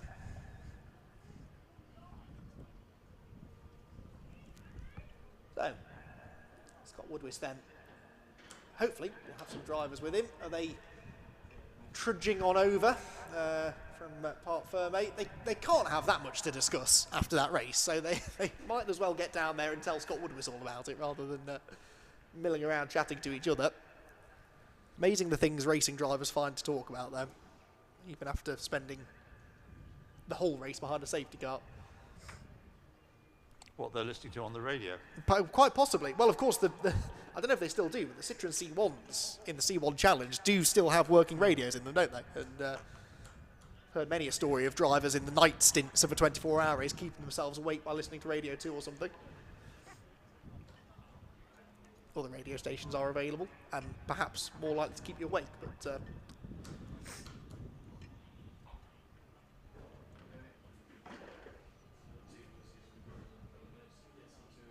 So, good news is we've got plenty of time to wait for the drivers because... Well, we had, yes, the time's ticking away, but yes. we need to get the race underway by 6:05. Yes, we do. How's the barrier repair going? Well, it's going. Oh, yeah, lots of orange people around. Yes. It does more damage sometimes, that kind of thing, than you can tell from a distance. Tyre walls are constructed in a specific way for a reason, so they have to go back to how they were. But yes, there is a lot of activity down there. Yes, these days you can't afford to leave it until the end of the day, just in case something goes off and has an accident in the place where the damage has not been fully repaired. Yes, well, if one car can go off there, and nothing stopping another one doing the same thing, I guess. So, we are ready, I believe, now to have a chat with our podium finishers then after an unfortunately safety car affected race, but they're down there to chat to Scott Woodwis regardless. Yes, indeed, Andy. That was a real shame, but to use a commonly used phrase in the sport, that's motor racing, I'm afraid. So, but we can at least have a chat to the two people who ended up on the podium in the same family. It's in a different order this time than it was from race number one. Let's bring first of all Stuart Bliss in, of course, who managed to pick up the victory. So that's one each now from the weekend, isn't it? One each makes the ride home a lot easier. It wasn't easy. I say easy. It was just. It was probably one of the easiest wins I've had in my career. It was just unfortunate, obviously, with accidents going on. I had a good restart on the first safety car. I'm not sure if I'd have had the pace to keep him behind, though, to be honest. But you know, we never know. I mean, cars look well sorted. You seem to be the class of the field all day today in terms of overall pace between the two of you. So that's got to bode well for the next upcoming rounds. Yeah, the cars are brilliant, well set up, well dialed in. All the teams spot on. They've done an awesome job. Yeah, it's on to the next one now. A bit of a different car from the Civic you're used to. Yeah, definitely. It's good fun though. Brilliant little car. They are brilliant, and as circuit racing goes, it's just excellent fun. So it's brilliant. Well, I know it wasn't too many racing laps, but a win's a win. So congratulations, and we'll see you next time. Cheers. Thank you very much. Let's speak to the man in the who won race one earlier on, of course, Richard, and first and second. So I guess that puts you pretty equal at the top of the points, doesn't it? Yeah, I think it does actually. Yeah, brilliant. It's going to make things interesting going to Snetterton. But I think that race then it was a bit easy for him. They definitely let him off with the safety car. I think it might have been a different story at the end. Yeah. But it is what it is. Move on, and well, we'll work after the next one as well. That must be a bit frustrating because, of course, the adrenaline levels must have been really, really high, thinking you're out there for a race, and then as soon as the restart got going, unfortunately, we went safety car again. So frustrating, but as I say, that's motor racing, unfortunately, isn't it? Yeah, it definitely is. Obviously, we've got to worry what Stu's doing, but also got to worry about what the cars behind doing. But yeah, I lost him on the restart, and I did catch him before the safety car come out, but obviously the safety car came out. I think I've got to work on my actual starts. I'm terrible. I just go backwards every time. We'll work on that and see what we can do. If you see you carry on this race, it'll make it very interesting coming into the season if you're battling for the championship. Yeah, that'd be interesting, wouldn't it? Where's it? Silverstone is the last round. That would be interesting. I've never been there, so. Great stuff, excellent. Well done for that one, and we'll see you next time. Thanks, cheers. And then we've got time very, very quickly just to have a chat to Seb Melrose in third place. Let's bring him in. Seb, something a bit different from I'm used to seeing you driving before, used to seeing you in a Formula Ford, but how's the City Car compare? Mate, you know what? The City Car is actually such a fun car. In Bitcoin Racing and Lazy Llama, they've done a terrific job setting up the car. So really, my life was made easy thanks to them. But I absolutely loved it. I loved the experience with it. Such a fun wee car. Yeah. You keen to do some more?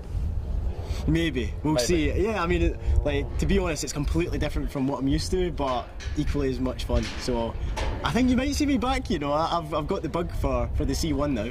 Excellent stuff. Well, we're going to head to the next race, but again, great to see you and great to see you enjoying it. And who knows, maybe we'll see you next time at some point in the future. Definitely. Thank you very much. Thank you. Great stuff. Excellent. So that's CityCar's done. Let's quickly hand it over to our next race, our final race of the day, which is going to be the Vinyl Detail Stxr Challenge. A great race earlier on with Chris Jones getting the win as defending champion. See if we can do a brace to round out the day.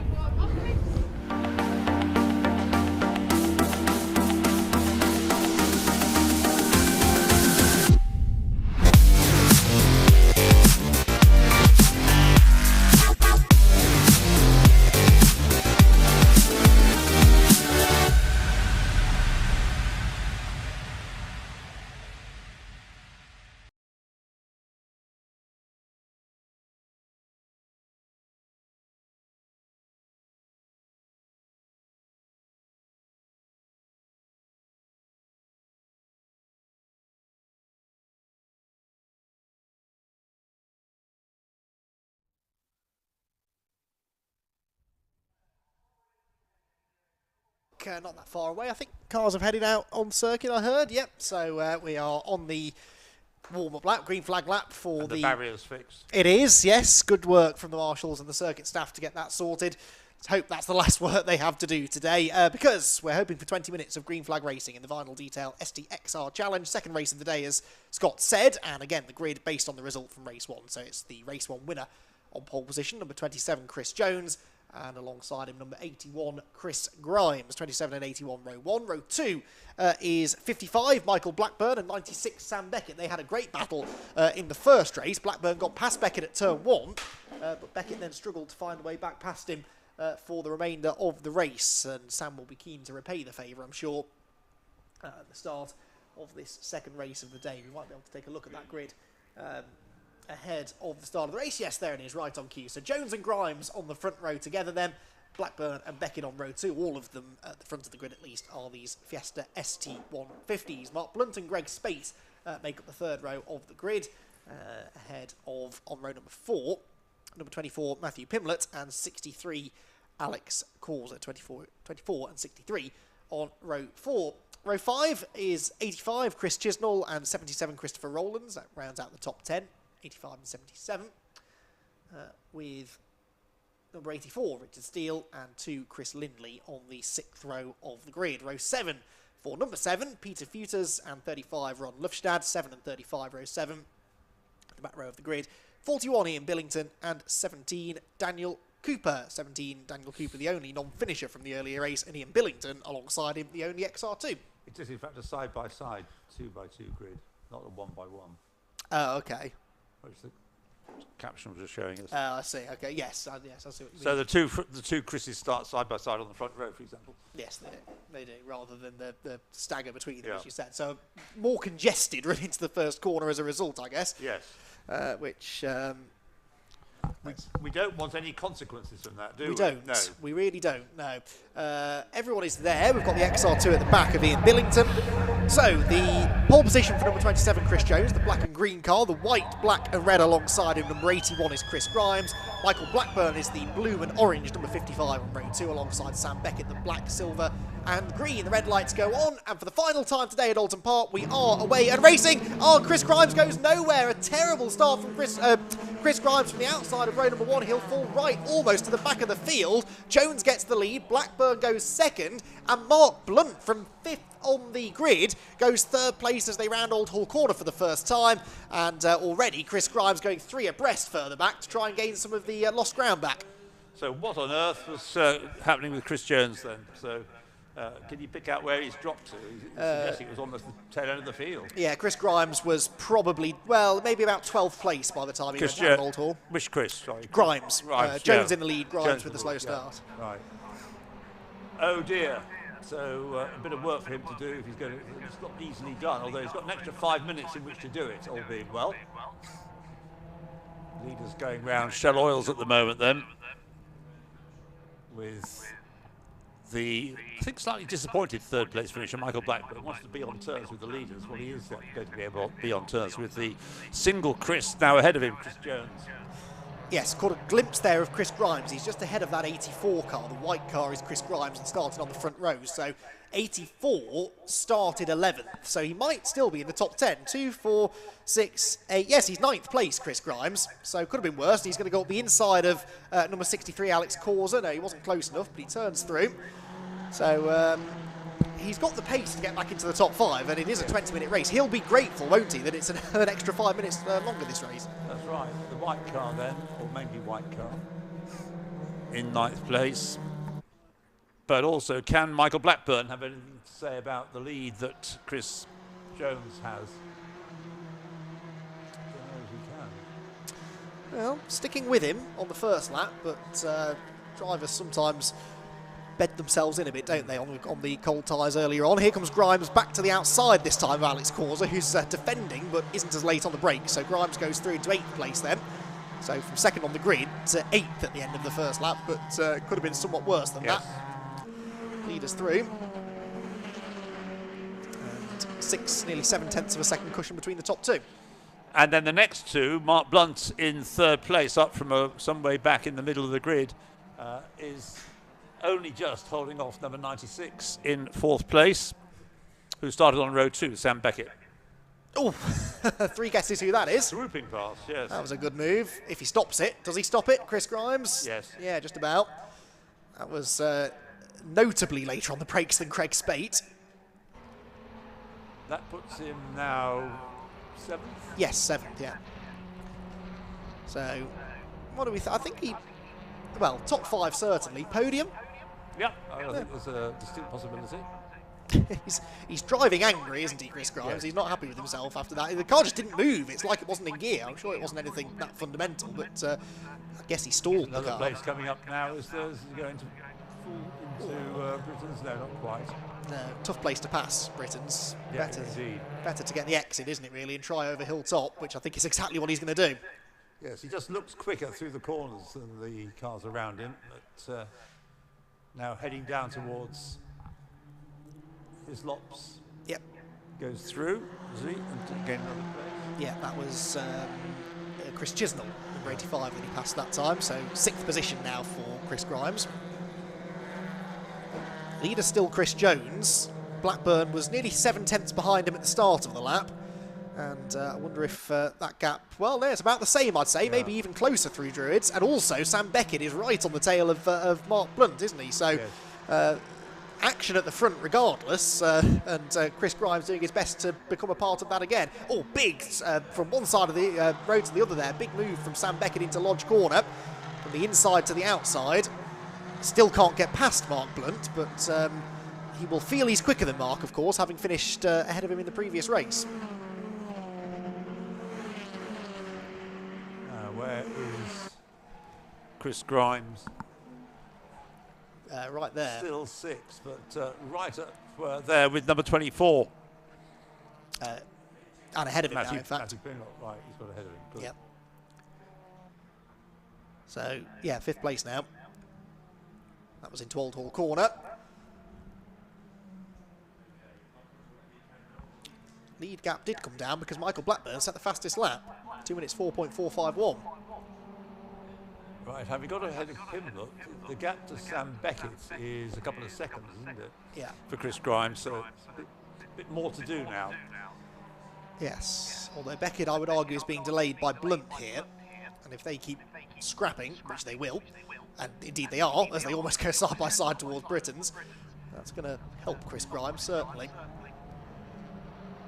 And Chris's previous lap time, even in traffic, was only a couple of tenths slower than the fastest lap set by Michael Blackburn, who is only a car length or so back from Jones. Yes, he's staying with him well. Yeah. He seemed to be struggling to hang on to 3rd in the early race, didn't he, Blackburn? Right. But not so here.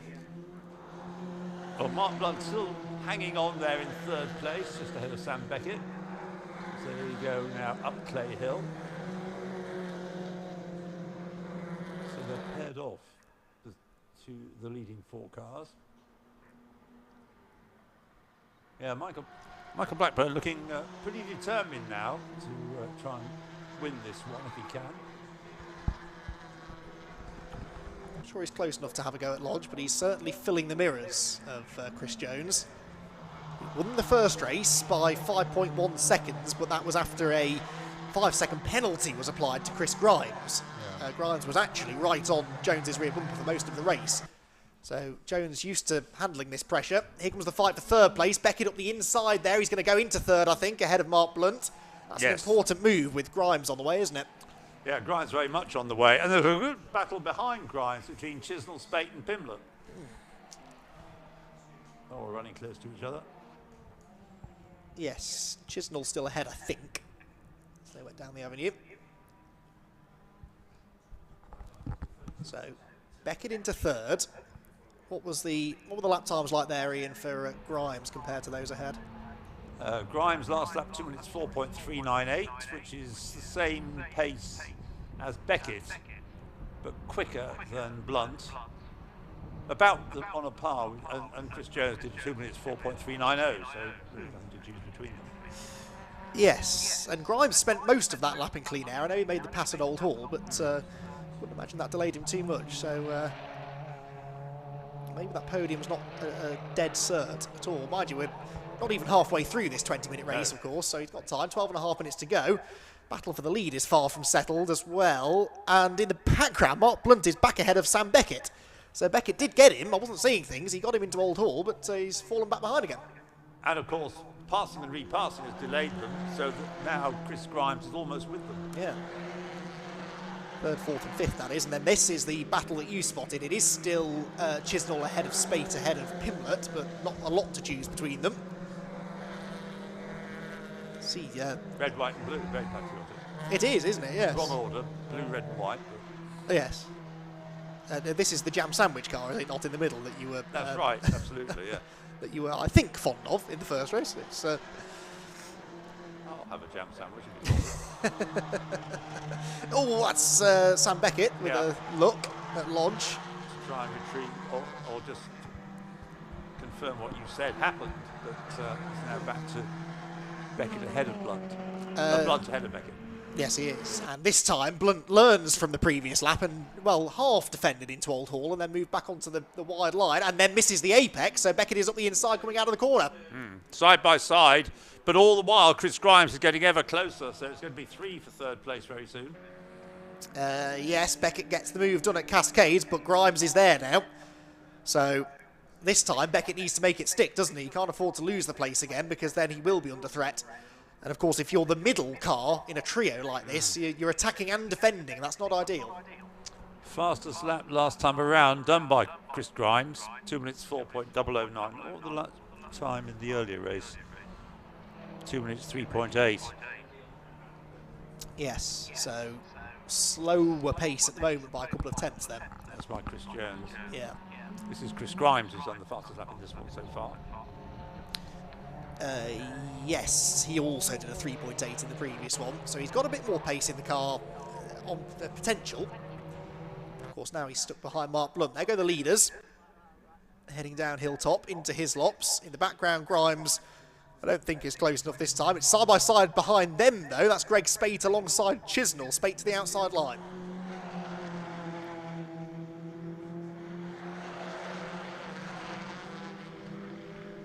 Still, well, holding off Spate, in fact, yes, he was already ahead of him at the start of the lap. Notice a for hire sticker on the back of Chisnell's car, so I'm guessing that's not his car. It looks like Lee Bowron's car, I think, that he raced last year. Lee and Ryan racing STs in 2021. I was a bit surprised not to see them on the grid, actually, this being their local track, I'm fairly certain. But they're hiring the car out, at least this one anyway, to Chisnell.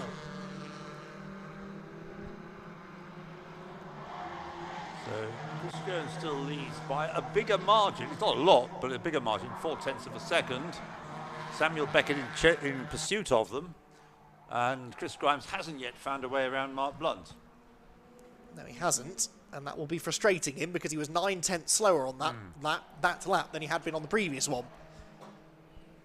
Bit of a wobbly old ride there through Old Hall Corner by the jam sandwich. Crumbs was almost worth it. Yeah. There's a lot of smoke down at Hislop, so I'm Yeah. not quite sure what that was all about. There was also a big look from Grimes on Blunt at Cascades, but nothing doing. Yeah, they do look spectacular, these STs. They bounce a bit. They do, don't they? Yes. Yeah. Curb hop on 3 wheels. And obviously these cars pretty much exactly the same spec of car races in the BRSCC Fiesta Championship itself, but these cars seem a lot looser than those ones. Now, it's only a theory, but I know, having spoken to a few of the XR2 drivers that have converted to the STs, the thing that they didn't like about the ST was that it didn't slide through the corners in the same way an XR2 did. So I wonder if one or two of them have almost deliberately set the car up in a way to be a bit loose through the high-speed stuff. It certainly seems that's the way they're driving them.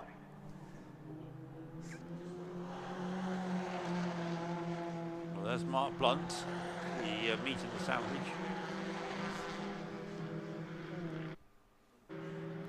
Oh, and that's... Those two look getting increasingly frenetic in their little battle.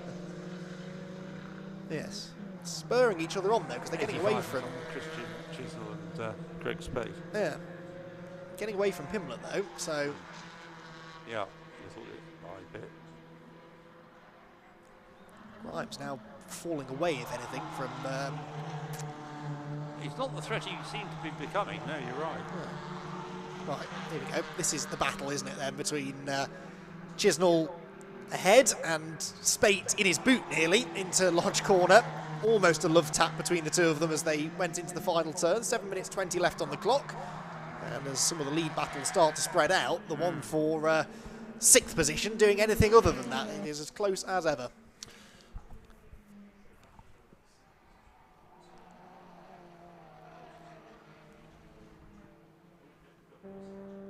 Oh, having said that, Chris Grimes has got ahead of Mark Blunt. I'm not quite sure how he did that. No, we only saw the end of the manoeuvre, didn't we? We Yeah. didn't see the beginning of it, but he's got through at Cascades. He didn't seem close enough at the start of the lap to do that, so I wonder if there was a mistake somewhere. This will be the reason for the smoke that I saw. And sadly, it's our sole XR2 that is ailing slightly. So that's Ian Billington, who had problems in qualifying. I think we surmised had problems in race 1 as well. Yeah. Seemed off the pace, didn't he? But now more obvious issues.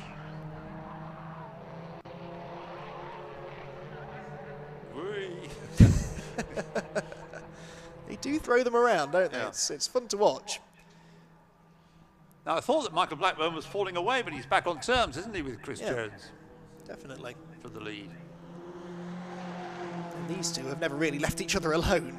Chisnell and Spate. Is Spate going to throw it up the inside? That's a bit too far back, Greg. I've seen him make some good moves in his XR2 down into that section of the track before, but yeah, not quite able to do it this time. Note seeing Billington still going, even with that smoke. Bit surprised he's not been black and orange flagged, although the smoke seems to have gone for now.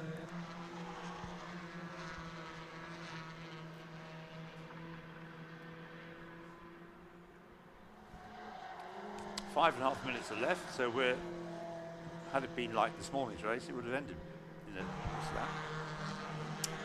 But over the line they go. Still, Michael Blackburn can't get himself quite close enough to challenge Chris Jones for the lead.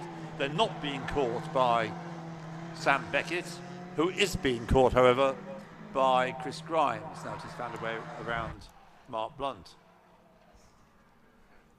Yes. By in excess of 6/10 that time. There's Spate. Oh, almost up the inside of Chisnell. Yes, he's looked quite on the limit, I think, going through Old Hall. Spate has tried almost everything, Yes. it seems, hasn't he? Yes. All of the obvious overtaking places, he's had a go and not been able to do it.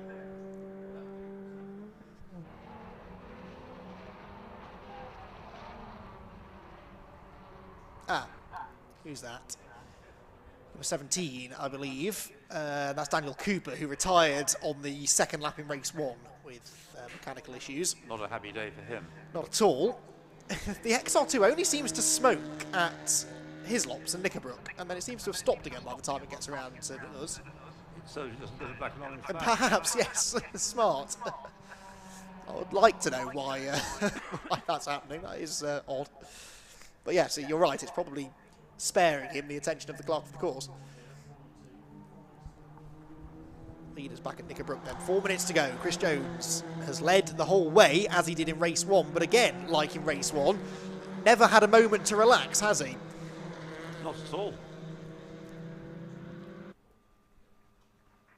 So, Windy Bob, as he's called, don't ask me why, is leading the way. It's just what it says on his car. I'm just telling you what I can see. And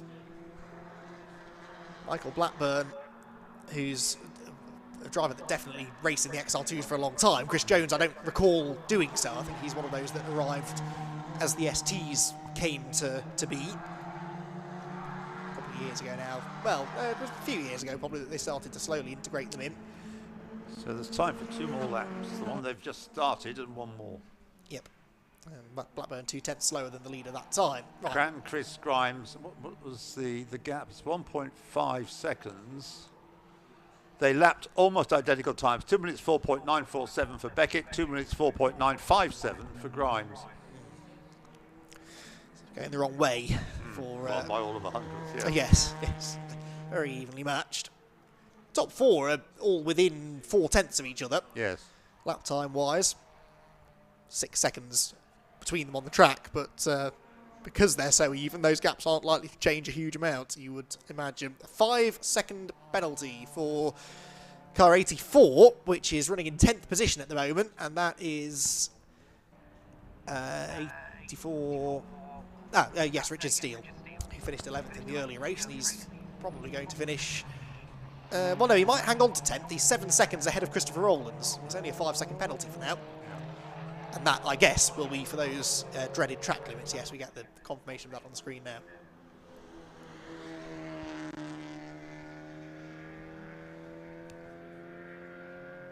Back through his lops. Now this time, I would argue that Grimes is gaining a bit more on Beckett, at least to this part of the circuit. They come through the XR2 smoke screen. Yeah, he does look closer. Yeah. It's not a second and a half anyway, but how close he can get. Took a much wider line out of Knickerbrook. It looked like Beckett wasn't carrying anything like as much speed as he should have done, and another chunk of time disappears between them. Almost nose to tail now at Druid's corner. But in fact, they're no closer than the 2 leaders have been. No, no. Although the 2 leaders are very close now. Yes. So Lodge. A big final effort, I think, being put in by Michael Blackburn. He's got 1 lap to go. Might fancy a go here at Old Hall. He's closer than he has been. Number 24, by the way, now being given a 5-second penalty as well. That's Pimblett, part of that 3-way fight for 6th. Leaders through Old Hall, though, in. Yeah, leaders through Old Hall, still very close. About 1 length between them as they go out of the corner and head down the avenue towards Cascades for the final time. And similar sort of closeness between the next 2. Yeah, look at that. Foot at most between them as they came through Cascades there. Blackburn certainly asking all the right questions of Chris Jones, but Jones so far having all the right answers to him. There goes, was that Pimblett going through? I think it was. He's the one, the latest to incur the wrath of the stewards for the track limits. Oh, Blackburn, there was almost a gap up the inside at Shell. Did he make it? No, he didn't. That was Chris Jones barely got the door closed there. That was very close. Well, Michael Blackburn, of anybody, ought to know the places to overtake amongst this field because he's raced here so many times. Yes. Well, Shell is a good place to overtake, but only if the car in front leaves the door open, which I'm not convinced Chris Jones have a go coming down. Well, obviously, Chris Jones defending the inside line until the last moment, moves across. Michael Blackburn shadows him as if tied to him. What about Knickerbrook? He's going to have a go. He's on the grass, Blackburn. Yes, I'm glad he backed out of that as well. It's going to be Lodge Corner again, isn't it? Well, that's all that's really left here, apart from revving the car to a very high rate up to the line. And just as close for 3rd place. So Jones and Blackburn together, Beckett and Grimes as one as well as they head towards Druids for the last time. So, no change in the order. No. I reckon at least one of those pairs might swap over here into the last corner. Right, into the final braking zone. Blackburn doesn't have a go on the way into the corner, but is that because he's setting up for the better exit? Not really. No. So it looks like Chris Jones is going to get there then. Double race victory at Oulton Park in the Vinyl Detail STXR Challenge for Chris Jones, with second place going to Michael Blackburn. Now for third place, it's almost overlapping, but it will be, I think, Ian, that's Beckett in front. Yes, it is Sam Beckett who just held on. The gap at the flag between those two, officially 0.3 of a second, although I must say, from our vantage point, which is the bad angle, some way away, looked like less than that, but 0.319 is what the gap was said to be. It was. Mark Blunt held on to 5th position, Greg Spates 6th, Chisnall 7th place. It was Pimblett that got the 5-second penalty, so he stays in 8th place, just about. Over Alex Cause at 9th, Christopher Rowland 10th. And I don't think the 5-second penalty is going to affect things too much behind either, because they were all reasonably spread out. So, entertaining last race of the day there, certainly. Yes, that's right. Good battles there at the front. And Chris Jones, fully deserving of 2 race victories, because in both of them he had near relentless pressure from behind. Yes, he had to keep it very clean and stick to his lines, stick to his braking points, not lose concentration. And he prevailed by 0.351 of a second. Yes, almost exactly the same margin as we had between Beckett and Grimes behind. Yeah. So, good season ahead, I think, for the Vinyl Detail STXR Challenge. And they, I'm sure, will be making further appearances on the live stream package for the Brscc. Certainly hope they are. Because every time I cover that championship, they seem to provide this very close racing, and certain other circuits where there are maybe 1 or 2 more overtaking opportunities, we get even better racing, even more side-by-side action than we saw there. So results then will confirm the results, and it is going to be race victory number 2 for Chris Jones, and continues a strong start to the season for him. Michael Blackburn finishing 2nd, Sam Beckett in 3rd, with Chris Grimes 4th after that poor start. Mark Blunt was next, ahead of Greg Spate, Chris Chisnall, Matthew Pimblett, Alex Causa and Christopher Rowlands, with Chris Lindley 11th, Richard Steele 12th, Peter Futers 13th, Ron Lufstad in 14th, with Ian Billington finishing 1 lap down in the Smoky XR2. Then Daniel Cooper, the 1 non-finisher, and that rounds out the final race of the day. The next round for the STXR Challenge is at Snetterton. I'm struggling to remember the last time this series will have raced that far down south. It's the only time they're venturing south this season. They have a round at Anglesey, Donington Park, Cadwell Park, Croft in September, and then they're back here for their final round on the 16th of October.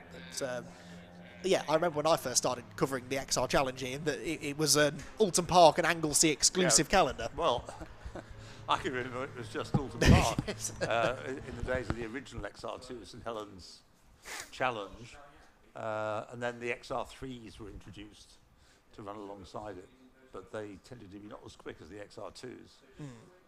There were some great characters, some of whom ended up in strange places. It's another story, or stories. It was a bit of fun. But then other guys out of that character, I mean, John Minshaw, and I think his brothers all started in the XR2. Oh, okay.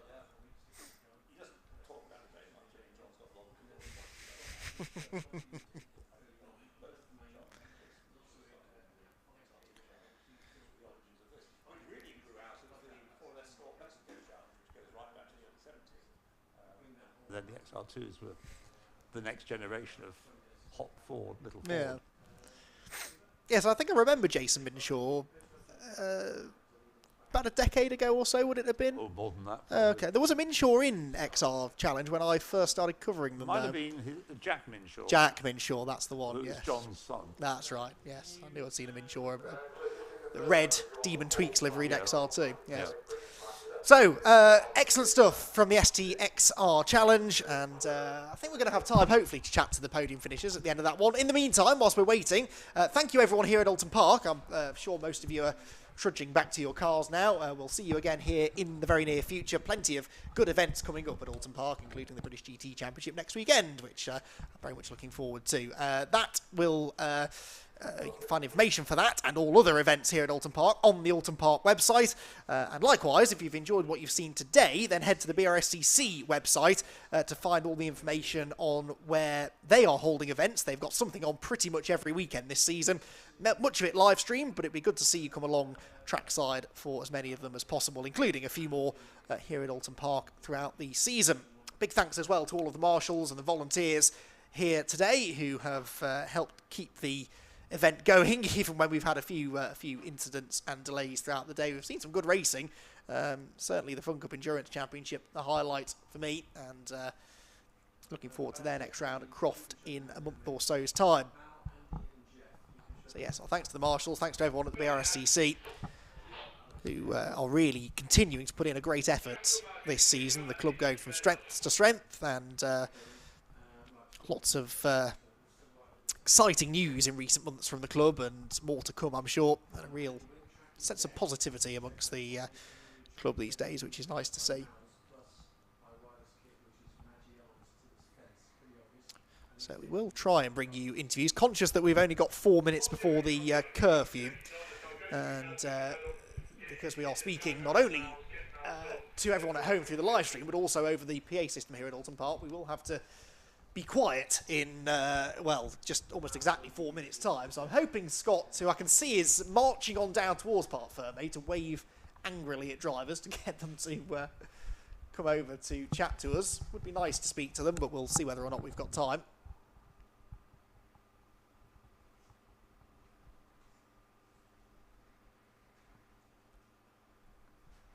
Yeah, well, I'll just, whilst you're waiting for that, because as you say, it's important that we finish at 6:30, and it's getting a bit close. Yeah. So I'll say good night. Yes, thank you, Ian. Been a pleasure. Oh, good afternoon. Yes, not quite yet. No, thank you, Ian. Been a pleasure. Been a while since we worked together, so enjoyed being up here with you today. And yes, sure. Are you back here next weekend, Ian? No, I'm okay. in Donington, I think. Oh, okay, okay. Well, look forward to crossing paths again later on this season. Yes, so we hopefully, do we have any sign of drivers down at the end of the pit lane? I think it's too late now. Yeah, I think it is getting a bit late now, isn't it, because of the curfew?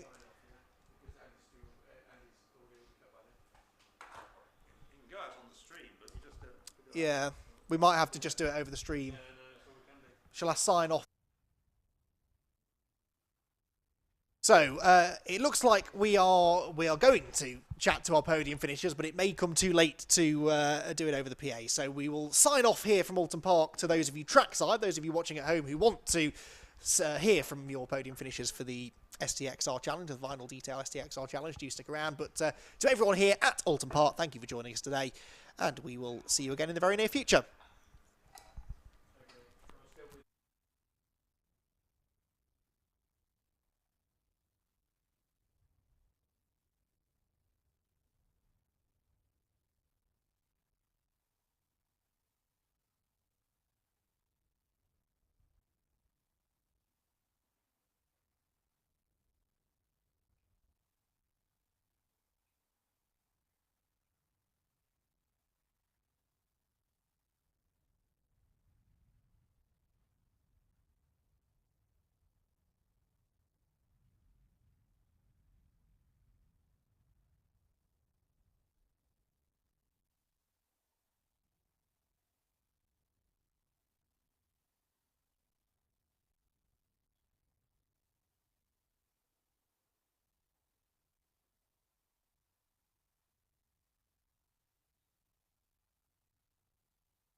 Well, sadly, I was hoping to have a chat to the drivers for the top 3 of the Stxr Challenge race, but unfortunately they all had to go to scrutineering. So by the time I had a look in the Parc Fermé, they'd all disappeared. So, but congratulations to the top 3. It was Chris Grimes who got the victory, of course, Michael Blackburn in second, and it was Sam Beckett in third. And that concludes what has been a mega day of racing here at Oulton Park. Congratulations to all the winners that we've had in the Northern and Super Classic Formula 4 Championship, in the Vinyl Detail Stxr Challenge, the Nankang Tyre CityCar Cup, and of course our main event for today, which was round 2 of the Fun Cup Endurance Championship. Congratulations to Stobart Sport for their first Fun Cup victory in history. So that's just about roughly it here from Oulton Park, for myself and Andy and Ian. Thanks for those who've been watching and those who've been also looking at the action track side too. Quick couple of mentions is that if you want to see any of the information about all the championships that have been here at Oulton Park, be sure to head to the website brscc.co.uk.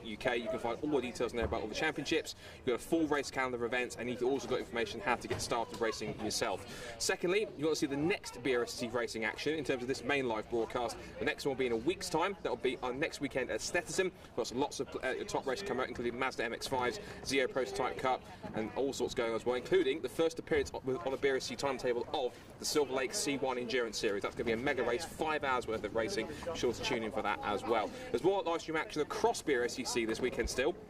If you want to watch any of the catering racing action from Brands Hatch, there'll be some catering races being streamed on the BRSC channel tomorrow, so you'll be able to check that out too. Also, if you want to check out the National Formula 4 at Knock Hill, their race will be streamed on their Facebook page for Knock Hill. They're both races where they're combining with the Scottish Formula 4, so be sure to check that out. Also, as I say, tune in next week for more action from Steston. But for myself, Scott Woodwist, from Andy McEwen, Ian Titchmarsh, and everyone here at Oulton Park, thanks for watching, and tune in and subscribe for more action coming up very soon from the British Racing and Sports Car Club. Thanks for watching.